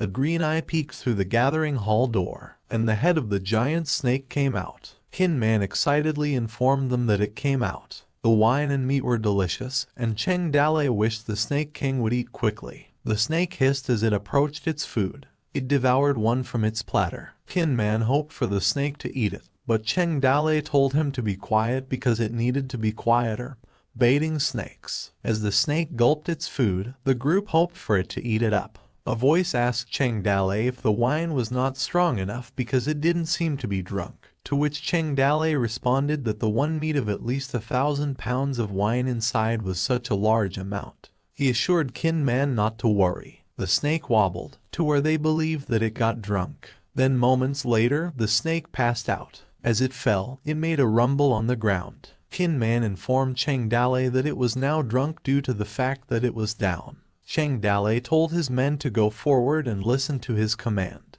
He directed them to get the explosives and light it up. The men threw explosives at it and blew it up. As Cheng Dalei and Tin Man watched, a massive amount of explosives exploded at the snake. Cheng Dalei continued to observe the explosion and said nothing. He wondered if it worked. Cheng Dalei's eyes grew wide open. He realized it had been awoken and informed his men.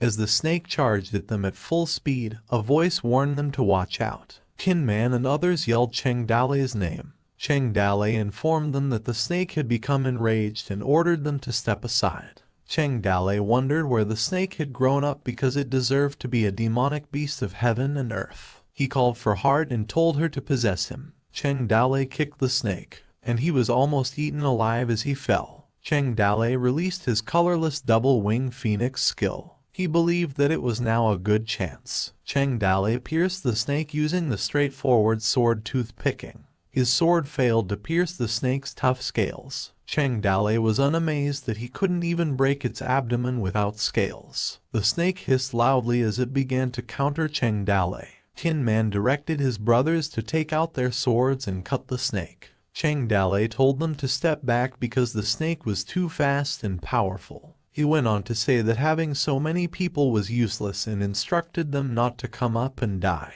He also warned them that he would attract the snake's attention and that they should leave the yard. Worried, Tin Man asked Zhu Shenji what they should do because they could not watch Cheng Dalei fighting the snake alone desperately. Whereas Zhu Shenji mumbled that he should hurry up and think of a way. And not after a while, he already gets an idea. Zhu Shenji instructed his brothers to use the realger and quickly threw it to the snake, to which they agreed. Cheng Dalei continued to fight the snake. The men threw the realger powder wrapped in paper simultaneously, and hoped for it to hit the target for them. The realger exploded and surrounded the snake with toxic smoke, which made Cheng Dalei surprised. Cheng Dalei inquired as to whose idea it was, as he didn't need their help and it was now dusty, and he couldn't see anything. One realger exploded at Cheng Dalei's back. Enraged, he demanded to know whose aim was so bad that it hit his head. The group looked down because Zhu Shenji was the culprit. They told Cheng Dalei to look out. The snake roared as it opened its mouth wide while charging towards Cheng Dalei. The snake closed its mouth and made a loud noise. The men screamed that Cheng Dale was eaten, while others thought it stank and wondered how long it was since the snake brushed its teeth. The snake ignored them and proceeded to devour its meal. The snake's eye grew wide, and its mouth slowly opened, and a shadow appeared beneath it. Cheng Dale inquired if it wanted to eat him and warned it to be careful not to explode its teeth. Cheng Dale let out a voice of struggle as he used his strength to lift the snake's mouth. Then suddenly the snake sucked the air around the area. Fog began to enter the snake's mouth. Cheng Dale cursed as he was slowly being pushed away. He yelled that since the outside couldn't be cut, he'd try the inside and see how hard its mouth was. He asked Hart to exchange 10 boxes of gunpowder, and when Hart informed him that his fear points were now 100, he agreed to give her some spice. Hart quickly summoned the boxes of gunpowder. She snapped her fingers, which lit up the boxes, and told him to go ahead. Cheng Dale inquired of the snake whether it liked to suck because he could suck all the gunpowder. The gunpowder exploded inside the snake's stomach. The snake's mouth and body began to spew fire and smoke as the explosion continued. Dao Fei Hu and the others were taken aback, wondering how Cheng Dale had explosives on him when none were willing to intervene in this kind of battle. Both continued to fight as the snake began to spit blood from its mouth, accompanied by fire. Cheng Dale fell, and also the snake breathed its last. Both of them fell, and blood was seen around the snake's body. Cheng Dale began to cough, vomiting blood. Hart dispersed her possession. The snake hissed once more. The snake's scales began to heal at a fast rate. Cheng Dale's eyes widened as he wondered if its wound was healing fast and wondered what the hell the monster was. He asked Hart to exchange another 10 boxes because he didn't believe explosives could kill it, and Hart responded, asking him to wait. Hart noticed that the snake seemed to have similar power to hers, so she informed Cheng Dale. A notification appears stating that the detected container had residual power, and Cheng Dale questions Hart, who responds that the snake may have a container with a lot of power. She told him she needed to talk to the snake to figure out where it got its power, and if it was dangerous to leave the system's power out there. Cheng Dale asked her how she wanted to talk with the snake. Hart told him that she had to talk with it face to face. Hart processed the external power retrieval system and requested permission to intervene in reality. Cheng Dale was informed that it was a rare opportunity for her. A notification appeared, stating that dimensional travel permission was granted. The administrator informed that Hart would travel through the dimension to reach the present world. A system warning appeared, indicating that the administrator's presence in the present world might be observed by irrelevant existence without permission. Moments later, time froze. The men became still beings. A voice chuckled and mentioned that it could finally come out and play for a while. It likened the experience to traveling from the upper atmosphere to underwater. Hart used to appear in the form of the main character's embodiment. The barrier separating the two worlds was broken. The body approached the snake. A voice addressed the snake, causing its eyes to widen. As a result, a notification appeared, stating that it was now reclaiming system power. Hart descended from system space to the present world in her own body for the first time. Hart asked the snake where it got its power from, like a young girl who had met her family. The snake told Hart that it was the first time it met her kind due to her body scent, and Hart retorted that she was not a snake. It was just that its power was originally hers. She asked the snake to give it back when it was enough. The snake said it couldn't understand nonsense and asked for a favor, promising to pay her back. Hart reasoned that she needed to use her mental power to talk to it directly because it stuttered when speaking, and it seemed that no one in the world could teach him after the opening, and its consciousness was close to a childish guy, so she inquired if it wanted her to help. The snake said that its master was sleeping, and it needed him to wake up. Hart, perplexed, questioned the snake about its master while following the white snake's gaze. She needed to go straight to the broken house behind. The house was empty except for a skeleton, so Hart asked the snake if it wanted her to wake her up. Hart doubted and inquired of the snake that it was a skeleton. The snake insisted on waking her up. Hart informed the snake that she couldn't wake her up because the skeleton had no soul, and she couldn't see anything. She told the snake she was dead, and the snake wondered what that meant. Heart inquired if it didn't understand. Heart explained to the snake that death was like not waking up, that she couldn't open her eyes or talk to him, and that death meant she was no longer in the world, to which the snake replied that it didn't understand. And according to Heart, the withering of plants was death. She went on to say that insects and animals turning to dust were also dead. Heart explained that its master went to the world of the dead, and those who were there couldn't come back. She apologized and told the snake there was nothing she could do. The white snake remained silent for a long time, standing still as if dead. Heart mentioned that the snake's master died here and that she thought she might have left something behind.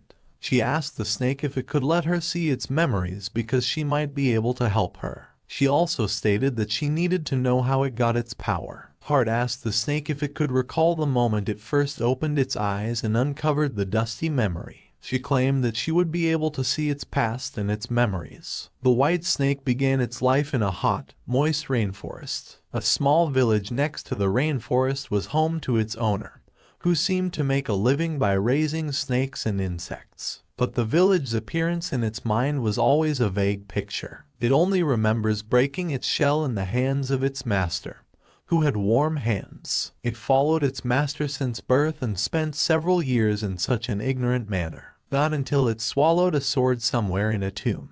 The sword melted into its body like water and slowly changed something. And soon, some changes began to occur in its ignorant brain, and it became a wild beast among snakes. And for the first time, it saw the world with its spiritual, intelligent perspective, and it could observe some things more clearly but couldn't recognize the essence of things. After that, a lot of things seemed to happen in the village, and it didn't understand the villagers' words, but only knew that the master's daughter was a girl with silver pupils who disappeared. The snake master left the village in search of her kidnapped daughter, and only stupid snakes left, accompanying themselves. The snake felt lonely, and it wanted to go find its master, and it left the village, avoiding the towns, and went through the mountains and forests. The wilderness was dangerous, and it was painful being beaten by beasts. But even if the snake was injured, it just needed to sleep. Perhaps as long as it was large enough, nothing could stop its way. The snake thought so, and the power deep in its body responded, so it grew bigger. It wanted to find its master and followed the vague guidance of its heart. The snake came to the Snake Island. It believed that its master should be here, and those people with spears were yelling and running around. The snake found it annoying. The snake asked where its master was. Angered, it asked again where she was. The snake caused chaos on the island. And finally, in a dungeon, it found its master sleeping. The snake felt that its master's body was cold. And the snake was actually only a few years old, with an intelligence of a 3-year-old at most. It couldn't even understand what the concept of death was. The snake broke through the metal bars, as it believed that its master had just fallen asleep. Or so it thought. And even if it was beaten several times, it just slept and was able to recover like before. The snake stated that the thing it could do, its master must be able to do too, and to let her sleep, she needed to find a place that could keep out the rain. The snake found a place encircling its master and wished her a good night's sleep. But occasionally, an annoying guy comes running to the door. The snake chased the men, telling them to get out because they're a nuisance. It believed that its master was hibernating, and hibernating was a long time to sleep. The snake claimed that it was now time for a quieter environment. It went on to say that it was as quiet as the mist that didn't lift around the village. And just like that, as soon as its master awoke from her sleep, she could go back by herself. A white snake with a childish worldview was guarding its master's bones for 10 years. Heart stated that she saw the snake's master and informed him that she came to find her daughter. She also stated that she didn't know if he could understand, but her master's descendants were the continuation of her life, and maybe she could help him find her daughter. She went on to say that the owner of the island murdered his master 10 years ago. Heart advised him that avenging her was also a good way of consoling his master's spirit in heaven. An orb glowed inside the snake's stomach. Grumbling, the orb began its ascent, and a golden sword came out of the snake's mouth. The snake stuttered, asking Heart for a favor as he returned the sword's power to her. Hart realized that the sword was the vessel inside the white snake. Hart grabbed the orb, and suddenly became a physical sword. Hart claimed that it was her first time seeing the power retained and well intact. She felt that the power was closely related to her life. The sword was called the Red Sky Sword, and it was one of the 10 famous swords and had a saying to cut the white snake, lift the 3-foot sword, and create an unparalleled achievement. Hart told the snake that he should keep some of it for himself, but was cut off in the middle of her explanation when the snake replied that he no longer needed it, and that she could have it. Hart absorbed the sword. She asked the snake if he could tell her what he wanted her to do, and she would do her best. The snake responded that before he left, he wanted to see his master one more time. Hart asked what he meant and where he was going. The snake asked Hart for her help. He stated that she could look through his memories and maybe she could help him. He stated that he hadn't seen his master in a long time and had forgotten what she looked like, so he asked Hart to give him a dream in which he could see her. The snake hissed as Hart placed her hand and told him to sleep. She assured the snake that if the rest of the world forgot about him, she would be the one to remember. She asked the snake to sleep, and the long wait was finally over, a long nap, where he could wait until she woke up. When the snake opened his eyes, he was surrounded by the sultry rainforest and familiar villages, and everything he saw was familiar, as if the long wait was just a long dream. The snake stated that the village people and the silly snakes were still the same, and the person the snake had always dreamed about at night, the face that had been blurred, suddenly became clear. The woman asked the snake where he had been. The snake rapped the woman where they were both having a good time. The snake's scales began to vanish as Hart told him to sleep, and the snake slowly faded in the air. Hart detached her hand and said nothing. She sighed at the sight of the snake. Dejected, Hart stated that it was all for the sake of seeing his master, and that he could now go to that world to find her. She assured the snake that he could go and stop worrying, because she would finish their agreement. Meanwhile, outside the house, time was still frozen. Cheng Dalei stood like a statue. He claimed that he couldn't move because it was so hard. Hart approached him and informed him that it was now done. She told him the snake was a good boy and that snakes were now cute for her, whereas Cheng Dalei mumbled nothing. Hart wondered. She snapped her fingers and apologized as she forgot that time and space were still frozen. She released time and space freeze restrictions from the host's body as Cheng Dalei struggled to breathe, to which Hart replied that they both blew up the white snake belly with gunpowder, and he should tell the snake that they were a team. Hart went on to say that it was just simply to settle him down. Unlike others, he could know what happened by connecting to her mind.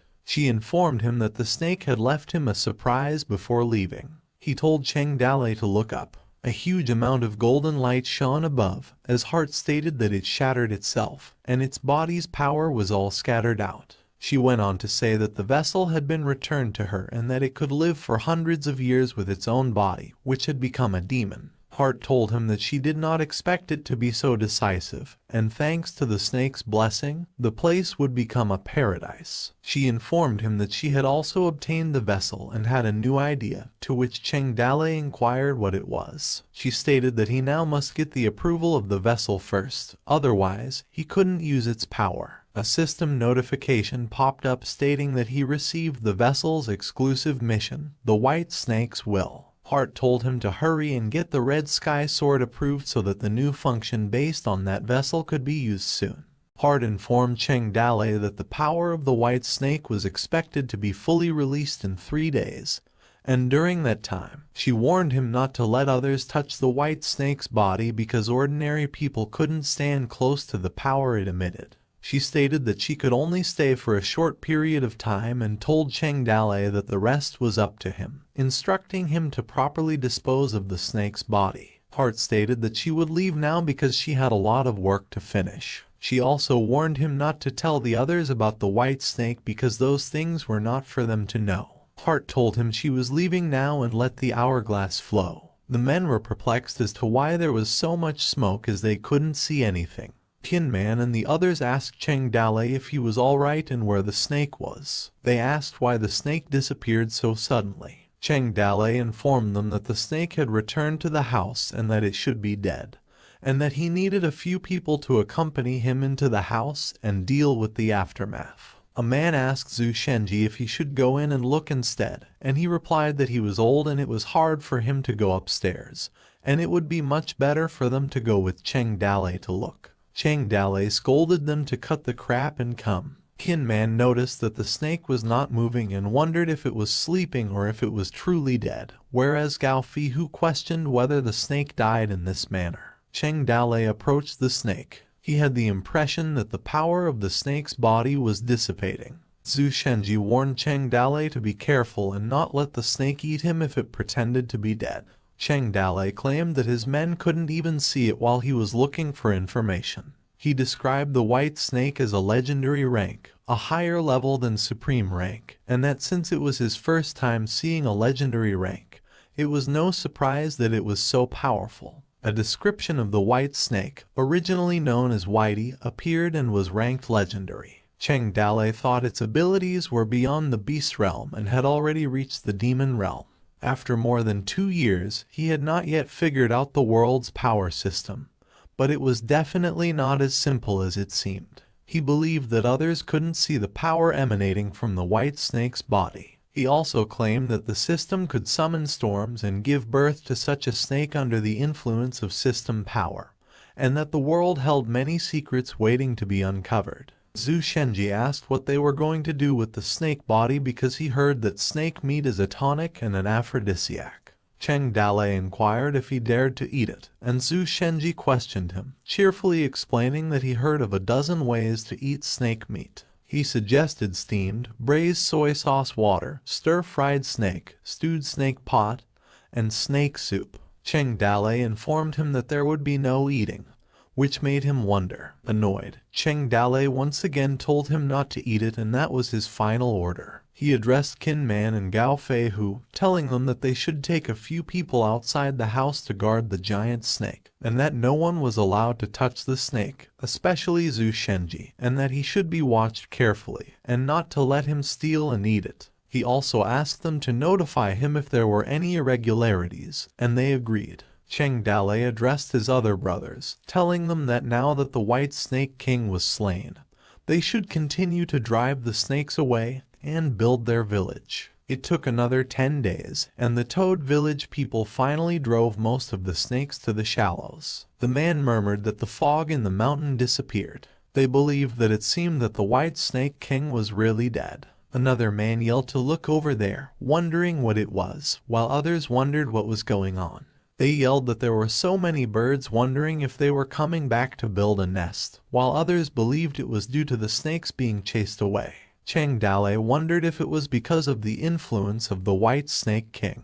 A man appeared and informed Cheng Dalei that something had happened to the White Snake King. He went on to say that that morning they went to have a look, and there were only white bones left in the body of the white snake. Gao Feihu inquired about what he said, and wondered if it was a beast or a demon. Cheng Dalei believed that it might be that the snake's power had dissipated. He ordered Zhu Shenji to take someone to bury the White Snake King's bones, which made Zhu Shenji wonder. He informed them that there was a female skeleton next to the white snake and instructed them to take off the bracelet from the skeleton and bury it with the white snake, as well as to erect monuments to them. A system notification appeared, stating that the territory obtained Snake Island as well as a deathbed gift from the White Snake King.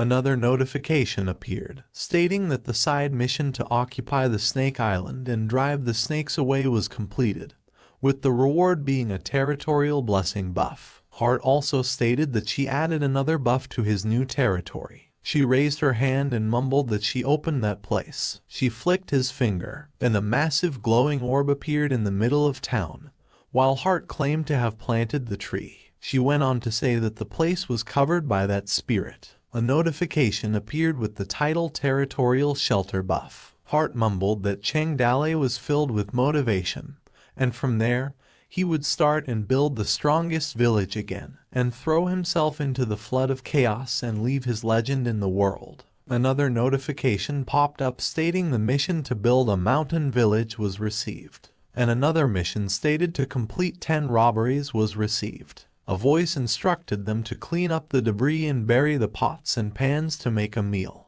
They were also told to clear the weeds and trees from the street, while others informed them that the abandoned houses only needed to be repaired and could be inhabited, while others warned everyone to keep an eye out for passing wagons and to be cautious because there were still snakes hiding in the nooks and crannies. A man spoke up and said that they have money, but the village was just built and the supplies were not enough, so they would have to live with hardships for a few days. He told his men not to be sloppy because that was where they would live. Another commanded to cut down the trees outside and build the village wall. A system notification appeared stating that the first level village is completed, and the reward is a chance to win a lottery. Meanwhile, Cheng Dale ordered Kin Man to put up the flag, and Kin Man said yes. Another notification popped stating that the population of the village reached 1,000, and he would receive a second-level village construction drawing. A system information appeared, describing the Toad Village as an abandoned basic village owned by Cheng Dale, with a population of 2,513 people. Another notification was announced as the second stage of the task to rob a wife for the village is completed, and he successfully brought the princess to the village. And seconds later, a treasure map reward was obtained, and Heart chuckled and told Cheng Dale that she drew it with her own hands. Cheng Dale told Gao Fei Bao to take the list and drive to a nearby town to buy supplies, and that he has to buy as much food, cloth, iron pots, bedding, and other necessities as they needed, and warned him not to be observed and reveal his identity, and Gao Fei Bao agreed. He also stated that important supplies such as food should be placed in the hands of capable people such as himself, and Gao Fei Bao responded that he understood and that even if he has to sacrifice his life, he would bring back the food. Then later on, Cheng Dale watched the ship as it departed. Worried, Cheng Dale wondered if it wouldn't be a problem. He took something out from his shirt. Apart from building the village, he was thinking about something else as he grabbed a piece of paper. He reasoned that he should also take advantage of the opportunity to locate the treasure on the treasure map that the system rewarded. When he looked at the treasure map, he assumed it was on Snake Island. He thought that it was located in the village, and he just didn't know which builder it was under. Suddenly, Zhu Shenji came rushing, addressing Cheng Dale to come. Cheng Dale inquired why he panicked and needed to remain calm during major events. Zhu Shenji informed him to take a look because someone found something extraordinary. He went on to say that they found a place when they cleaned up snake bones. Zhu Shenji believed it might be the dungeon Mo Mingni built. He also told Cheng Dale that the sheer size of the dungeon was mind-blowing.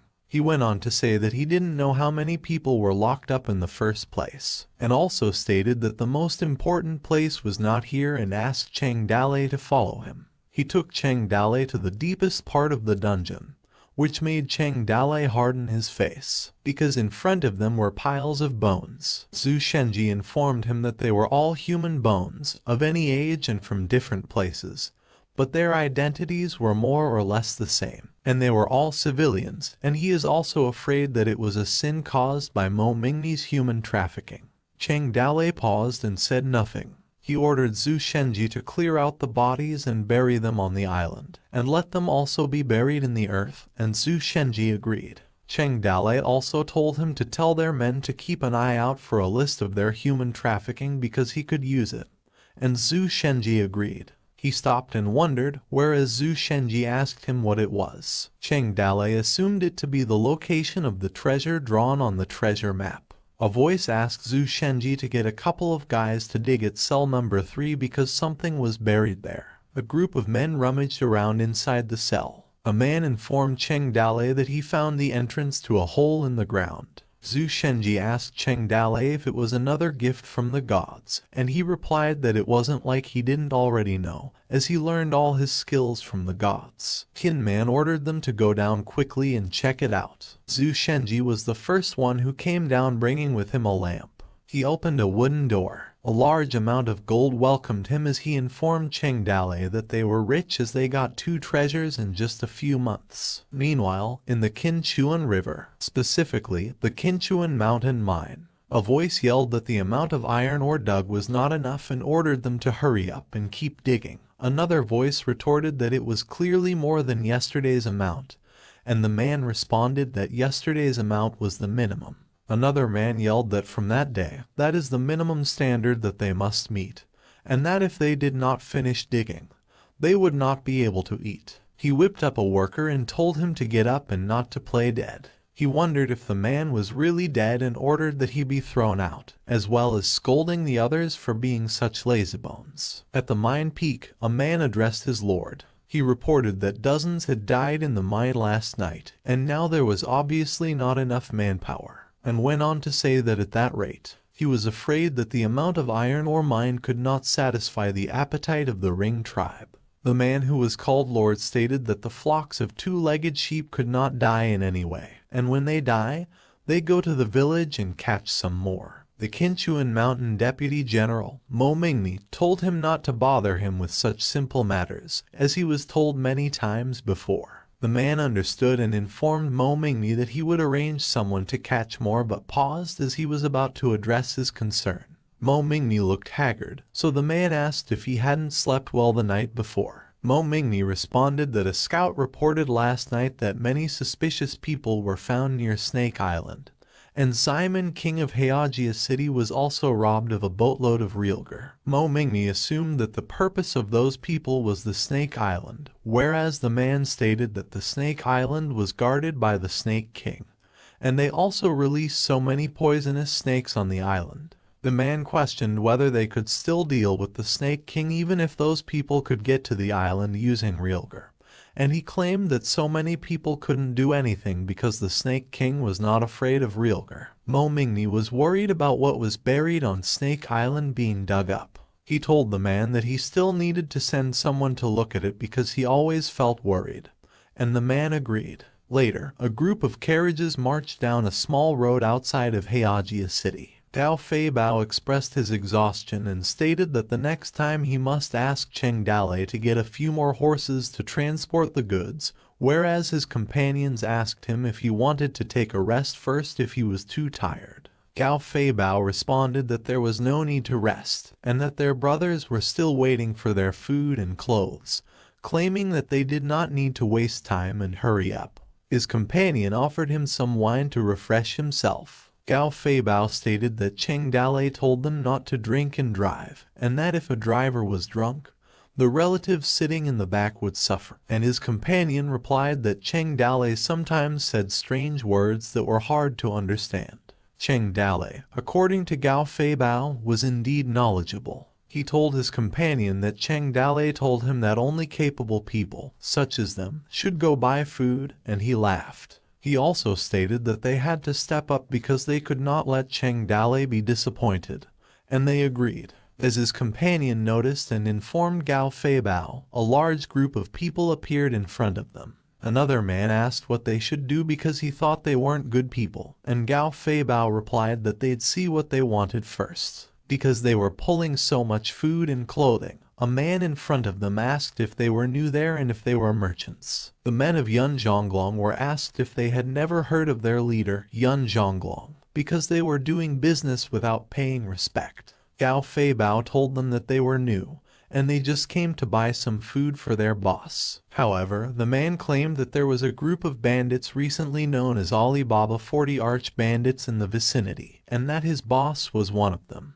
Gao Fei Bao told him that he must be mistaken because they didn't know who Alibaba was. But the man retorted that Gao Fei Bao was ugly, stubborn, and had a bandit look, and that he could tell he was a bandit at first glance, and ordered his men to tie them up. Gao Fei Bao begged to spare them because they didn't know, and he believed that they couldn't lose to them because the brothers he brought out with him were all elite. He also believed they were surrounded by several times their number, but the man told him that it was not up to him to decide whether they were mistaken or not. Instead, he ordered them to come if they were smart, and ordered his men to tie them up and bring them back to Yun Zhonglong for a nice interrogation. Annoyed, Gao Fei Bao believed that they would be wrapped like dumplings and addressed his brothers. He unsheathed his sword. As Gao Fei Bao leaped, he told his brothers to do it. Gao Fei Bao cut one of the soldiers. The man yelled at him for daring to cut one of them and assumed they were the 40 arch bandits, while the other soldiers yelled to kill them all. Gao Fei Bao ordered his brothers to abandon the food wagon and grab the horses without mounts because they broke out. He ordered them to break to the right flank as they charged with their horses. They continued to charge as they trampled on the soldiers. Gao Fei Bao yelled that they broke through and told his men not to fight and move out. He told them to go into the woods, whereas the soldiers yelled to chase them.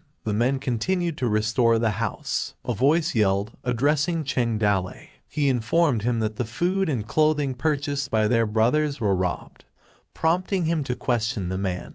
The man informed him that the Toad village had always been the one bullying, and that no one could bully them, but their brothers were being bullied and were aggrieved. Confused, Cheng Dalei asked the man what exactly happened, and the man informed him that they bought several carts of food and clothes from Heijia City, but on their way back, they met someone who claimed to be Yun Zhonglong. Moments later, the man resumed his report, concluding with such and such. Cheng Dalei asked if he meant that they killed 7 or 8 people on their side, and the man agreed, and asked if they got away, and the man agreed again. He also inquired if they stole a dozen horses from the other side, and the man agreed. Cheng Dalei praised the man and told him another question. He asked the man what exactly he was complaining about, and the man who was sobbing stated that the food they bought had been robbed, and they couldn't let people bully them like that. Cheng Dalei told the man to send some brothers to find out the origin of Yun Zhonglong so he could bring them to justice,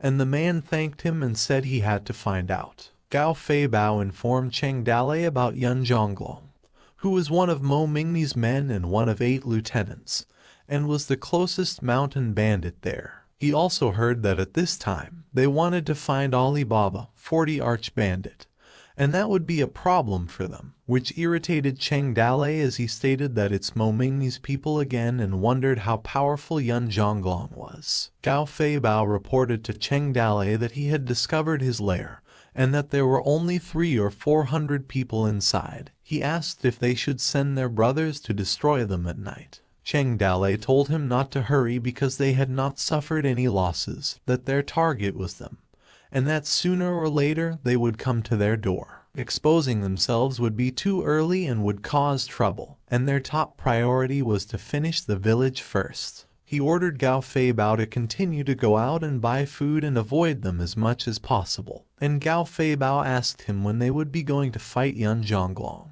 Cheng Dalei told him not to hurry and that he should go and buy food first, which made Gao Fei Bao sigh and depressed. Cheng Dalei later realized that the big snake destroyed most of the original building, which was built 10 years before, and that it was beyond repair. He thought that it was simple to tear down and rebuild, and directly upgraded it to the level 2 mountain village. He assumed that even though the point summoning platform was opened early, it could only be used after upgrading it to mountain village level, and the summon top talent had to do a mission to listen, and he disliked using the point summoning platform. Cheng Dalei thought that the people summoned were really real flesh and blood of people, and not just data, and it always felt weird to use it.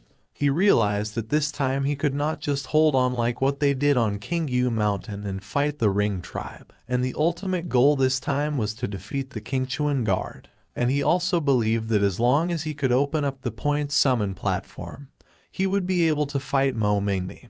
And while he was thinking this, a man called him. Gao Fei Bao informed him that the food was bought and asked when they would defeat Yun Zhonglong. However, Cheng Dalei advised him not to rush and to simply wait because there was still so much to do, which made Gao Fei Bao depressed. He also mentioned that the island's original yards needed to be repaired and that another bridge would be built from the island's shore.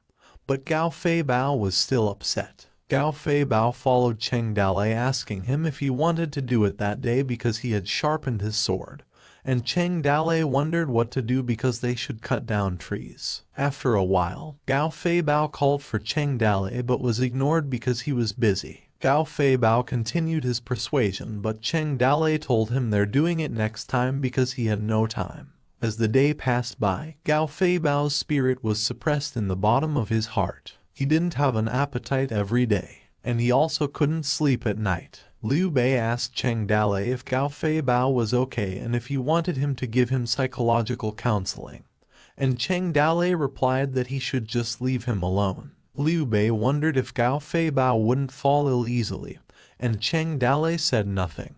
A man later asked his younger brother why he still looked so down when he was out fishing. Gao Fei Bao informed Gao Fei Hu that he was also a person, and that he was also the second leader of the Flying Tiger village back on Qingyu Mountain, and that he was always the only one who bullied people, and no one could bully him. He stated that Cheng Dalei also stated that he was a capable person and specifically assigned him a task. The results of the food and clothes were robbed halfway, and Cheng Dalei also refused to stand up for him, claiming that he must be disappointed in him. Gao Fei Hu believes that he was simply thinking too much and that Cheng Dalei was too busy and couldn't find spare time. Irritated, Gao Fei Bao asked him how people should have looked at him, if they could still have fun together in the future, and how he could swallow his anger in his heart. He had a thought in his head that if Cheng Dalei couldn't do it, he would. He walked out, thinking that the more he thought about it, the angrier he became, and the further he stepped back, the more he lost. Gao Fei Hu asked him where he was going. He also thought that no matter what, he must find a powerful helper to go with him. And now Gao Fei Bao was a dumbfounded young man that acted rashly. Birds flew through the sky. As waves smashed against the rocks, Zhao Zilong meditated in a secluded spot near the sea. He closed his eyes as he concentrated. A man arrived, carrying a bottle addressed to Zhao Zilong and informed him that he had come to see him for a drink. Gao Hu approached Zilong, expressing concern and noting that Zilong seemed tired all day. He inquired about what Zilong did. Concentrating, Zilong still replied that he watched the sea and listened to the waves, refining the meaning of the spear of the sea waves. Intrigued, Gao Hu asked if it worked, and Zilong confirmed that it worked, though acknowledging that it worked for him. Gao Hu interpreted this as an implication of his lack of talent, assuming it wouldn't work for him. Zilong turned to him and asked what he wanted. Gao Hu smiled awkwardly, expressing his desire to have a drink with him. He considered Zilong to be the most capable person around and admitted that he felt a bit upset. Understanding the sentiment, Zilong asked if Gao Hu shared it with Cheng Dalei. Hesitated. Gao Hu responded that he thought Cheng Dalei didn't seem to care. Zilong apologized, explaining he wouldn't take any unnecessary actions without orders from Liu Bei and Cheng Dalei. He politely asked Gao Hu to leave if there was nothing else, as he needed to continue practicing his spear techniques. Gao Hu was left speechless. After that, Gao Hu reflected on the situation, thinking that he couldn't tell Gao Fei about it, fearing he would inform Cheng Dalei. He also considered other options besides Zilong, mentioning that there were still Qin Man and Guan Yu. However, he excluded Guan Yu due to his arrogance and that there were few people he highly thought of. While walking, he spotted Qin Man exercising. Gao Hu pondered on Qin Man's cautious nature and surely thought that he wouldn't take risks himself and sighed heavily. Soon after, Gao Hu went to look for another capable person,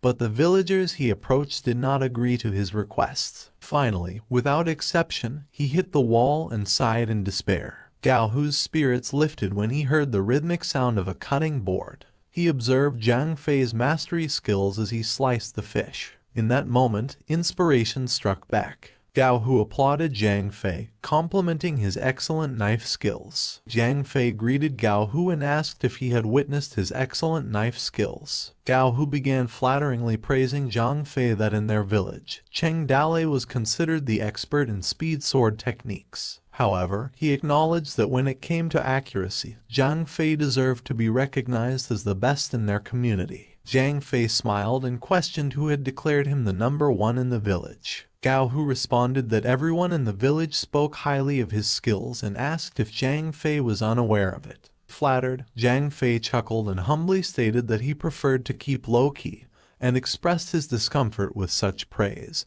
emphasizing that he didn't enjoy hearing those at all. Despite his initial reluctance to accept compliments, Zhang Fei was intrigued and urged Gao Hu to share more. Gao Hu, seizing the opportunity, mentioned that he happened to have some wine with him and suggested they talk over a drink. In response, Jiang Fei also invited him to taste his cooking. Afterward, the two cooked the sliced fish. Jiang Fei was proud of his sliced fish and warmly urged Gao Hu to take the 7 slices and fry them first. The two enjoyed lively conversation, where Gao Hu chuckled, while Jiang Fei agreed, expressing that he felt the same way. The two chatted until sunset and ended up getting drunk. As the cups toppled over, Jiang Fei shared with Gao Hu that chatting with him had cleared his mind. Drunk, Jiang Fei noticed that Gao Hu's mind was still not clear enough about something. He reassured him, expressing readiness to listen if Gao Hu needed him and he should feel free to ask, emphasizing that he doesn't need to be polite.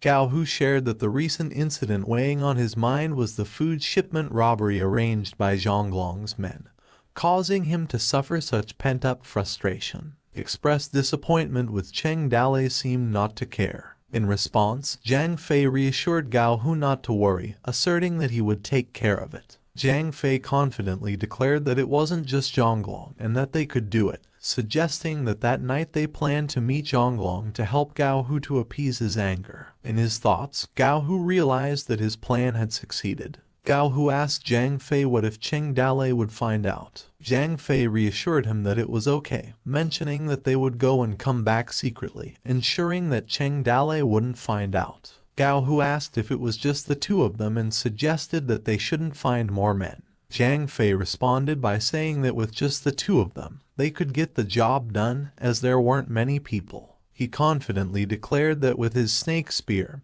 he wasn't afraid of 1,000 powerful armies. Drunk, Gao Hu asked if they must go. His laughter was barely contained. Jiang Fei confidently affirmed that they must go. They exchanged a fist bump, agreeing with each other and expressing their determination to do it. As night fell, Gao Hu approached the guards watching over the boat, expressing gratitude for their hard work. One guard questioned Jiang Fei and Gao Hu, asking where they were headed so late. Other guards warned them to be cautious, mentioning that all the snakes on the island had been driven to the shallows. Gao Hu responded, explaining that they had drunk some wine and decided to go ashore for some fresh air. Both of them walked gallantly, exuding great vigor. He instructed the two guards to prepare 2 horses for them and send them ashore, and the guards confirmed their understanding and readiness. At night in Dragon Village, a man inquired about the progress of the investigation. The general reported that a dozen or so highly skilled people, adept at killing and stealing horses swiftly, were likely the Alibaba gang.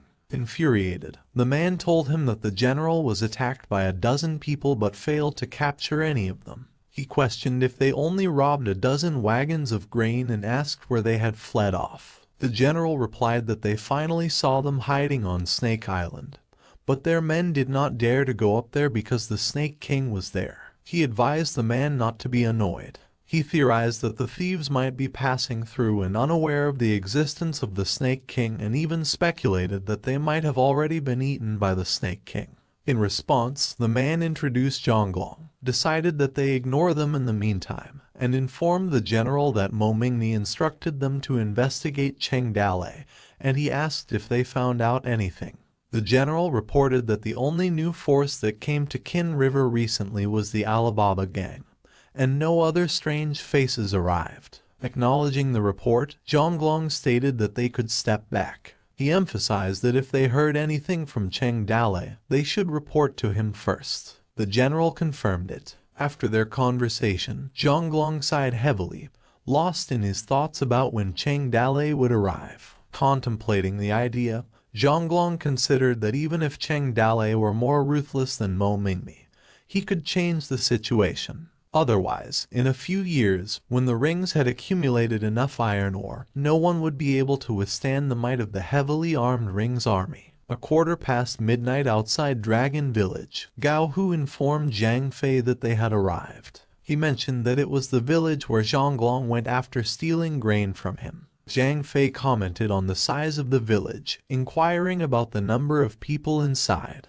Determined, Gao Hu informed him that it wasn't large, with only 400 or 500 minions. He suggested that they should go in and put a stop to it all at once. Suddenly, a wind passed them. The cold breeze woke Jiang Fei up for the most part. He found himself wondering where he was and who he was, contemplating his existence in that place. Fear crept into his expression at the possibility of confronting 400 or 500 people all at once. Feeling uneasy, Gao Hu glanced at Zhang Fei and asked if he was scared. He suggested that if Zhang Fei was afraid, they could turn back. Gao Hu was worried that they would be seen as a joke by the villagers. Zhang Fei, triggered by Gao Hu's words, became determined and responded that he was not scared and asserted that he had never been afraid. He declared that it was time for them to show off, and they immediately charged toward the village and started shouting.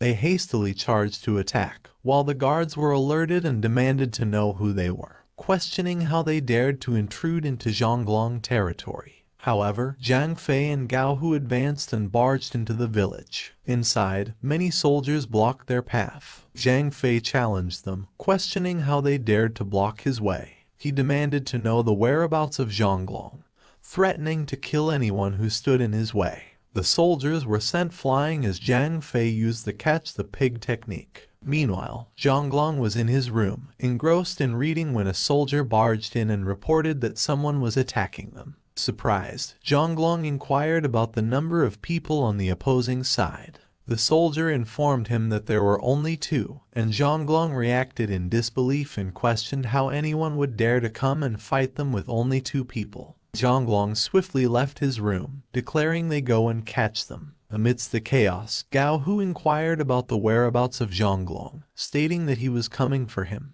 He expressed his anger at how Zhonglong dared to rob him and threatened to chop him up. The two continued their advance and swiftly dealt with the soldiers, especially Zhang Fei, who effortlessly defeated them using his catch-the-pig technique. Zhang Fei asked Gao Hu if he still had not found Zhonglong. He urged him to hurry and to kill him, emphasizing the need to get out of there. He remarked that the soldiers were wearing military gear, suggesting that the one behind the village might not be an ordinary person. Gao Hu responded that with so many people, it wasn't easy to find Zhonglong. Irritated, he noted that many of the soldiers had beards and questioned why they all had beards. Zhang Fei urged him not to hesitate any longer, stating that if they couldn't find Zhonglong, they would take their boss with them. As they were busy battling, Gao Hu spotted Zhonglong dressed in red, hiding behind a pile of soldiers. Zhang Fei questioned if that person was Zhonglong, and Gao Hu questioned. He suggested that they needed to catch Zhonglong, or they would be devoured by the pile of soldiers. They pushed forward. While on the opposing side, the general instructed the soldiers to hold off Zhang Fei and Gao Hu and to surround them, emphasizing that there were only 2 of them. The soldiers quickly charged Zhang Fei and Gao Hu as they shouted to hold them off. However, Zhang Fei swiftly threw the soldier out of his way as he used his catch-the-pig technique. The soldiers were surprised and commented that they were unstoppable. Many soldiers growled in pain as they were knocked down by Zhang Fei and Gao Hu. Zhang Fei announced his name and readied his hands to capture Zhonglong. He declared for Zhonglong to come over, and Zhonglong's face showed visible fear as Zhang Fei's hand drew closer to him. Helpless, the soldiers were alarmed as they shouted to Zhonglong. They expressed their anxiety as they witnessed Zhonglong being caught. The general of the bear and the tiger were the first signs. Zhonglong resisted Zhang Fei's grip, insisting on letting him go. Irritated, Zhang Fei scolded him for being noisy. Zhonglong's face widened as he saw the fist coming and got punched. Zhang Fei told Gao Hu that they should leave, as more and more people were coming. The soldiers continued to call out to Zhonglong, who was now unconscious. The soldiers persisted in attacking and urging them to stop as they got Zhonglong. Many soldiers were injured, but some continued to surround them as they could not let them get away, while Gao Hu and Zhang Fei were making their escape. Determined, Zhang Fei called for Gao Hu to follow him and make a path. He cast poke in the ground catch-the-pig technique, which made the soldiers fearful and forcefully threw them out of their way. Employing the blow of the poke-the-sky technique, the spear cut through the pile of soldiers, creating a bloody path as they stepped over corpses. The soldiers questioned if Zhang Fei was the fierce tiger, while others continued to instruct their fellow soldiers to guard the village gate to prevent them from escaping. As they blocked the entrance, they glanced back and wondered about the source of the noise, feeling as if someone might be behind them. Suddenly, the entrance gate exploded, catching the soldiers off guard and eliciting groans of pain from them. A group of Cheng Dalei's men managed to get inside and proceeded to attack, surprising the soldiers. They announced that their village gate had broken, and the enemies were pouring into the village. Cheng Dalei led his men in the attack, the anger evident on his face as he advanced. Lit up with joy, Zhang Fei questioned how Cheng Dalei had arrived. Gao Hu simply addressed Cheng Dalei. Annoyed, Cheng Dalei responded to cut their craps, and they get out first. He also informed them that he would settle the score with them later. Turning to his group, he informed everyone that they had them and instructed everyone to evacuate and hurry up, and urged everyone to go and repeatedly emphasized the need to retreat. After the incident in the gathering hall, Cheng Dalei scolded Zhang Fei and Gao Hu and pointed out that in the middle of the night, they ran off to kidnap someone else's village master. Cheng Dalei commented that the two of them were something and demanded to know who told them to do it, while the two showed frowning faces. He questioned them back to whose idea exactly it was. Liu Bei interrupted, advising Cheng Dalei to take it easy for now and reassuring him that they were fine. However, Cheng Dalei continued to scold them, criticizing them for being private, permissive, and disorganized. He asked what should be done according to the rules of their village. Shenji chimed in, questioning Cheng Dalei about the rules of their village and when he had set them, expressing that he didn't know. Liu Bei acknowledged that they didn't seem to have any rules, prompting Shenji to suggest that Cheng Dalei could set up rules now. In response, Cheng Dalei remained silent. He called Gao Hu and Zhang Fei, informing them that he punished both of them with 100 deep squats, 100 pull-ups, 100 sit-ups every day, and a 20-mile endurance run. He also declared that they wouldn't stop until they achieved 6 packs. Cheng Dalei also warned that if they stopped, he would shave their hair, and mentioned that he knew it was Gao Hu's idea and added Gao Hu's punishment to cleaning the toilets. Both of them, wearing pensive faces, accepted the punishment. Shenji asked Cheng Dalei if the punishment was too harsh as he saw the two seemed quite sad. Cheng Dalei responded with subtlety. While Zhang Fei and Gao Hu exited the hall without saying anything, one of them remarked that they came out, another asked how it went, and someone else inquired if Cheng Dalei was angry. The two suddenly giggled, while someone called their names. Suddenly, they all celebrated. One person praised Gao Hu that he was awesome, as well as Zhang Fei, while others mentioned how they had broken into the enemy camp in the middle of the night and kidnapped the enemy, commending both of them as great. Another person suggested that next time, they shouldn't forget to share the fun with everyone, while some continued to commend them. Laughter filled the air as they celebrated. The two were tossed in the air as they were hailed for being amazing. Gao Hu humbly responded that it was nothing special, while Zhang Fei thanked their fellow villagers for their support. All the villagers cheered. The next day in Toad Village, Zhang Fei and Gao Hu were observed running in the field, with Gao Hu panting and puffing. Eventually, both Zhang Fei and Gao Hu shivered with exhaustion as people in the distance informed them that there were 5 more kilometers to go. Encouragements to keep running. Some people laughed at them, with one cheering Gao Hu and another person telling them to run faster. Exhausted, Gao Hu turned to them, calling them bastards for rejoicing over their misery. Meanwhile, Cheng Dalei sighed and commented that his people were scatterbrained. He thought that it seemed the organizational structure of the village, rewards, punishments, discipline, and spiritual honor needed to be built, otherwise they would always be a disorganized and undisciplined group. But he didn't want to take the long route to discipline them. Instead, he pondered that perhaps he could buy some useful books in the system store. Entering the system space, he looked for the system, asking if it was there as he needed to buy something. Continuing to look around, he searched for where she was and also sought out the raffle machine, trying to find them. The machine responded that he was there. Cheng Dalei's face comically expressed shock as he saw the machine playing.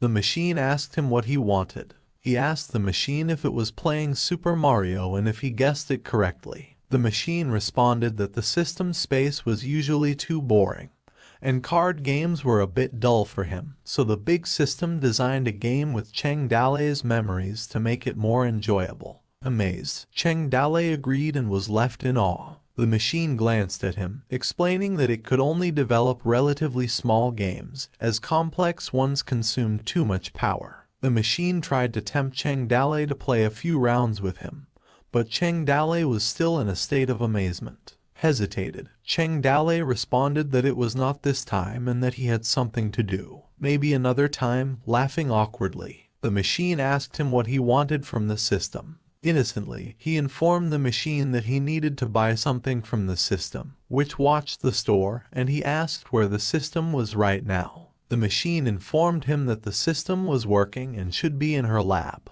He assisted Cheng Dale in taking him there. While they were walking inside the system, Cheng Dale asked the machine about the structure of the system space, describing it as big and empty but containing many wonderful things. The machine responded that the system space was quite empty at its birth, and later the system slowly developed various functions to fill it. Additionally, informed him that the developed functions, such as the summoning platform, the system shop, the war song system, the possession ability, and so on. The machine pointed up and said that they were all there, informing Cheng Dale that after the last crisis, the system cut them out and put them in isolated space bubbles. He informed Cheng Dale that the ball above them was one of them, and informed that it prevents glitches that could endanger the system itself. Cheng Dale inquired about the existence of space borders, causing the machine to affirm it and instruct Cheng Dale to follow him so he does not die flying out of space. The machine informed him that they arrived, saying that this was where the system usually worked. It requested access, stating the identity of the access rights holder as the host, and the request was approved. Cheng Dale was greeted as the host by it. The machine left Cheng Dale after unlocking the door and asked him to go to find the system so that he could resume playing video games. Cheng Dale opened the door and pondered the system's workplace. He saw the system concentrating on something. Meanwhile, the system was doing something while adding roses to it, causing a dramatic fade. She reflected on the fact that her experiment failed and that some key elements were still missing. When she glanced back and saw Cheng Dale, she greeted him with enthusiasm. The system inquired as to what had brought him there. Cheng Dale asked the system what she was working on. In response, the system chuckled and stated that she was working on developing features, but they were still in the conceptual phase, so she didn't know what they would be. She went on to say that she now built a mountain village and was not a lone wolf on the grassland. However, at that time, she gave him the war song function and the possession function, which were individually dependent, and she had to adjust those functions. With too many features, the system would be bloated and prone to error reporting, and some features would have to be removed. Cheng Dale commented on how busy it sounded and commended the system for her efforts. The system winked, implying that he might think system administration is a joke. She explained that she didn't lie around all day thinking about sending him tasks. She asked him why he had come to meet her, and he replied that he believed their village needed spiritual and institutional construction. He informed her that he would purchase some books from her for future reference. He inquired if there should be books for sale in the system store. The system confirmed that there were books, but those were about the secret of martial arts. She suggested taking him somewhere else, as she believed that's where he might find what he was looking for. The system snapped her fingers and told him they were leaving, after which they vanished from her workplace and teleported to a library, leading Cheng Dale to tumble. He whined and questioned the system why she teleported him so suddenly, as he felt dizzy after teleporting.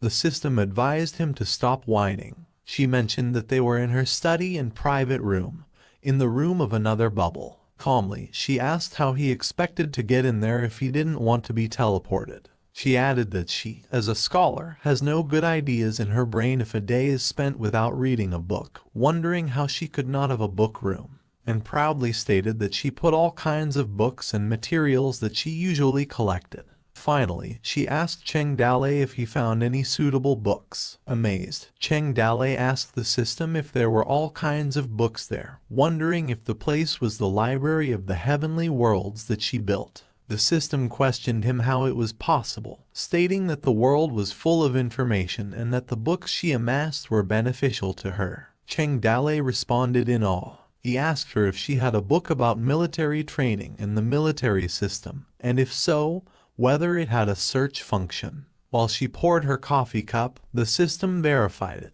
stating that he only needed to think about the information he needed, and the books on the bookshelf would become the books he required. She also told Cheng Dalei that the books in the system were best applied in steps, highlighting that he could not achieve his aim in just one step. The system and rules were dead, he must adjust according to the actual situation. The system informed him that many emperors wanted to develop a once-and-for-all system, like the first emperor of the Qin dynasty, who wanted to develop 1,000 generations. However, the Qin dynasty only lasted for 14 years. She reminded Cheng Dalei that the system had a shelf life, which Cheng Dalei acknowledged, and asked if she had a book on how to make hot weapons. He remarked that there was already gunpowder, and if they could start the age of firearms, it would be an overwhelming advantage over cold weapons. While the system was adding sugar to her coffee, she answered concerning the guns he described, asking if he meant the ancient rifles or current hot weapons. Intrigued, Cheng Dalei inquired if she had them, and the system answered that they had. Nevertheless, she reminded him that she did not suggest he use modern weaponry in their era, leading him to question it. The system said that if Cheng Dalei wished to purchase, the system could swap modern guns, but it was too costly, with a starting price of hundreds of millions of fear points, and he responded that it was too expensive. She went on to say that because the period is too long, encompassing at least 1,000 years of weaponry, the system can reproduce it, but it consumes too much power. Cheng Dalei questioned several of the earlier guns. The system responded that firepower with matchlock and flintlock is not even comparable to that of a strong bow. She revealed that in their world, there are hidden weapons experts who can kill people with pick leaves and cotton wads. She also noted that if he wanted to raise a group of muskets, he needed weapon resources, training materials, and logistics, and that it was better to train a group of powerful archers, and mentioned that the weapons required a long process. She advised him to employ cold weapons instead. She advised him that even if he spent hundreds of millions of fear points on a design to buy a blueprint, he couldn't rely on a few blacksmiths to knock out the rifling and barrel barehanded, and she taunted Cheng Dalei that it wouldn't work. Then she said that in those chaotic times, there was no time for him to develop an industry, and without a complete industrial chain to sustain the weaponry, it was simply a flaming stick if it got broken. She continued that if he couldn't mass-produce, those flintlocks and weapons were no match for the powerful bow, leaving Cheng Dalei silent. The system reminded him that times had not changed yet. She inquired if Cheng Dalei found all the books he was looking for. Cheng Dalei listed The Art of War, 36 Stratagems, Guerrilla Warfare, Sun Tzu's Art of War, one of the 7 military classics of ancient China, The 36 Stratagems, a Chinese essay used to illustrate a series of strategies in politics, wars, and civil interaction, making an implementation of the ancient dynastic system. The Legion and the Founder, a record of Greco-Roman infantry combat, Theory of War, Western Art of War. All of these should be in the Yu family army, Beiwei army. He confirmed that those were all the books he needed while showing a wide smile.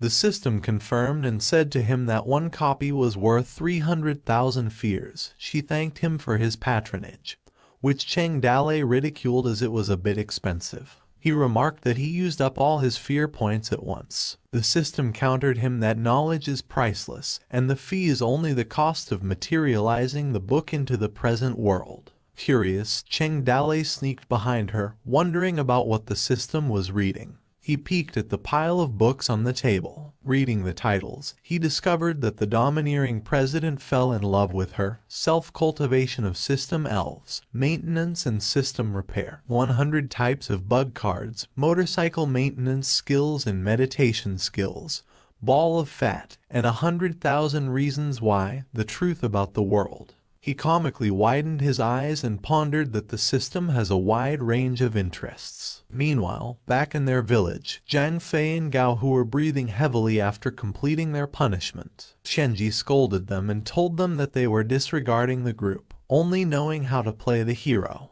He announced that this would be the end for the two, while both Zhang Fei and Gao Hu fainted, emitting a strong odor. Shenji declared to everyone that starting tomorrow morning, they would have to run like those two, prompting disdain and accusing Gao Hu of it. At the Snake Island Toad Village Night Council Chamber, Cheng Dalei mentioned the names of Liu Bei, Zhang Fei, Zilong, Fei Hu, and Fei Bao, claiming that they were not lacking in strength but had zero capacity to command troops in war. He proposed that they slowly polish their ability in that area. Xing Zai added that they needed to slowly get rid of their villainous nature, or they could only remain in the group as mobs, which would lead to more casualties. In seriousness, Cheng Dalei asked Xing Zai if he had any suggestions about military management, and Wanner recorded everything. Xing Zai remarked that he studied the training method of the Book Beiwei army, which was close to his heart, and he advised that standards be followed. He emphasizes that there should be spearmen, swordsmen, shields, and archers, and suggested that Zilong, Guan Yu, Zhang Fei, Qin Man, Gao Fei, and Gao Hu lead each team, proposing that Liu Bei be in charge of the logistics teams. He further suggested that 5 people make a team, 5 teams make a company, 4 companies make a regiment, 5 regiments make a brigade, 5 brigades make a division, and 5 divisions make a corps. Furthermore, they were still a band of mountain bandits, and there was no reason to disguise it as a military stronghold. Wanner chimed in and asked Xing Zai if training them as elite soldiers according to his standards would be counterproductive and too restrictive. But Xing Zai responded that they must also be aware of the existence of military law. Wanner responded by stating that it is not good to rush things. Also, Cheng Dalei suggested taking his time, emphasizing that the reward and punishment should be clear. Fu Delay intervened, mentioning that the reward should be based on merit. Xing Zai turned to face Fu Delay, noting that the punishment measures were just labor, lecture, and confinement, but these punishment methods were almost useless. He continued that some people are imprisoned, but they are not ashamed, instead, they are proud. But as soon as they come out, they act as if nothing happened. Wanner argues that a sense of respect and discipline are lacking in each man, but there was still brotherhood. Fu Delay mentioned that they use the collective punishment law. If one person commits a mistake, the whole team will be punished. At least they established the prestige of military law first. Xing Zai also noted that they have to train those people to work out in March. He suggested that Cheng Dalei also needs to train along with them, which Cheng Dalei acknowledged. Cheng Dalei highlights the most important thing is to build a mountain village. The training can be put aside first. He continued, suggesting that they need to erase their stubbornness and retain their fierceness, just like sharpening a rusty iron knife to become sharper. Meanwhile, in the Qinchuan Mountain General's residence, Mo Mingni questioned his soldiers whether they discovered who they were and where they came from. The soldier reported that they were called Alibaba 40 Arch Bandits, but it was certainly a fake name, and they occupied Snake Island. Mo Mingni reacted by asking if they took care of the Snake King. Concerned, he asked about his stuff if it were not dug up. The soldier introduced as Yan Dai responded that it was not clear, but there were not many signs of battle on the island.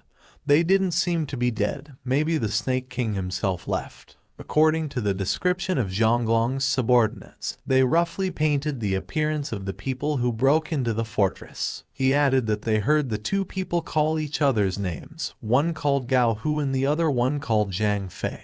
Yan Dai added that according to their investigation, they were sure that they were from the Toad Village, Cheng Dalei's men Gao Hu and Zhang Fei. He bowed, confirming that Cheng Dalei was there. Mo Mingni inquired about the number of people under Cheng Dalei, prompting Yan Dai to confirm that they should be around 1,000 or 2,000 people, which made Mo Mingni smile evilly. With a malicious look, Mo Mingni noted that it was good timing. Yan Dai told Mo Mingni that the other side was small in number but still could not be taken lightly, after all, remarking that he was Cheng Dalei. The evil aura on Mo Mingni's face was apparent as he agreed, suggesting that they should eliminate Cheng Dalei before he gained a firm foothold. However, Yan Dai informed him that the envoy of the Ring tribe was still in the city and asked if Cheng Dalei wanted to inform them about the news. Mo Mingmi responded that they shouldn't cause trouble for now, emphasizing the need to pay attention to the Ring tribe's movements, as they have long coveted the iron ore. He mentioned that their elite soldiers in the city couldn't make a move, which Yan Dai acknowledged. Mo Mingmi threw the images, instructing Yan Dai to mobilize the 18 lieutenants of Qinchuan to attack Snake Island. He specified that each family must send no less than 500 troops, and they must arrive within 10 days. He added that whoever could bring Cheng Dalei's head would be rewarded with 1,000 gold, 500 sets of armor, half a year of tax exemption, and the title of the head of the 18 lieutenants. Yan Dai commended him as wise. After their conversation, Mo Mingmi pondered about Cheng Dalei, calling his name while gripping his sword. He acknowledged Cheng Dalei was smart and that he had come to Qinchuan Mountain without official credentials. Mo Mingmi stabbed a picture and continued to reflect that Cheng Dalei had finally arrived after much anticipation. He pondered that since Cheng Dalei came to Qinchuan and couldn't imagine him leaving. Contemplating the situation, Mo Mingmi thought that if he killed Cheng Dalei, he could help the Minister avenge Longting and sell Cheng Dalei's head to the Ring tribe as a favor. The photo he stabbed was of Cheng Dalei, and Mo Mingmi burst out laughing. Mo Mingmi's military orders spread throughout the Qin River within days. In another place, a soldier reported to other soldiers that Mo Mingmi ordered. All 18 mountain strongholds began to count their troops and prepare for the attack. A lieutenant ordered his 800 muster troops to follow him, while he ordered 1,000 military troops to target Snake Island. At the command, the 18 lieutenants of the Qinchuan gathered in great numbers. In the prison at Toad Village, Zhonglong in prison growled in his sleep. Shenji called Cheng Dalei, mentioning that Zhonglong was awake. While Zhonglong was just regaining consciousness, he saw Cheng Dalei ask Shenji if he memorized his lines. Shenji reassured him that he remembered them well. Zhonglong angrily called Cheng Dalei, advising him to be smart and let him go. He warned him if they didn't recognize the person backing him. Sarcastically, Shenji replied that it was Mo Mingmi backing him, adding that they had come to ask Zhonglong about him. Frustrated, Zhonglong asked if they wanted to know something about Mo Mingmi and if they intended to oppose him. He inquired about their identities and their intentions. Cheng Dalei responded that since Zhonglong asked in good faith, Shenji continued that they would be gracious enough to tell him. Cheng Dalei began to recite their lines that their goal was to save the world from destruction, followed by Shenji stating that their purpose was to maintain peace in the world. Shenji continued, explaining that they aimed to realize the evil of love and truth. Cheng Dalei added a touch of humor by mentioning their cute and charming villain role. Proudly, Cheng Dalei declared himself as the Toad King, and Shenji proclaimed his role as the jade-faced military strategist. Cheng Dalei announced that they were the Toad Village, shuttling back and forth in King New Mountain. Shenji added that a glorious morning awaited them. As their line concluded, Cheng Dalei kept agreeing with Shenji, who remained proud of himself, while Zhonglong expressed confusion. Cheng Dalei complimented Shenji, acknowledging that he remembered it well and noting the progress he had made. Unable to contain himself, Zhonglong interjected, questioning Cheng Dalei's identity, and noting that if he was the one who assassinated Longting and the King of the Rings. With a touch of aggression, Shenji confirmed to Zhonglong that Cheng Dalei was, indeed, the mountain bandit known for consuming 10 pounds of human flesh and drinking 2 pounds of human blood at every meal. Cheng Dalei, seemingly amused, playfully informed Zhonglong that Shenji served as his royal chef,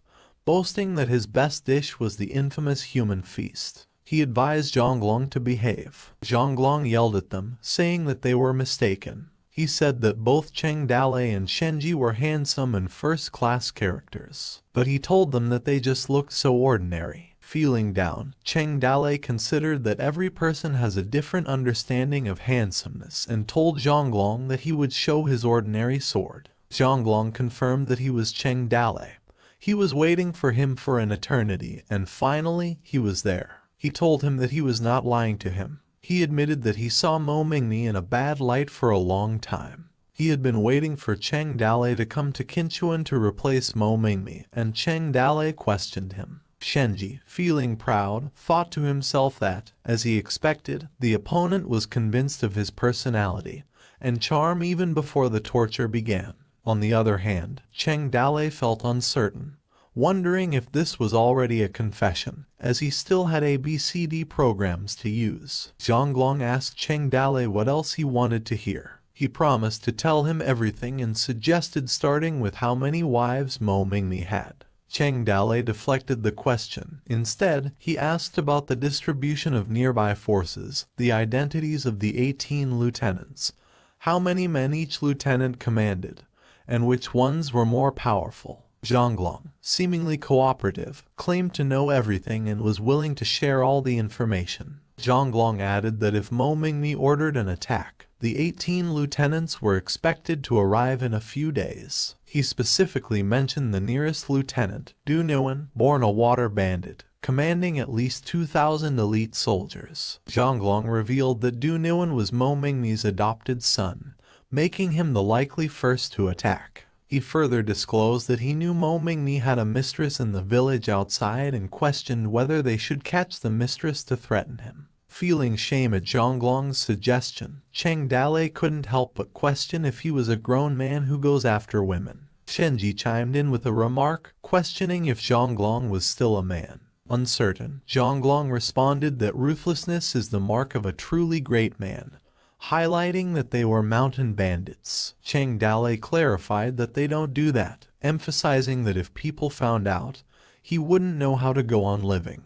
He urged Zhonglong to continue telling them what he knew. After talking to Zhonglong, curious, Shenji inquired of Cheng Dalei how much truth he believed was in Zhonglong's words. Cheng Dalei responded that Zhonglong's words were full of emotion, and they couldn't believe everything he said. He asked Shenji, seeking his opinion on whether they could withstand the first wave of the attack. Shenji responded, expressing skepticism about their ability to easily withstand it. Referring to Zhonglong's information, he highlighted Du Nguyen as the best among the water bandits, particularly good at conquering shores. Shenji pointed out that although Snake Island seemed surrounded by water, appearing as a natural barrier for water bandits familiar with such terrain, it posed no obstacle at all. Acknowledging the justification of the analysis, Cheng Dalei expressed concern. Shenji continued, noting that the mountain village wall was not yet finished, making the fight difficult once the enemy landed on the coast,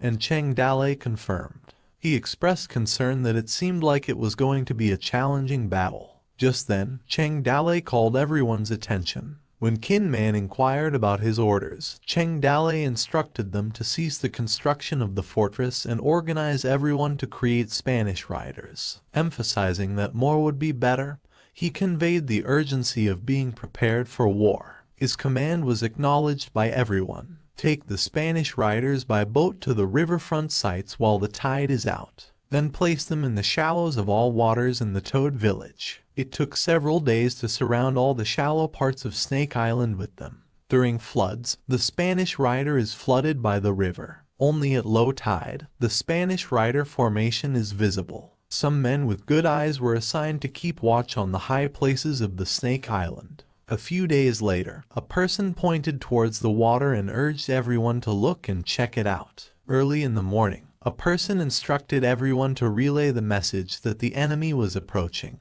urgently calling for the horn to be blown to prepare for war, while someone mentioned that the first wave of the attack was coming.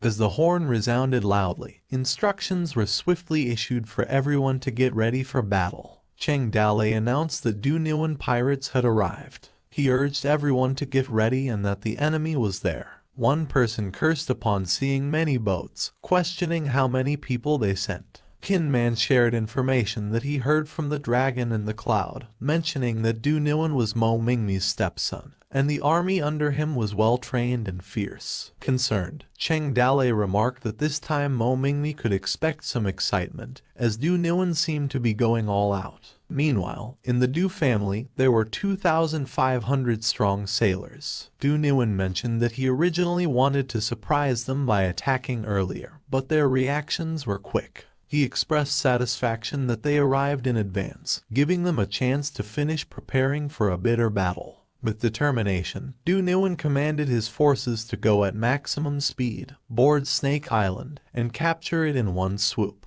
At the same time, Kinman expressed concern to Cheng Dalei about the enemy charging over. Cheng Dalei reassured him, urging him not to rush, and ordered Kinman to instruct the strongbow teams to get ready to fire as soon as the enemy landed. Kinman quickly commanded his men to get ready. On the opposite side, one of DYNASRY's men reported that their boat had hit the shallows, preventing them from going any further. DYNASRY ordered his troops to unsheathe their blades, drop the smaller boats, and have teams of 5 people aboard the island. He also instructed them to clear the way for others and protect them as they swam to shore. DYNASRY announced the attack. DYNASRY's troops shouted battle cries as they advanced to the shore. Meanwhile, Kinman reported that the strongbow team was in position. Cheng Dalei advised him to target the people on the boats. Kinman commanded them to fire and to shoot them down. Meanwhile, DYNASRY's troops kept advancing while holding up their shields as they faced the barrage of arrows. On the other hand, Kinman swiftly directed Team 1 to fall back while instructing Team 2 to take their positions and continue shooting at the advancing enemy forces. The troops of DYNASRY were perplexed as their boats seemed to be stuck and unable to move. Panic set in as they realized there was something under their boats. DYNASRY's troops wondered why their boat was not moving,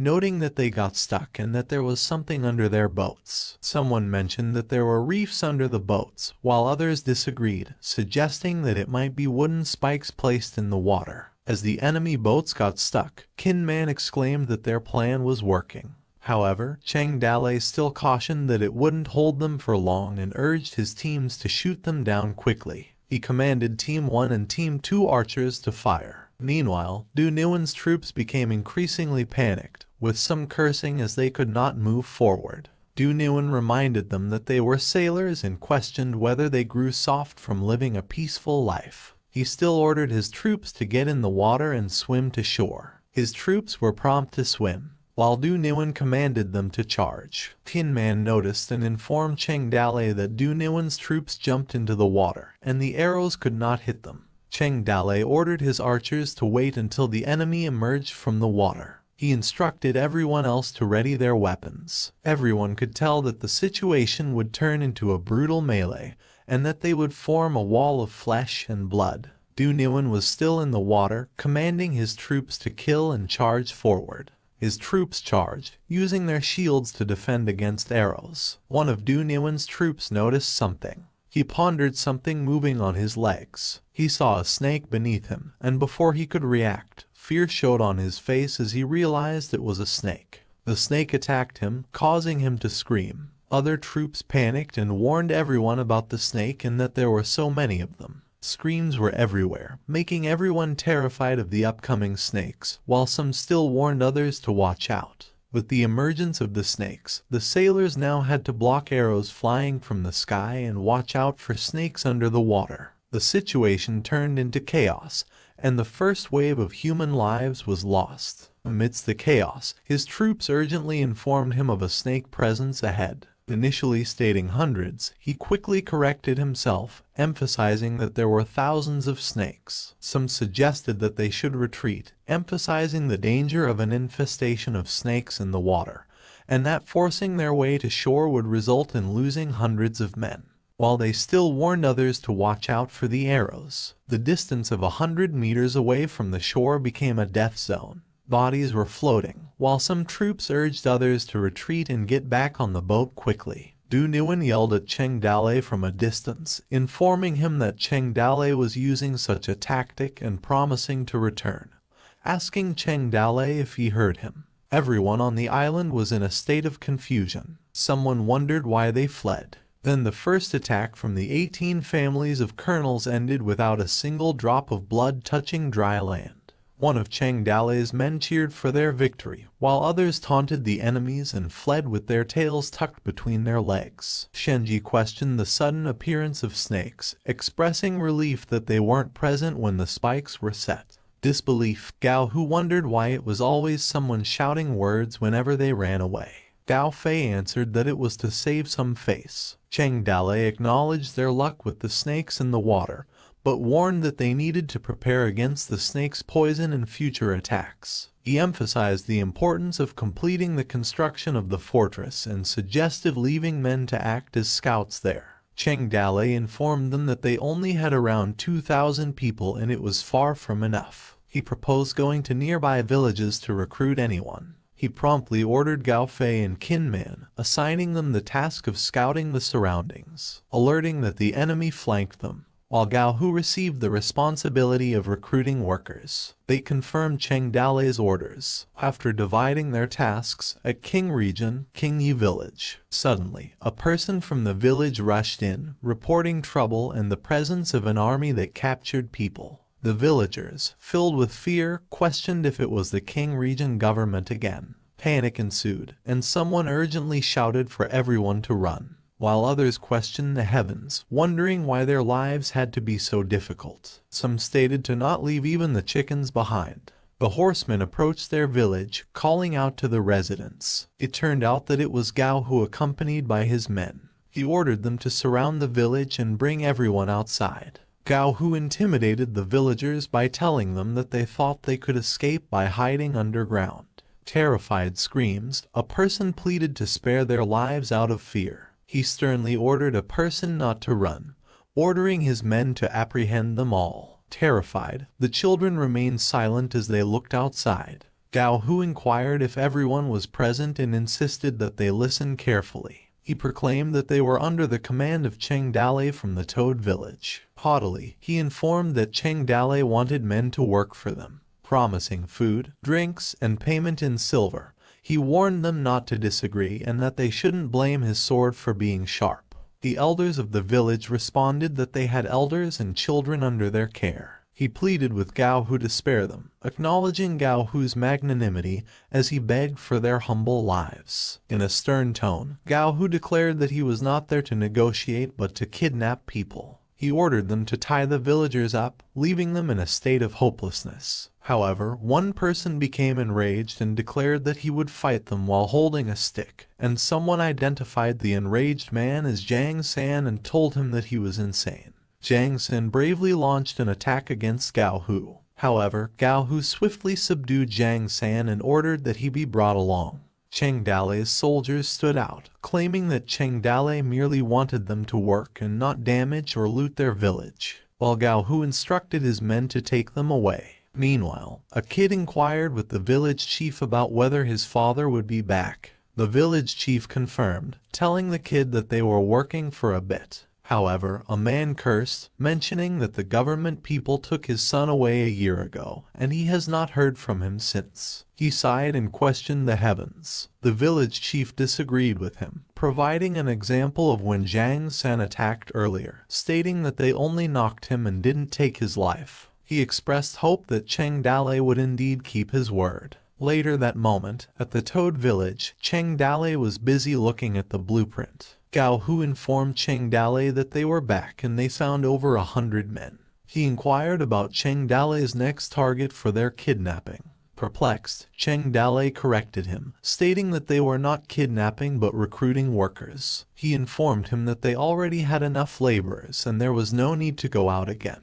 Gao Hu relayed information he gathered from the villages, mentioning that people were saying Mo Mingmi had also gone to kidnap people, and those individuals were never seen again. Acknowledged about the matter, Cheng Dalei expressed his disapproval, and noted that some only knew how to exploit workers without any sense of sustainability. He ordered Gao Hu to bring the people to eat first. Gao Hu questioned the order, and Cheng Dalei irritably responded, dismissing it as nonsense and questioning how people could work on an empty stomach. Moving on, Shenji began calling out to the people, starting with the clay masons, instructing them to step forward. He asked for carpenters, prompting them to take a step forward. Shenji informed them that they were in a hurry, so they would have to work 3 shifts throughout the night. He assured them to relax, stating that they wouldn't mistreat them. When night fell, Shenji instructed them to start working. One person asked Jiang San about his thoughts on the bandits that kidnapped them,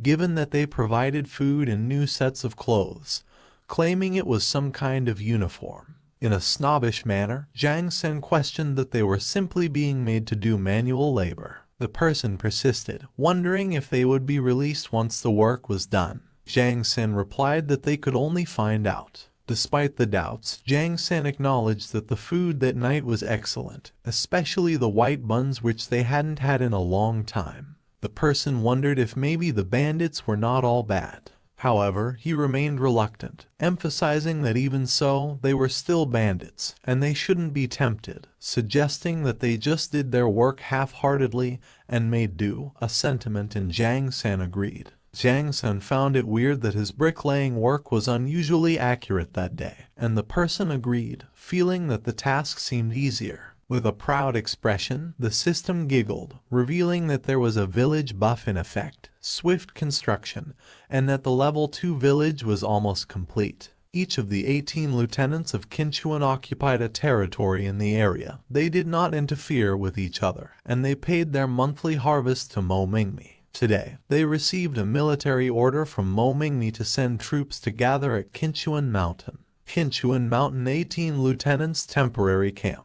A soldier informed the lieutenants to go inside quickly as Yan Dai was already waiting for them. One of the lieutenants wondered if it was Yan Dai himself at the moment. Another lieutenant also wondered if Yan Dai, who was with Mo Mingmi, was a big man who should not be offended. Inside the camp, Yan Dai greeted them, mentioning that they were all there under the military orders of Mo Mingmi. He assumed that everyone had heard of Cheng Dalei's reputation, and detailed Cheng Dalei's actions, stating of killing Longting, sneaking into the grassland to kill the king of the Ring tribe, and now coming to Qinchuan. Yan Dai added that there were robberies in Heijia City, Zhonglong was captured, and Cheng Dalei wanted to control both water and land routes. He informed them of the many things that happened in just a month. One of the lieutenants commented that if they allowed Cheng Dalei to stay in Qinchuan any longer, he would eventually seize all their territory sooner or later. Yan Dai revealed that Mo Mingmi intended to gather the strength of the 18 mountain strongholds to kill Cheng Dalei.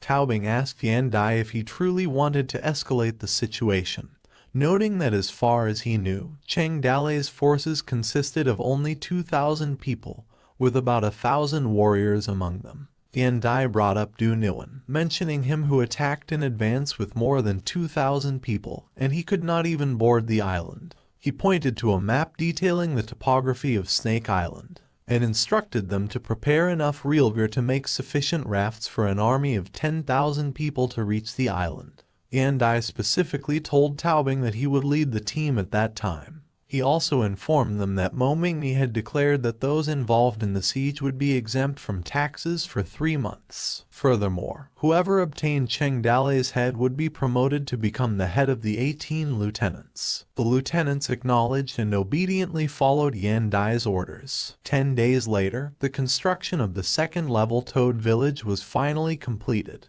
Half of the trees on the island were cut down, prioritizing the construction of the outer wall arrow towers, traps, reefs, etc. Then there is a gathering hall, medical center, summoning platform, and watchtower. The mountain village is surrounded by mountains on both sides and cliffs on one side. The last side was a plain, so a tall wall was built. The outskirts of the island were built with both light and dark docks. Cheng Dalei contemplated the construction being finally complete, and the efforts of working in 3 shifts were not in vain.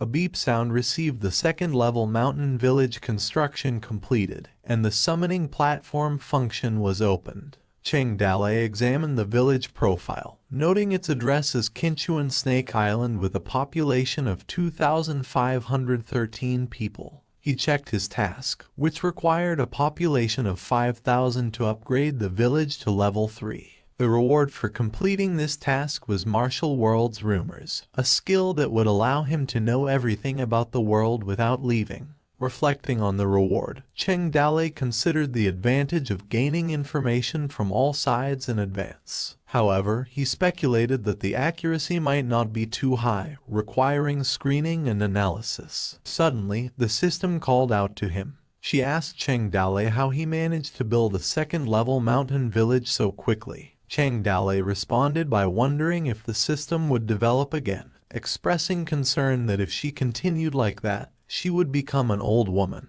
The system explained that the sprite had reached adulthood and would naturally stabilize its form. Moreover, with the increase in the mountain village level, Cheng Dalei's strength would also improve. She gave him his rewards. Another beep sounded, indicating that the third-level mountain village constructions were completed, and Cheng Dalei's power had increased. Cheng Dalei contemplated the increase in power and questioned the system about his strength, agility, and other aspects being raised to a sufficient level. Would he break through to the top and become a supreme master? The system explained to Cheng Dalei that becoming a supreme master was not as simple, emphasizing that supreme mastery needs a breakthrough in martial arts skills out of their skills with brute force. One cannot become supreme. Excited, Cheng Dalei mentioned that he still had a lottery draw, and decided to use it immediately. The system announced the lottery machine to come out. Cheng Dalei stated that he would see if he could get something good this time. As they impatiently waited, they exchanged awkward smiles. However, despite their patience, the lottery machine still did not come out. Pissed, the system informed him that she needed a moment as it seemed the lottery machine wasn't responding. She went back to the system world and informed him that she checked what was going on. She disappeared from Cheng Dalei's sight, leaving him dismayed. Inside the system world, the lottery machine was playing a game, taunting his opponent for being weak. He laughed and told his opponent who the boss was. Suddenly, the system appeared behind him, calling his name. With annoyance, she scolded the machine and angrily grabbed him, emphasizing that he was playing video games again. She sternly told him it was time to work, while the machine expressed confusion. A couple of orbs shone down from above the lottery machine. 4 orbs became brighter as gusts formed around it. The lottery machine informed Hart that it was done. A notification appeared stating that the draw battle song background music titled Surrounded could be used to add negative buffs and debuffs to the enemy army, and that the condition could only be used when surrounded by enemy troops. Cheng Dalei stated that it was actually a battlefield BGM and wondered why there was a use of condition, as the conditions appeared to be quite harsh, and Hart responded that the BGM must use conditions. Hart informed him that he could also play a song for others at the funeral, as for example, "Today was a good day," and see if others couldn't beat him up, as a notification popped up stating that a battle song was added to favorites. The lottery machine chuckled as he asked Hart if he could go back first, since his job was done. Annoyed, Hart fumed. She scolded the lottery machine, saying he only knew how to play video games and couldn't help her with her work, and she wondered if he knew how busy she was. She also mentioned how he had no idea how expensive salt and oil were, despite using the system's power to create new games every day. She grabbed the lottery machine and told him she would take care of him when they got back, while the lottery machine requested Cheng Dalei's help. Cheng Dalei discovered that the required population to upgrade to level 3 mountain village was 5,000, and the last time he was in Qingniu Mountain, it only required 1,000 people, and now it needed 5,000. Gao Feibao appeared in a hurry, addressing Cheng Dalei. He informed him that he had just received word that Mo Mingmi had sent 18 lieutenants to join forces, and that their total number of troops was more than 10,000. And that he believed that they would come any time in the next few days. Cheng Dalei wondered if it was because of the martial world rumors, and he asked Gao Feibao where he got the information. Gao Feibao explained that it came from a brother who went out to buy something and got back with the news. He went on to say that they had heard them say that the army was collecting reelger, small boats, and bamboo rafts, and that they were their target, and he asked Cheng Dalei if they could hold them back if they truly had 10,000 men. Cheng Dalei stated that they would be able to hold them back because they had already repelled 100,000 Ring tribe men.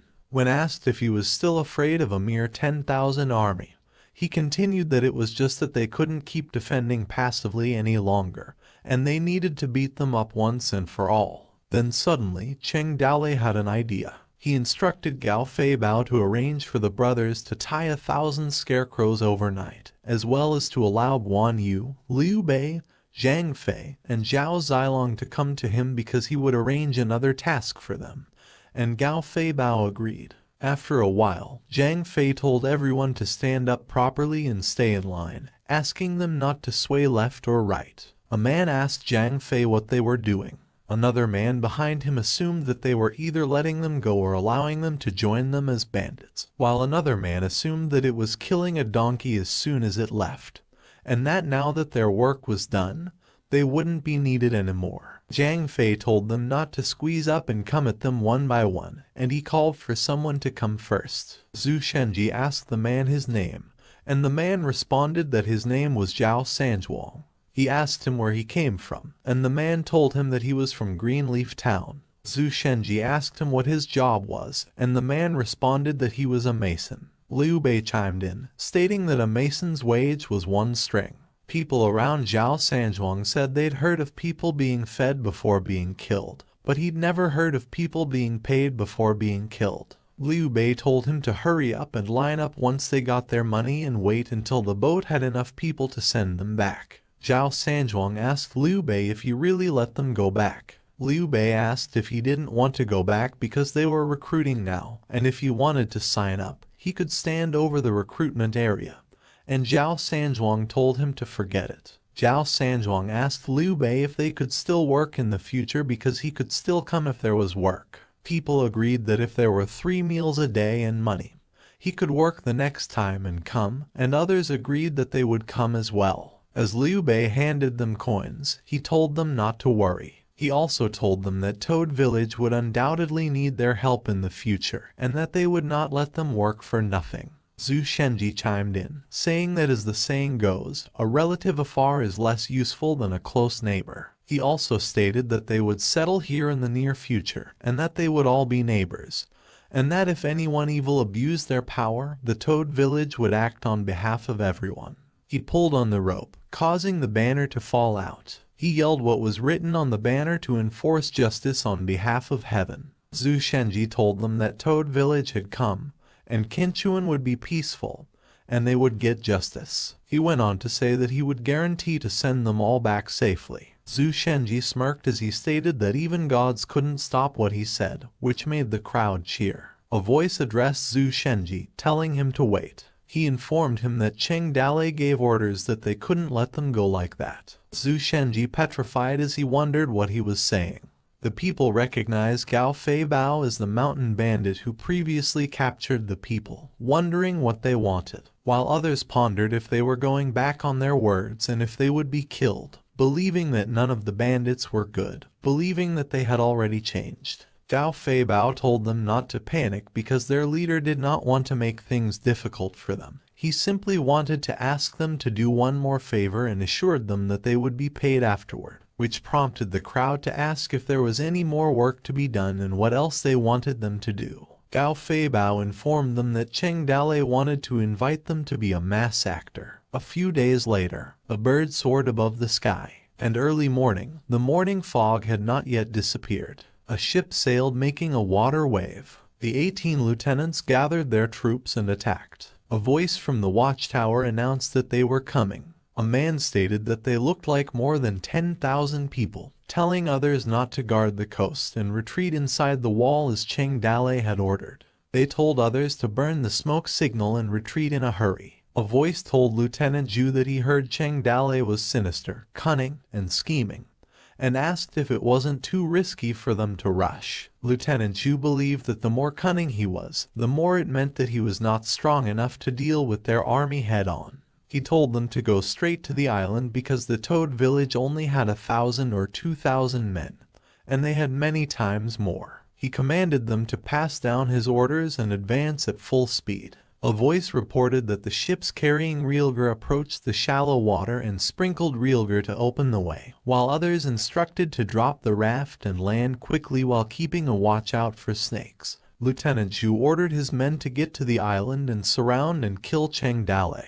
As his soldiers marched and chanted the word kill, he advised them to spread out and block the path around the island so Cheng Dalei could not escape. A man reported that something was ahead, which made Lieutenant Zhu wonder what was ahead and why he was panicking. The man proceeded to report that there was a built-up mountain village up ahead. Lieutenant Zhu saw the fortified village and was dumbfounded. One of his men wondered how it could be possible given that it had only been a few days, and Lieutenant Zhu wondered how it could be possible given that the last time DYNASRY attacked the Toad Village, he informed him that the Toad Village had not even built a good outer wall. He asked his men what he waited for and told them to bring the ladders and wagons from the ship and assemble them right away to launch an attack, which the man agreed to. A soldier told Lieutenant Zhu to look above, which made him curious about what it was. He wondered what the tall platform on the wall was for and who those people were up there. A man expressed that it was so high. Zhu Shenji asked Cheng Dalei if they really wanted to be on such a tall platform to summon wind and rain, and Cheng Dalei agreed and asked him if he heard that the higher the platform, the higher the mana, and the more powerful the spell. Zhu Shenji wondered why they didn't just defend the village as usual, given that there were only 10,000 people, and they even defended against the Ring tribe's 100,000 soldiers. Cheng Dalei explained that they could defend the village as usual, but he didn't think the miscellaneous troops were as strong as the Ring tribe, and he wanted to do more than just hold them down this time. Zhu Shenji stated that he was not like him, who could summon wind and rain, and he asked Cheng Dalei why he had to do it as well. And Cheng Dalei replied that it was because he was his strategist, and he could do a showy thing once, and that he would give him this opportunity. He worried about being shot by an arrow up there. However, Cheng Dalei assured him that he would look after Xiao Linger and find a new strategist so that he could die in peace, prompting Zhu Shenji to curse him. Cheng Dalei announced that their audience had arrived, asking Zhu Shenji if he was ready to start and if he remembered his lines, and Zhu Shenji sighed. A soldier recognized them and informed his friends that it was Cheng Dalei, the person on the wanted list, and the person next to him was the legendary jade-faced strategist Zhu Shenji. He wondered what they were doing. The soldiers wondered if Zhu Shenji started the ceremony with his posture. Zhu Shenji clapped his hand above his head and shouted. He yelled that the fogs would rise, that the dragon and tiger would be at war, and that the thunder god and goddess of lightning ought to heed his orders, and that when the command arrived, they should execute it with urgency. Heart asked the snake to lend her his power for a while, at which point a system message appeared, stating that the use of the white snake's gift using its ability smoke for once. He released the fog to arise. The soldiers wondered what was going on as it was getting foggy. Some wondered if it was an immortal spell and a real fog, while others stated that they had heard that Cheng Dalei could use immortal magic to summon the wind and rain, as well as invite gods to come down to earth. One soldier pondered if the situation could be because of what Zhu Shenji was doing. Lieutenant Zhu yelled, telling his men not to be afraid, believing that they might have mystified them. He ordered his archers to shoot him down. Plenty of arrows flew in the air, making a swooshing noise. The arrows continued to travel towards Cheng Dalei and Zhu Shenji. Cheng Dalei observed the arrow, and Zhu Shenji began to panic. Cheng Dalei grabbed the hilt of his sword. He released his heart's beat as one skill. Lieutenant Zhu yelled that he didn't care what kind of immortal or demon Cheng Dalei was, he would take his head that day. He ordered his men to attack. The soldiers chanted kill as they charged. The soldiers attacked and yelled at each other to attack the village. Lieutenant Zhu ordered the shield soldiers to cover the boarding ladder forward, and the first to reach the top would be rewarded richly. Zhu Shenji informed Cheng Dalei that they were coming, and Cheng Dalei told him not to panic and prepare for battle. The soldiers continued their attack. The men from the Toad Village ordered the others to quickly put all the scarecrows up against the wall, and they agreed.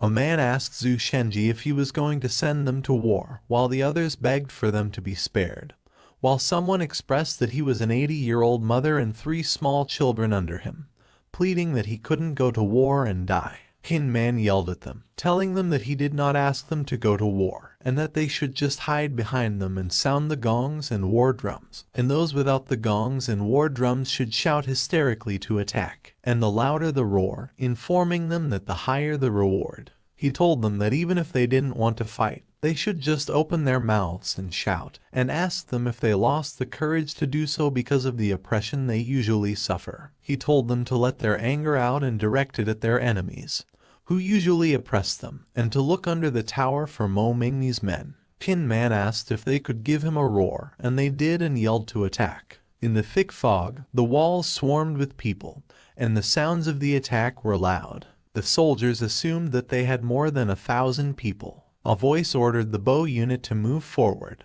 and in addition to the scarecrows and civilians on the walls, 500 elite warriors were assigned to guard the walls. Cheng Dalei ordered them to draw their bows and arrows and shoot at will. The bow unit was commanded to aim, and moments later they were ordered to release, while the soldiers below yelled at each other to watch out for arrows. They told each other to block the arrows and watch out, while some blamed others for telling them to block the arrows, while others hurt their knee because he was hit by an arrow, and a system notification stated that fear points had increased. Cheng Dalei thought that although the people wore the usual military armor, they were essentially a group of mountain and water bandits, claiming that their reaction and their cooperation on the battlefield and the quality of the individual soldiers couldn't be compared to that of the rings. He claimed that they all fought in their own way, without any cooperation, and that they were too weak to win a war with numerical superiority alone, like a scattered plate of sand. He claimed that arrows in the fog were only averagely effective and could not achieve greater results, while someone on the battlefield ordered his men to stand firm and quickly knock down from the wall. Lieutenant Zhu ordered the siege wagon to break open the gates. The soldiers screamed to charge as they attacked. A voice informed Cheng Dalei that the soldiers were going to start attacking the village and there were too many of them, and sooner or later they would enter the village, while someone ordered the bow units to continue to shoot arrows and fire at will to suppress them. Panicking, Zhu Shenji thought it was over, but Cheng Dalei told him not to panic and to keep firing arrows while allowing them to get closer. Zhu Shenji informed him that it looked bad, as they were already smashing at the gate, and that the gates were about to be broken as there were too many enemies, and their men on the walls wouldn't last long. A huge explosion was heard. The villagers yelled at each other not to let them get up and kill them while yelling at the soldiers to get off. Cheng Dalei told Zhu Shenji that it was now time. Zhu Shenji stepped forward. He clapped and asked the heavenly thunder to rise and for the heavenly soldiers to descend. Qin Man yelled at the soldiers to eat his heavenly thunder and told his men to blow them up as they threw some boxes. Another explosion was heard below, making the soldiers scream. Continuous explosions were made, sending some soldiers flying. The soldiers thought the gods were angry and recognized the heavenly thunder as a god's spell, while a system message appeared stating that fear points had increased. They realized that it was gunpowder and told others not to panic and attack. On a far distance, Zhao Zilong and the others watched as the explosions went on. Zhao Zilong recognized the sounds as explosions, and Gao Fei who recognized it as Cheng Dalei's signal. Jiang Fei smirked and informed them that they were split into 4 groups, and Guan Yu realized that it was now their turn to play. Meanwhile, Lieutenant Zhu ordered his men not to retreat, and whoever withdrew would be beheaded. The explosions continued on the battlefield. Some people pushed forward despite the explosives, while others tried to escape the blasts, and the coalition army of 18 lieutenants was in chaos at that point. Arrows came in flying, making a swooshing noise, and at that moment, countless arrows flew out of the dense fog. Soldiers panicked, informing others that enemies ambushed them at their backs, ordering everyone to turn around and defend, while others wondered where those ambushers had come from. While others made stories that their military strategist had just cast a spell, an incantation to summon the heavenly army, and made the others fear, yelling that the heavenly army arrived. Zhao Zilong and the others attacked as he yelled at his brothers that at that moment they were the soldiers of heaven. He ordered them to break their formation. A soldier reported that there were enemies in the back, and the estimate was at least 1,000 people. 4 hidden units of 400 men each sneaked up from behind. Lieutenant Zhu was perplexed as to what was going on because he believed there were only 1,000 or 2,000 people in Toad Village. He was also perplexed as to where they had come from. Guan Yu told Zhao Zilong that they went in formation and went into a frontal attack, and yelled at his men to follow him. He ordered Jiang Fei to flank them, and Jiang Fei understood. Guan Yu also told Gao Fei Hu and Gao Fei Bao to flank them. They agreed and yelled that they should call them soldiers of heaven because they were the heavenly soldiers summoned by the gods. Their men yelled at each other to shake them up and tear them apart, while others yelled at them to attack and kill them all. Qin Man ordered his men to stop the bombing as Zhao Zilong and the others were coming. Cheng Dalei leaped and asked Qin Man what he was waiting for. He yelled at him to open the gates and take the initiative with him. The soldiers went puzzled as the gate opened, and shadows of people came attacking. They warned others to be careful because Cheng Dalei was coming for them, while others realized something was wrong because they were being sandwiched from the front and back. Cheng Dalei told Hart that they were going to play BGM, and Hart understood and told him to give them a funeral with the sound of the death bell. She informed him that the conditions were fulfilled, and he could now choose the battle song with the chorus from all sides. Hart released musical notes, and notes began to float. Hart played music, and a system notification popped up stating that the BGM chorus from all sides was playing, and a voice described that even the king of Western Chu was crushed by it. Hart closed her eyes as she continued. Cheng Dalei stated that they would also be the same and called them bleeders. The soldiers panicked, mumbling that it was all over because they were attacked from both sides, believing that they were dead, while others claimed that gods were standing behind them because they could summon heavenly soldiers and use the powers of others. The enemy fighting spirit was reduced by 20% during the war song, while fear, timidity, panic, and other negative emotions increased by 20%.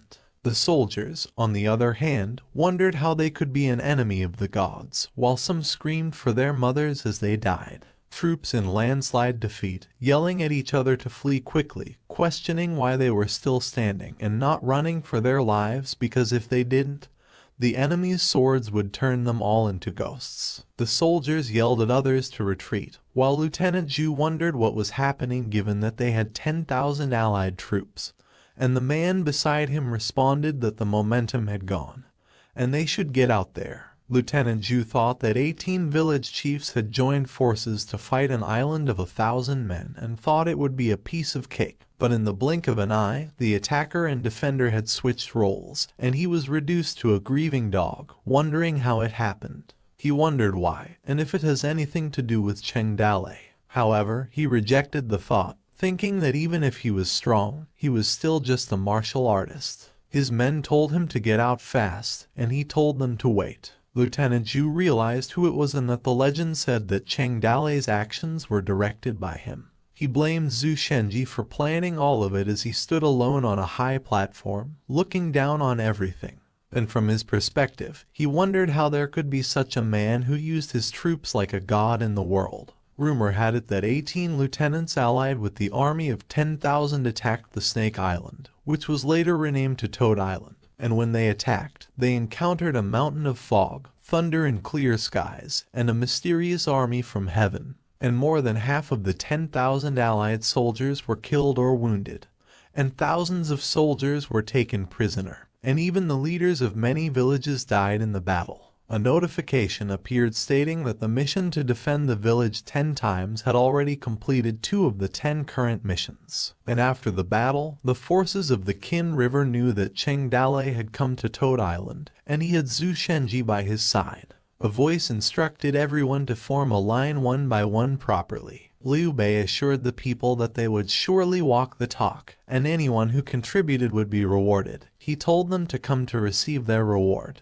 Moments later, he handed the man his money and said that one person only got 1 string of money, and told them to get on board after receiving the money, assuring them that they would bring them all back. The man asked Zhu Shenji if the allied armies they were all confronted with that day were Mo Mingmi's men, and Zhu Shenji agreed, informing him that the Toad village had come to Qinchuan Mountain Pass to simply settle down and set up a stronghold. He went on to say that Mo Mengmi was unable to tolerate having them, so they kept sending people to attack, and Liu Bei asked the man what he wanted by asking them about it. The man mentioned Mo Mingmi's name with all seriousness. He informed them that a year ago, Mo Mingmi sent someone to kidnap his 2 sons, and he didn't get caught with them because he managed to hide away. He went on to say that he had no news about his sons in the past year and assumed they were dead, and that now he was the only one left alone. He asked Zhu Shenji if the Toad village was recruiting people because he wanted to join them, and only would he be able to seek revenge on Mo Mingmi. The crowd shared their experiences, as one of their fathers and second uncles, as well as someone's daughter-in-law and the other their daughter, were kidnapped by them, while others had their dogs from their home cooked by Momingmi's subordinates. Someone else said that their house's Zio king died so miserably, while others said that Momingmi and them couldn't live under the same sky and asked Zhu Shenji if he could join the Toad Village, where others also felt the same. Zhu Shenji assured them that Toad Village was protecting the area's safety, and that no one would ever hurt them again, and Liu Bei joined in and told those who wanted to join the Toad Village to stand on his side. He told them that in the future they would all eat meat and drink liquor and go through thick and thin together, and a system notification appeared, stating that newcomers had joined the village, adding 380 to Mountain Village's population. Meanwhile, Cheng Dalei assured the prisoners that there was no need for them to be afraid, and that whether two armies confronted him, and whether they won or lost, they had nothing to do with it, and that he would not kill them all because he had no ill will towards them. He told them they could ask around if they ever bullied the old and weak people or robbed any poor household since they arrived, assuring them that Toad Village does not provoke or stir up trouble, and informing them about Mo Mingmi, who still couldn't stand having them and sent troops to annihilate them. If they wanted to blame someone, they should blame Mo Mingmi. He went on to say that even though they were all captured, he would not kill them, but he couldn't take care of them all. That's why he told those who wanted to stay and join them that once they became brothers, they would all go through thick and thin together. Cheng Dalei told them it was okay if they wanted to leave, that they would pay their travel fees and bring them all home. A man asked him if he would really set them free. Cheng Dalei agreed, as his words weighed as much as 9 tripods. He hoped that after they went back, they would all be able to help him pass his words to Mo Mingmi, and that he would settle down and just do business and earn money, and that they didn't have any other motive, and that they would understand. He went on to say something about Mo Mingmi's insistence on becoming his enemy. He informed them that he would not be staying still. The men assured Cheng Dalei that they would make sure that his words were delivered. Cheng Dalei directed his men to see their visitors out. Lai Xinzai doubted, claiming that Cheng Dalei's method did not work because all the prisoners left. Lai Xinzai stated that having 2 out of 10 people stay back was not a bad thing, and that most of them left after receiving the money. And Cheng Dalei responded that he didn't get anything at all, and that even if none of them stayed back, the deal would still be favorable to them. Lai Xinzai asked rhetorically if he was just returning the tiger to the mountains after releasing all of them, believing that Mo Mingmi would simply send them back to attack him. Cheng Dalei inquired of Lai Xinzai whether he was supposed to kill them if he did not release them. Lai Xinzai asked Cheng Dalei why he spent money on them but gained nothing, and Cheng Dalei replied that he wanted to gain a reputation. When Lai Xinzai asked if he still cared about his reputation, Cheng Dalei told him that it was a good thing that was sometimes easy to control. Cheng Dalei explained that the more people who left, the wider the incident would spread, and by the time everyone knew, those who were captured by Toad Village would not only be killed, but they would also be given money to travel back home. He imagined a soldier saying that it was better to lose fighting Toad Village because there was no need to put in any effort, and they could still earn money. He asked Lai Xinzai if those people would still risk their lives the next time they were ordered to attack Toad Village because being a soldier was also just to earn money. Lai Xinzai said nothing. He chuckled as he suddenly found it interesting. As the prisoners left, Cheng Dalei's name was already on everyone's lips at the Qin River, and it would take a long time for the incident's aftermath to settle down, and a system notification popped up stating that fear points increased. The 18 forces lost many people, and several leaders also died in battle, and immediately everyone took the time to discuss Cheng Dalei, while the 18 lieutenants no longer had the strength, nor did they want to mess with Cheng Dalei. The Toad Village ushered in a period of peaceful development. Cheng Dalei hummed, thinking that his fame had finally spread, and he made a lot of fear points with his current fear points of 6,106,432. He believed it was time to begin planning for an upgrade to a level 3 village, as information about Toad's Village's current population of 3,568 popped up, and the population prerequisites for a tertiary village were 5,000. He mumbled that money was useless and life was fated, and he noticed that the summoning platform was also open, allowing him to summon a wave of characters.